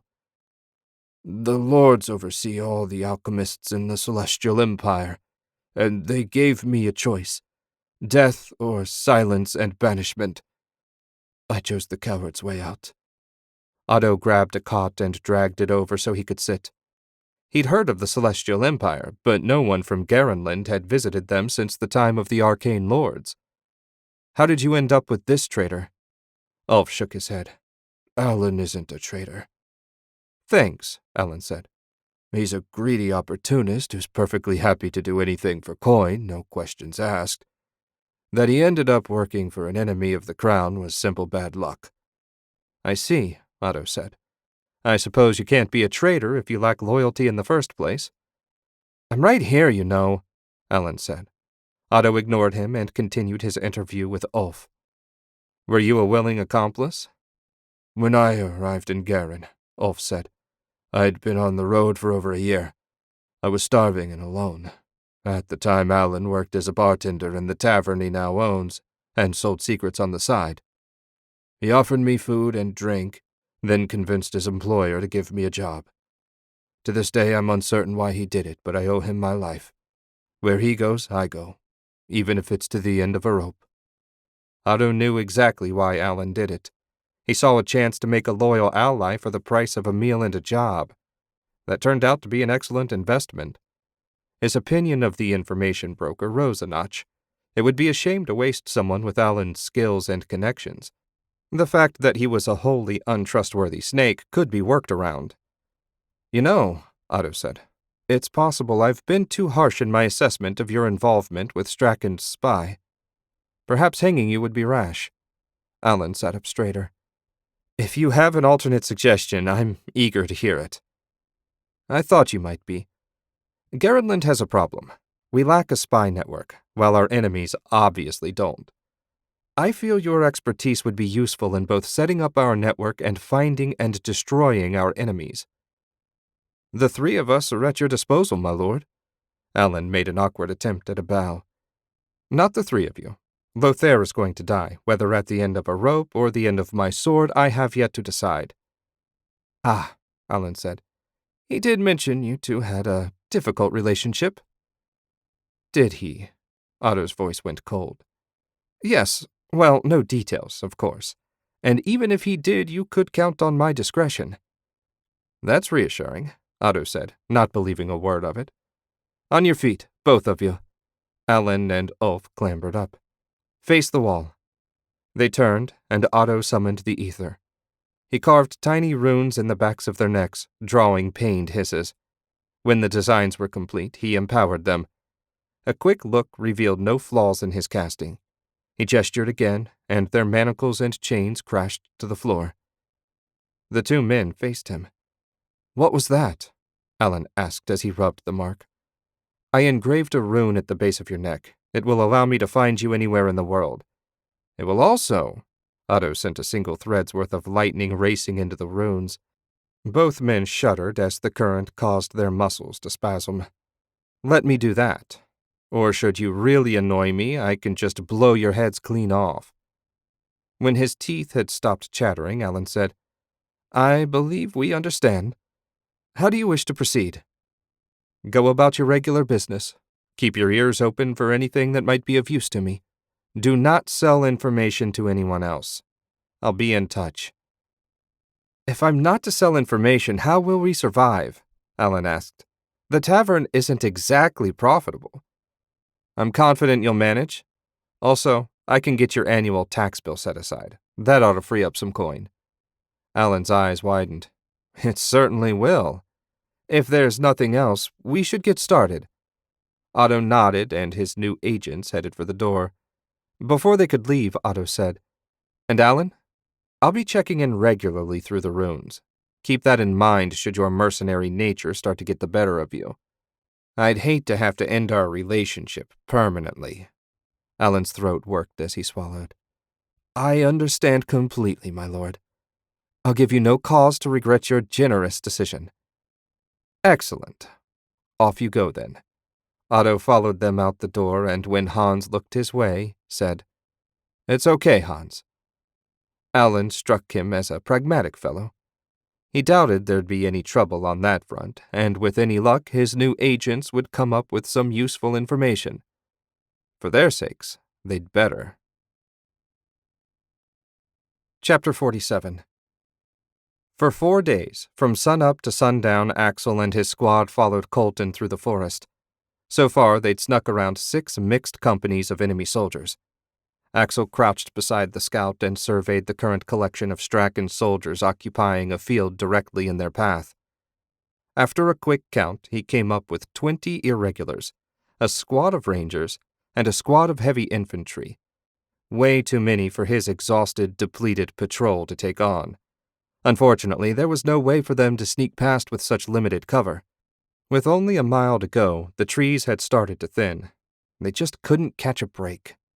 He tugged Colton's sleeve, and they slid back out of sight before scrambling to their feet and rejoining Cobb and the rest of the patrol. "Well?" Cobb asked. The veteran had twigs and spruce needles stuck in his beard, and not for camouflage. "Another mixed unit. There's no way to get past them unseen. We're going to have to smash our way through," Axel said. "What's the plan?" Cobb tested the edge of his sword, sounding eager. Not that Axel blamed him. They'd been running and hiding for so long that everyone was keen to strike back. "We hit them hard and fast. Don't stop to duel. We only need to get by. Once we're clear, run like hell for the fort. It can't be more than a mile." Cobb grunted. "What are the bastards up to?" "They're preparing for a siege, and the commander needs to know. Keep that in mind if anyone's tempted to stop and fight." That drew another grunt, this one more annoyed than amused. It didn't take long to explain the plan, and 2 minutes later the patrol had gathered at the edge of the woods, weapons drawn and ready to go. Axel looked right, and Cobb nodded. He looked left. Colton had traded his bow for a hatchet and dagger. The scout nodded his readiness as well. "Well, here goes." Hopefully some of them would survive to warn Commander Braddock. "Charge!" Axel burst through the tree line and ran a ranger through. He ripped his sword free and sped on. He parried a spear thrust from an irregular and hacked the man's left thigh to the bone. Pain flared in his side as someone gashed him. He ignored it and pressed on. Shouts and the clash of steel on steel sounded all around him. All Axel focused on was the edge of the clearing and killing anyone that got in his way. A second irregular fell under his blade. Then he was through. Axel didn't even pause to look back. He ran as fast and hard as he could, trusting that his men would follow. If they didn't, he'd avenge them later. An arrow hammered into a tree trunk beside him. He sacrificed evasion for speed and kept going straight. Axel's heart hammered and his lungs burned. He caught movement in the corner of his vision and risked a glance. Colton ran beside him. The scout appeared uninjured. He didn't have breath to waste asking after the others. The trees continued to thin until they finally burst into the clearing that surrounded the fort. Axel had never considered the collection of rough boards and timbers especially attractive, but at that moment he would have sworn he'd never seen a more beautiful sight. Soldiers gathered on the ramparts and raised their bows. No, no, no. Axel waved his arms, frantically trying to keep the soldiers from shooting, but knowing it wouldn't do any good. He had just time enough to appreciate the irony that after escaping hundreds of enemy soldiers, he was about to get killed by his own men. Arrows arced into the air and sailed over his head. Dull thunks were followed by pained screams. Another volley was launched with similar results. The gate opened, and 2 squads equipped with shields and broadswords emerged. They took up position on either side of the opening and motioned for Axel to hurry. He'd have been happy to oblige if he wasn't already running with everything he had. With a final burst of effort, he stumbled through the gates and fell to the ground in the bailey. Half a second later, Colton landed beside him. Axel closed his eyes and breathed, trying in vain to calm his thundering heart. A second and third thump sounded. He continued counting until the gates slammed shut. The number of thumps was far too few. "You're bleeding, Lieutenant." Axel opened his eyes and looked up at Commander Braddock. He felt the pain then, a sharp burning along his ribs. It matched the pain in his heart for the men he'd lost. 10 men sat in the dirt around him, less than half of what he set out with. Cobb had survived. The veteran campaigner was too tough to fall to anything less than a full company. One of his rookies sat cradling a limp arm. The rest looked exhausted, but otherwise unharmed. "Let's get you and your wounded to the infirmary." Braddock helped Axel to his feet. "And where are your horses?" "Heaven may know, sir, but I surely don't." Axel didn't bother giving orders. Cobb would see to the men. "We have a serious problem." "I know," the commander said. "After you get stitched up, come to my office." Axel managed a weak salute and continued on his shuffling way. What he wouldn't have given for a hot bath and a mug of apple brandy. He didn't like his chances of getting either any time soon. Axel touched the freshly stitched wound on his side and winced. The fort's healer had assured him it could have been much worse. A shallow cut along his ribs was nothing more than an inconvenience. Easy for the healer to say. He hadn't narrowly avoided getting his guts spilled by a Straken soldier. The commander's door stood open when he arrived. Braddock sat behind his desk and stared at an unrolled map. A spare chair had been dragged in from somewhere. Axel knocked on the doorframe. "Sir?" Braddock startled and looked up. "Come in and close the door. How's the wound?" Axel obliged, dropping into the chair he assumed had been brought for him. "The healer assures me I'll be fine." "That might be overly optimistic given our situation." Braddock spun the map, allowing Axel to read it. "Your patrol was the last to return. Again. Everyone else encountered resistance 15 to 20 miles out and retreated at once. What about you?" "If you ignore the Rangers we attacked 5 miles out, then yes, that's where we first encountered trouble. I considered making a quick retreat, but I deemed it more important to find out what the enemy's up to." "And did you?" "To a degree." Axel tapped one of the villages on the map. "Straken is using our people as slaves to build a fortification here." "Damn it. I knew some of them didn't escape when we sent word." "What sort of fortification?" Braddock asked. "I didn't dare get close enough for a first-hand look, but the worker we questioned said a palisade had been constructed and a fort set in motion. We also encountered enemy positions here, here, and here." Axel tapped 3 locations between 1 mile and 2 miles from base. Braddock frowned and spun the map back around. "We're being encircled. The Straken commander must not want word getting back to the capital." "The bastards must have crossed the border as soon as Uther returned from Lord's. That's the only way they could have made this much progress." Braddock nodded, but before he had a chance to speak, the door burst open and a scruffy rookie barely Otto's age burst in. "We need you on the wall, sir. Now!" The 2 men leapt to their feet and followed the young man out of the fortress and up on the wall. At the edge of the clearing, hundreds of soldiers had emerged from the woods, fully surrounding the fortress. The Straken forces stayed out of bow range, seeming content for the moment to let the besieged soldiers see the force they faced. Axel tried to count them, but gave up when he reached 300. 10 to 1, you think? Axel asked. Braddock pursed his lips. "At least. I wonder if the other forts are in equally bad positions." "Excellent question.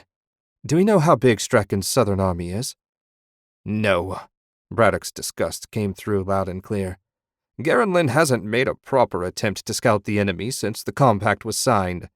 Apparently, everyone assumed peace would last forever. So much for that theory. What now?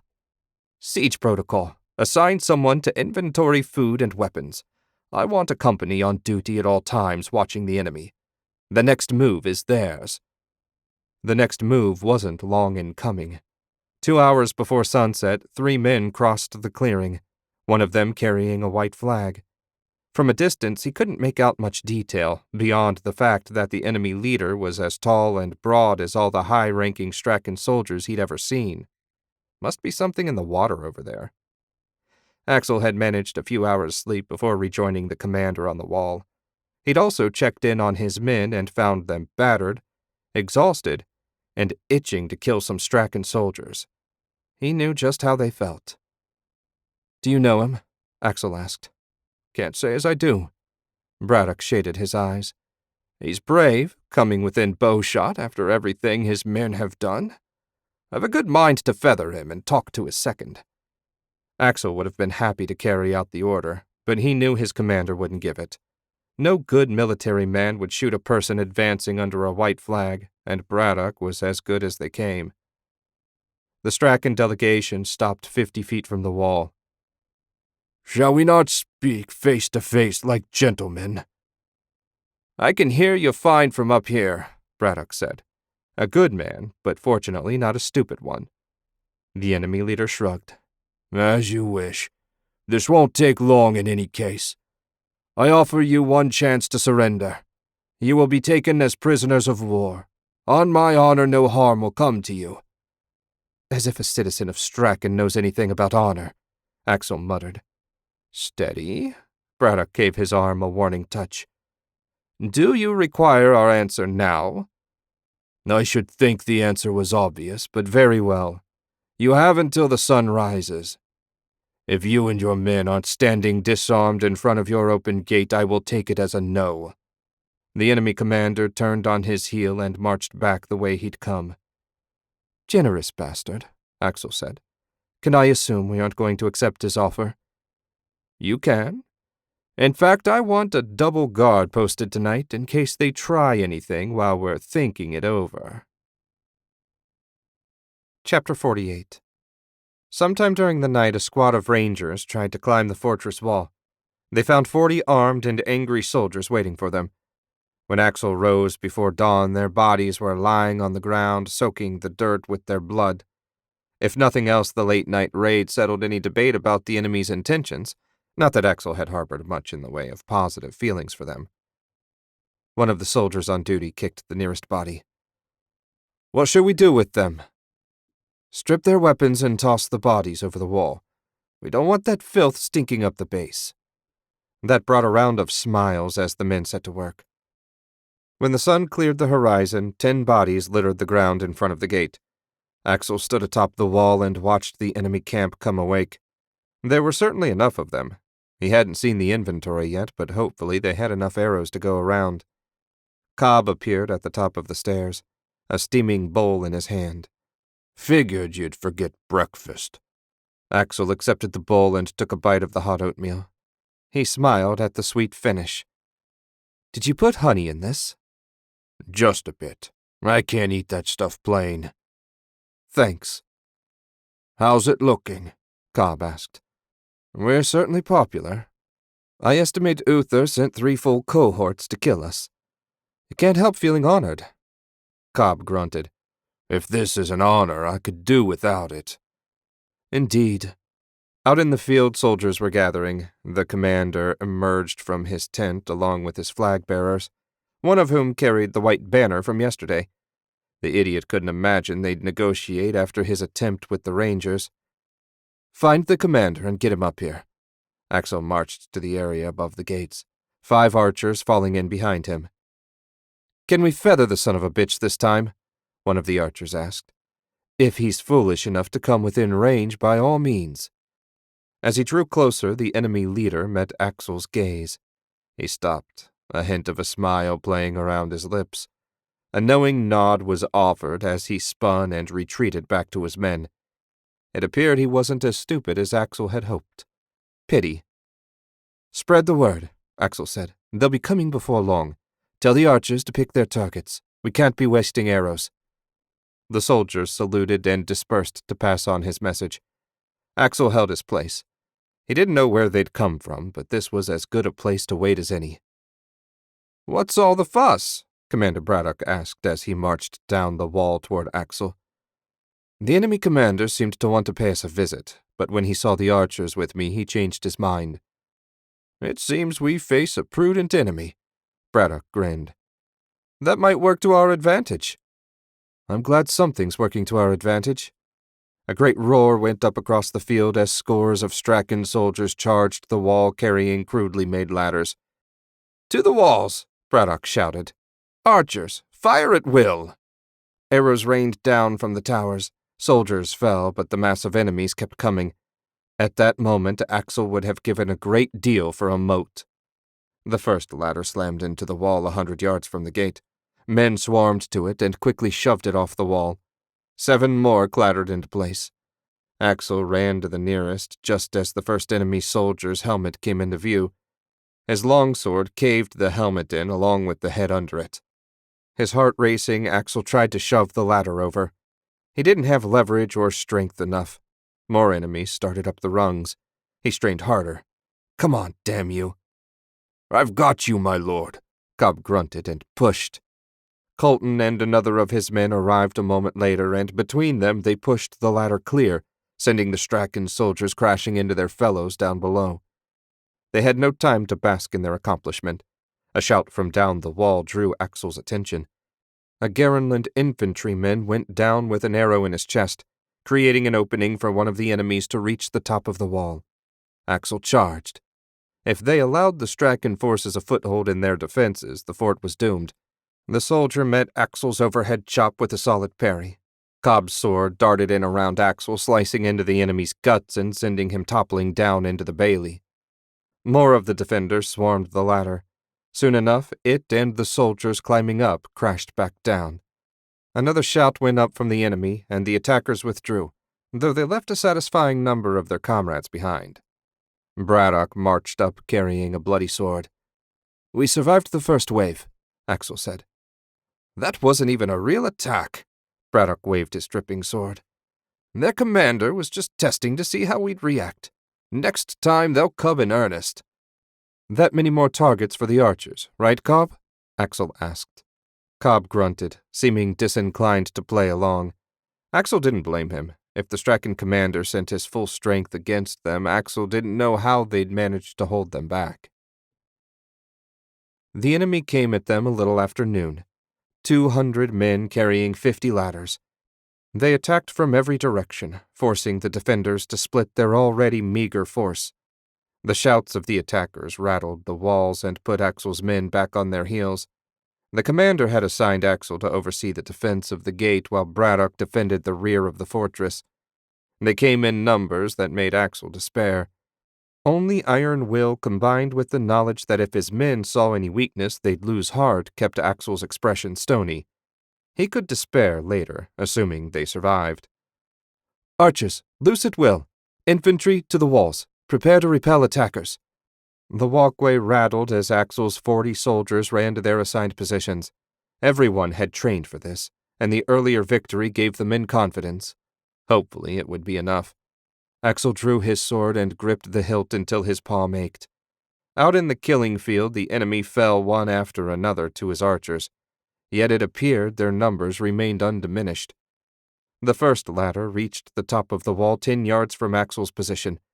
3 infantrymen rushed to shove it over. Axel smiled when it struck the ground. Only 49 more to go. The bulk of the enemy reached the base of the wall, and 15 ladders went up at the same time. Axel ran to the nearest. Enemy arrows struck all around him. He reached out to push and nearly got punctured for his trouble. 2 infantrymen went tumbling off the wall with arrows jutting from their chests. "Focus on the enemy archers," Axel shouted to his own bowmen. "We'll handle their irregulars." A face appeared at the top of the ladder. Axel punched it. The Strachan soldier lost his grip and went tumbling to the ground, thoughtfully taking one of his comrades along for the ride. Axel took his momentary reprieve to shove the ladder clear. His whole world narrowed down to kill, shove, kill, shove. Axel had no idea how long he spent running up and down the wall, hacking at anyone wearing the wrong uniform. It felt like hours, but was probably only minutes. He'd barely paused to catch his breath between ladders when a cry went up from the left side gate tower. "Battering ram!" Axel glanced at Cobb, who nodded.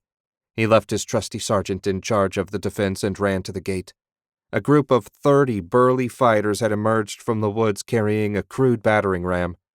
Little more than a log with a point hacked into it and rough shields nailed in front of the bearers.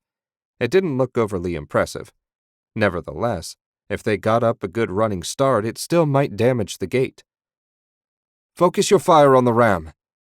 A volley of arrows streaked toward the approaching force with little effect. From their high angle, most of the shots stuck in the top of the log or clattered off the shields. Axel's string of curses proved as effective as the arrows. "We need to get lower." Axel pointed at 3 archers. "Come with me." They ran along the wall, down the nearest steps and across the bailey to the gate. Axel grimaced at the risk, then proceeded to unbar the gate and winch it open 3 feet. The archers shot as fast as they could. Every second Axel expected the ram to strike home and smash the gate all the way open. The bows fell silent. "The ram's down, sir." Axel wasted no time closing and barring the gate. That had been too close. "Return to your posts." He followed them back up on the wall. The ram lay on top of 13 dead bodies 10 feet from the gate. The rest of the bearers had been shot down as they fled. He would have liked to set fire to the ram, but fire arrows were useless against the green wood. What they really needed was a few gallons of blood of the earth. "Lieutenant!" A shout was carried from soldier to soldier down the line. Axel grabbed the nearest man. "What is it?" "Commander Braddock is down, sir." "They're retreating," Cobb said. "It might be a feint. Everyone stay at your posts. I'll check on the commander." Axel left Cobb in charge and ran down to the far end of the compound. 15 men stood in a circle. "Back to your posts." They all looked at him, their faces long and ashen. "Now, damn you!" They shuffled back to the stairs, revealing Braddock's broken, bleeding body. 3 arrows jutted from his chest and right leg. The fortress's chief healer, Dawkin, knelt beside him and frantically bound a wound in his side. "He lives?" Axel asked. "For the moment," Dawkins said, "though heaven knows how. We need to get him to the infirmary where I can work." "I'll take his legs." Between them, Axel and Dawkin wrestled Braddock into the fortress, down a short hall and up onto an operating table. 2 injured men lay moaning softly in cots off to one side. Other than those unfortunates, they were alone. "You'll have to help me," Dawkins said. Axel knew nothing about healing and hated being around the sick and injured. "I need to get back to the wall." "I can't do this alone. If you don't help me, he's going to die." Axel's jaw clenched until it ached. "What do you need me to do?" An hour later, Axel emerged from the fortress, exhausted, his arms scrubbed raw from trying to wash off Braddock's blood. How the commander managed to survive Dawkins' crude attempts at surgery beggared understanding. A gathering of anxious soldiers waited in the late afternoon sun. Their expressions ranged from terrified to angry to desperate. Hope was in short supply. "He's alive," Axel answered their unspoken question. "For how long, I can't say." "We're doomed," someone said. Murmurs ran through the gathering. If Axel didn't do something quick, he was going to lose them. Once despair set in, they'd have no chance of holding the fort. "Quiet." Before he lost consciousness, the commander came up with a plan. That perked everyone up. "We're going to send for reinforcements. Colton." His scout elbowed his way to the front of the gathering. "Sir." "If we lowered you over the side of the wall after dark, could you sneak through the enemy's lines?" "No problem, Lieutenant. I watched them for a while last night. The enemy spends a lot of time laughing and eating by the fire and very little effort watching us." "Why should they?" came a bitter reply. "The best thing we could do for them is try and break out." Axel didn't recognize the voice, but he found no fault in its assessment. "Exactly. That's why they'll never expect one of us to try and slip out.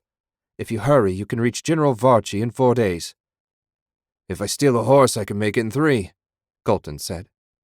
"Get some rest. You'll need it." Colton headed for the barracks, and Axel left the muttering crowd to check out the enemy's position. It looked like they'd had enough for today. Fires flared to life, and Axel would have sworn he smelled meat roasting. Cobb stepped beside him and stared out over the enemy encampment. "So the commander came up with that plan before he passed out, huh?" "As far as the men are concerned. If you've got a brilliant tactical suggestion, I'm listening." Cobb grunted. "I've never been much for plans. You think the kid'll be okay?" "I think Colton's liable to be the only one of us that survives. I figure with travel and muster time, we need to hold out at least 10 days for reinforcements, and that's if everything goes perfectly." "When's the last time anything went perfectly in the army?" "Exactly." Chapter 49. Colton tried to follow Lieutenant Shank's order and rest, but he found sleep refused to come. Instead, he tossed and turned in his bunk and tried not to think about that fact that all his comrades' lives depended on the success of his mission. Oh, he'd sounded confident enough when the lieutenant asked if he could do it. But deep in his heart, Colton didn't know if he was up to the challenge. There were a lot of enemy soldiers out there and plenty of rangers mixed in with them. If his woodcraft was less than flawless, they'd find him and hunt him down like a dog. A mixture of relief and anxiety washed over him when one of the rookies, a boy not much younger than Colton himself, shook him. "It's time, sir." The candle in the boy's hand trembled, casting wavering shadows all around the barracks. Colton tossed his blankets aside and rolled out of his cot. "Lead the way." The rookie seemed frozen in place. "Do you really think you could sneak past all of them?" Colton puffed out his chest. "You'd be more likely to notice a mouse than me in the woods. I'll get to the general and be back with help before you know it." He tried to sound confident and thought he pulled it off reasonably well. Maybe if he said it enough times, he'd believe it himself. Not that Colton wasn't confident in his abilities, but he'd never had so much riding on his shoulders. He followed his guide through the dark barracks, between cots, some temporarily empty and some permanently. Like he needed more reminders of what his failure meant. Outside, Lieutenant Shank and Sergeant Cobb were waiting. Cobb handed him a light pack, which he slipped on. "Ready?" Lieutenant Shank asked. "Yes, sir." That came out pretty steady, but the way his commander looked at him, Colton suspected he hadn't been as convincing as he hoped. "Remember," the lieutenant put his hands on Colton's shoulders, "I chose you for this mission because you're the best scout in this outfit, and maybe the best in the Legion. Trust your instincts and do what needs to be done. We'll be waiting for you when you return with the general." Colton's resolve hardened. "Understood, sir. Anything else I should know?"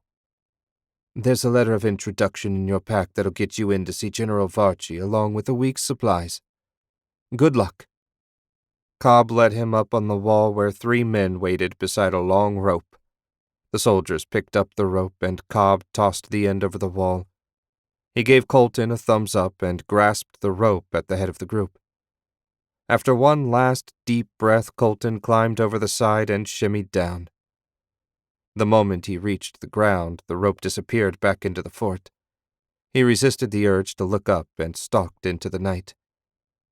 The stars provided just enough light for him to see the first sentry. The irregular leaned on his spear and stared into the night, every so often fighting back a yawn. It appeared the enemy planned to make the first part of his mission as easy as possible. Good of them. Colton fell to his stomach and inched closer. Even this half-asleep fool would notice if he just walked past. Foot by agonizing foot, he crawled past the guard and deeper into enemy territory. When he was 50 feet from the perimeter, he stood and strode confidently onward. His scout uniform and the enemy ranger uniform weren't so different that he'd draw attention in the dark.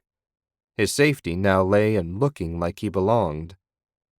He kept his distance from any fires or gatherings, returned several friendly greetings, and hurried on to the edge of the camp. 10 more yards and he was home free. "You there! What are you doing?" Cursing his luck, Colton turned to find a bearded figure in an officer's black, fur-trimmed uniform marching his way.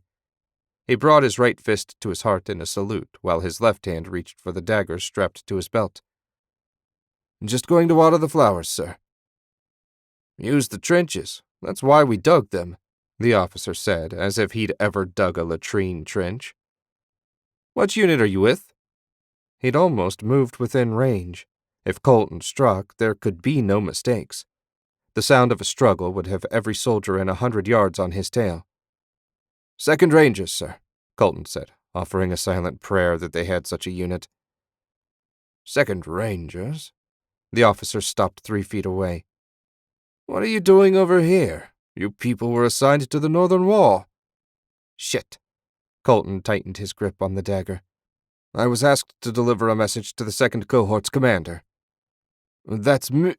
Colton drew his dagger and slashed in one smooth move, cutting deep into the enemy's throat. Blood spurted, and the dying man crumpled to the ground without a sound. Colton waited a few seconds to make sure he was dead, then ran for it. He needed to put as much distance between him and the enemy camp as possible before daybreak. As soon as the body was found, the enemy would be after him. Colton leapt from the branch of an old spruce to the branch of a twisted pine. For the past half hour he'd been traveling through the trees in hopes of throwing off any pursuit. He didn't even know for sure anyone was after him, but it seemed impossible they weren't. The sun had risen 4 hours ago. Some soldier must have discovered the body of the officer he killed by now. If he'd killed the cohort's commander, that might have bought him an extra hour or two while they sorted out who was now in charge, but he didn't dare assume any more than that. When he'd gone a good third of a mile through the trees, he climbed back to the forest floor and broke into a jog.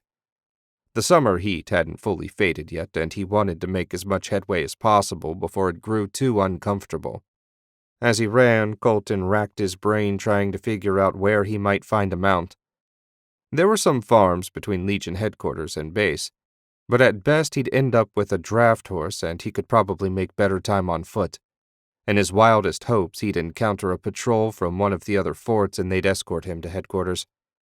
That dream was doomed to die. If their fort was besieged, the others probably were as well. At best, they might have struck on the same plan as the lieutenant. Colton knew better than to believe Commander Braddock thought this scheme up. But that was a dim prospect. Noon arrived, and with it the full heat of the day.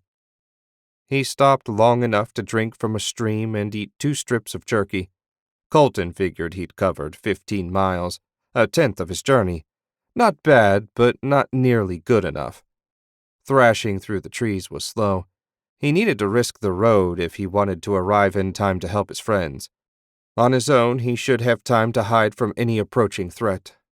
Determined on his course, he ran for the nearest road, the main supply road, if he wasn't mistaken. He burst through the tree line 10 minutes later and turned south. The dirt track ran straight to Army headquarters. An hour or so before dusk, he spotted a heavily laden supply wagon. 4 horses pulled it along at a steady, if slow, pace. 2 men sat on the bench seat, one of them armed with a crossbow that rose and pointed at Colton's chest when the man carrying it spotted him. The driver pulled back on the reins. "Who are you, and what are you doing on foot out in the middle of nowhere?" "I'm a scout with the 2nd Legion. Our fort is besieged. A Strachan force has crossed the border and seized half the northern province." The crossbowman's aim never wavered. "Who is your commander?" the driver asked. "Braddock, sir, though he was badly injured and Lieutenant Shank has assumed command." The driver pushed the crossbow down. "I know Braddock, and I've heard of Shank. We'd best turn around and head for home. Need a ride?" "Angels bless you, sir. I do. And as fast as possible." "Well, An arrow in his throat silenced the driver. The crossbowman raised his weapon, fired over Colton's head, and leapt into the back of the wagon ahead of 2 more arrows. Colton glanced over his shoulder. A squad of rangers stood at the edge of the woods. 5 of them had bows, and 1 lay on the ground with a crossbow bolt sticking out of his chest.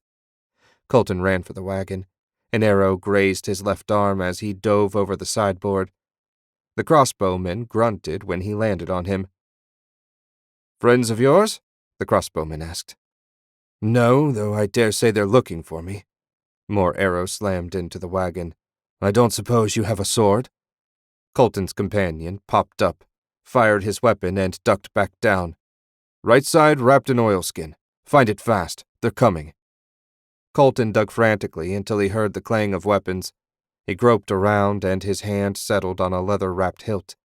He yanked the weapon free just in time to slam it back down on the head of the ranger that appeared beside the wagon. The crossbow clunked again, and a bolt went through the face of a ranger on the opposite side. Colton risked a peek around the seat. The rangers had their swords out and were running toward the wagon. He stood up now that there was no danger of arrows and prepared to meet death on his feet. Colton's only regret was that he failed to get help for his friends.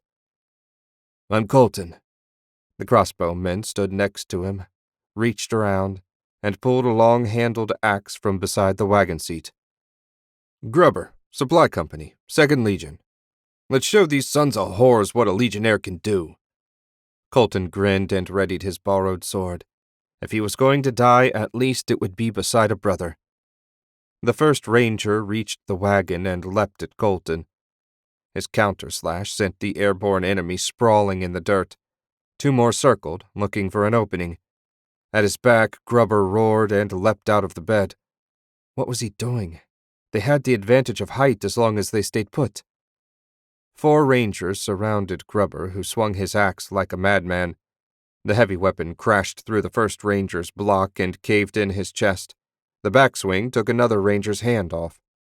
Colton had no more time to watch.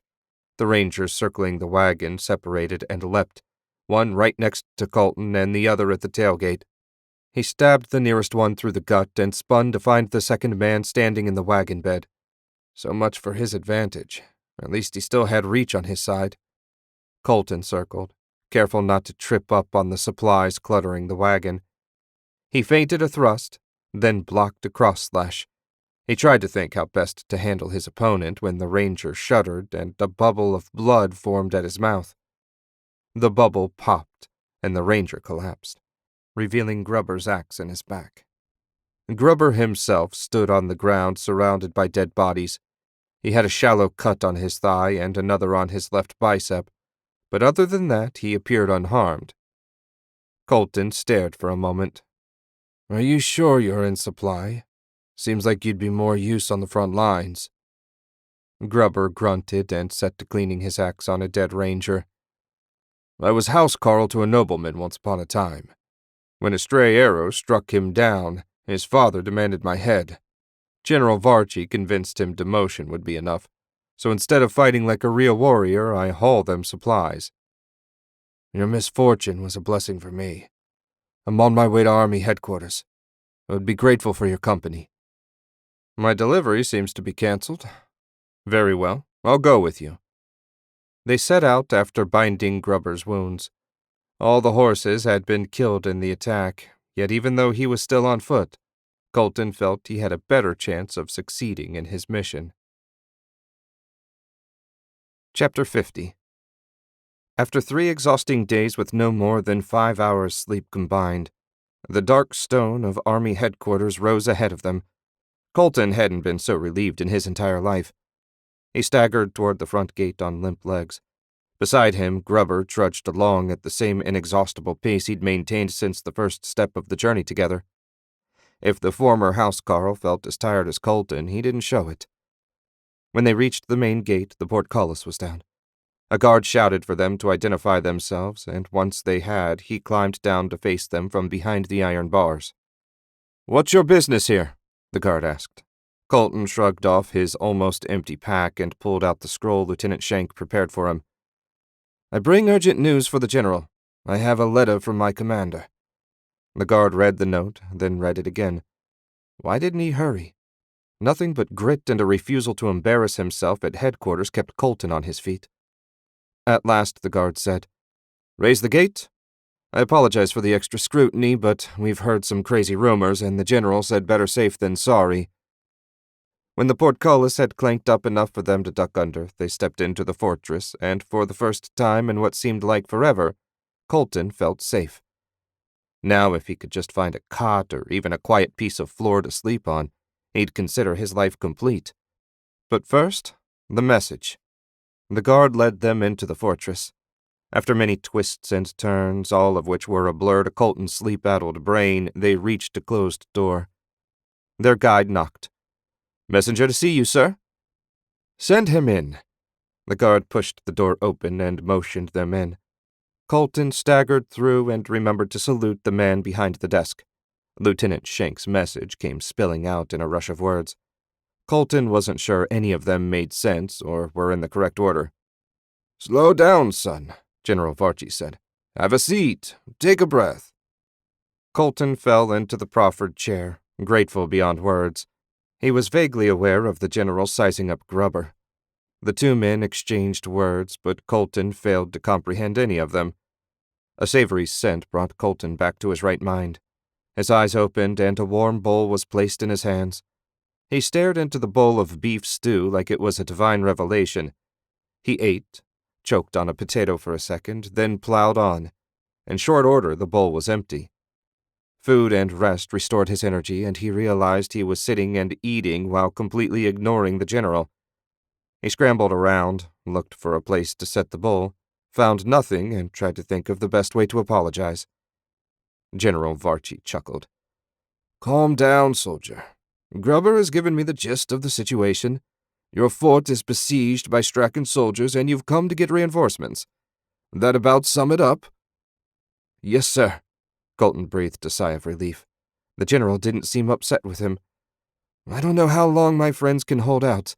If we hurry—" General Varchi raised his hand, silencing Colton. "I'm sorry, but without the king's permission, I can't mobilize the Northern Army." Colton stared without comprehension for a moment. "Our comrades are dying as we speak, sir." "I understand. Believe me, I do. But I answer to the king, and he's ordered us not to escalate our differences with Straken." "Differences? Is His Majesty aware that several Straken legions have crossed the border, enslaved citizens of Garenland, and killed his soldiers?" Colton's voice rose with each word, but he couldn't help it. His friends were dying, and the general was murdering his hope. "I'm not certain he is." General Varchi didn't seem put out by Colton's tone of voice. "But he will be once you tell him." Colton was struck dumb for a second. "I'm going to tell him?" "That's right. Lieutenant Shank's brother, Otto, is great friends with the Crown Prince. You will seek out Otto, and he'll take you to Prince Wulfric, who will arrange for you to see the king. Once the king hears your report, he'll have to order the army to deploy. It will mean an extra day, but we have no other choice." Colton squared his shoulders. If he had to convince the king to save his friends, he'd damn well convince him. "Can I trouble you for a horse, sir?"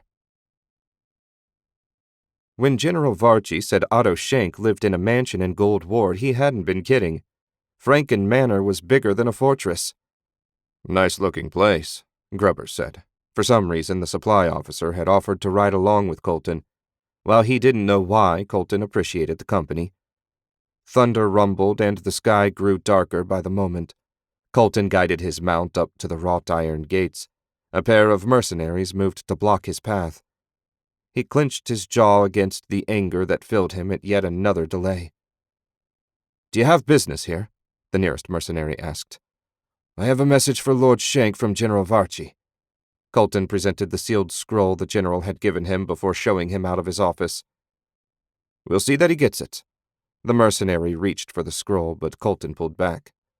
"My orders are to deliver it personally. Is Lord Shank in residence?" "He is." The mercenary nodded to his partner, and they opened the gate. "Go to the main entrance. The butler will summon him for you." "Thank you, from myself and the general." Colton and Grubber rode through the gates and trotted up to a set of doors that looked strong enough to withstand a battering ram. As they dismounted, Grubber said, "This place would make a good fortress if it didn't have so many windows." Colton tied his horse to an iron post set there for that purpose and climbed the short flight of stairs to the door. He pounded on it, and a moment later a slender, bald man in a black uniform opened it. He had to be the butler. The bald man looked Colton up and down with a little sneer. "Yes?" the servant asked. Colton resisted punching the snooty prick in the face by the narrowest of margins. "I have a message for Lord Shank from General Varchi. Before you ask, I have orders to deliver it personally." "Stay in the foyer. I will see if his lordship is free." The butler marched out, nose in the air and back stiff. "I've met friendlier executioners," Grubber said as he took in the opulence surrounding them. The one room held more wealth than Colton had ever seen, but he had no patience to soak it in. Every minute he wasted was another minute his friends fought alone. After a blessedly short wait, a young man in black tunic and gray trousers with a sword belted at his waist emerged from deeper in the house. Eyes far too hard and angry for one so young bore into Colton. "You have a message for me?" Lord Shank, for he could be no other, asked. "Yes, my lord." Colton handed him the sealed scroll. He had no idea what the general had written, but hopefully it would do the trick. When he'd finished reading, Lord Shank said, "Is my brother well?" "He was uninjured when I left, my lord. Now I have no idea." Lord Shank nodded. "Follow me. I'll introduce you to Prince Wulfric. I warn you, the king may not live up to your expectations."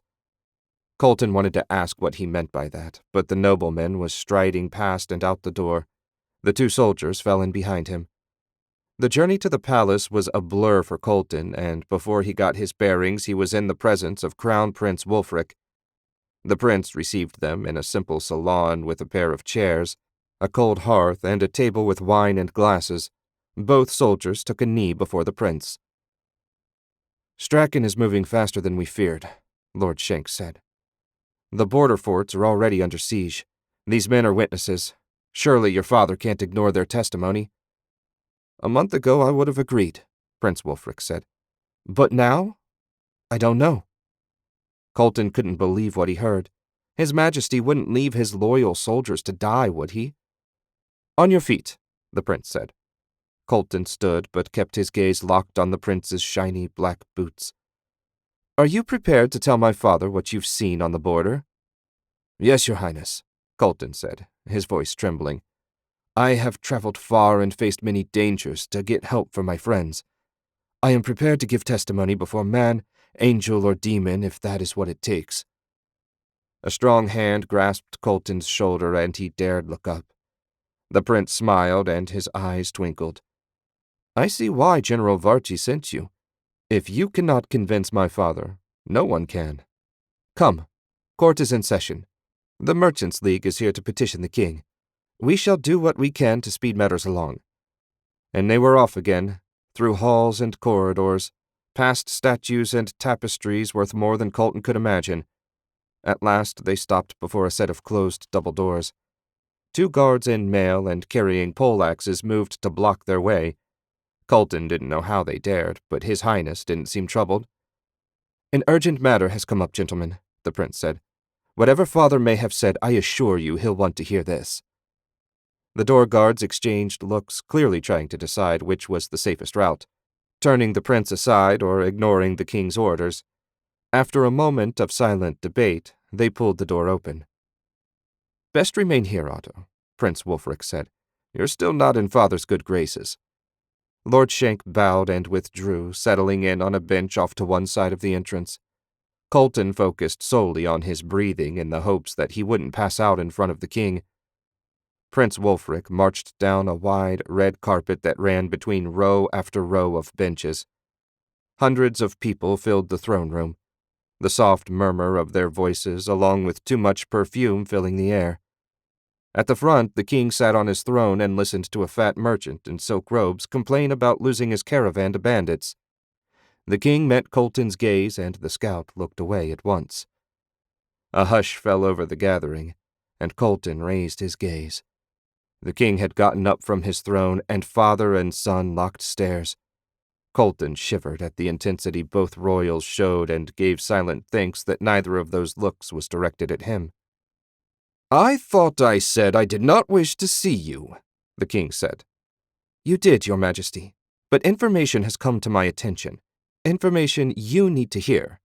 Prince Wulfric bowed to his father. I apologize for disobeying, but this is too important for our differences to get in the way. The king huffed and sat back down. "Very well. Despite our disagreements, I respect your judgment. If you feel it is of sufficient import, I shall listen." Thank you, Father. Colton, please relate your story to His Majesty. Colton bowed to the throne. Majesty, my name is Colton, scout of the 2nd Legion. I serve at one of your border forts. We are besieged, Majesty. Legions of Strachan soldiers have crossed the border. My brothers fight to hold out, but without reinforcements they will surely fall. Many have died already, but if the Northern Army marches at once, there may be hope of rescue. I beg your Majesty to authorize reinforcements. "This can't be right," the king said. "Strachan wouldn't risk breaking the compact. And if they have, we have all we need to convince the other monarchs to restore our portal. I must prepare letters. This is just the break we've been waiting for." Colton didn't understand what was happening, but it didn't sound like the king intended to dispatch the Northern Army. He risked everything to speak again. Majesty, what about my comrades? They are in desperate straits. "I can't risk being seen as escalating the conflict. That might be all the excuse the others need to deny my petition. The 2nd Scout Division must retreat." The king rose and swept out of the throne room, leaving Colton to stare at his back.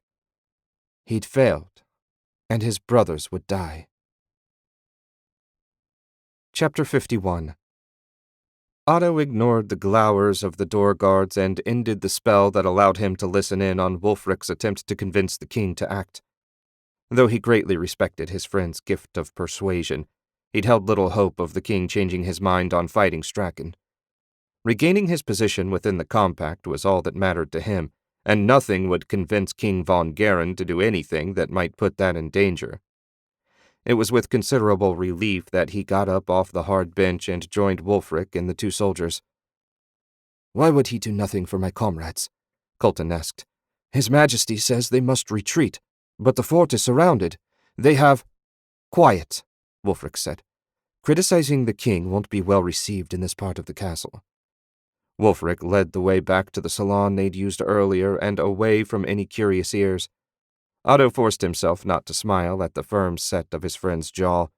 It seemed the prince had come to a clear understanding of what needed to be done.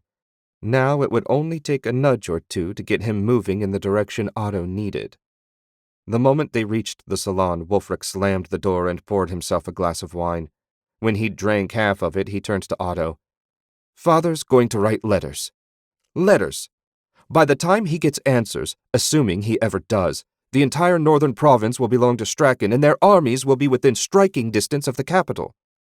Otto nodded, pretending he hadn't been listening in to the conversation. "What do you want to do?" "I want to order the Northern Army to retake our territory and drive Strachan back across the border.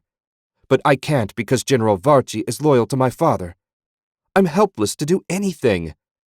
Wulfric threw his half-full glass of wine against the wall. "I beg your pardon, Highness," Colton said. "But can nothing truly be done for my friends?" Wulfric hung his head. "I'm sorry, soldier, but as long as my father is king, my hands are tied." "Perhaps not fully tied," Otto said. "I can rescue them if you wish. We may not be as close as brothers should be, but I have no desire to see Axel's head on a spike." "You can save them? Alone?" Wulfric met his gaze. "How?" "Magic. I'll need royal dispensation to wield offensive spells, but if you give me permission, I'm confident I can get the survivors back safe. I can also take a look at the enemy forces and see what we're up against." "You have my permission," Wulfric said. "However, we can't bring them here or to the Northern Army's headquarters. Word of their arrival will reach my father at once, and that will lead to questions I'd prefer not to answer. I know a place, Grubber said. The man had been so quiet Otto almost forgot he was present. There's an old trading post 10 miles from headquarters. We used to ride past it every time we made a delivery. It'll be tight, but if we augment with tents, it should work. Excellent, Wulfric said. You and Colton will have to arrange whatever supplies you deem necessary through the civilian channels and transport them to the trading post. Everything must be ready before Otto arrives. Go now. There's no time to waste. Yes, Highness. Grubber tugged Colton's sleeve and headed for the door. The scout held his ground and turned to Otto. Please hurry, my lord. The fort is in desperate straits. Don't worry, Otto said. I'll be there before you know it. Colton saluted and let Grubber lead him out. When they'd gone, Wulfric said, The way Father's going, we won't have a nation left to defend by the end of the year. The merchants complain of constant bandit attacks and seizures by soldiers at the border. How long before Roland decides if Strachan can take our northern province, why shouldn't they have our southern province? Otto held his hands out to either side. As you've told me many times, as long as your father is king, our hands are tied. I have to go. Whatever you decide must happen, you have my full support. Ether flowed into Otto until they became one. He turned his consciousness north and searched until the resonance between him and his brother vibrated in his chest. An instant later, he appeared in the pouring rain. Thunder cracked and a shout rang out. Soon Otto found himself surrounded by armed men. At the center of the group, his green cloak dripping, stood his brother. Hello, Axel. I got word you needed a hand. Sheathe weapons, Axel said. It's only my little brother. That's some greeting considering I came all this way to save you. Axel barked a laugh and his men dispersed. Let's get out of this rain. Otto followed his brother into the fort and shook off the water that had soaked his tunic. A quick glance revealed nothing impressive. The building was as roughly built as Otto had expected. Strachan would gain little here. I trust Colton arrived safe, Axel said. Aside from a little nick on the arm, he was fine. He was worried about you, though. It seems you inspire great loyalty in your men. Fat lot of good it did. Where's my relief force? I'm it. The king refuses to mobilize the Northern Army. Axel threw up his hands. What sort of sick joke is this? There's over 1,000 Strachan soldiers out there now, and the bastards just keep coming. If not for this rain, we'd all be dead now. We're just lucky the commander doesn't want his men getting wet. Otto smiled as he felt the electricity crackling in the ether. This storm, dear brother, is what will allow me to save you all. I trust you have wounded. 30 walking and an even dozen that can't get out of bed. Make them ready to move. Don't take too long, Axel. If the storm ends, we're doomed. I guess I don't have a choice. I'll need an hour to rig up stretchers. How the hell are we going to outrun that army carrying wounded men? The army will be otherwise occupied. I'll meet you on the wall in an hour. Otto spent the hour preparing. He managed to weave 22 threads before the resistance grew too great. He was getting stronger all the time. When he finished, he left the fort and climbed the wall, an etheric shield protecting him from the rain. He'd have to release it eventually, but why get soaked until then? Out in the enemy camp, lights glowed inside many tents. That was a lot of targets. He'd have to be judicious in how he deployed his threads. We're ready. Axel stomped up beside him. Time to work your miracle. Which tent belongs to the enemy commander? The biggest one, naturally. That's what I assumed, but I didn't want to take chances. Otto tagged the largest tent with a thread, then repeated the process with 4 more in that encampment. They walked along the perimeter of the fort, and Otto tagged more tents as he went. He saved 5 for the area directly in front of the gates. That portion of the camp needed to be fully neutralized. Otto grinned. This was going to be an amazing show. Ready? For what? A miracle. Otto threw his hands into the air, and the threads connected to the tents flew up into the sky. A moment later, 22 lightning bolts flashed down as one. Blinding light turned night into day, and even though he expected it, Otto had to look away. The angels be merciful, Axel whispered. The lightning had done its work. Tents and bodies smoldered, Enemy soldiers staggered around in a daze. The area in front of the gate looked like a giant fist had slammed into the camp. Nothing moved. No wonder offensive magic had been made illegal. He never would have dared put on such a display without Wulfric's permission. With anything less than royal dispensation, if word got out, Otto would soon find himself lacking a head. "We should go before the survivors collect their wits." Otto found he barely had breath to speak. A casting of that magnitude, even if he only directed the power, exhausted him. "I won't be able to do that again for a while."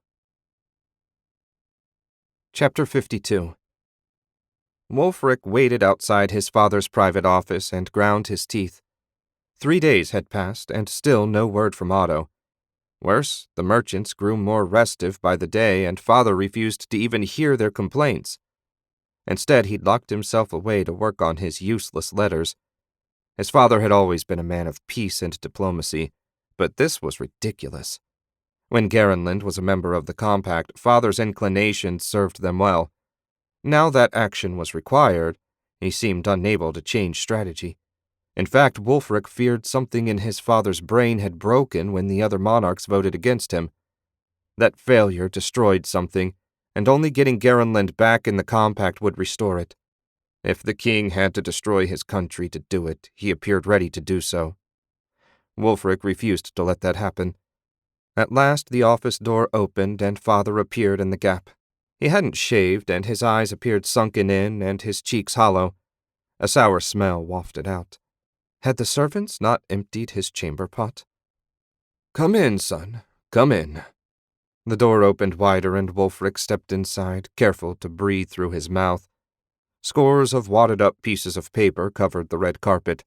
More scraps littered the mahogany desk. Father hurried over and picked up the topmost piece. "I know we've quarreled, Wulfric, and I regret that. But the news you brought regarding Strachan's brazen acts make up for everything. That was the final piece I needed to complete my argument.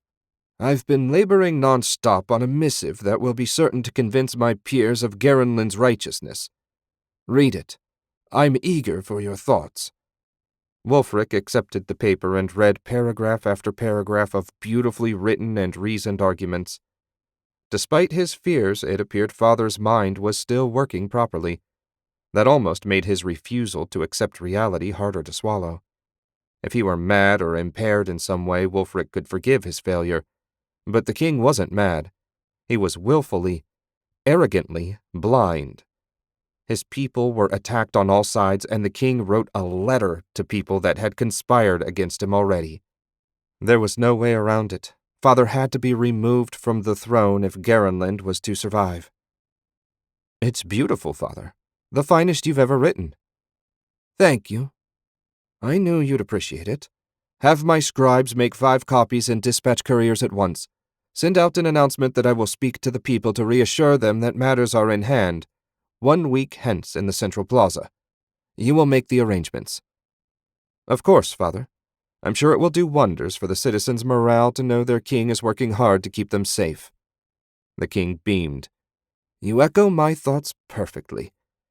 Garenland will soon put this wretched episode behind her and will enjoy even greater prosperity.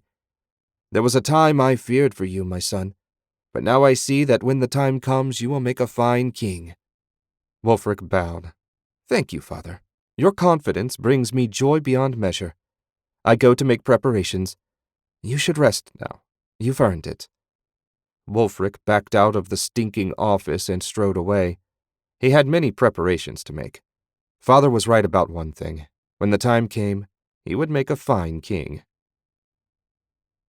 Anna Maria bustled about her bedroom, fluffing pillows, smoothing the sheets, and generally making sure everything was perfect. A quick squirt from an atomizer filled the room with a light floral scent. She hadn't seen Lothair in weeks, and the lack of news was driving her to distraction. He'd never been gone for a day, much less longer. What could have happened? On top of that, Otto had disappeared, off on some task for Wulfric days ago, and he hadn't been seen or heard from since. All she got was a note from the palace delivered by a nervous boy who knew nothing beyond their address. Why were all the men in her life abandoning her? True, since she'd convinced Otto the child was his, she'd begged off sleeping with him, claiming it was too uncomfortable in her condition. Perhaps she should have played along a little longer, gotten him completely wrapped around her little finger. She shuddered at the thought of him touching her. No, she'd done what she had to in order to assure her daughter's future. Besides, Otto hadn't uttered a word of complaint, and he'd done everything he could to keep her comfortable, at least when he wasn't off working on whatever task Wulfric had set him. She sat on the edge of her bed and rubbed her slightly round belly. At least her daughter was developing well, or so the midwife assured her. That was what mattered most. Lothair would return to her in time. She only needed to remain patient. He loved her and would never abandon her. Never. A faint knock was followed by Mimi poking her head in. "Lord Shank has returned, miss." Relief at seeing someone, and disappointment that it was the wrong someone, warred within her. Disappointment lost the battle. She smoothed her dress and swept out of the bedroom. "Where is he?" she asked. "The dining room, miss. Lord Shank appeared hungry and very tired." "Thank you, Mimi." Anna Maria left her maid and glided along to the dining room. Mimi hadn't exaggerated. Otto had dark ridges under his eyes and stubble covered his cheeks. His normally crisp tunic appeared slept in, and the less said about his hair the better. Whatever he'd done, it appeared to have taken a toll. He must have sensed her approaching and looked up. "Anna Maria, you're looking a bit frazzled. How's our daughter?" "Growing nicely, according to the midwife. You're looking rough around the edges as well." "Wulfric seems intent on running me ragged." Otto offered a weary smile. Clearly having a wizard at his disposal is something he plans to take full advantage of. "Will you join me?" "Thank you." She smoothed her skirt and sat across from him. "Though I've already dined." A servant emerged from the kitchen carrying a plate loaded with a thick roast beef sandwich. Otto tucked in and ate with enthusiasm. Halfway through, he looked up. "You appear pensive.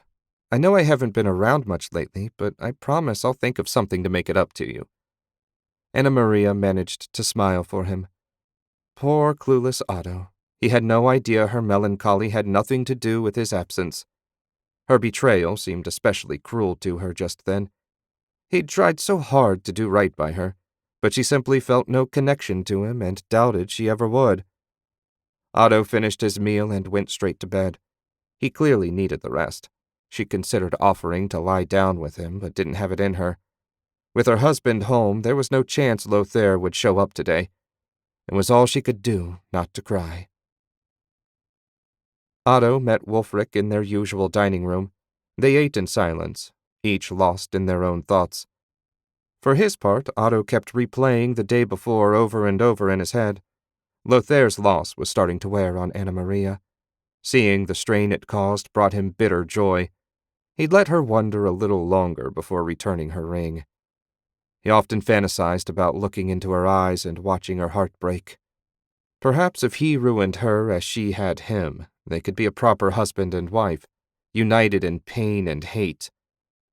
When the food was finished, Wulfric sighed. "We have much to discuss. Can you fix it so no one can overhear?" "Of course." Otto wove a dome of ether around the table from which no sound could escape. This was the moment he'd been waiting for. Wulfric must have finally reached the correct conclusion. Nothing else would explain his desire for such security.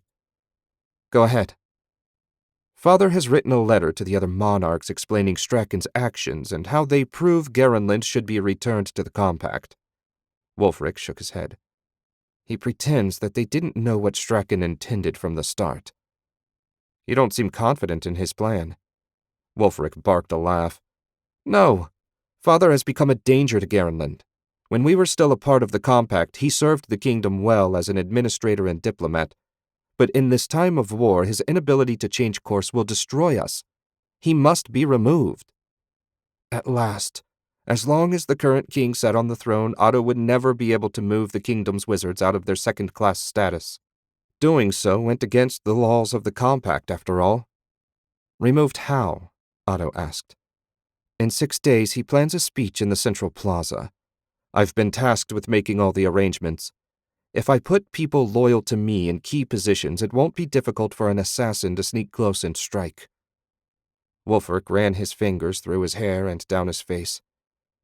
How did it come to this? He's my father. Despite our differences, I love him, but failure to act will endanger the nation. I know the perfect person to serve as your assassin, Otto said. Of course, he'll be killed immediately after the act and found carrying Strachan documents. That will galvanize the people into action. Yes, especially when you capture and hang a pair of Strachan agents, say a day or two later. It won't be difficult to claim that the other nations were allied to our murderous northern neighbor. You'll have all the excuse you need to conquer the whole of the continent. Instead of King Wulfric, you'll be Emperor Wulfric. The prince grinned. I like the sound of that, but there's no way we can defeat the combined might of the other nations. On the contrary, we have a resource that the others lack. Wizards. Everyone else either murders or enslaves their wizards. We treat them with at least basic dignity. You can build on that. I'm not sure I follow you. We may treat them better than the others, but Garenland still imposes many limits on our wizards. According to the law, you should have been executed many times over. Why would the wizards of Garenland fight for me? Otto smiled. This was it. Because you're going to offer them something they haven't had in 600 years. True freedom and equality. Restore their full rights and promise to do the same in any country we take over. Do you think there aren't parents in Strachan that hate Uther for killing their children? How many of Roland's wizard slaves would chew off their left hand for what you can give them? We'll have an army of wizards eager to sign up. How will we control them? Wulfric's smile curdled. He knew the histories as well as Otto. Isn't there a danger of them taking over? There was a huge risk of that. Not that Otto would say anything to confirm his friend's fears. He had to allay Wulfric's concerns quickly, before they sank in too deep. Wizards in this day and age can never rule like they did in the time of the Arcane Lords. 1, there aren't enough of us, and 2, wizards of this age are weaker than they were. What we can do is act as a lever, multiplying the strength of your regular troops. How so? Doubt was turning into belief. So far, so good. I've been studying wars in the Age of Wizards, Otto said, warming up to the subject. Imagine your legions wading into an enemy in disarray after being hit by half a dozen fireballs. Or maybe a volley of arrows being knocked from the sky before they can strike home. An army with those advantages would be invincible. Someone would have to train them, Wulfric said. I can handle that. In my researches, I've found a book of war magic. Many spells are complex, beyond my skill at this point. But many more are of only modest difficulty. I could get the first group ready in a month or so and send them on to the northern campaign. Strachan could be driven back across the border before winter. I'm convinced. Wulfric's smile had returned. But I can't do this alone. I plan to name you High Counselor at the same time I grant the wizards full rights as citizens. Having a wizard as my primary advisor should make a show of good faith, don't you think? Indeed. I will do my utmost to live up to your trust. Otto strove to keep a calm facade, but inside he was doing backflips. Everything he needed to meet Lord Coronan's requirement for further training had been laid at his feet. If his plans worked out, he'd make Wulfric Emperor of the continent, and himself the most powerful wizard in the world. Chapter 53. Otto sat in a beat-up wooden chair at their makeshift prison and studied a book he'd retrieved from the armory. It dealt primarily with controlling others with magic. The simplest way was to seize control of the target's body directly with a number of threads and manipulate them like a puppet. The process appeared simple enough. In fact, it reminded Otto of the spell he used to send his dagger flying around his room, only on a larger scale. He turned the page. As easy as it would be, that sort of spell wouldn't work in this circumstance. If any wizard attended the king's speech, they'd see the threads connecting him to Lothair, and even the dimmest of them would understand what was happening. In the worst-case scenario, some noble-acting idiot might sever the threads and free his assassin. That would be a debacle beyond comprehension. No, He needed a more subtle means of control. Otto flicked a glance at Hans and his men. None of them had complained about the lack of action since they captured the spies. Soldiers were probably used to long periods of inactivity. The title on the next page brought him to a stop. Psychic Programming. That sounded like exactly what he needed. How long are you going to keep us here? Lothair shouted and rattled his chains. The other prisoners looked at him as well. Otto marked his page and closed the book. Not much longer. You're going to release us? Xavier sounded so pathetic, a momentary pang struck Otto. Then he remembered this man was responsible for a fair portion of Garenland's troubles, and the pang vanished. Indeed, the hangman is eager to make your acquaintance. Please, I'm sure if you contacted my superiors, an arrangement can be made. Really? What do you suppose the lady in red will offer for a spy whose identity has been exposed? Will she convince Uther to withdraw his armies back across the border? Or perhaps she'll free the innocent men and women taken prisoner and used as forced labor. You know her better than I, but she didn't strike me as the sort to make such a generous gesture. Xavier sagged in his chains. No, she isn't. I thought not. I'll have silence from you three. Nothing says you need your tongues when you hang. Otto returned to his book. The programming spell seemed doable. It involved 2 steps followed by the command implementation. Considering the king intended to give his speech in 2 days, Otto needed to get started. After one final perusal of the spell, he went over to Lothair, crouching just out of his reach. His wife's lover stared daggers at him. A flick of Otto's ring froze him in exactly the perfect position. Next, a disk of spinning, glowing energy appeared in front of Lothair. As the prisoner stared, Otto sent threads into his brain. He imprinted an image of the king in Lothair's psyche along with a dagger plunging into his chest. As soon as he finished, the image vanished. Otto didn't get frustrated. According to the book, he needed to imprint the desired action over and over until it stuck. Otto intended to keep at it until he succeeded. This was the final piece of the puzzle. Wulfric had made all the other necessary arrangements. Otto needed only to provide the assassin, and the king was doomed. It was the day before the speech, and an exhausted Otto had been called to the palace by Wulfric. As he trudged down the hall to the prince's favorite salon, Otto tried to contain his excitement. After 12 straight hours, he'd finally imprinted the task he wanted in Lothair's brain. Not much else remained. The man was now a weapon, honed and ready to strike. Though he'd done more powerful individual spells, he'd never sustained a magical flow for such an extended time. The process wearied him more than calling lightning or teleporting, and not by a small margin. All Otto wanted was to crawl back in bed. But if something had happened and Wulfric needed him, he didn't dare ignore the summons. Wulfric was probably eager for a status report. Otto should have informed the prince of his success, but he'd opted for sleep instead. A guard waited outside the salon door, which was odd. Why would Wulfric feel the need for protection this deep in the palace? Otto hadn't heard of any threats against the prince. Perhaps he was just being extra careful with their moment of triumph so close at hand.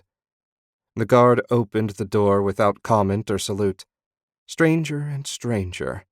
Inside, he found Wulfric seated with a nearly empty glass of wine in his hand and a nearly empty bottle on the table. Nothing good ever happened when Wulfric drank too much. Somehow, Otto found the strength to weave the silence spell around the room. When he'd finished, Otto sat in the empty chair. "You summoned me?" "We have to call it off," Wulfric said. "I've thought of nothing else for the last 6 days, and I simply can't go through with it. Despite everything, he's still my father." This couldn't be happening. Otto refused to believe it. All his work and planning was about to fall apart because Wulfric was struck by a sudden bout of conscience. What happened to doing the right thing for Garenland? If your father lives, the kingdom dies. "I know," Wulfric slammed his fist on the table, "but there has to be some other way. Some way to convince him that I haven't thought of yet." Maybe Otto still had a chance to salvage his plan. What if, instead of killing him, I had the assassin wound him, seriously, but not fatally? The king would be out of commission for weeks, even with magical healing. If I'm not mistaken, the law says in that event you'd be in charge until he recovered. You could drive Strachan out of the country and, when your father recovered, present it as a fait accompli. Perhaps he'd be angry, but I doubt he'd invite them back. But if he's wounded badly enough to put me in charge, he might still die. Otto threw his hands up. He might. He might die in his sleep tonight, sparing us the need to make a decision. I have no certainties to offer you, my friend. There's risk in every direction, and I can't weigh those for you. Wulfric drained the dregs of the wine. I know. You've been a great friend, and I appreciate your support more than I can say. The prince closed his eyes and took a deep breath. This was the moment of truth. Otto felt it in his bones. He didn't dare speak for fear that any word might nudge Wulfric in the wrong direction. Very well. A wounding only. Perhaps being nearly killed by a Strachan agent will show my father the folly of his course. Otto wanted to leap from his chair and thrust a fist to the sky. Instead he nodded, his expression solemn. As you wish. I'll be in the crowd to make sure nothing vital is hit. Of equal importance is to make sure your men know the assassin has to die. Have no fear. I've made that perfectly clear to the guards. Wulfric rubbed his eyes. For better or worse, we are set on our course. Otto and Edwin rode along the cobblestone street toward the central plaza. The carriage rattled over the occasional bump, drawing a muted curse from the driver. The temple bell sounded 11 times. The king wasn't due to speak until noon, but Edwin wanted to get good spots. Since Garenland was cast out of the compact, 15 caravans had been destroyed or seized by soldiers just over the various borders, including 2 of Edwin's. The master merchant was eager to hear what the king intended to do. Anna Maria had begged off attending, claiming she didn't feel up to it. That was a pity. Otto hoped to see her face when her lover got run through by the king's guards. Ah well, life was full of disappointments. What do you think His Majesty intends? Edwin asked for the 10th time that morning. He'd dressed in his finest white silk robes, and gold rings decorated each of his fingers. I don't know what the king plans. While Wulfric and I are friends, I'm not part of their inner circle. The contents of the speech will be as much of a surprise to me as it will be to you. A quarter-mile from the plaza, the carriage stopped. Otto peeked out. Ahead of them, a line of people and carriages had formed. It appeared Edwin wasn't the only one that wanted to find a good spot. Otto sighed and closed his eyes. He hadn't taken time to check on Hans's progress. The sergeant should have a disguised Lothair in position by now. Otto had prepared false Strachan documents and placed them in an inner pocket of Lothair's cloak. It had been simple enough, considering how many papers they'd seized. Otto extended his sight through the ether. Seconds later, he found Hans, Cord, and Lothair exactly where they were supposed to be. The soldiers had swapped out their disguises for proper uniforms, which no doubt made the task easier. Lothair stood with a slack expression, his eyes glazed over. He'd remained that way until Otto set him loose. He shifted his view and found the royal procession on its way. A lot was riding on Wulfric, seeing his part through. If the prince had gotten cold feet again, the plan was finished. Otto hated it when things were out of his control, though at this point he should have been used to the feeling. His whole life felt out of his control. Soon enough, he'd put an end to that. When he gained the power of an arcane lord, no one would control him again. Otto and Edwin found a place right at the front of the gathered crowd along with other members of the merchant class. All around them murmurs filled the air as everyone speculated about the king's plans. 2 men wearing tabards with royal griffin blew trumpets. The crowd fell silent as the king's herald announced, "His Majesty King von Garen." The king walked through an aisle made of palace guards and took his place beside the herald, who bowed and stepped back. His Majesty looked as strong and confident as Otto had ever seen him. No sign of the uncertain, weak man the prince had described earlier. Whatever his frailties, the king did a fine job hiding them this day. Wulfric joined his father and stood to his right and a step behind. looking every bit the loyal, loving son. The prince's gaze ran over the crowd, finally settling on Otto, who offered a faint nod. He watched for some sign Wulfric had reconsidered the new plan, but saw nothing, thank heaven for that. "Good citizens of Garenland," the king said, "we have been through a frightful time these past weeks, but I have good news. Strachan has overplayed its hand and given us everything we need to restore our place in the compact. Earlier this week I sent letters to the other monarchs informing them of Strachan's actions and demanding satisfaction. Rest assured, when my peers learn the facts, they'll be swift in their condemnation." "A letter?" a hard-faced woman to Otto's left muttered. "What good's that going to do?" "It'll probably end up in the royal garter-robe," another said.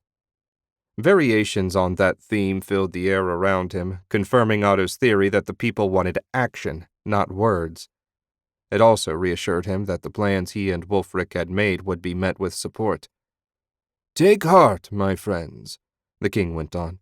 "Soon our brief nightmare will be over." From the middle of the crowd someone shouted, "What about the bandit attacks?" "And the border taxes," another added. An angry ripple ran through the gathering. Otto needed to act before the crowd did his work for him. He sent his thoughts racing across the crowd to where Lothair waited. "Do it now." His mental command stabbed into Lothair's brain. Lethargy vanished as his programming kicked in. Otto withdrew his awareness and turned to watch the show. Lothair crashed through the crowd like an out-of-control carriage, shoving people aside as he forced his way to the front of the gathering. Angry shouts filled the air. The king looked on in obvious confusion.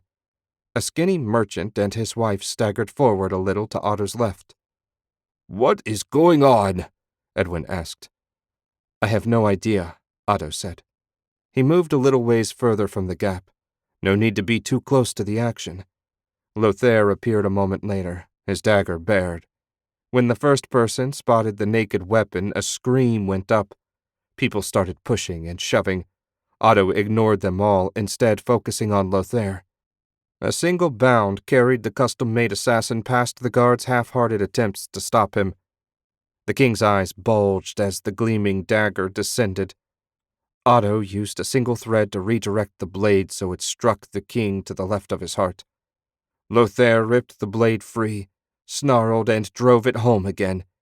This time Otto dragged it down to plunge into the king's stomach. Before Lothair could pull the dagger free for a third strike, 2 spears pierced him from behind. Blood gushed from his mouth and he collapsed to the ground, his weapon clattering a few feet away. "Someone fetch a priest!" Wulfric shouted. That was Otto's signal. "Let's see if we can slip out of here." "An excellent suggestion." Edwin turned back toward the waiting carriage, his face ashen.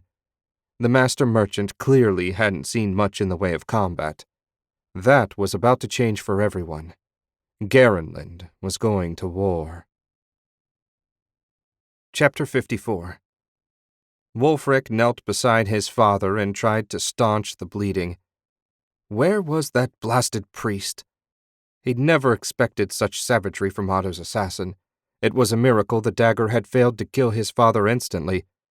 Of course, Otto had said they'd only wound the king, and if there was anyone in the world he could count on, it was Otto. Father opened his mouth, but no sound emerged. Wulfric took his father's hand and got a weak squeeze in reply. "Excuse me, Your Highness." Wulfric looked up to find a severe, middle-aged man in black robes standing over him. For the briefest moment he imagined Death himself had appeared to claim his father. That was ridiculous, and a second look revealed the sword-shaped medallion around the priest's neck, identifying him as one of the Sword Lord's followers. Their church wasn't known for their healing prowess, but right now Wulfric wasn't in a position to complain. The priest knelt beside him, ignoring the blood soaking his robes, and raised his hands. For long moments nothing happened, but eventually the king's breathing grew easier and the flow of blood slowed until it stopped altogether. "The damage is severe, Highness, but he will live. I've stabilized him enough that he can be moved. I recommend returning him to the palace at once. Understood, Wulfric said. Guards, prepare a stretcher for the king. Bring the assassin's body. We need to figure out who sent him. There was a chorus of yes, sirs, and 10 minutes later they were on their way. The guards carried the king back to the palace and into his bedchamber. Every step of the way, Wulfric stayed on one side and the priest on the other. Despite the jostling and rough handling, his father never made a sound. Wulfric didn't know if that was a good sign or not, but at least his father didn't appear to be in pain. When the guards had cleared the king's bedchamber, leaving Wulfric alone with the priest, he asked, "What now?" "Let me work." The priest had his eyes closed and his lips twisted in a scowl. Wulfric fell silent and watched his father's chest. Magical healing never ceased to amaze him. As he sat there, the deep stab wounds closed, leaving only faint scars. Half an hour later, the priest sighed. "I've done what I can, but there are no guarantees. Do you understand, Highness?" "I do, and thank you. Can you stay with him for a little while? I want to check on the assassin." "Of course. Take your time." The priest pulled a chair over beside the bed and settled in. Wulfric took a moment to wash his hands in a basin of water before stepping outside. The 10 guards stood at rigid attention. They were all his chosen men, loyal to the death and well aware of what had happened. "You all did a wonderful job, but it isn't over yet. Stay here and guard the door until I return. Where was the assassin's body taken?" "We left him in the yard, my lord," Commander Borden said. "Captain Kelton was eager to examine him." Wulfric nodded. Better if someone else found the papers Otto had planted on the man. "I'm going to see what he discovered. I'll return shortly." "Yes, my lord." Borden and the others saluted. Wulfric left the guards and marched toward the main entrance. Everything was going according to plan, but he still felt sick. Seeing his father like that twisted him up inside. It didn't help that he had given the order. Damn Strachan and the rest. If they hadn't betrayed Garenland, none of this would have happened. He reached the yard and found a powerfully built man of middle years wearing the black and gold tabard of the palace guard bent over the assassin's body. He straightened at Wulfric's approach. "Find anything, Captain?" "Papers, Your Highness. The assassins from Strachan. This was clearly a suicide mission, and the bastards wanted us to know they were behind it. You almost have to admire the sheer gall of the act." "My father lies in his bed, hovering near death." Wulfric didn't even have to feign the rage he felt. "I assure you there's nothing about this I admire." "Of course not, Prince Wulfric. I meant no offense." Kelton bowed his head. "What are your orders?" "Seal the palace. No one in or out for the rest of the day. Send a messenger to the Sword Lord's temple and let them know that their priest—" "Marcus, my lord," Kelton said. "That Marcus will be staying at the palace tonight." "As you command, my lord." Kelton hesitated, then asked, "We're going to make them pay for this outrage, are we not?" "We are. Rest assured. Before I'm finished, all of Strachan will bleed." Otto lay in bed beside Anna Maria and stared up into the dark. After the attempted assassination, he'd seen Edwin safely home, then set out to get a feel for how the city was reacting to the attack. After visiting 6 taverns, 3 inns, and a pie vendor, he felt he had a fair grasp of things. Anger and outrage were the common emotions, along with a desire to do something about it. He couldn't help smiling. Strachan and their allies had set a low simmer of anger running through the country, and Otto had turned it up to a boil. Now he and Wulfric needed to direct that anger in the proper direction, a direction that would leave them as rulers of the continent. First, however, Otto had to finish what Lothair started. He closed his eyes and extended his sight. The palace was well within his range, especially given how much his power had grown. His awareness soared above the streets, through halls, and finally into the king's bedchamber. Otto stared down at the unconscious king. He looked far older than his 53 years.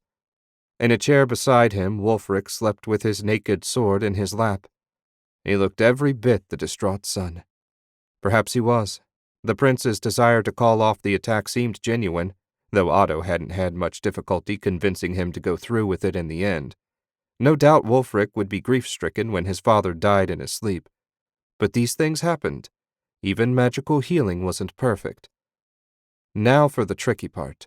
Otto had little practice manipulating the ether from a distance, but since he could see it with his extended vision, there was no reason his plan shouldn't work.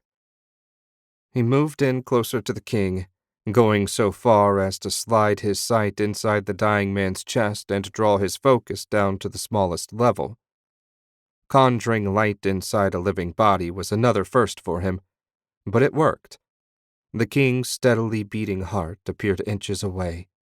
Otto forged a tiny claw and grasped a single speck of blood.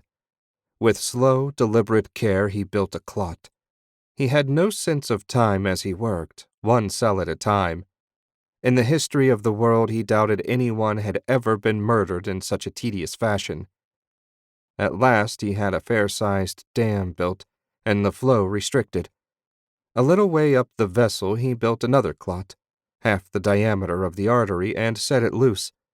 It struck the first dam he'd built, fully cutting off the flow of blood.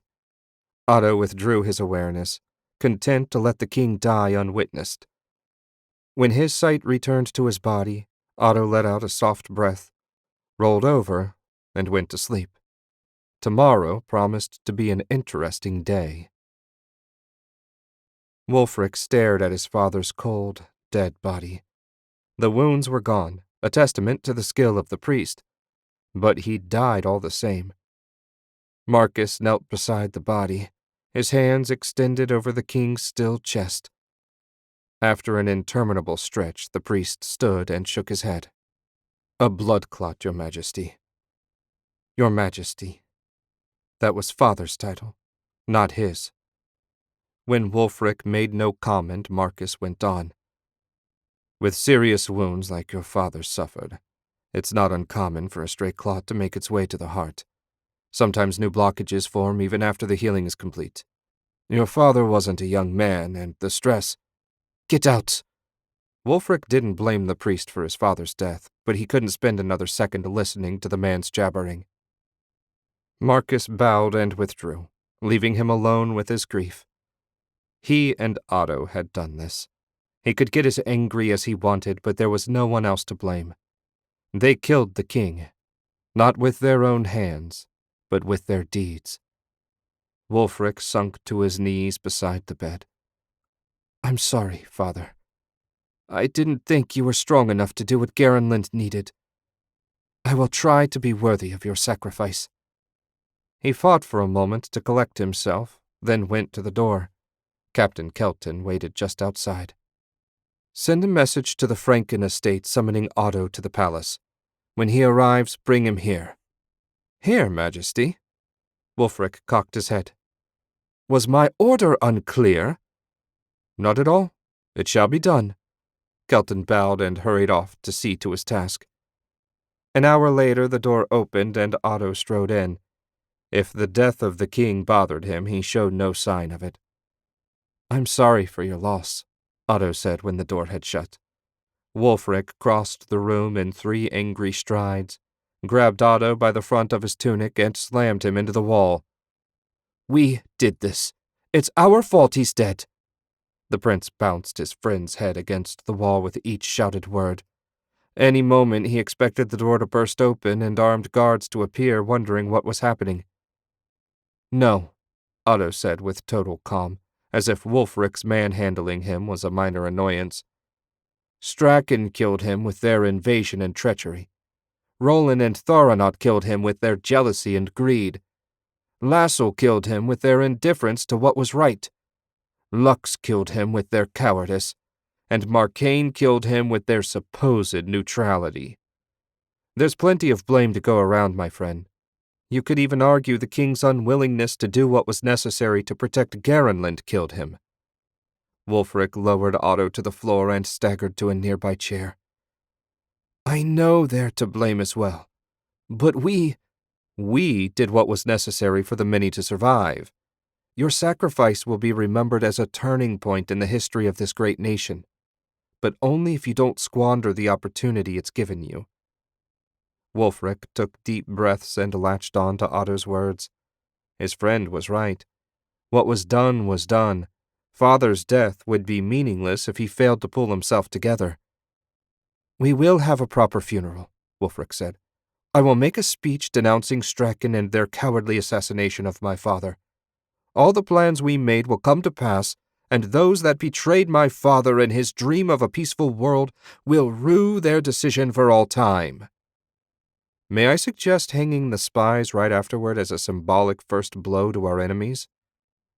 Wulfric smiled for the first time in 2 days. 2 days had passed since Otto's visit with Wulfric, and the time for the funeral had arrived. There had been a few minutes when Wulfric grabbed him that he'd wondered if he'd need to protect himself, but the prince, now king, had come to his senses. Otto could hardly wait for the funeral to end so the real work could begin. As soon as the announcement regarding the wizard's new status was made, he'd return to the tower and Lord Coronin. Hopefully she'd explain how everything in the armory worked. Considering how many enemies Garenland faced, they'd need every weapon they could get their hands on, and he wasn't certain even that would be enough. If the wizards in the other kingdoms didn't rise up against their oppressors, Garenland might be in trouble. Otto smoothed his black tunic and adjusted the position of his sword. They'd need to get going soon, but before they left the mansion, he had one more bit of personal business to take care of. "Otto?" Anna Maria emerged from the walk-in closet dressed in a simple black dress.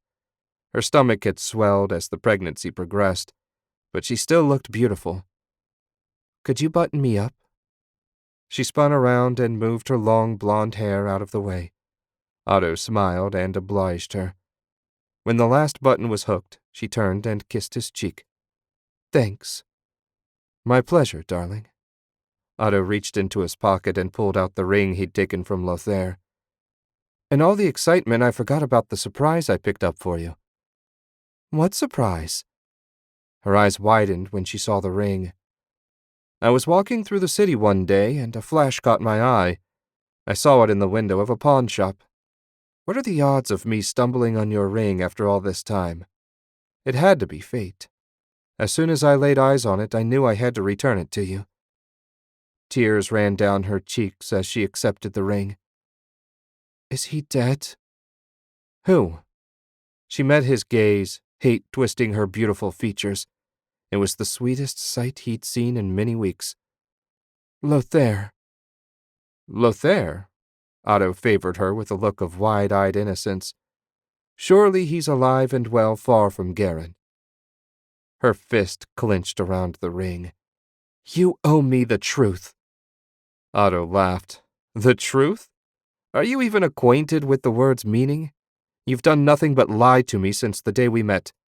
Take this ring, Lothair, and use it to pay your way clear of the city. What you meant was take this ring. It's my promise that we'll be together again soon. How long did you wait after the wedding to invite him back to your bed?" "It was no lie. I never expected to see Lothair again. He snuck onto the grounds one day while you were at the palace. I knew what we were doing was wrong, but I didn't care." She raised her head and met his angry glare with pride. "I love him, and I always will." "If you say so. I wish I'd known your plans. I'd have let Stefan have his way with you. At least then the child growing in your womb would be related to me." She flinched as if he'd struck her. "How long have you known?" "Since the night you told me. I felt the child in the ether and found no connection. Blood calls to blood, my dear wife. It didn't take long after that to track down your lover." "Is he dead?" The words barely escaped her lips. "Very," Otto shrugged. "Turns out not only did he have a taste for other men's wives, but he was also a Strachan spy. He murdered the king before the palace guard cut him down. I believe his head's decorating the wall. You might get to see him one last time before the ravens rip the flesh from his skull." "I hate you!" The door opened and Mimi came in. "Miss, is all well?" Otto turned his back on Anna Maria and smiled at Mimi. "She just got a bit of bad news. Nothing to be concerned about. And don't worry, I don't plan to see you put out on the streets for your part in deceiving me. Your first loyalty is to your mistress, as it should be, though I trust you won't feel the need to keep anything else from me." Mimi stared at the floor. "No, Lord Shank." Otto patted her head as he passed by. "That's good. Help her finish getting ready. We don't want to be late." Otto sat amongst a select group beside Wulfric on a raised platform. The king's body lay in a gold-inlaid oak coffin filled with flowers, both as tribute and to hide the worst of the stink. They'd decided to hold the funeral in the central plaza, on the exact spot of the attack. It was a powerful bit of symbolism. Otto was impressed Wulfric thought of it given his state of mind. Hopefully he'd made peace with what they'd done and was ready to begin the important work of destroying their enemies. Beyond the platform, as far as he could see in every direction, people had gathered to honor the king. He spotted Edwin and Anna Maria in the front row. His loving wife refused to meet his gaze. In time she'd accept her situation, or she wouldn't. Otto no longer cared either way. He was finished with the woman. Mastering his magic was all that mattered. Wulfric got out of his chair and stepped up beside the coffin. Otto activated the spell that would send his voice out over the crowd so everyone could hear. "People of Garenland, I stand before you on this sad day that we may mourn my father together. He was a good man, too good for the world he found himself in. He had faith in the system that had served us well for so long. His faith was betrayed by those too greedy or too lazy to compete with us on an even playing field. Our enemies conspired against us and struck powerful blows, first ousting us from the compact, then invading our northern territory, and finally murdering my father, your king." A murmur went through the crowd. Wulfric was hitting the tone perfectly, and the people were eating it up. If he kept going like this, they'd be begging him to go to war. "My people, I know you to be generous and honorable, quick to forgive and slow to anger. But there can be no forgiveness for what happened here. Our anger is deep and abiding, and nothing short of the defeat of all our enemies will satisfy it.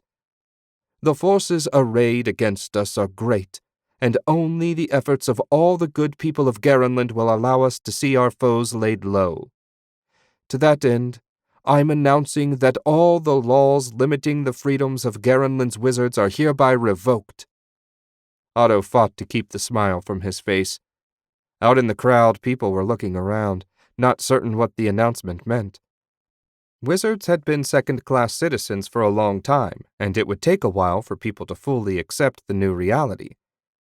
"As a sign of good faith, I'm naming my dear friend Otto Shenk, a wizard himself, as my High Counselor. Otto, come up here." He stepped up beside Wulfric and bowed. "I'm honored, Your Majesty. I promise you won't regret your generous appointment. To my fellow wizards I say this: the king's offer is true and from the heart. We need you. Your country needs you, now more than ever. I will be overseeing the training of any who wish to join our fight. I beg you to step up and do your part, not just for Garenland, but for all the mistreated wizards everywhere. We will see them all free and safe." Wulfric laid a hand on his shoulder. "Today we bury my father and mourn our losses. Tomorrow, Garenland goes to war." Wulfric thrust a fist in the air. Otto and the others on stage followed suit. The crowd roared and pumped their fists. It was an excellent start. When they hung the spies later in the day, the people would drink up their first victory. Once they finished, nothing short of divine intervention would stop Garenland from conquering her enemies. Chapter 55. Otto emerged from the ether and found a scowling Lord Coronin floating in her mirror. He bowed. The hidden tower appeared exactly as it did the first day he arrived, the day that changed his life forever. The cold stone was spotless, and not a mote of dust hung in the air. The place was timeless. Has it been 3 months already?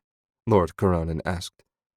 No, master, but I have made a good start on your task, and I hoped you might be willing to help me with the next phase. Tell me. I've convinced Wulfric to remove all the restrictions on Garenlin's wizards, and I've set the stage for the conquest of the other nations. Once that's done, their wizards will be freed as well. I'm now the second most powerful man in the kingdom. I'll have no trouble maneuvering things to our advantage. Impressive. It seems I chose well when I made you my apprentice. How did you manage all this? It was easy. All I had to do was kill a king. Lord Coronan laughed long and loud. You will make a fine arcane lord. Ask your questions. I shall tell you everything. Otto grinned, eager to begin. How about we start with those giant suits of armor? I hope you enjoyed The Hidden Tower, Book 1 of the Portal Wars Saga. Be sure to subscribe so you don't miss any of my uploads. Thanks for listening, and I'll see you next time.